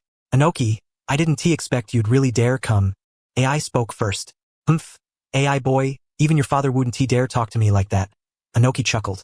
I'm here not for your sake, but to honor Konoha with this great gift. But you, bringing these people? Aren't you afraid the entire Kimogakure will be wiped out by Konoha? Who will succeed you then? Though he spoke thus, Inoki's sensing revealed that either these were practitioners in lightning release chakra mode or Chunin level shinobi. It seemed they truly intended to assault Konoha, but they might turn on themselves after. AI looked back at his dozens of elites. An honest man who rarely lied. The cream of Kimogakure is all here, but you, bringing the demolition squad as well. Aren't you worried Iwagakure's home might be taken out? My village's defenses aren't something just anyone can breach. Inoki waved his hand, tired of arguing, and reached out. The intelligence, show me the deployment map. I want to see it with my own eyes. AI didn't hesitate, tossing a sealed scroll over. Inoki unfurled the scroll, his eyes gleaming brighter the more he looked, but his back grew colder. Inside were not only Konoha's border defenses and barrier weaknesses, but also the placement of covert sentinels in the Hokage Tower, the Umbu's shift rotations. Even the timeline for the Uchiha clan's rebellion was clearly detailed, each document stamped with Rude's exclusive seal. In all his years, he had never seen anyone so thoroughly uncover Konoha's secrets. Could it be a traitor from within Konoha? Shinzo Danzo? This Danzo truly dug out the root of Konoha. Inoki murmured, his gaze toward AI finally serious. Are you sure he intends to ignite the entire Uchiha clan's rebellion on the night of the full moon? Absolutely. AI nodded, voice somber. Otherwise, I wouldn't have brought so many elites. Most of what he said is true, and most of the intel is accurate, only slightly altered. Inoki was silent for a moment, then clenched the scroll tightly. Very well. Iwagakure will wade into this murky water with you. He could fly, was confident, and no one in the shinobi world could defeat him. Even if things went awry, he could leave calmly. AI said, at that time we'll split into 2 groups. You lead Iwagakure's forces through the western barrier gap. I'll take Kumogakure's through the east. When the Uchiha rebellion erupts, we'll rush in directly. How much we gain depends on our own skill. Agreed. For the next half-month, the elite teams from Kumogakure and Iwagakure infiltrated the Land of Fire silently, following the route given by Qi Yugao flawlessly. They avoided all dangers perfectly. Even when an Umbu squad detected traces of them and began a search, shinobi from Route wearing black masks silently diverted them. This Danzo's influence in Konoha is more terrifying than we imagined. Inoki whispered. AI's expression was equally grim. Yes, it's terrifying. To think someone in Konoha's shadows could conceal the Hokage to such a degree. They proceeded unhindered, finally, 3 days before the full moon, stealthily settling in the dense forest around Konoha's outskirts. Even Konoha's sensory barriers failed to detect these 2 elite teams capable of overturning a small country. The time had come at last. Land of Fire, Konoha Village. The last rays of sunset faded, night slowly unfurled, and a bright full moon gradually ascended the night sky. The cold moonlight bathed Konoha's streets, casting an eerie tranquility over the usually bustling village. Inside the ninja academy, Iruka looked at Sasuke Uchiha sitting before him, cheeks puffed in impatience, and helplessly rubbed his forehead. Sasuke Uchiha, you must finish all these assignments today before going home. Iruka pushed the workbook toward him. Sasuke frowned, dark eyes filled with annoyance. He looked up at the already risen moon outside the window, then at the empty classroom, growing even more irritated. This is so annoying. Though writing his homework, he couldn't shake the feeling that something significant was about to happen tonight. Could it be that his brother was challenging their father to claim the clan headship early? Iruka noticed his distraction and was distracted himself. This was an order directly from the third Hokage. No matter what, Sasuke must stay at the school tonight and not return to the Uchiha compound. Though he didn't know why, he had no choice but to comply. Meanwhile, in the Uchiha clan estate, a fruitless discussion about rebellion had just concluded as usual. At the root base, in the underground laboratory, Qi Yugao and Hiruko were battle-ready. Sensei, we get to fight together again. It's rare to spar with someone of equal rank. Indeed, Hiruko nodded, now somewhat self-aware. Compared to others, our combat experience is lacking. In equal conditions, we might not be a match. But with our Kagenra and research, how could there ever be equal conditions for battle? Let us check our equipment. Qi Yugao formed a hand seal. Reanimation jutsu. 3 reanimation coffins slowly emerged from underground. The lids creaked open, revealing 2 figures clad in Hokage ceremonial robes, Senju Hashirama and Senju Tobarama. The last was Kato Dan. Hiruko looked at the 2 coffins with delight. The god of shinobi and the fastest shinobi in the world had become mere pawns in their hands. And this one as well. Chiyu raised his hand high and produced another grotesque demon mask. The Shinigami mask of the death god that seals away the corpses. Nearby, 3 sacrificial victims, bound tightly from head to toe, trembled in the corner, their chakra completely sealed. With all the trump cards laid out, I couldn't fathom how we could lose so badly. Chiyu tucked the mask into his bosom. His Sharingan eyes spun. That so-called Madara Uchiha, hoping to kill with a borrowed knife and reap the benefits? Just them? Even if Hashirama Senju and Tobarama Senju had not reached their peak, they were still not opponents for an ordinary Umbu-level ninja. He paused for a moment, a deeper smile curling at the corner of his lips, exuding an aura of absolute dominion. They all see themselves as hunters, unaware that from the very moment they accepted this mission, they have become nothing more than knives in my hands. Hiruko looked at him and smiled as well. Since you have these trump cards, allow me to test their strength first. You yourself said that only a life-or-death battle can unleash one's full potential. You tend to use shadow clones when facing danger, so this aspect must be left to me. Between the 2 of us, master and disciple, there must be at least one who can truly fight. The first and second Hokage have yet to reach their prime. Be careful not to have them sealed away.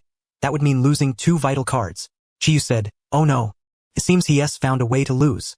Shaking his head, he said, Master, we should still proceed with caution. At that moment, one of Qi Yu's shadow clones, had already reached the Ninja Academy. After taking control of Iruka, he slipped a specially crafted crystal orb into Sasuke's arms, whose eyes were wide with terror. Want to activate your Sharingan? Watch the crystal ball closely later. There is something spectacular to see. The pale full moon finally ascended to the zenith of the night sky. Suddenly, a strange crow-esque cry pierced the silence of the night. A solitary figure crouched atop a utility pole. The Uchiha rebellion was about to begin. Dark night, strong wind. After a spatial ripple, Qi Yu appeared inside an apartment in Konoha. The surveilling Umbu were about to react when they saw a pair of crimson three-tomo Sharingan eyes glowing in the darkness. Instantly, they succumbed to Genjutsu, and from their perspective, the Jinchuriki remained unharmed. Inside the room, a blonde child hugged a pillow, sound asleep. Qi Yu refrained from disturbing him for the time being. The three tightly bound sacrificial victims were thrown to the floor. He raised his hand and produced the fearsome death god mask, placing it over the victims' faces. The red light of the Sharingan pierced through their pupils. The controlled victims' bodies stiffened as they rose, hands swiftly forming seals, mechanically chanting, Shiki Fujin. An ephemeral shadow instantly engulfed the entire room. The ghastly death god slowly materialized from the void. Under its control, the victims were about to break free from the Sharingan's Genjutsu. But in the next moment, Qi Yu's Sharingan spun rapidly. Mangekyo Sharingan.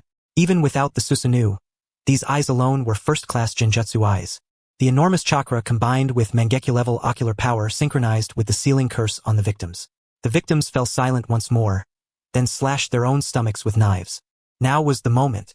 Qi Yu took out materials excavated by root ninjas and formed hand seals.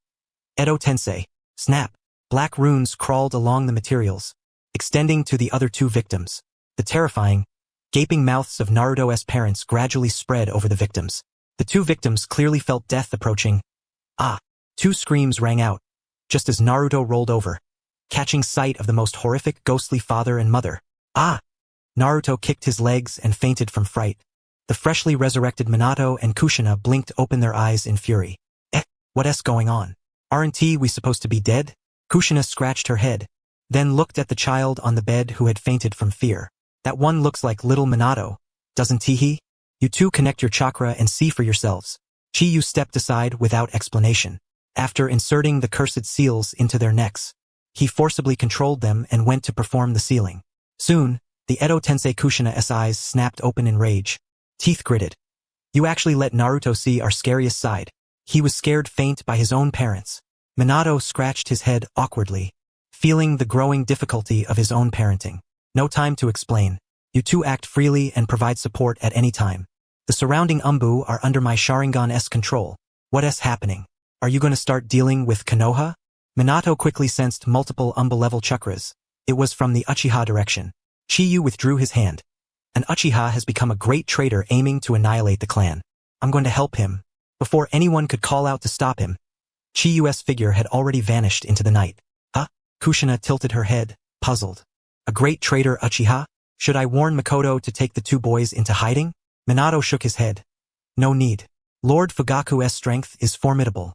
He will surely protect his family. And their son. I remember he was a genius. By now he should be able to protect himself. When Qi Yu reappeared, he was perched on a treetop at the outskirts of the Uchiha clan territory. Beneath the earth, Korezetsu, who had been covertly observing Itachi's movements, finally sensed the familiar chakra. His jet-black body instantly melded with the earth and rushed toward the location of the masked man. Lord Madara, Qi Yu has arrived. Root has already encircled the clan territory. Korezetsu grew anxious. Itachi hasn't acted yet. If we wait any longer, our entire plan will be ruined. Beneath the mask, Tobi's Sharingan spun along with the Kamui space, appearing on the utility pole beside Itachi. Itachi, it's time to act. Itachi's body stiffened abruptly. Pain and struggle surged within his crimson eyes. Piercing into his flesh were his own fingernails, drawing blood. My men have gathered. Tobi gazed over the Uchiha clan territory.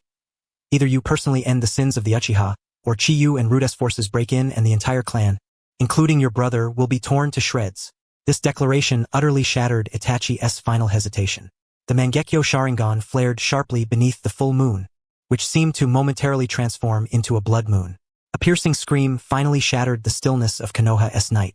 The Uchiha Annihilator had commenced the night of extermination. In the alley, Itachi broke into a house late at night. No screams were heard. the entire family's lives were extinguished.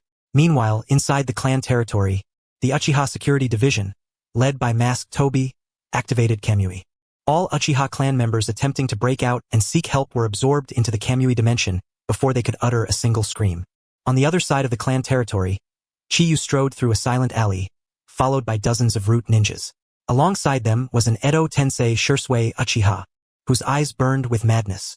He had awaited this day for a long time. Even if controlled and with root infiltrated, he would drag the Uchiha down with him. Follow the list. Chiyu casually tossed out a scroll, densely inscribed with the names of talented Uchiha clan members. All Jonin and above are to have their chakra sealed and be knocked unconscious. No child who has awakened their Sharingan is to be spared. Anyone with potential for a Kekkei Genkai is to be taken away. Yes, sir. The root ninjas instantly dispersed in all directions. Chiyu barged into a house. Oh, a 3-tomo Sharingan? I gladly accept. He threw back the covers. Oh, a couple with 2-tomo eyes? I gladly accept. May you have a long line of descendants. House by house he moved. One by one he took them away. All chakra was sealed, and the unconscious were delivered to Mount Shumi, where Hugo was summoned to instruct them on the next course of action. Meanwhile, those Uchiha clan members who had been cornered by Itachi or were confronting Obito had no time to react before being slain with a single stroke. Uchiha Itachi showcased his genius-level prowess, slaying the Uchiha from every angle so swiftly that no one could respond in time. On the front of the Edo Tensei Danzo, madness drove him to charge forward recklessly. Whenever he encountered resistance, he would unleash an endless torrent of chakra to overwhelm them with genjutsu, then casually knock them unconscious and toss them to the Quill High shadow clones behind him. Unfortunately, he could not personally kill the Uchiha. Quill High himself swept through a group of foes, then leapt onto the tallest telephone pole in the Uchiha district. With a pair of Sharingan eyes and immense chakra, he surveyed the entire battlefield. Guided by his directions, the cloud-hidden shinobi entered from the east, as if arriving in paradise. AI, enveloped in a lightning chakra mode, shattered the door of an Uchiha household with a single punch. Seeing the Uchiha couple and their 2 children inside, he grinned broadly, revealing his white teeth. Take them all. The cloud-hidden's bloodline limit hinges on this. The cloud-hidden elite behind him surged forward instantly. Lightning flickered as they stunned men, women, and children alike, hoisting them over their shoulders. They cared little whether these Uchiha would resist or how old they were. Anyone bearing the Uchiha name was carried off without exception. Even infants swaddled in their cradles were not spared. When an Uchiha Jonin attempted to resist, barely halfway through forming hand seals, AI smashed him against the wall with a single punch, causing him to spew blood and lose consciousness, then casually tossed him to those behind. Lord Raikage, the rock hidden from the west has begun as well. AI glanced back at the explosion sounds emanating from the western alley, snorted coldly, and said, Ignore them. Seize as many as possible first. In the western alley, Inoki's actions were much the same, dispatching people to gather infants and children. Only Deidara intermittently called out for art. Floating in the sky, Inoki sensed the entire clan's situation. His murky eyes flickered with sharp light. Quick, gather more. Pick out the finest seedlings for me. Konoha does not cherish them, but we rock hidden can raise them. Amid the chaos, Quill-High also noticed the giant snake silently spreading underground. Orochimaru, you've indeed come as well. He then glanced toward other directions, spotting the remaining members of the Akatsuki. Pain, you truly are a failed leader. The Akatsuki's Konoha gathering. Yet you don't come? Have you lost interest in the organization? One by one, colossal snakes crawled out from the sewers, opening their gaping maws to swallow the sleeping Uchiha and the fallen Uchiha corpses whole, leaving not a drop of blood behind. In the shadows of the alley, Orochimaru licked his golden vertical pupils, gazing at the chaotic scene before him with a sickly smile curling his lips. Truly a perfect feast. His true target had never been these ordinary clan members, but the entire Uchiha Fugaku family. In a flash, his figure darted toward the Uchiha clan leader's residence. On the rooftop, Sasori's scarlet Ryuhoku puppet darted swiftly through the air. Controlling the puppet, he sealed the still intact Uchiha corpses on the ground with scrolls. Sensing Quill-High's chakra, he muttered softly, the Sharingan puppet. Quite an exquisite art. Quill-High, Hiruko, where exactly are you hiding? Contrasting his artistic pursuit, in another corner, Kakuzu crouched inside an Uchiha household wearing a mask. He ransacked the place, stuffing cash, gold ornaments, and valuable ninja tools and scrolls into his sealing scroll without hesitation. Sensing the increasingly chaotic chakra throughout the clan territory, he muttered curses. A bunch of fools only know how to kill and fight, forgetting about money. In every household he entered, he first pillaged all valuables, then stripped the corpses of their ninja tools, even taking the deposits hidden beneath the floorboards. Finally, the last corpse was sealed into his scroll. The entire Uchiha clan territory had become a hunting ground for various factions. Everyone was madly pursuing their own interests. Some seized people, some collected bodies, others grabbed money. It was as though they had all forgotten their original purpose, or perhaps that had become one of their objectives. Meanwhile, inside the Ninja Academy's classroom, the cruelest spectators of this grim feast endured the most hellish torment of their lives. Sasuke was held firmly in his seat by Hiruko, trembling all over, his eyes fixed unblinkingly on the crystal ball in his hands. The crystal ball broadcasted the clan's happenings in real time. Sasuke watched helplessly, watching with wide-open eyes. He saw his dearest elder brother repeatedly slashing down familiar uncles, aunts, and clan members. He saw his revered brother transform stroke by stroke into a demon slaughtering their own people. Under the moonlit night, those crimson Sharingan eyes shone brilliantly. The once gentle brother was gradually replaced in Sasuke's mind by this Itachi, the clan's annihilator. Let me go. Let me go. I want to go home. Sasuke struggled wildly, but Hiruko held him down expressionlessly, not allowing him to move an inch from his seat. All he could do was watch helplessly as Itachi pushed open his own family's front door in the crystal ball. His father Fugaku and mother Makoto sat side by side in the living room, calmly watching Itachi at the door. At the Fugaku residence, Fugaku's voice was calm but without any intention to act. Itachi, you have finally come. Seems you have made your choice. The air in the living room felt as if thickened blood had frozen it in place. Itachi's body trembled violently, his bloodied blade dripping with the blood of his clan, his heart bleeding as well. The crimson Mangekyo swirled in his eyes, yet tears streamed uncontrollably from the reddened corners. His father's voice was hoarse as if rasped by sandpaper, each word laden with tearing pain. I am all right, Itachi. Fugaku let out a low laugh, filled with exhaustion and self-mockery. The arrogance of the Uchiha long ago forced the entire clan to a dead end. I, as clan leader, failed to restrain their greed and failed to protect Konoha's peace. Even more, I failed to protect my two sons. This doomed rebellion had no way back from the start. Makoto gently leaned on Fugaku's shoulder, her gentle eyes devoid of fear, only filled with sorrow for her two children. She lifted her gaze to Itachi, softness unaltered as before. Itachi, no matter which path you choose, you will always be our child. We only ask that you take care of Sasuke. Do not let him hate you for too long. Do not let him walk this lonely path.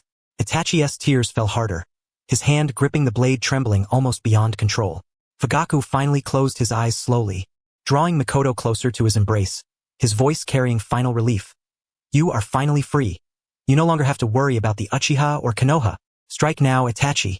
Even if you choose Konoha, you remain my pride. Compared to you, our suffering is but a moment.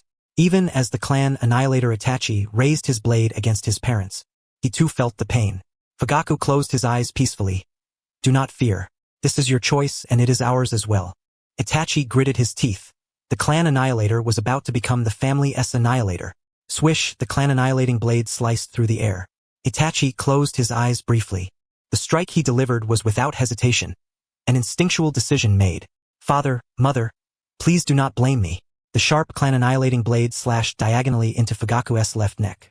The wound, deep enough to expose the bone, instantly gushed fresh blood, splattering Itachi's face and body. Fugaku emitted a muffled groan, his body trembling violently as he sensed his imminent demise. Itachi Uchiha, the clan annihilator with bloodshot eyes, was about to strike with full force, intent on ending his father's life once and for all.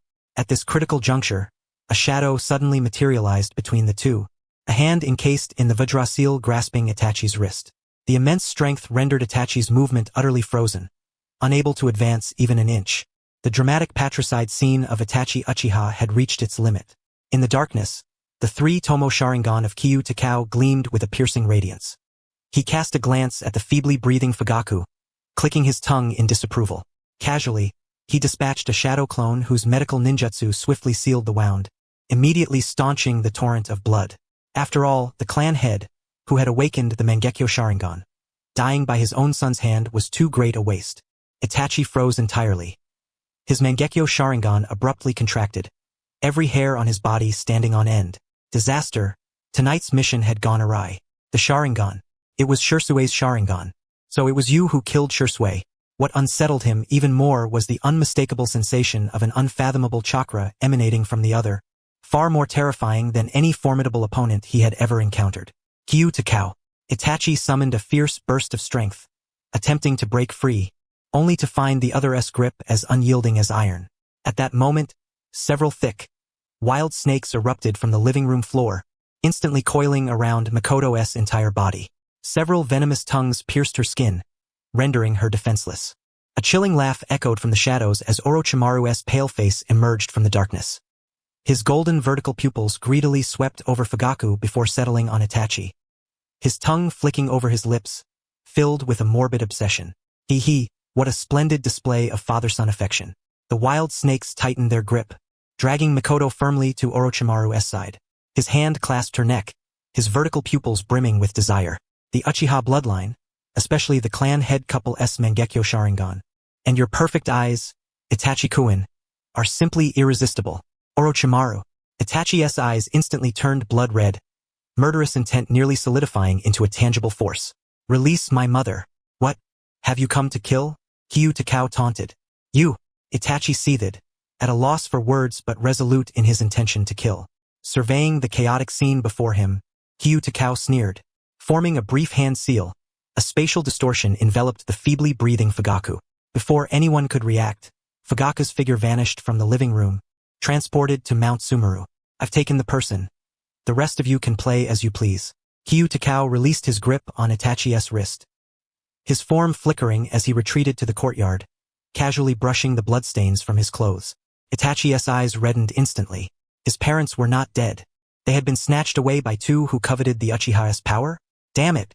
He had hesitated too long. He should have struck sooner. This time, Itachi hesitated not in the slightest. Utilizing Shursui's teleportation technique, he pursued, his clan-annihilating blade piercing straight toward Qi Yugao's chest. Meanwhile, Orochimaru moved instantly. Summoning a giant serpent through a summoning jutsu, he swallowed Makoto whole. Dozens of venomous snakes encircled Qi Yugao from all directions. He sought to leverage this alliance to eliminate Qi Yugao's unpredictability and then seize Itachi's perfect vessel, achieving two aims with one move. The three-way battle erupted in an instant. Itachi's teleportation was so swift it left only a lingering afterimage. His clan-annihilating blade, shrouded in chakra, stabbed toward Qi Yugao's heart. This was the teleportation slash personally taught by Shursui, which once felled multiple Kirigakure shinobi in a single stroke. Yet Qi Yugao merely sidestepped half a step, evading the lethal strike with the leisure of a stroll. Clang! The crisp metallic ring of blades meeting. Qi Yugao's ninja sword at his waist had already been drawn, its blade enveloped in a layer of water. The swordsmanship of the second Hokage was facing the Uchiha for the first time in earnest. The blade struck precisely against Itachi's, a surge of water-style chakra coursing along the blade instantly disrupting Itachi's rhythm. His tiger's mouth tingled numb. He was forced to retreat several steps before regaining his footing. Itachi Uchiha, is that swordsmanship taught by Shursui? Your Sharingan looks somewhat familiar. Qi Yugao slowly raised the sword, the water membrane gleaming coldly under the moonlight. He did not even assume a battle stance, standing casually. Such a pity. The swordsmanship Senju Tobarama crafted specifically to counter the Uchiha's water-style techniques. You've never seen it before, have you? Itachi sa Manjeki Sharingan spun wildly. The crimson tomo nearly spilling blood. Blow after blow clashed. Itachi could discern every movement of Qi Yugao, even predicting his next strike's trajectory. Yet Qi Yugao's swordplay was layered with multiple feints, seemingly anticipating Itachi's predictions. The reflections on the water membrane incessantly disrupted the Sharingan's vision. The previous blade's path lingered in his sight while the next change of technique was already upon him. Though his Sharingan perceived clearly, his body could not keep pace with this exquisite swordsmanship honed expressly to counter the Uchiha. Reason told him he could fight no longer. In that fleeting moment of hesitation, Qi Yugao's blade slashed toward Itachi Uchiha's neck. He had already expended sufficient water chakra, yet Obito had yet to appear. So, he intended to kill this Itachi outright and then deal with Obito. At that very moment, in the Ninja Academy, Sasuke grew increasingly horrified. He tried to turn his head away, but Iruka firmly held it in place, forcing him to face the crystal ball. When he attempted to close his eyes, Iruka, aided by two clones, pried open Sasuke's eyelids with thumb and forefinger. In the struggle, his beloved older brother was already swinging his blade toward their overly harsh father. Sasuke spat a mouthful of blood, mingling with the blood from Fugaku's neck. Before the crystal ball, Sasuke appeared struck by a thunderbolt. His frantic struggles froze instantly. His throat's roar ceased abruptly, replaced only by ragged gasps. In the most agonizing moments, one cannot even utter a cry. Sasuke's world seemed to halt, hearing only his own heartbeat, trembling faintly. His eyes locked onto the image within the crystal ball, pupils darkening and reddening. Two tomo manifested separately in each eye, yet he remained oblivious, seemingly shattered. And in the next instant, his world rekindled with light. Just as Sasuke believed his father would perish beneath that man's blade, an unexpected figure intervened, blocking the latter half of the strike. His father was saved. His heart felt gripped by an invisible hand, aching as if about to burst. Soon after, several more pythons appeared, accompanied by a serpent-like figure, rescuing his mother. Elsewhere, within the Uchiha clan territory, the Raikage, Defecting, seized the discarded Uchiha members and tossed them to the ninja behind him. You lot, transport all the spoils back to Kusagakure immediately. No delays allowed. The rest of you, follow me. His subordinates sensed the outbreak of battle near the Fugaku residence.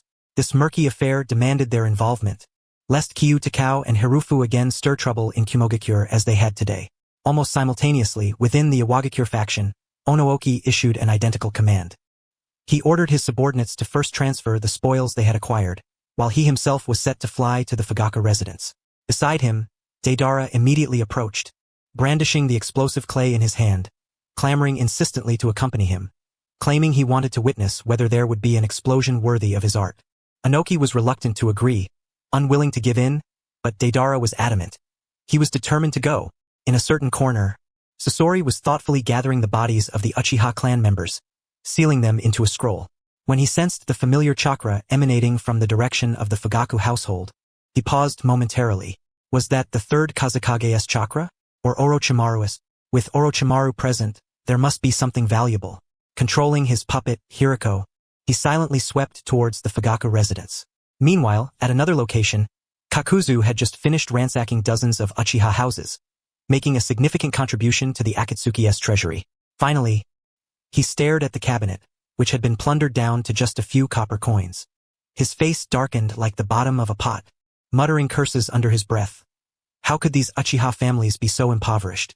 At that moment, sensing a chakra fluctuation at the heart of the clan's territory, his eyes instantly gleamed. That was the Uchiha clan leader's residence. If so many formidable individuals had gathered there, surely there would be no shortage of precious treasures inside. Without hesitation, he reversed course and sped rapidly towards the Fugaku household. The battle in the courtyard had reached a fever pitch. The snakes Orochimaru had placed on the ground could only barely influence Itachi's movements. Yet, as Qi Yugao attacked Itachi, he could easily kill the snakes in passing.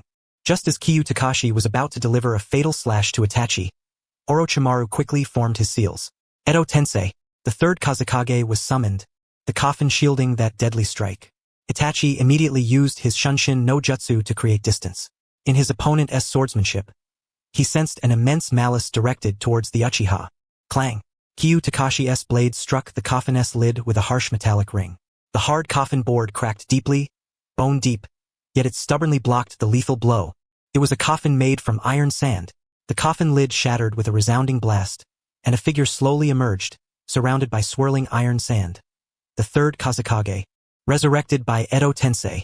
Orochimaru's cold, sinister laughter echoed from the shadows. Qi Yugao, you think killing my vessel will be so easy? Fire release. Phoenix flower claw red. Though the Uchiha clan had been annihilated, Itachi's combat prowess was truly impressive. While Orochimaru's words drew attention, Itachi formed a hand seal with one hand and unleashed a jutsu. Burning shuriken, combined with wind release, Phoenix fire, immediately sealed off every direction for Qi Yugao. Theoretically, all of Qi Yugao's escape routes were blocked. At the same time, Itachi's peripheral vision tracked Orochimaru's movements, cautiously guarding against the venomous snakes behind him. Orochimaru himself hardly intervened directly. He was well aware of both his and his opponent's strength. The deal made with Black Zetsu was already underway, and the Akatsuki's harvest from the Uchiha was complete. Any further gains would be pure profit. Meanwhile, Qi Yugao, besieged by two opponents, remained calm and unhurried. Sensing reinforcements arriving, he mused. Sarutobi Hiruzen, Why are you still watching from the sidelines? 2 seals. Water release, water formation wall. The small flames Itachi exhaled, along with the third Kusagakure, were immediately swept away. You are all shinobi who still need to consider battle strategies, but I have already surpassed you by an entire era. The chakra I wield now is unmatched by anyone in the entire shinobi world. Kyu Takashi had just finished spouting this classic villainous rhetoric when Itachi's Mangekyo Sharingan exploded into action. Tsukuyomi. The crimson world pressed down upon Kyu Takashi. He seemed to be crucified, and within this illusory realm, countless versions of Kyu Takashi appeared. Before each stood an Uchiha Itachi wielding a blade. In this world S72 hours, what are you saying? I don't understand, he exclaimed. Before he could finish, Kyu Takashi laughed. Itachi, your Tsukuyomi is essentially an illusion, relying on your Mangekyo Sharingan's chakra and mental strength, placing immense burden upon you.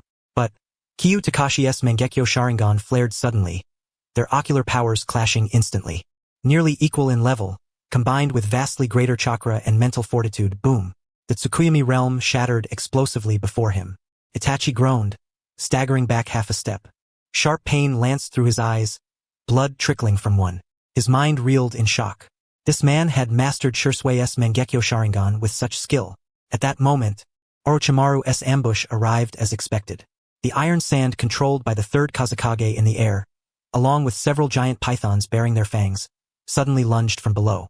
One snapped viciously at Itachi's lower body, while the iron sand shielded Kyu Takashi, whose true form charged directly at Itachi's Sharingan. Itachi-kun, distraction could mean death. Orochimaru's voice was cold and greedy. The stench of the giant python's breath wafted to Itachi's ankles. Orochimaru's hand was now just half a foot from Itachi's eye socket, his slit pupils brimming with ruthless determination. Itachi-kun, your eyes? I will take them. Itachi staggered backward, the backlash from Tsukuyomi's destruction still tearing at his nerves. Blood streamed down the left side of his face. His spirit was insufficient to sustain another Tsukuyomi. Yet now, there was no way to evade this ambush that had sealed off all his escape routes. With no retreat, Itachi's right eye suddenly opened wide, the Mangekyo pattern spinning wildly. Jet black flames erupted. Amaterasu, the famed inextinguishable black fire, instantly engulfed the lunging python, reducing it to flying ashes before it could utter a scream. The black flames surged relentlessly, climbing the serpent's body onto Orochimaru's arm, spreading across half his body in the blink of an eye. Ugh! Ah! Orochimaru emitted a piercing scream of agony. He had never expected Itachi to possess such a power. The excruciating pain as the black flames devoured flesh and blood was bone-chilling, yet his eyes gleamed with excitement. He was not a demon, merely a wielder of the Mangekyo Sharingan. How marvelous! Without hesitation, he immediately activated the shed skin technique, shedding his own body. He crawled into the shadows, licking his lips. But Itachi had reached his limit. After consecutively unleashing 2 Mangekyo forbidden techniques, his body weakened, legs trembling, barely able to stand. The massacre's Itachi had become a wall-supporting Itachi, panting heavily, blood dripping from his chin. Elsewhere, Kyu Takashi faced the iron sand whirlwind summoned by the third Kusagakure without even furrowing his brow. Raising his left hand, crimson Vajra chains shot forth, tearing through layer upon layer of iron sand defenses. A flick of his wrist, the long blade combined with water release cleaved through the Edo third Kusagakure's newly formed iron sand shield, splitting it in two. The entire figure was blasted backward by the force of the blade. With the obstacle removed, Kyu Takashi's form flickered, becoming a fleeting shadow as he charged directly at the faltering Uchiha Itachi. Itachi-kun, the Sharingan in your eyes, my Sharingan, shall remain here today. Another voice, coveting the Sharingan, rang out. A cold blade sliced through the air, already inches from Itachi's eyes. From the shadows, Black Zetsu could no longer remain seated. Itachi was an important pawn he and Obito would use to counterbalance Hiruko and Kyu Takashi in the future. He absolutely could not die here. But where on earth did that fellow Obito disappear to? Damn it! You reproach Minato for his tardiness, but what about yourself? Just a moment before the blade was to fall, several white Zetsu erupted violently from beneath the earth, recklessly lunging towards Kyu Takashi. Kyu Takashi raised an eyebrow slightly, muttering, "Oh, wild white Zetsu." A lecherous and greedy grin instantly spread across his face. With the Vajra chains binding them and the scroll ready to be sealed, the white Zetsu he had coveted for years was finally within reach. Yet, in that fleeting interval, a shadowy figure sprang from the darkness on the ground and melded instantaneously into Itachi's body. Itachi, who had been utterly drained, shuddered violently, reignited with vigor. Enveloped by the chakra of the Black Zetsu, he immediately fled. He too slipped away, vanishing without a trace in the blink of an eye. Kyu Takashi made no attempt to pursue. Bending down, he gathered the few drops of fresh blood that Itachi had left on the ground, carefully sealing them into a blood storage vial. He was a man of thrift. Not a drop of Uchiha blood was to be wasted. It might still be useful to have Fugaku queued up for later. Itachi and Sasuke would surely not be heartbroken. Only their father's body would suffer, while their children reveled, and Mikoto wept before Orochimaru. Run if you must, so be it. Kyu Takashi weighed the scroll in his hand, a smile curling at the corner of his lips. Sasuke remains in my grasp. The Uchiha Itachi will sooner or later deliver himself to me. As for this white Zetsu, usually impossible to capture, today's gain was quite fortunate. He lifted his gaze, surveying the surroundings. Through his sensory perception, he detected the rapidly approaching chakra signatures of Inoki, Sasori, and Kakuzu, evidently drawn by the previous battle. Kyu Takashi remained unhurried, leisurely wiping the blood from his blade before turning toward the inner chamber of the Fugaku residence, settling in to await the others. Simultaneously, his shadow clones began an extensive scavenging, leaving no thread or needle uncollected. Not even the tables, benches, or the floor itself. Outside the Uchiha clan territory, Hiruzen Sarutobi, pipe clenched between his teeth, watched as the tobacco burned swiftly, sparks flickering faintly in the night. Every ripple of shadow-level chakra within the clan's domain penetrated his mind with crystal clarity. Orochimaru, the Fourth Raikage, Third Raikage Inoki, and even several unknown yet equally formidable shadow-level presences. One of them, in his perception, possessed chakra even more vast than their second Hokage mentor. His fingers tightened around the pipe, knuckles whitening. The Umbu captain beside him could not help but whisper, "Hokage-sama, the clan territory has already descended into chaos. Shall we intervene?" Hiruzen Sarutobi exhaled a slow smoke ring, his voice betraying no emotion. "We shall wait until the very last moment before making our move, to capture them all at once. Those who fall will be of the Uchiha." He asserted he had done all he could to protect the Uchiha, and those shadow-level figures could never possibly be allies. His mind raced with calculations. Perhaps these individuals had been summoned by Itachi himself to assist in cleansing dissenters within the clan. To charge in now with his forces would not only diminish the strength of the Umbu but might disrupt Itachi's plan, and instead provoke the wrath of these shadow-level titans upon Konoha. Ultimately, Hiruzen Sarutobi remained rooted in place, unmoving, calmly stating, "Let us wait a little longer, to see the full picture." With the Hokage standing still, the Umbu immediately abandoned any impulse to rush forward, exchanging glances in silent hesitation, no one daring to take the first step. If even the Hokage was not anxious, why should they be? There was no need to risk their lives for the sake of the Uchiha. Meanwhile, the major ninja clans of Konoha remained shrouded in silence. The heads of the Inoshikacho trio gathered in the Nara family's secret chamber, sensing the turmoil within the Uchiha territory. No orders to mobilize were spoken. The years of tension between the Uchiha and Konoha had accumulated deeply. They had no intention of wading into this mess. The will of fire was the Hokage's concern. Preserving their own families was theirs. At the Hyuga clan's base, elders stood atop the walls, their Byakugan fully activated, viewing the tragic scenes within the Uchiha lands with perfect clarity. Yet they turned and issued a strict decree. All clan members shall remain behind closed doors, all barriers fully activated. No one is to make a sound or venture outside. Pretend you have seen nothing. The Inazuka clan's ninja dogs had long since cowered within their dens, terrified by the thick scent of blood and overwhelming chakra, whining incessantly. Clan members tightly covered their dogs' mouths, arranging for core descendants to hide behind the clan's barriers, while warning one another. Pretend you have heard nothing, seen nothing. Any who dare step outside shall be dealt with according to clan law. Throughout Konoha, no one knew a thing. They heard nothing at all. With the Hokage unmoving, the Umbu remained still. With the Hokage and Umbu motionless, the ninja clans likewise held their ground. Thus, that once glorious clan territory was utterly consumed by blood and fire beneath the cloak of night. Though the Hokage's response was passive, the Raikage and Tsuchikage were far more proactive. As adversaries, they were well aware of the Uchiha's formidable strength, especially the Tsuchikage, who would gladly relinquish his title if his village could produce a single Uchiha prodigy.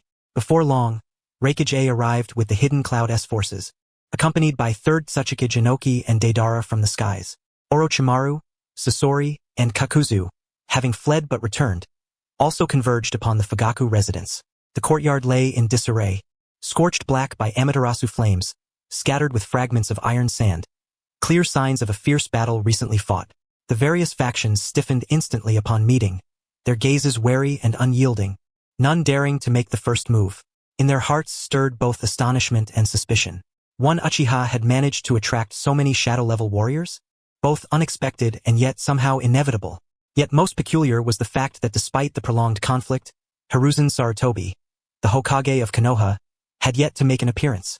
Deidara, Sasori, and Kakuzu exchanged glances and gradually moved closer, forming an alliance. Though they were somewhat affiliated, working on private business and not clad in Akatsuki robes, they nevertheless acted as a team. Inoki and Raikage A, seeing this, could only begrudgingly unite, each having originally intended to pursue their own agendas. But faced with these three shadow-level foes, they had no choice but to cooperate temporarily. Kyu Takashi stood calmly between the two factions, his expression composed. He had long prepared in secret. With the activation of Flying Thunder God, he could immediately summon Hirufu for a surprise assault. Even though his teacher lacked Minato's reaction speed, he himself was swift and resilient. Outwardly, the three parties locked eyes intensely, yet beneath the surface, they could be divided into 7 or 8 smaller groups. In this tense and electrifying moment, their breaths came quietly. No one dared to make the first move, nor to speak first. After all present were formidable shadow-level figures. Whoever showed weakness or struck first risked becoming the target of all. Kyu Takashi crossed his arms in the center, clearing his throat to deliver a grandiose speech to assert his dominance. Before he could utter a word, however, Deidara beside him could no longer restrain himself. The blonde youth, having been under Inoki's supervision the entire way, was itching for action. Eyes gleaming at the sight of so many adversaries in the courtyard, he raised his hand and launched several clay birds, shouting at the top of his lungs. "What are you all standing there for? Art is an explosion." No sooner had the words fallen than, boom! The explosion of the clay bombs instantly overturned the entire front yard. The fiery blast illuminated the night sky in a fiery red glow, sending stones and wood chips swirling wildly through the air. The Hyuga, blinded or impaired, saw nothing. The Inuzuka, with dulled noses, detected no scent. Fortunately, Raikage A and Inoki, being in close proximity and quick to react, were spared from the sudden explosion, though each of their faces darkened as if scorched. Art, the Akatsuki faction. Sasori caught the keyword. The blast's shockwave rocked him momentarily, yet he paid it no mind. Air to the Scarlet Flow's shell was splattered with numerous shards of stone. He then grew cold, manipulating the mechanical arms of his puppet to shield himself, while the puppet's eyes, eerily lifelike, fixed upon Deidara. An ephemeral bloom, and you dare call it art? Only eternal, unchanging puppets embody true artistry. With that, he raised his hand and unleashed dozens of poison-tipped senbon needles from the puppet's mouth, hurtling directly toward Deidara's face. Deidara, too, caught the keyword. Sasori didn't seem to regard him as an enemy, but rather as a rival. It was as if he had found his true organization. Leaping into the air upon a clay bird, he evaded the poisonous needles. With a swift motion, he hurled several clay bombs downward, a smirk curling at his lips, yet he shouted, "Bastard, what do you know about art?" The pinnacle of beauty lies in the instant of explosion. The two artists immediately clashed on the spot, bombs and poison needles flying wildly across the courtyard. What was already a tense scene instantly devolved into utter chaos. Inoki's beard bristled with anger. He had long resented Deidara for causing trouble. Now, to make matters worse, he was fighting his own comrades in front of so many formidable foes.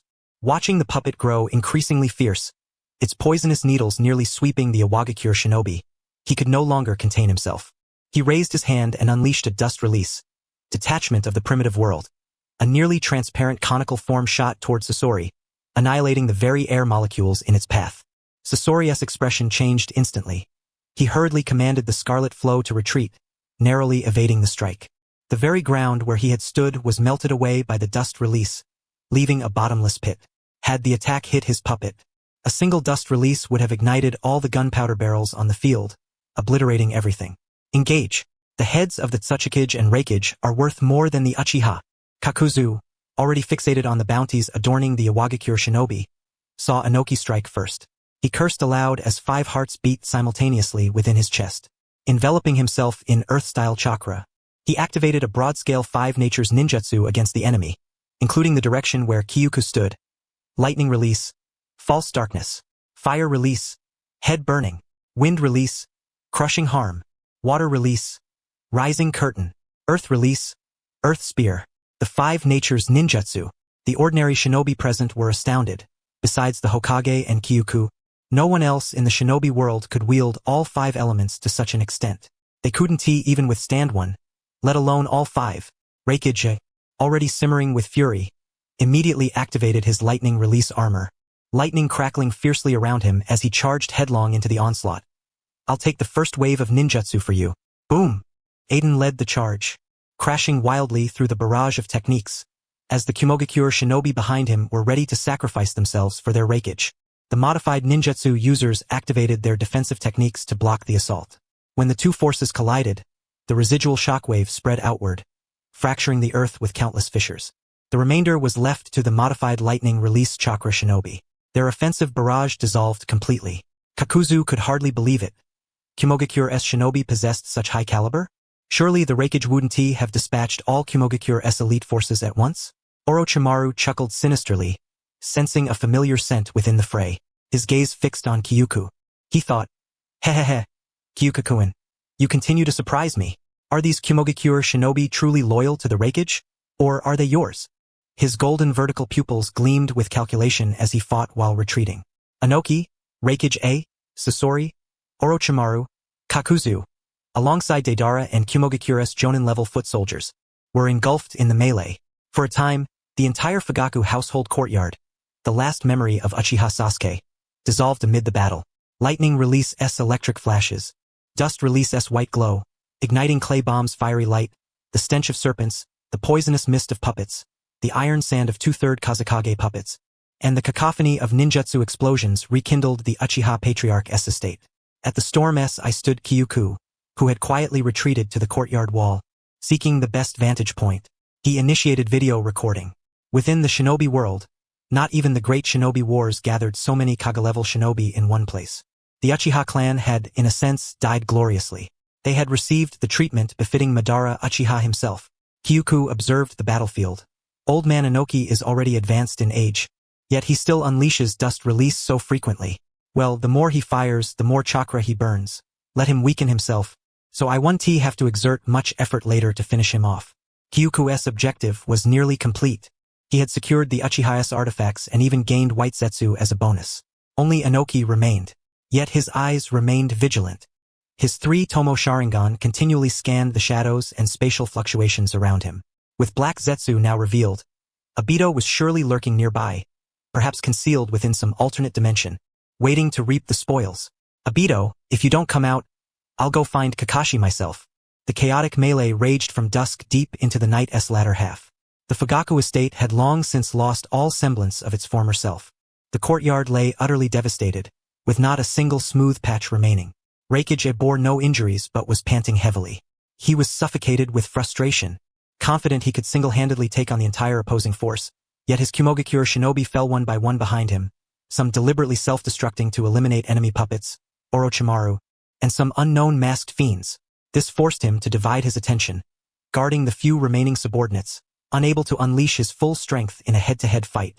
Kakuzu never confronted Raikage directly. Even after losing one heart, he swiftly replaced it with another, especially the fire and lightning hearts. Tonight he was thriving. Rotating hearts powered the 5 natures ninjutsu, delivering relentless long-range bombardment. Shikusho's black tentacles occasionally burst from the shadows, ambushing Qimogakure shinobi behind the Raikage. Each fallen Qimogakure shinobi's corpse was swiftly seized by Kakuzu's tentacles, their chakra and bodies absorbed into scrolls, wasting nothing but the soul. But even those injured Qimogakure bodies were sometimes devoured by snakes spawned from Orochimaru's mouth. Now even souls might not go to waste. Damn it! Fight me face to face if you dare. Aiden shattered the incoming wind release, crushing harm with a single punch. Lightning arcs crackled as he tried to charge forward, only to be blocked by 2 massive iron sandwalls manipulated by Orochimaru's reanimated Third Kazekage. Add to that Sasori's control of the Third Kazekage puppet. 2 Third Kazekage puppets hovered on either side, iron sand raining down to form an impenetrable defense, absolute defense before the collapse of combat strength. Sasori's hidden poison needles and Orochimaru's snake venom infused in the iron sand. Not only did this restrain Raikage, but it also frustrated Inoki and Deidara. Damn. Inoki dodged yet another volley of iron sand-laden poison needles, and still had to worry about Deidara's survival. His situation was even worse, made so by Deidara. Deidara remained exhilarated, shouting loudly amid Inoki's murderous glare. Come, puppet master, witness my art once more. Ha, humph. Only eternal beauty constitutes true art. The two sides clashed again, with Deidara disdainfully dismissing Inoki as an obstacle. Old man, step aside. I can handle this myself. No sooner had he spoken than Sasori blocked all the explosions. As the blasts subsided and the smoke lingered, cover was provided, and poisonous needles were fired, simultaneously impairing both vision and hearing. Young Deidara, relying solely on his explosions and lacking extensive combat experience, was no match at all. Inoki was forced to clean up after him once more. Already advanced in years, if this continued, his chakra would inevitably be drained to near depletion. Deidara, return at once. If you refuse, do not expect to go back to Iwagakure. Inoki hastened to fly before Deidara. But Deidara, also capable of flight, upon seeing Inoki approaching, mounted his giant bird and soared away. At such moments, Sasori always empathetically targeted his attacks toward Inoki and his advancing direction, sparing Deidara entirely. Thanks, puppet master, Deidara exclaimed, wide-eyed and waving. To Inoki's ears, the sound was maddening, as if he had ingested something foul. Despite having saved Deidara countless times, the boy insisted on thanking the enemy instead. Look at the shinobi from Qimogakure. How harmonious they are. Inoki's expression darkened further. Deidara, come back. No, I want to leave. I want to join them and seek art.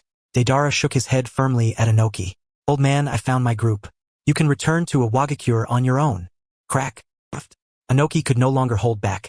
He twisted his waist and spat blood, while dodging Sasori's poisonous needles and the iron sand. At that moment, the battlefield's instigator, Orochimaru, controlling the reanimated Kazekage, unleashed a sudden torrential rain of iron sand. Inoki hastily raised his hand and emitted a small dust release to counter the iron sand. The three members of Akatsuki, possessing a total of 5 shadow-level ninjas, fought with increasing momentum. The Five Tails, rotating between 5 hearts, maintained full stamina, growing ever more formidable as the battle wore on. Sasori hid deep within his puppet, his true form unscathed, relying almost exclusively on the third Kazekage puppet and other ordinary puppets. He had perfected offense and defense. His poisonous needles and iron sand forced the Raikage and the Tsuchikage into constant constraint. Orochimaru was the most cautious. Aside from unleashing endless snake swarms through the 10,000 snakes formation, he only used the reanimated Kazekage for sneak attacks throughout the entire fight. The shinobi from Qimogakure and Iwagakure dwindled steadily. The initial elite dozen accompanying them was reduced to fewer than 5 by midnight, all wounded. The Raikage and Tsuchikage were relentlessly suppressed. Seeing Inoki lose ground, the Raikage AI inquired, Old Tsuchikage, how much longer can you hold on?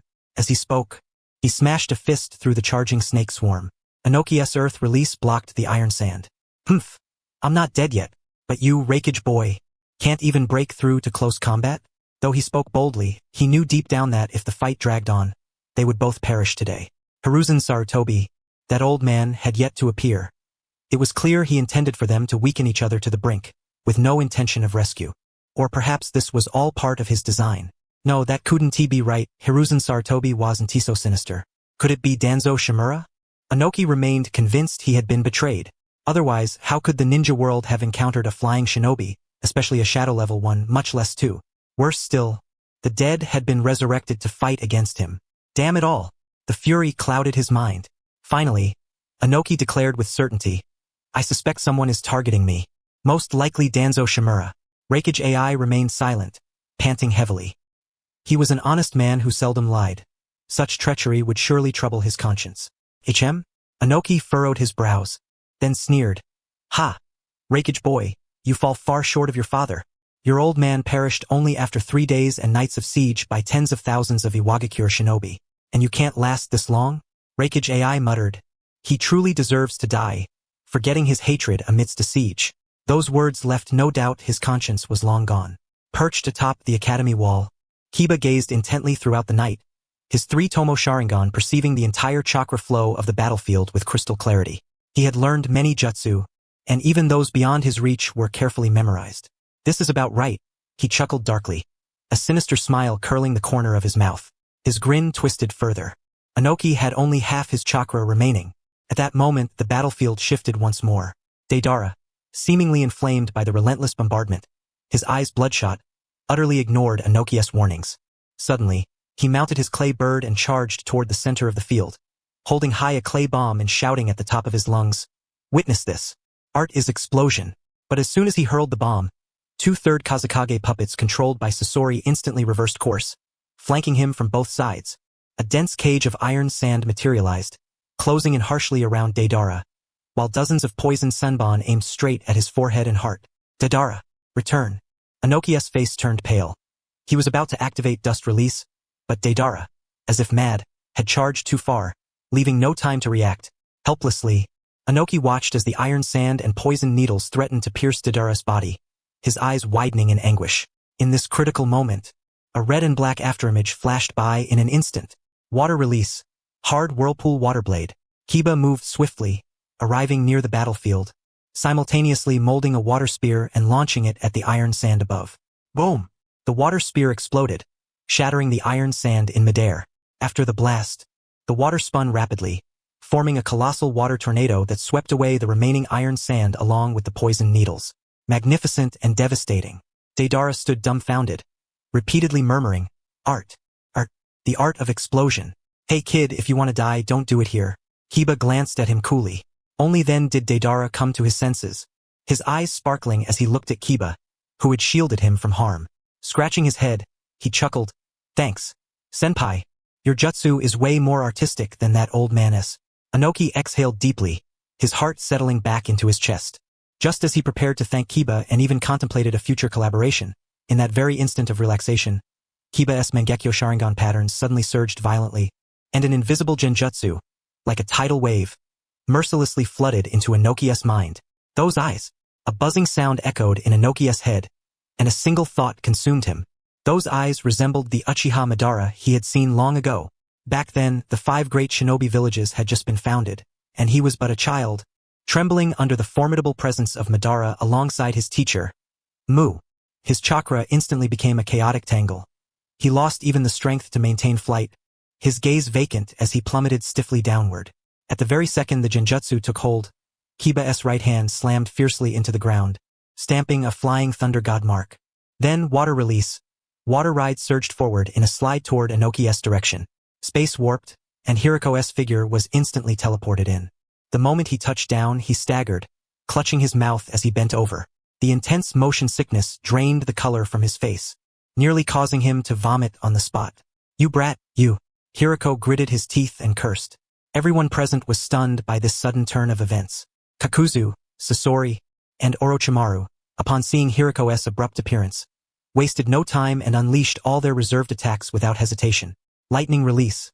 Kakuzu simultaneously activated all 5 of his hearts, employing the 5 elements ninja technique.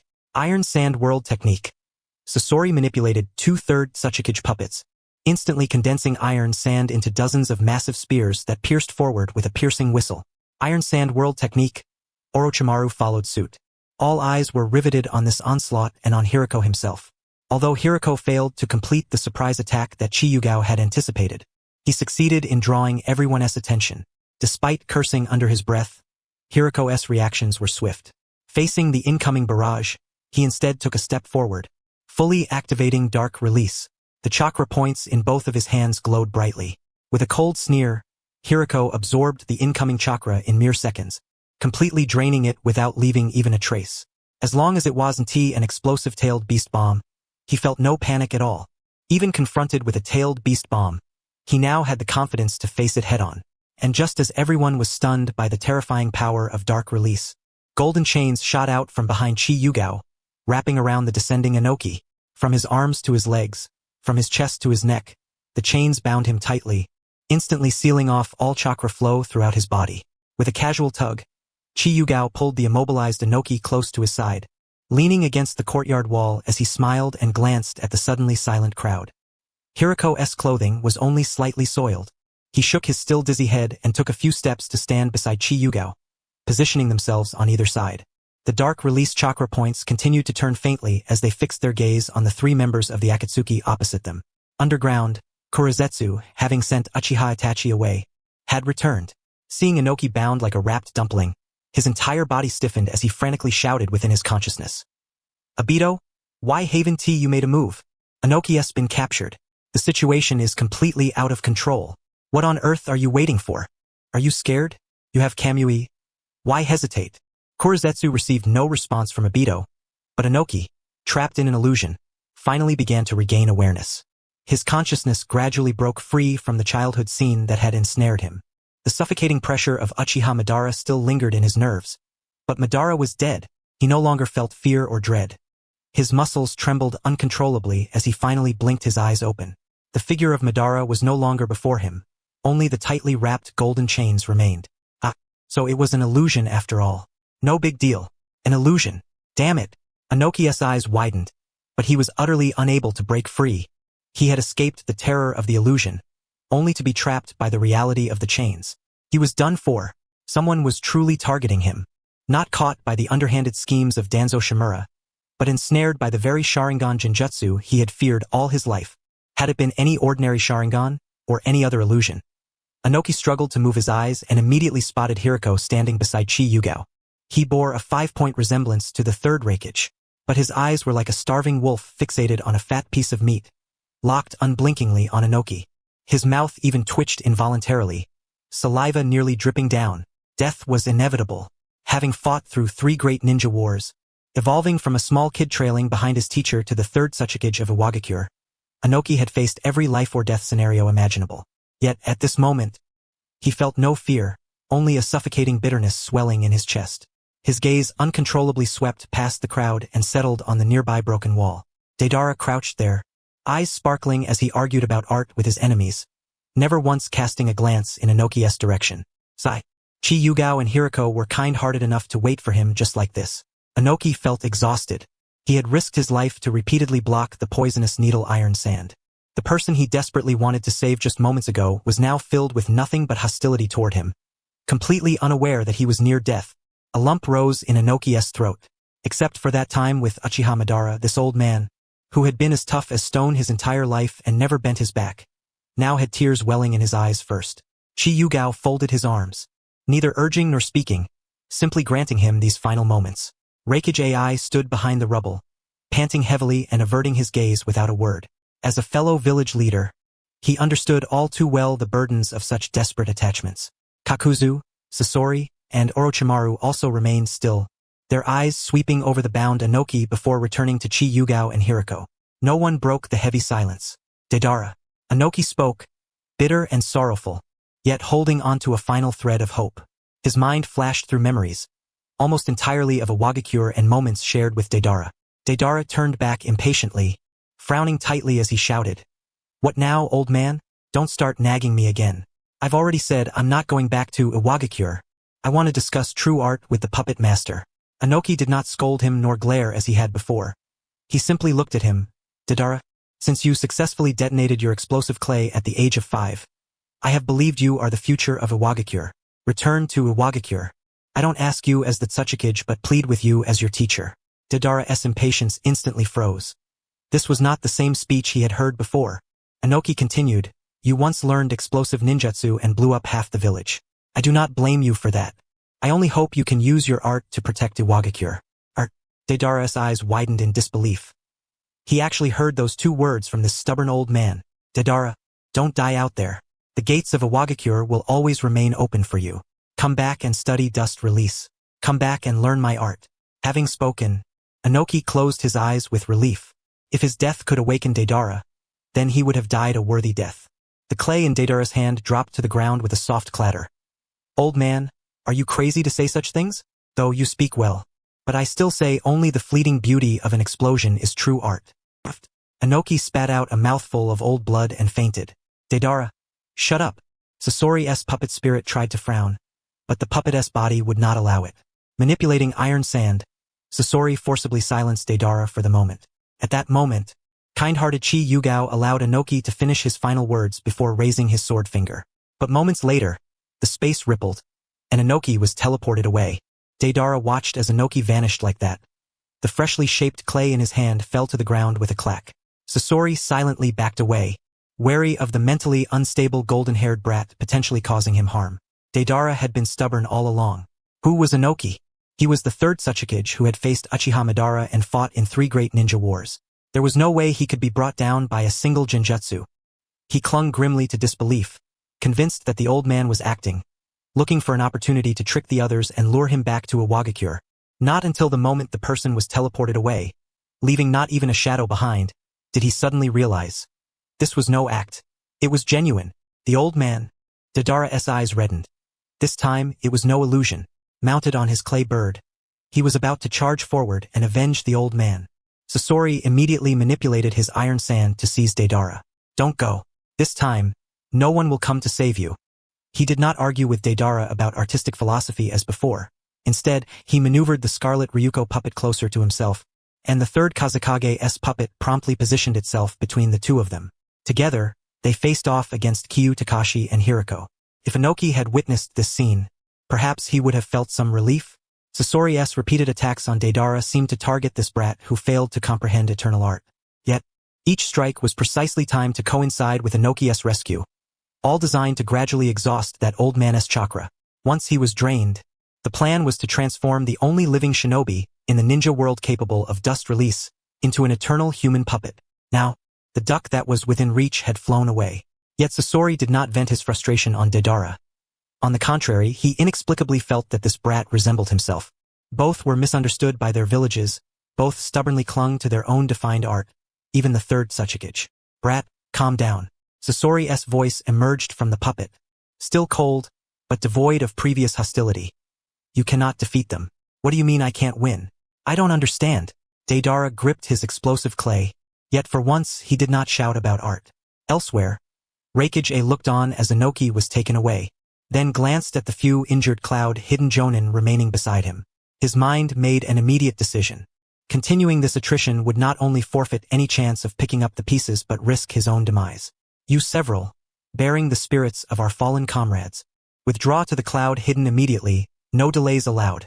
Lowered his voice, quietly retracting his lightning arcs as he issued orders to his subordinates. Lord Raikage, what about you? A jonin urgently asked. We can't leave you behind. Me? A grinned broadly, revealing a row of white teeth beneath his darkened face. Since we've come to Konoha, it's time to settle accounts with the Hyuga. You go ahead. I'll pay a visit to the Hyuga territory and see if I can bring back a few Hyuga to join us. Just as my father once covered the retreat of our brothers. Now it's my turn. But sir, the opponent is too strong. Enough talk. Execute the order. Snapped sharply, pushing his subordinates backward. If you don't move now, none of you will leave at all. After covering the retreat of the cloud hidden, Raikage dashed furiously toward the direction of the Hyuga clan's domain. The courtyard suddenly emptied considerably, leaving only Kyu Takashi, Hiruko, and opposite them, Kakuzu, Sasori, and Orochimaru. Humph. Boys, someone paid to buy your lives. Even as members of the organization, I can only reluctantly agree. Kakuzu's 5 hearts beat wildly in unison. When money was involved, he always delivered, his reputation on the line. Each heart corresponded to a different element, and instantly, 5 nature release jutsus were unleashed simultaneously. Lightning release, pseudo-darkness, fire release, head engraving, wind release, oppression, water release, rising water curtain, earth release, earth spear. Yet Kyu Takashi, watching the onslaught of 5 nature release techniques bear down, did not even furrow his brow. Even if Kakashi could wield all 5 natures, he would not be able to gather sufficient chakra to unleash that much power. He would be forced to use Kamui to deliver a package to Obito and then lie flat on his back. Raising his left hand, Kyu summoned several shadow clones that instantly surrounded everyone present. Among them, 5 clones circulated chakra of the corresponding 5 elements. Only a few hand seals were formed, yet their strikes arrived first. The 5 nature barrage. Boom! Kakuzu's 5 nature attacks were swallowed and then hurled back toward him. The very same 5 nature techniques reached the pinnacle achievable by a conventional shinobi. Kakuzu's face paled as he stared at the reverse torrent of jutsu. Hastily, he deployed an earth flow wall without any carvings to defend himself. Orochimaru and Sasori, unwilling to see this frontline fighter fall in vain, manipulated their iron sand to reinforce the earth flow wall. With a thunderous crash, the wall and iron sand were obliterated. The shattered iron sand was so overwhelming that even 2/3 Kazekages struggled to control it. Kakuzu was blasted backward by the residual shockwave. Orochimaru appeared to have an idea and glanced toward the Hokage building. Hehehe, the third Hokage dared not come, but his technique, though not surpassing his own, has now arrived on the battlefield. With that, a silent white serpent slipped silently into the depths underground. Meanwhile, Sasori witnessed this scene. The puppet's eyes even shifted. One Hiruko's dark release could absorb chakra and had defense comparable to the third Raikage. The other, Kyu Takashi's 5 nature release was likely even stronger than the third Hokage's, coupled with water release, Sharingan, and a chakra reserve surpassing that of the One-Tail. He made his decision almost instantly. Golden-haired brat, go back and study your art well. Don't make me look down on you. Having spoken, he manipulated his iron sand to hurl the still unprepared Deidara away. At that very moment, his true body slipped silently from beneath the puppet, sliding quietly into an underground crevice. His main body had long since hidden within an underground puppet 100 meters away, ready to flee at any moment. But as he crawled to that distance, he sensed a familiar white snake.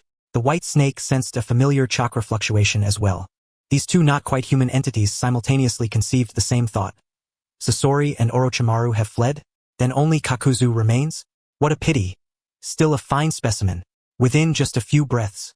Although the Akatsuki appeared to have 3 members and 5 shadow-class shinobi left, Sasori's true body had escaped. Orochimaru had only a clone remaining, and only Kakuzu stood firm, fighting to the death. Hiruko flexed his wrist. It's my turn to move. Kakuzu's Earth Grudge Fear has some research value. Lightning Release Chakra Mode. Boom. Hiruko transformed into a blue Super Saiyan. Hell Spear Straight Punch. Poor Kakuzu, having just gotten up, vaguely saw a blue lightning mini Gundam charge before him. With a single blow, Kakuzu's head fell, transforming him into Louis XVI. A few more strikes followed. Kakuzu's limbs were severed, cosplaying as Shangyang. The painstakingly collected scrolls fell to the ground. Hiruko carefully examined the spoils and discovered they were trophies Kakuzu had taken from the Uchiha. At that moment, Kakuzu's living mask crawled back into his body, regaining consciousness, only to witness his entire Knight-esque collection being appropriated by someone else. Those were the funds he had earned for the organization. Oh, so you really can be resurrected? Hiruko immediately shifted from battle mode to scientist mode, filled with curiosity and research desire toward Kakuzu. Casually, he poked and killed several hearts, leaving only a single fire attribute heart. Now Kakuzu dared not move. Kyu Takashi approached and sealed Kakuzu's chakra. Kakuzu, you possess excellent research material. You might be a valuable asset in scientific research.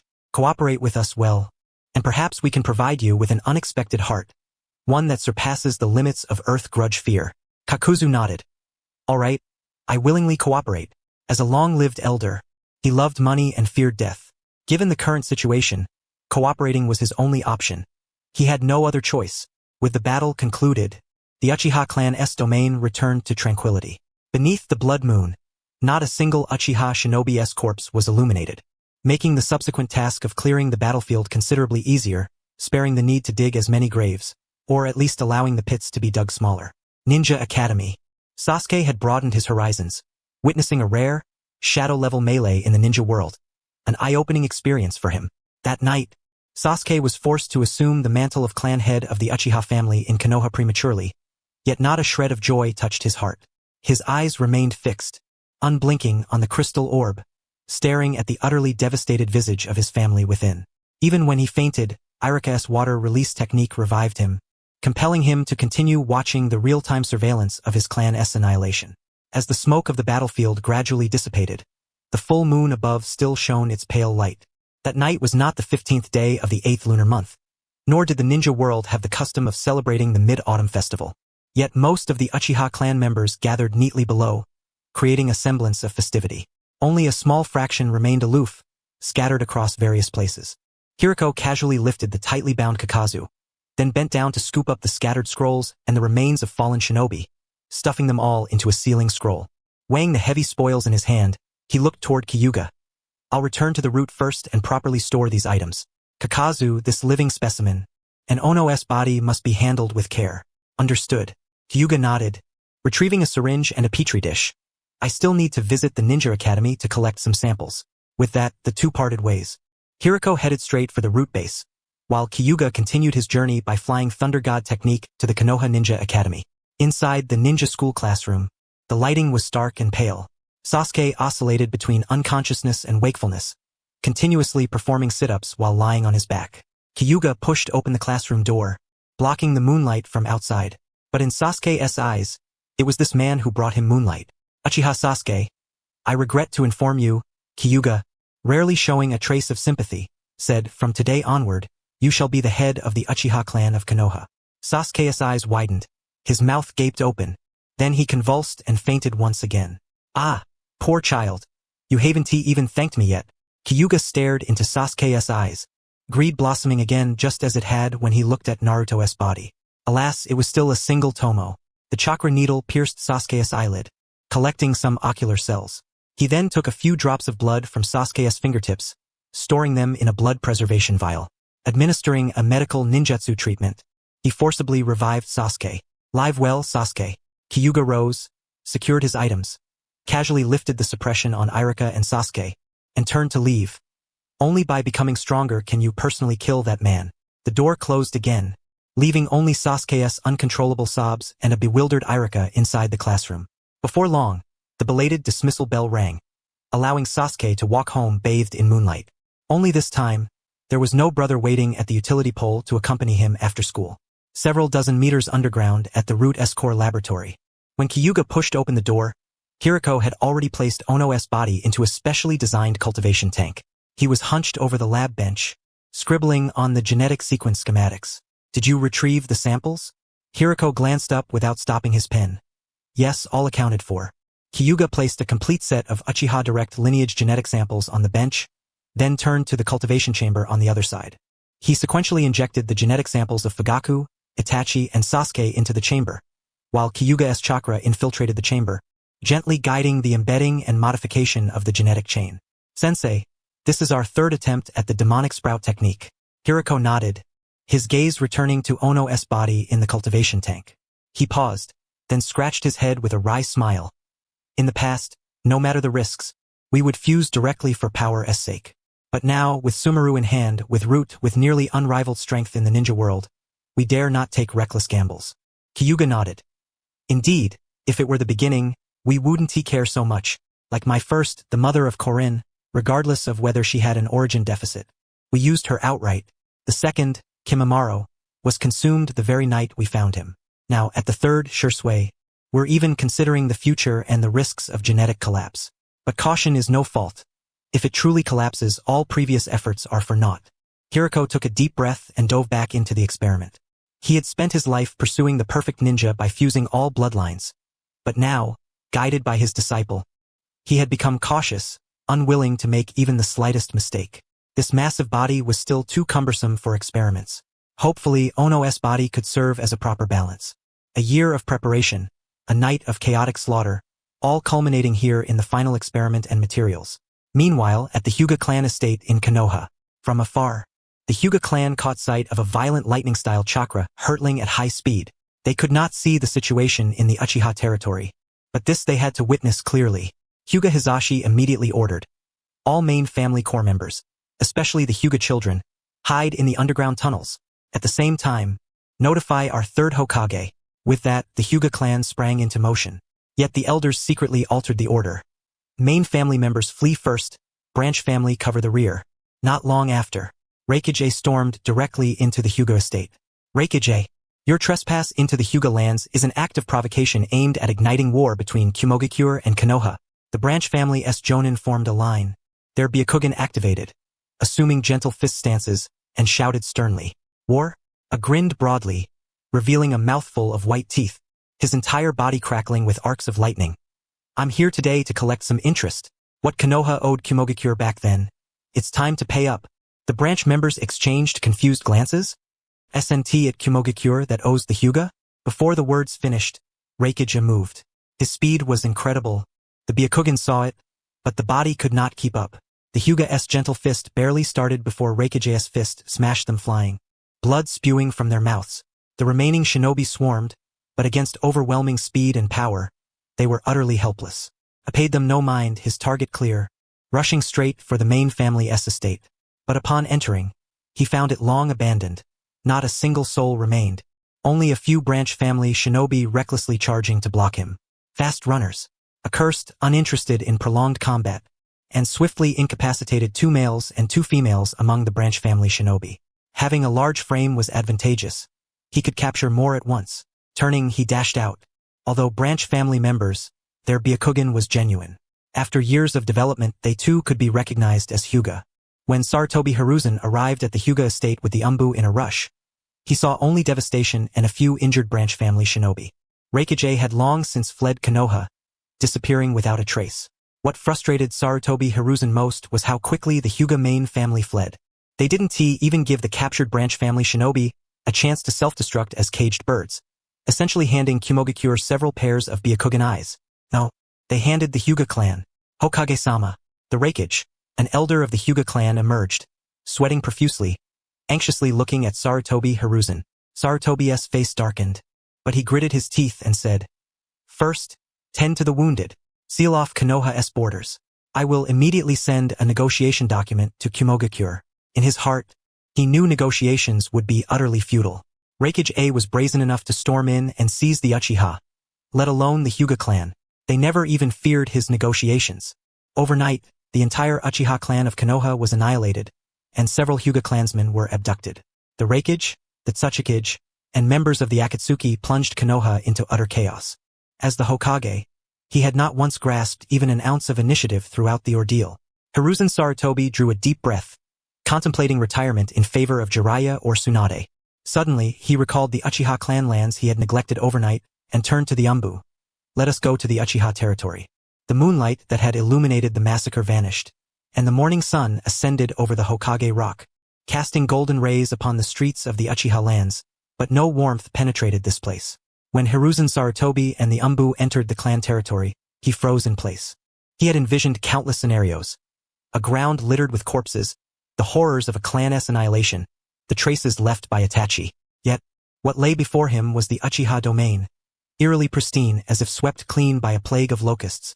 No ninja bodies, no bloodstains, not even a single kunai or tool lay scattered. Every residence on either side had been thoroughly ransacked. Doors and windows torn off, tatami mats pried up, cabinets and chests split open. Forget about ninja scrolls or Sharingan. Even the modestly valuable ornaments and metal utensils had vanished. This was no massacre. Hiruzen Sarutobi's fury chilled him to the bone. If Danzo were still alive, at least half the Sharingan and ninja corpses would have been unearthed. The deeper they ventured into the clan lands, the more desolate it became. Upon reaching the Fugaku residence, the pipe in Hiruzen Sarutobi's hand clattered to the ground. The entire courtyard had long since been blasted into a depression. Even the foundation had been dug up in the barely leveled areas. There were no corpses to be found. Not a single intact brick remained. Damn it, this was too clean. Hiruzen Sarutobi gritted his teeth. The Uchiha clan's legacy, accumulated over many years, had vanished overnight. The Umbu surrounding the Hokage were pale as death, their voices trembling. "We have scoured the entire clan territory. There is not a single body, not a pair of Sharingan, nothing. It is as if no one had ever lived here." Hiruzen Sarutobi trembled all over, his lips quivering, unable to utter a single word for a long time. Damn it all. Those people last night were insatiable. The entire clan's corpses, all the scrolls, every valuable item, emptied overnight. Those shadow-level powerhouses were not here to aid Itachi. They came to pillage the Uchiha, and he, with all of Konoha's Umbu, had crouched nearby all night, watching helplessly as the village's oldest family was devoured to the bone. At that moment, an Umbu suddenly shouted, "Hokage-sama, there's still a child here." Hiruzen Sarutobi snapped back to reality and hurried over. Sasuke was curled up in the center of the former courtyard, covered in dirt. Dried tear stains marked his face, his eyes tightly shut, unconscious. The once glorious Uchiha clan, shining for over a century, was reduced overnight to a single child. Is this all Konoha has left? Just this one child? Hiruzen Sarutobi looked at the unconscious Sasuke, his heart heavy with complex emotions, which finally transformed into a long, weary sigh. The sun climbed ever higher, yet the sky above Konoha seemed darker than the blood moon of the previous night. News of the Uchiha clan's extermination spread rapidly throughout Konoha by word of mouth. In the Hokage's office, the heads of the major clans and important jonin gathered for a meeting. Before it even began, groups had already clustered together, whispering among themselves. Shikaka Nara, Choza Akimichi, and Inoichi Yamanaka reunited, their faces displaying just the right measure of shock. Not exaggerated, nor understated. What? The entire Uchiha clan is gone. Inoichi Yamanaka suddenly stood, his brow furrowed deeply. Overnight, How is that possible? Choza Akimichi, ever composed, clenched the dried meat in his hand, his expression grave. There was such a commotion over by the clan lands last night. I thought the Uchiha were having a midnight feast. I never imagined it was their annihilation. Shikaku Nara shook his head with concern. What a mess. Meanwhile, the atmosphere among the Hyuga clan was entirely different. Hayashi Hyuga stood among the elders. He and the elders were not feigning fear. They were genuinely terrified. Overnight, the Uchiha clan, with its long-standing heritage, was wiped out without warning. Last night, Raikage stormed in and abducted for branch family members. Who will be next? Will it be the Hyuga? When the rabbit dies, the fox grieves. When one suffers, kindred feel the pain. The waters of Konoha had become so murky they could swallow the oldest bloodline clans whole. Other minor ninja clans were even more on edge. After observing everyone's reactions, Hiruzen Sarutobi finally entered. All right, let us begin the meeting and discuss the matter. The joys and sorrows of humanity are not universal. Among the commoners of Konoha, the reaction was entirely different from that of the ninja clans. The moment the news spread, the civilian districts erupted. Not in grief, but in jubilation. Ha ha ha, is it true? The entire Uchiha clan is gone. Those red-eyed monsters are finally no more. Exactly. I heard from relatives in the Umbu that they were all wiped out overnight. Only a little brat left behind. Wonderful. Now we have to fear those evil Uchiha when we go out. My kid had a fight with one of their clan children and got cornered in an alley and beaten up. Now, justice is served. My business was bad before. All because of those Uchiha. Oh, what business are you in? Insurance fraud. Nice skill. Then it really is the Uchiha's fault. Glad to meet you. I'm in extortion. Oh, let us join forces and grow big and strong. More and more people gathered on the streets, spreading the news, their faces unable to conceal their smiles. In no time, lanterns were hung, drums beat loudly, firecrackers exploded, red flags fluttered, and the crowd swelled. Some clamored to hold a 7-day feast to celebrate properly. That man is all talk and no action. Deep beneath the land of grass, in the underground base left by Uchiha Madara, a solitary shadow silently slipped through the tunnels, exuding an oppressive chill. After seeing Itachi off, he watched helplessly as Kiba was bound and taken away by Kankuro, and as the Raikage abducted Hyuga clansmen. Witnessing the night of Konoha's clan extermination veer completely off the course he and Obito had planned for years, a fury nearly erupted from his chest. He wanted to ask Obito what exactly he was doing last night. With Kamui at his disposal, how could he have allowed the situation to collapse like this? But as he pushed open the door of the base's main hall, the question on his lips instantly caught in his throat. Obito leaned against the cold stone wall, half of his clothes soaked with blood, covered in wounds, struggling to breathe, his entire being seeming barely clinging to life. If not for White Zetsu's half-body, he would have long since passed away by now. The shadow paused, suspicion flickering in his eyes. An act? Could it be that Obito was deliberately feigning this pitiful state to evade his interrogation? But the next moment he dismissed the thought. Obito's intellect was not enough to concoct such a scheme, nor could he act so convincingly. What's wrong with you? The shadow's tone remained cold, though he suppressed his anger, drifting before Obito. Obito seemed to suddenly bolt upright from the brink of death, struggling to lift his head. His one eye was still haunted by terror, yet it burned with fierce anger and pent-up frustration. He could not utter a single word for a long while. After a prolonged pause, clutching his nearly shattered spine, he finally spoke. Minato Namikaze, the Minato Namikaze who was reanimated. Kuratsuchi's pupils abruptly contracted. What did you say? Minato Namikaze? He had long since perished during the Reaper death seal, his soul consumed by the Shinigami. There was no way he could have been reanimated. I damn well want to know why too. Obito tried to move, but his wound tore open painfully again.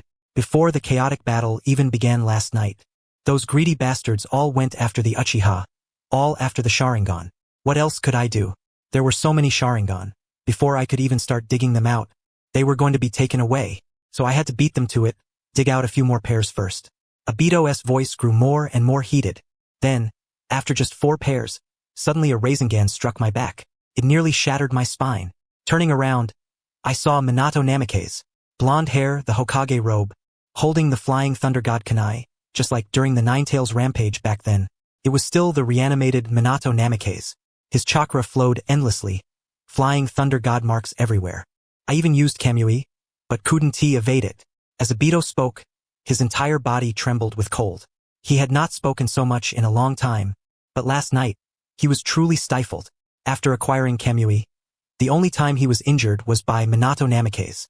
Yet, unexpectedly, the living young Minato was not so sinister, but the dead Minato was the most sinister of all. Kuratsuchi could not grasp the point. He was still in doubt. The soul sealed by the Reaper Death Seal could never be reanimated. Unless, suddenly he halted, a name flashing through his mind. Qi Yugao. Kuratsuchi gritted his teeth. Qi Yugao.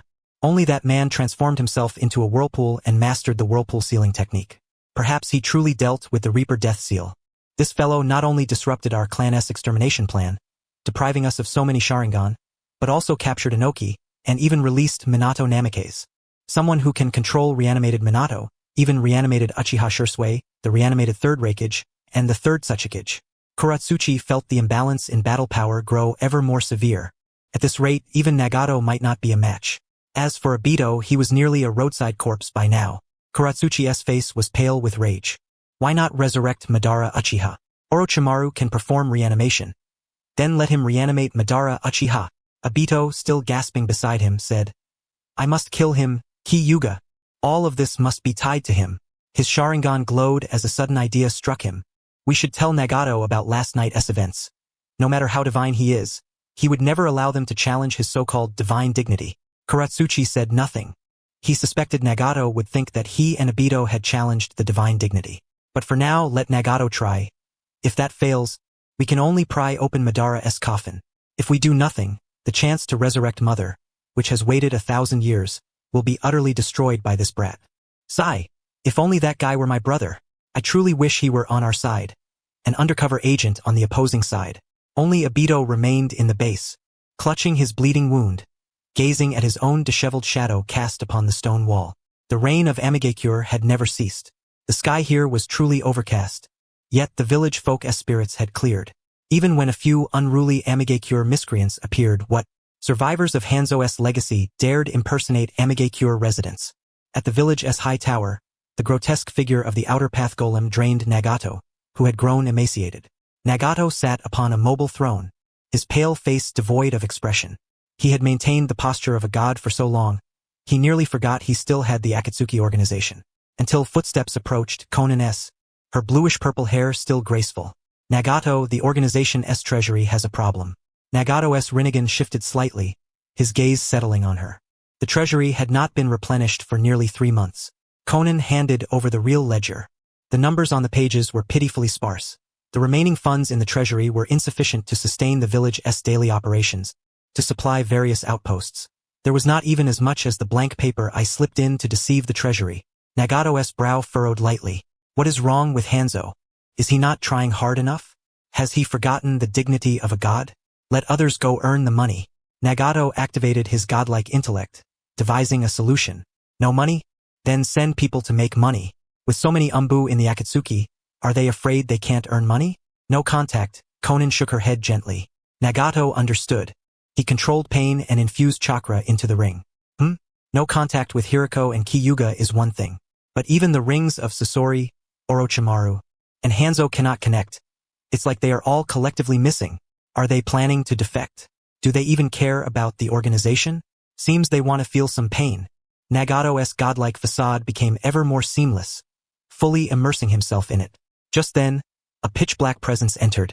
It was Kuratsuchi. No need to search further. I know where they are. Nagato and Konan's gazes simultaneously fixed on him. Kuratsuchi wasted no time, recounting every detail of the Uchiha massacre night without omission. Hanzo, Sasori, Orochimaru infiltrated Konoha, converging on Uchiha territory for a chaotic battle. Qi Yugao and Hiruko appeared, capturing Third Raikage Inoki alive. Suddenly, the reanimated Minato Namikaze appeared and fought Madara Uchiha through the night, ending in a stalemate. The air in the hall instantly plummeted to freezing point. Nagato sat motionless for a long time.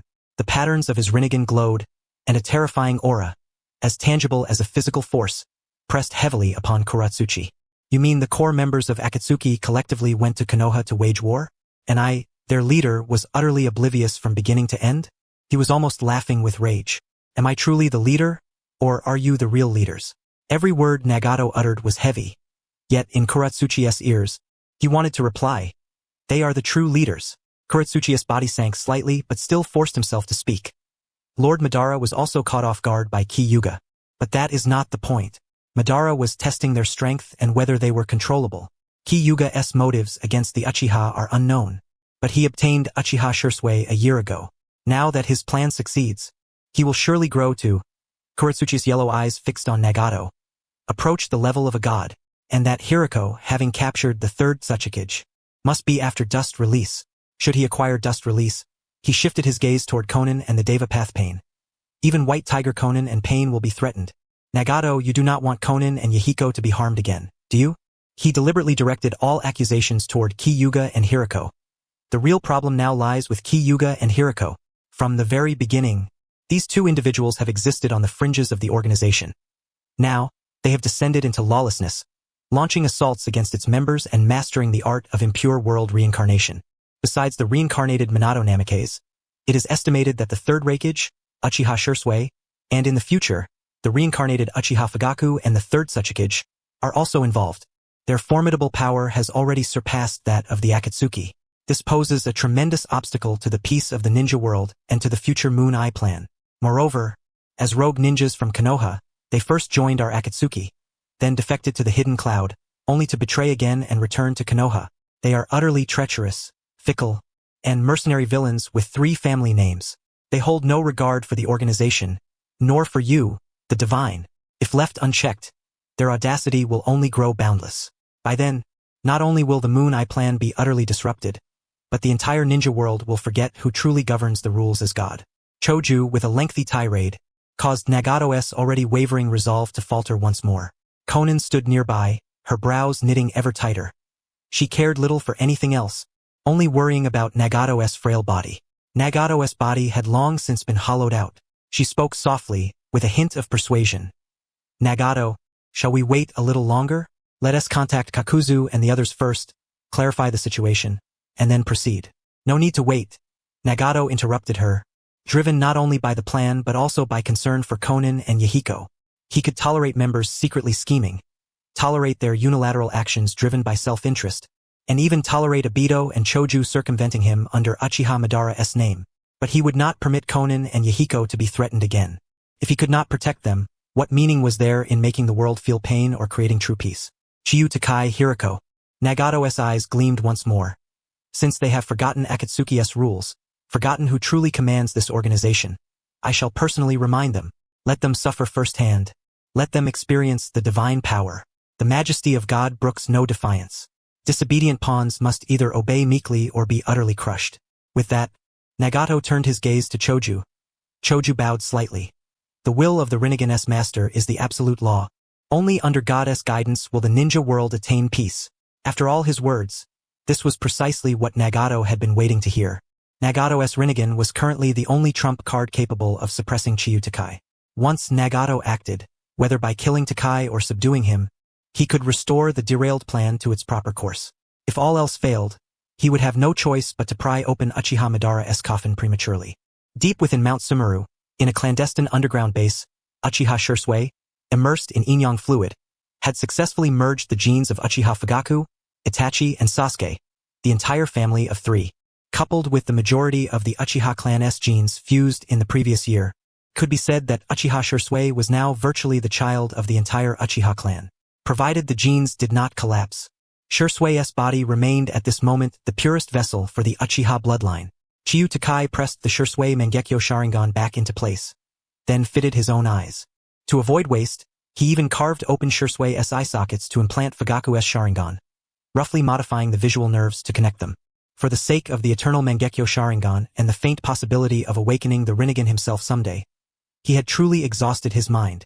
Watching Shursui become increasingly inhuman, Chiyu began to envision the future. It was a pity that he could no longer sense the Ashura and Indra chakra within Naruto and Sasuke. Without their chakra, how could he awaken the Rinnegan? After installing the eyes in the sockets, he fitted a pair of 3 Tomo Sharingan onto both Shursui's and his own palms.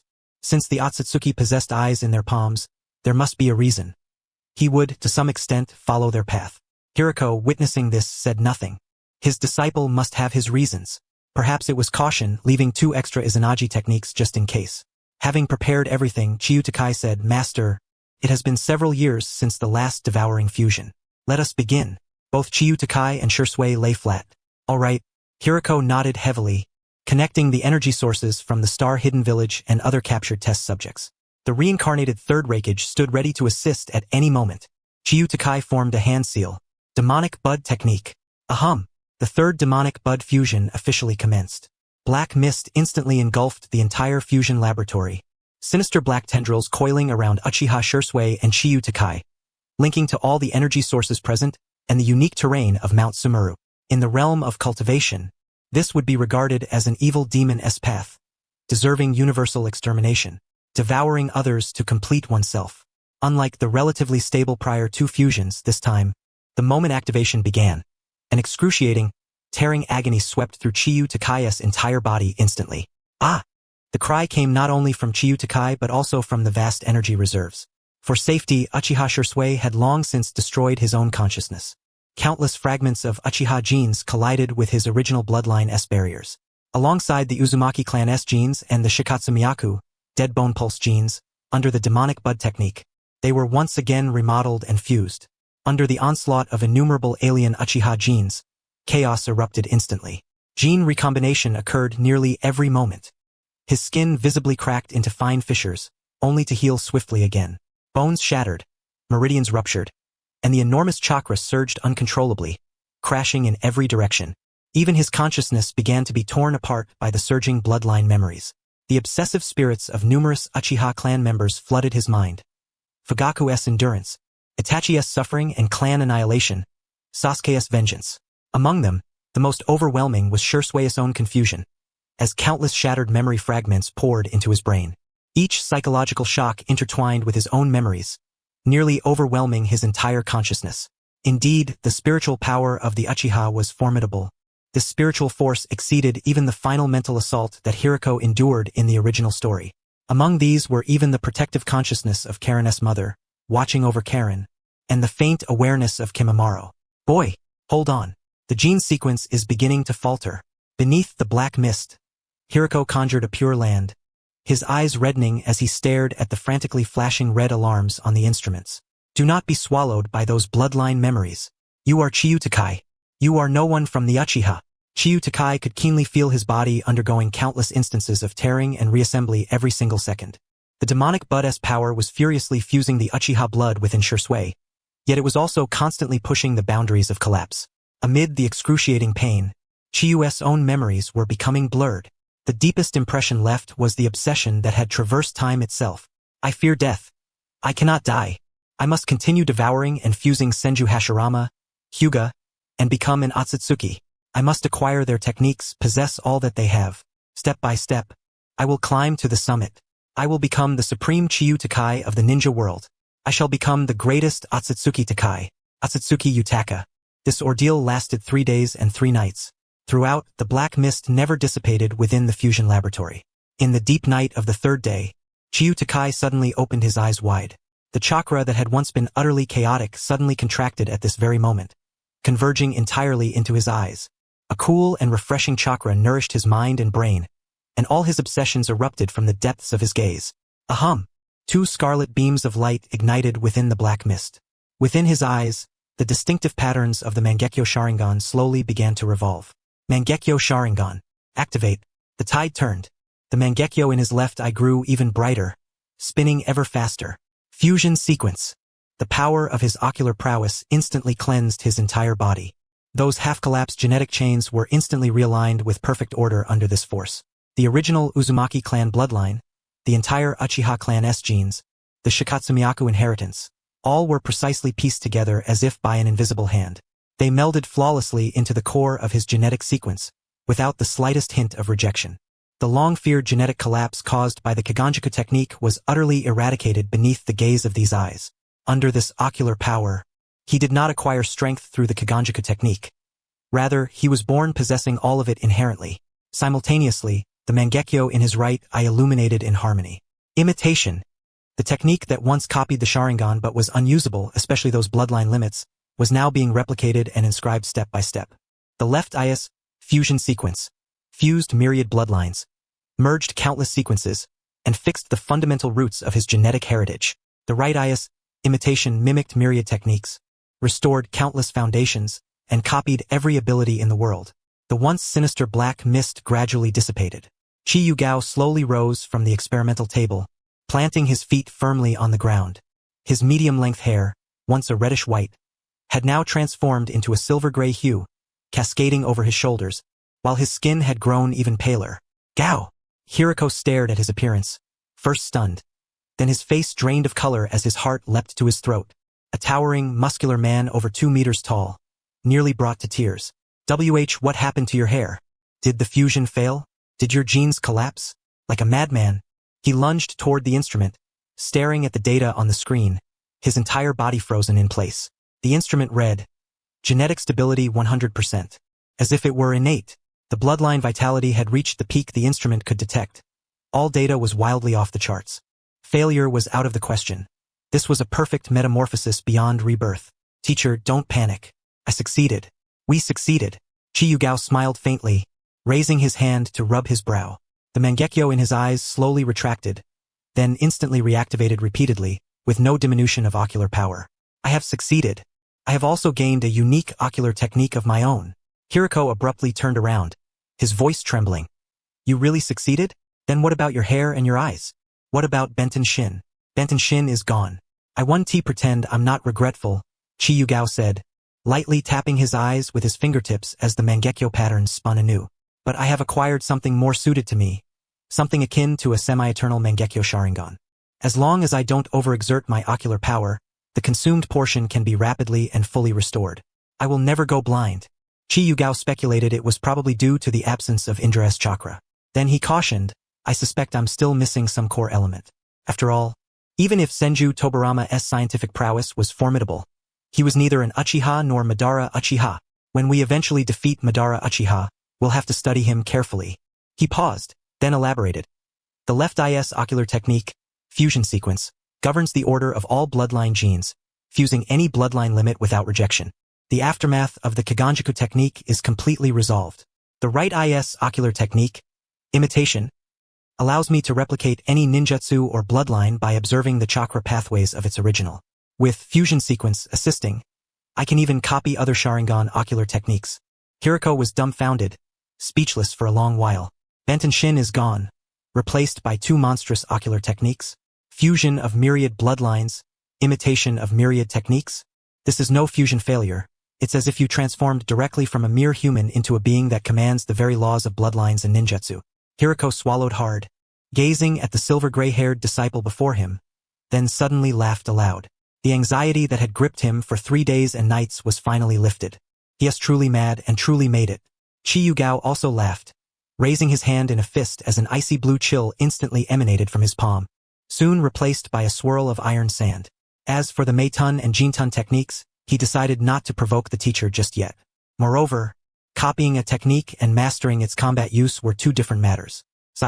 It would take several more days before he could master bloodline limits that others had cultivated for decades. It was still too difficult. Qi Yugao spread his hands, revealing a pair of 3-tomo Sharingan in his palms. In his mind, he clearly perceived 4 perspectives that did not conflict with one another. Hiruko, looking at the eyes on Qi Yugao's hands, felt no strangeness, only joy at the success. This also succeeded. 2 extra lives gained. Next time, I want to install them too. That might be a bit difficult. Qi Yugao shook his head, pointing at Hiruko's blackened hands. Teacher, your body is a little stiff. Hiruko replied, it's the first time I felt stiffness as a bad thing. Teacher, there is something I must tell you. Qi Yugao solemnly spoke. Regarding the mental shock of the Kaganjaku technique and the spiritual residue of the original self, he recounted his experiences and thoughts over the past 3 days and nights. Hiruko gasped in shock, never expecting his disciple to have paid such a heavy price to grow stronger.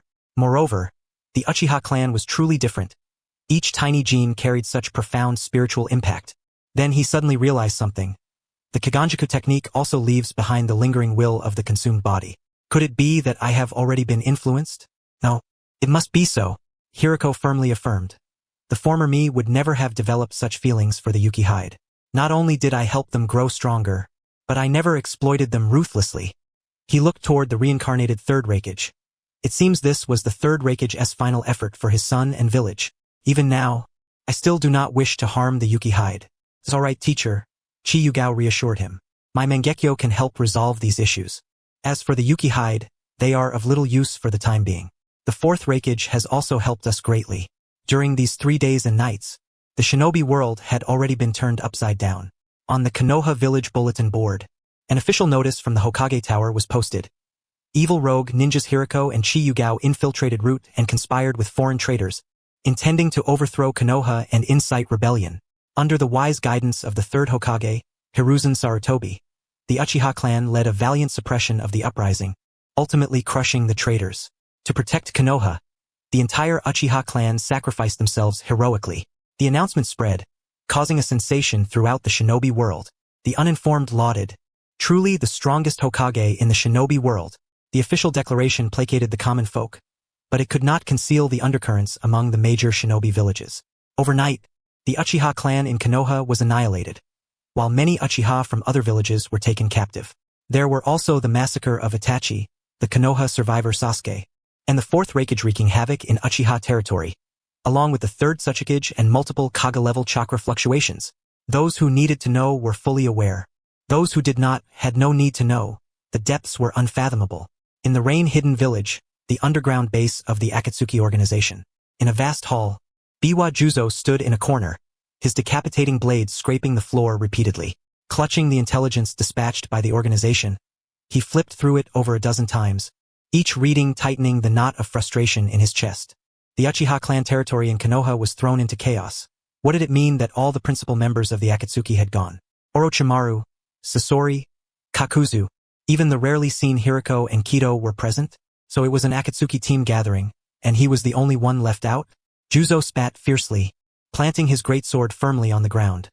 "I can understand not inviting Haiden, that brainless lunatic.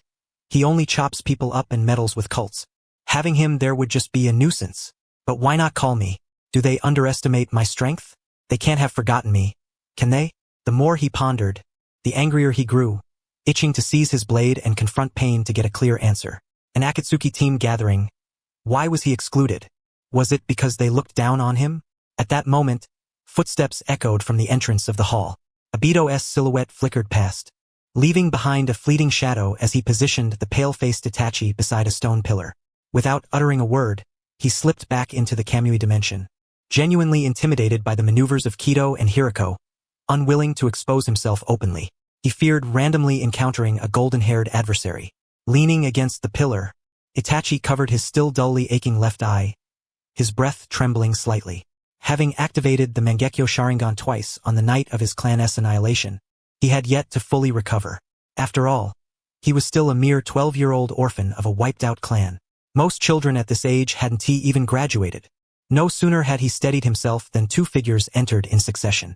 Orochimaru's pale form led the way, his golden vertical pupils sweeping across the room before resting on Itachi. A faint smile curled his lips as his tongue flicked in a peculiar, ritualistic manner. Sasori remained concealed within his new scarlet master puppet, exchanging a glance with Orochimaru. Neither spoke, but their thoughts aligned instantly. That Kakuzu fellow was definitely left behind in Konoha. Itachi-kun. What a coincidence. Orochimaru licked his lips, his gaze fixated greedily on Itachi's eye sockets, almost overflowing with covetous desire. "I never expected we'd meet here. How is your eye healing?" Itachi lifted his gaze coldly. The three-tomo Sharingan flared instantly, but he remained silent, already adopting a defensive stance. Just a few days ago they were enemies, and now they were comrades? At the tense moment, Painus Devapath hovered in midair, the Rinnegan scanning the room emotionlessly, embodying the divine presence to the fullest. Conan stood quietly at his side. "Meeting." 2 words instantly silenced all movement in the hall. Orochimaru withdrew his gaze, scoffing as he leaned against the pillar. "Why haven't Orochimaru, Sasori, and Kakuzu returned?" Pain began, then abruptly faltered. "Enough. You infiltrated Konoha without the organization's permission, disrupting the balance of the 5 great shinobi villages, violating organizational rules. Are you attempting to defy the will of God?" Feigning surprise, Orochimaru retorted. "Oh? So Ku Black's orders aren't from the leader? Whose orders then? Are he and his followers disregarding the leader's divine authority?" Sasori's puppet widened its eyes. Orochimaru's rhetoric was surprisingly sharp. Pain's mind raced, but all he could grasp were notions of God, pain, and Konin's name. He had no choice but to assertively unleash the Rinnegan's aura, forcefully explaining. He conveys goddess will as well. Hiruko and Kido have betrayed us, defying goddess will. The moment those two names were uttered, the hall fell into sudden silence. Konin stepped forward to clarify. In recent years, relying solely on ring transmissions, they have never attended a single organizational meeting or executed any missions. Kakuzu has already been severely reprimanded by name. Now that Kakuzu has not returned, the task of collecting funds for the organization falls solely to you. Pain declared, I will personally lead the team to make Hiruko and Kido suffer, and make them once again understand goddess will. After introducing some newcomers, the meeting concluded abruptly, and the figures of Pain and Konin vanished in an instant. The oppressive atmosphere in the hall dissipated, but the tension remained taut. Not far from the exit, Orochimaru immediately intercepted Itachi, who was about to leave. Itachi-kun, don't be in such a hurry to go. Orochimaru smiled, his right arm sprouting countless venomous snakes as he lunged at Itachi. I'm taking your Sharingan again. The sneak attack was sudden, but Itachi's reaction was swifter and more precise. Just as the poisonous serpents reached his front, Itachi abruptly lifted his head. His left eye's Mangekyo Sharingan ignited. Tsukuyami. Orochimaru's movements froze instantly, trapped within an endless crimson world. He was nailed to a cross, countless ninja swords piercing his body repeatedly. The exquisite agony nearly shattered his consciousness. In reality, less than a second had passed. Orochimaru snapped back, drenched in cold sweat, gasping for air, his chakra in disarray, nearly powerless to resist. Itachi's blade had long been drawn, slashing fiercely at his arm. With a sharp slash, blood splattered. Orochimaru summoned his final strength to dodge sideways, but a shallow gash still marked his entire left arm. Staggering backward, disbelief filled his eyes. He breathed heavily, yet a smile crept across his face as he gazed at Itachi's form, his desire and greed intensifying. I never imagined Itachi-kun's Sharingan possessed such formidable power, yet after deploying this technique, Itachi's physical condition deteriorated. His spirit and ocular strength were further drained. Feeling isolated, Juzo Biwa found a commonality in Itachi and hastened to support his comrade. Kabuto leapt out from the forest, steadying Orochimaru. Under Pain's pressure after a failed sneak attack, Orochimaru had no intention of lingering. Without Kakuzu, there was little reason to remain in this organization. Orochimaru cast a reluctant glance at Itachi's Sharingan before sheathing his stance. Chuckling darkly, Itachi-kun, we have a long road ahead. With that, he was escorted away by Kabuto. Itachi watched the departing figure, slowly retracting his Mangekyo and clutching his left eye. A harsh cough escaped him twice, his complexion growing paler. Mount Sumeru, Devouring Fusion Laboratory. Kido swallowed first, then Hiruko. Hiruko lay on the experimental table. On his palm, a wound forcibly created by a sword was carved open, within which a pair of 3 Tomo Sharingan were firmly embedded. This was the method Hiruko had suggested after Hiruko had repeatedly tried and failed to pierce the skin himself. Hiruko then connected the Sharingan in his palm to the nerves. Sensei, I will inscribe a transcription seal here, imprinting my ocular technique on it. In case of emergency, you can use it directly. Upon finishing, Hiruko's Sharingan spun, glaring at one of the eyes in his palm. The fusion sequence was etched onto the 3 Tomo, which briefly displayed the Mangekyo Sharingan pattern before reverting to the 3 Tomo. With no risks apparent, Hiruko grew more confident. This time he could surely shrink his body back. Go ahead. Kido. Demon Sprout Technique. Once again, it was the third night's deep hour. The black mist dispersed. Hiruko slowly sat up from the experimental table, his feet touching the ground. He was no longer the towering, muscular, pitch-black giant of before. Now, his stature had shrunk to about 1.70 meters. His bulky muscles considerably diminished. His off-white hair turned pure white, and his complexion shifted to a much darker wheat tone. If he donned female attire, he would resemble a muscular Chun-Li with an overly rugged image. Sensei. Qi Yugao, observing his demeanor, promptly stepped forward and handed over the water mirror. Biruhu was momentarily taken aback, then lowered his gaze to examine his diminished palm, before raising his hand to touch his snow-white hair and the 3 Tomo Sharingan emblazoned on his palm. Indeed, this body was exceptionally well-suited for scientific research. Feeling the chakra within him swell once more, along with the dust release, he noticed 3 distinct types of chaotic chakra manifesting in his palm. It seemed that mastering the bloodline elimination also required diligent study. I resurrected the 3rd Tsuchikage as an Edo Tensei. Fortunately, we were prepared in advance. Qi Yugao dispatched several flying thunder god techniques and brought forth the freshly reanimated Edo Tensei Anoki. Master, let this Anoki instruct you personally. I will also release a degree of his consciousness, compelling him to witness, powerless, as you teach others the dust release. Excellent. Baruhu rejoiced, a certain resolve within him growing ever stronger.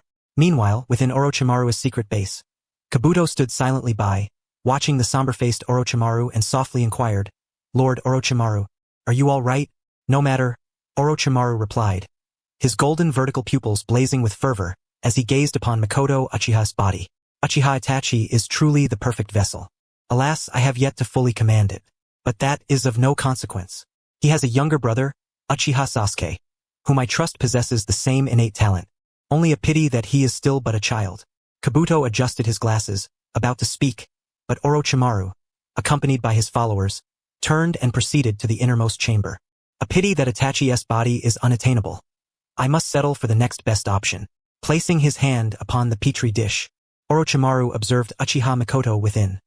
As Itachi's mother, a pure bearer of the Uchiha bloodline, and a wielder of the three Tomo Sharingan, she is the ideal candidate for my inaugural Edo Tensei. The only uncertainty is whether I can awaken the Mangekyo Sharingan by my own means. Having made all necessary preparations, Orochimaru formed hand seals and exhaled a white phosphorus serpent. It violently pierced into Makoto Uchiha's spiritual realm. Never before had anything penetrated so deeply into her being. Orochimaru, true to his nature, managed in that single strike to send Makoto's eyes rolling back. In an instant, she was racked by a cataclysmic transformation, body and soul alike undergoing upheaval. Within the soul-stealing spiritual domain, Makoto offered no resistance, no heart-rending screams. Dressed in the kimono from that fateful night, her face bore no expression, her gaze vacant. Since the night of her clan's annihilation, she had long been dead in spirit. Even if saved, she was but a husk. She simply watched Orochimaru's spectral white serpent envelop her entirely. Orochimaru halted before her, utterly taken aback. He even began to suspect he might be trapped in an illusion. Yet to awaken, he had anticipated countless forms of resistance, even prepared to counter Uchiha Genjutsu. But he had never foreseen such a desolate, resigned surrender. Uchiha Makoto, you do not resist? Orochimaru's voice echoed in her mind. Slowly, Makoto lifted her eyes, her hollow gaze sweeping over the great white serpent, her lips unmoved. She tilted her head, allowing Orochimaru free rein. Then she closed her eyes again, utterly relinquishing all spiritual defenses. As a rational being, Orochimaru knew exactly what to do next. He obeyed the primal instincts of body and soul, to devour and possess Makoto Uchiha. One by one, small white serpents enveloped and assimilated her fragmented consciousness. In reality, within the petri dish, Makoto Uchiha's eyes snapped open. Her once gentle black irises instantly contracted into cold, golden vertical pupils, which then slowly expanded as the three Tomo Sharingan whirled into motion. Her body sprouted countless white snakes that swiftly encased her, rapidly reconstructing and harmonizing with the power emanating from her soul. Before long, a slender figure imbued with Orochimaru's aura emerged, garments tattered, bare feet touching the ground. Her jet-black hair clung wetly to her neck, her delicate face still bearing Makoto Uchiha's original grace. Yet the chilling, covetous gleam within her eyes lent a stark contrast to that visage. At this moment, Uchiha Makoto, or rather, Orochimaru, was truly a mesmerizing beauty. One glance was enough to ignite a fervent desire to inherit the legacy of Wei Wu and the aspirations of Chancellor Chao. Kabuto, standing nearby, watched the transformed Makoto, his pupils narrowing sharply, his breath held in reverence. He too was a man of reason. Congratulations, Lord Orochimaru, on obtaining the power of the Sharingan. Orochimaru raised his hand, slender fingers caressing his own cheek, tracing over his brow, eyes, nose bridge, finally resting at the outer corner of his eye. He slowly rotated his eyeballs. The three Tomo Sharingan flared brightly once more, operating smoothly without the slightest hesitation. Perfect. Absolutely perfect. These eyes, this body, exquisite. He could not help but emit a low chuckle, a voice still feminine in tone, yet laced with his signature cold horse timbre. It sent shivers down the spine and stirred forbidden fantasies. The fusion of the Edo Tensei with elements of the Chimera Technique was a resounding success.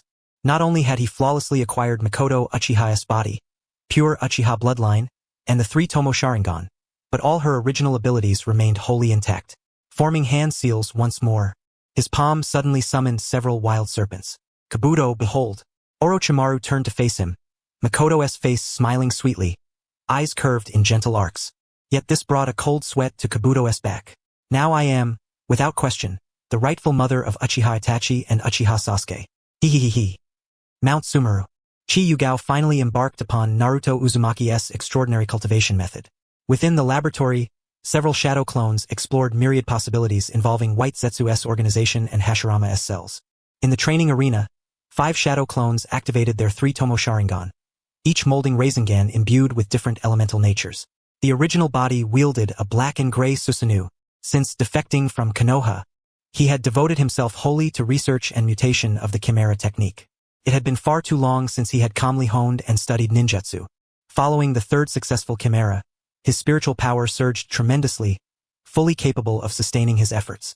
At the other end of the training ground, several shadow clones scrutinized the nearby breeding facility, holding rosters to verify information. In the spacious hall, led by Uchiha Fugaku, nearly 100 age-appropriate Uchiha men queued.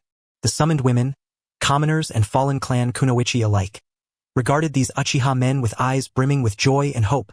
Oh, Uchiha, so handsome. I want to bear little Uchiha children. I want to join the Uchiha too. These Uchiha men instantly dispelled their fears. In this precarious, war-torn shinobi world, bearing children with the Sharingan bloodline was a blessing beyond measure, a fortune unattainable in several lifetimes.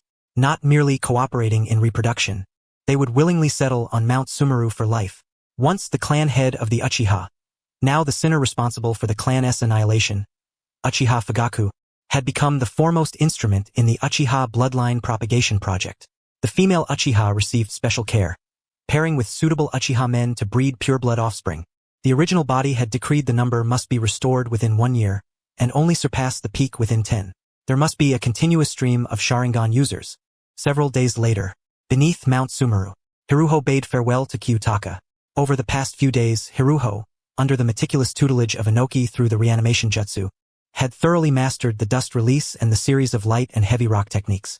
At last, he was able to take flight. Sensei, you have now not only mastered dust release but also the lightning release chakra mode, Kyutaka remarked, presenting Hiruko with a visionary idea.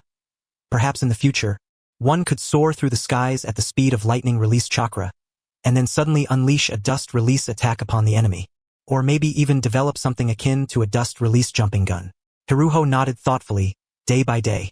With such formidable abilities at his command, it was only fitting to explore innovative applications of dust release. Yet ninjutsu remained secondary.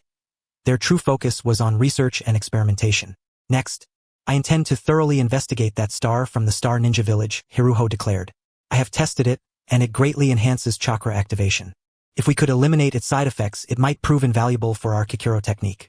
Kyutaka nodded in agreement before adding, then I shall tackle another challenge. The 3rd fusion of the Kikuro technique has been completed. Bloodline, chakra, and Kekkei Genkai are all perfectly integrated. Yet, it lacks the most essential transformation of vitality. However, I have discovered a peculiar mineral that might be of great assistance to us.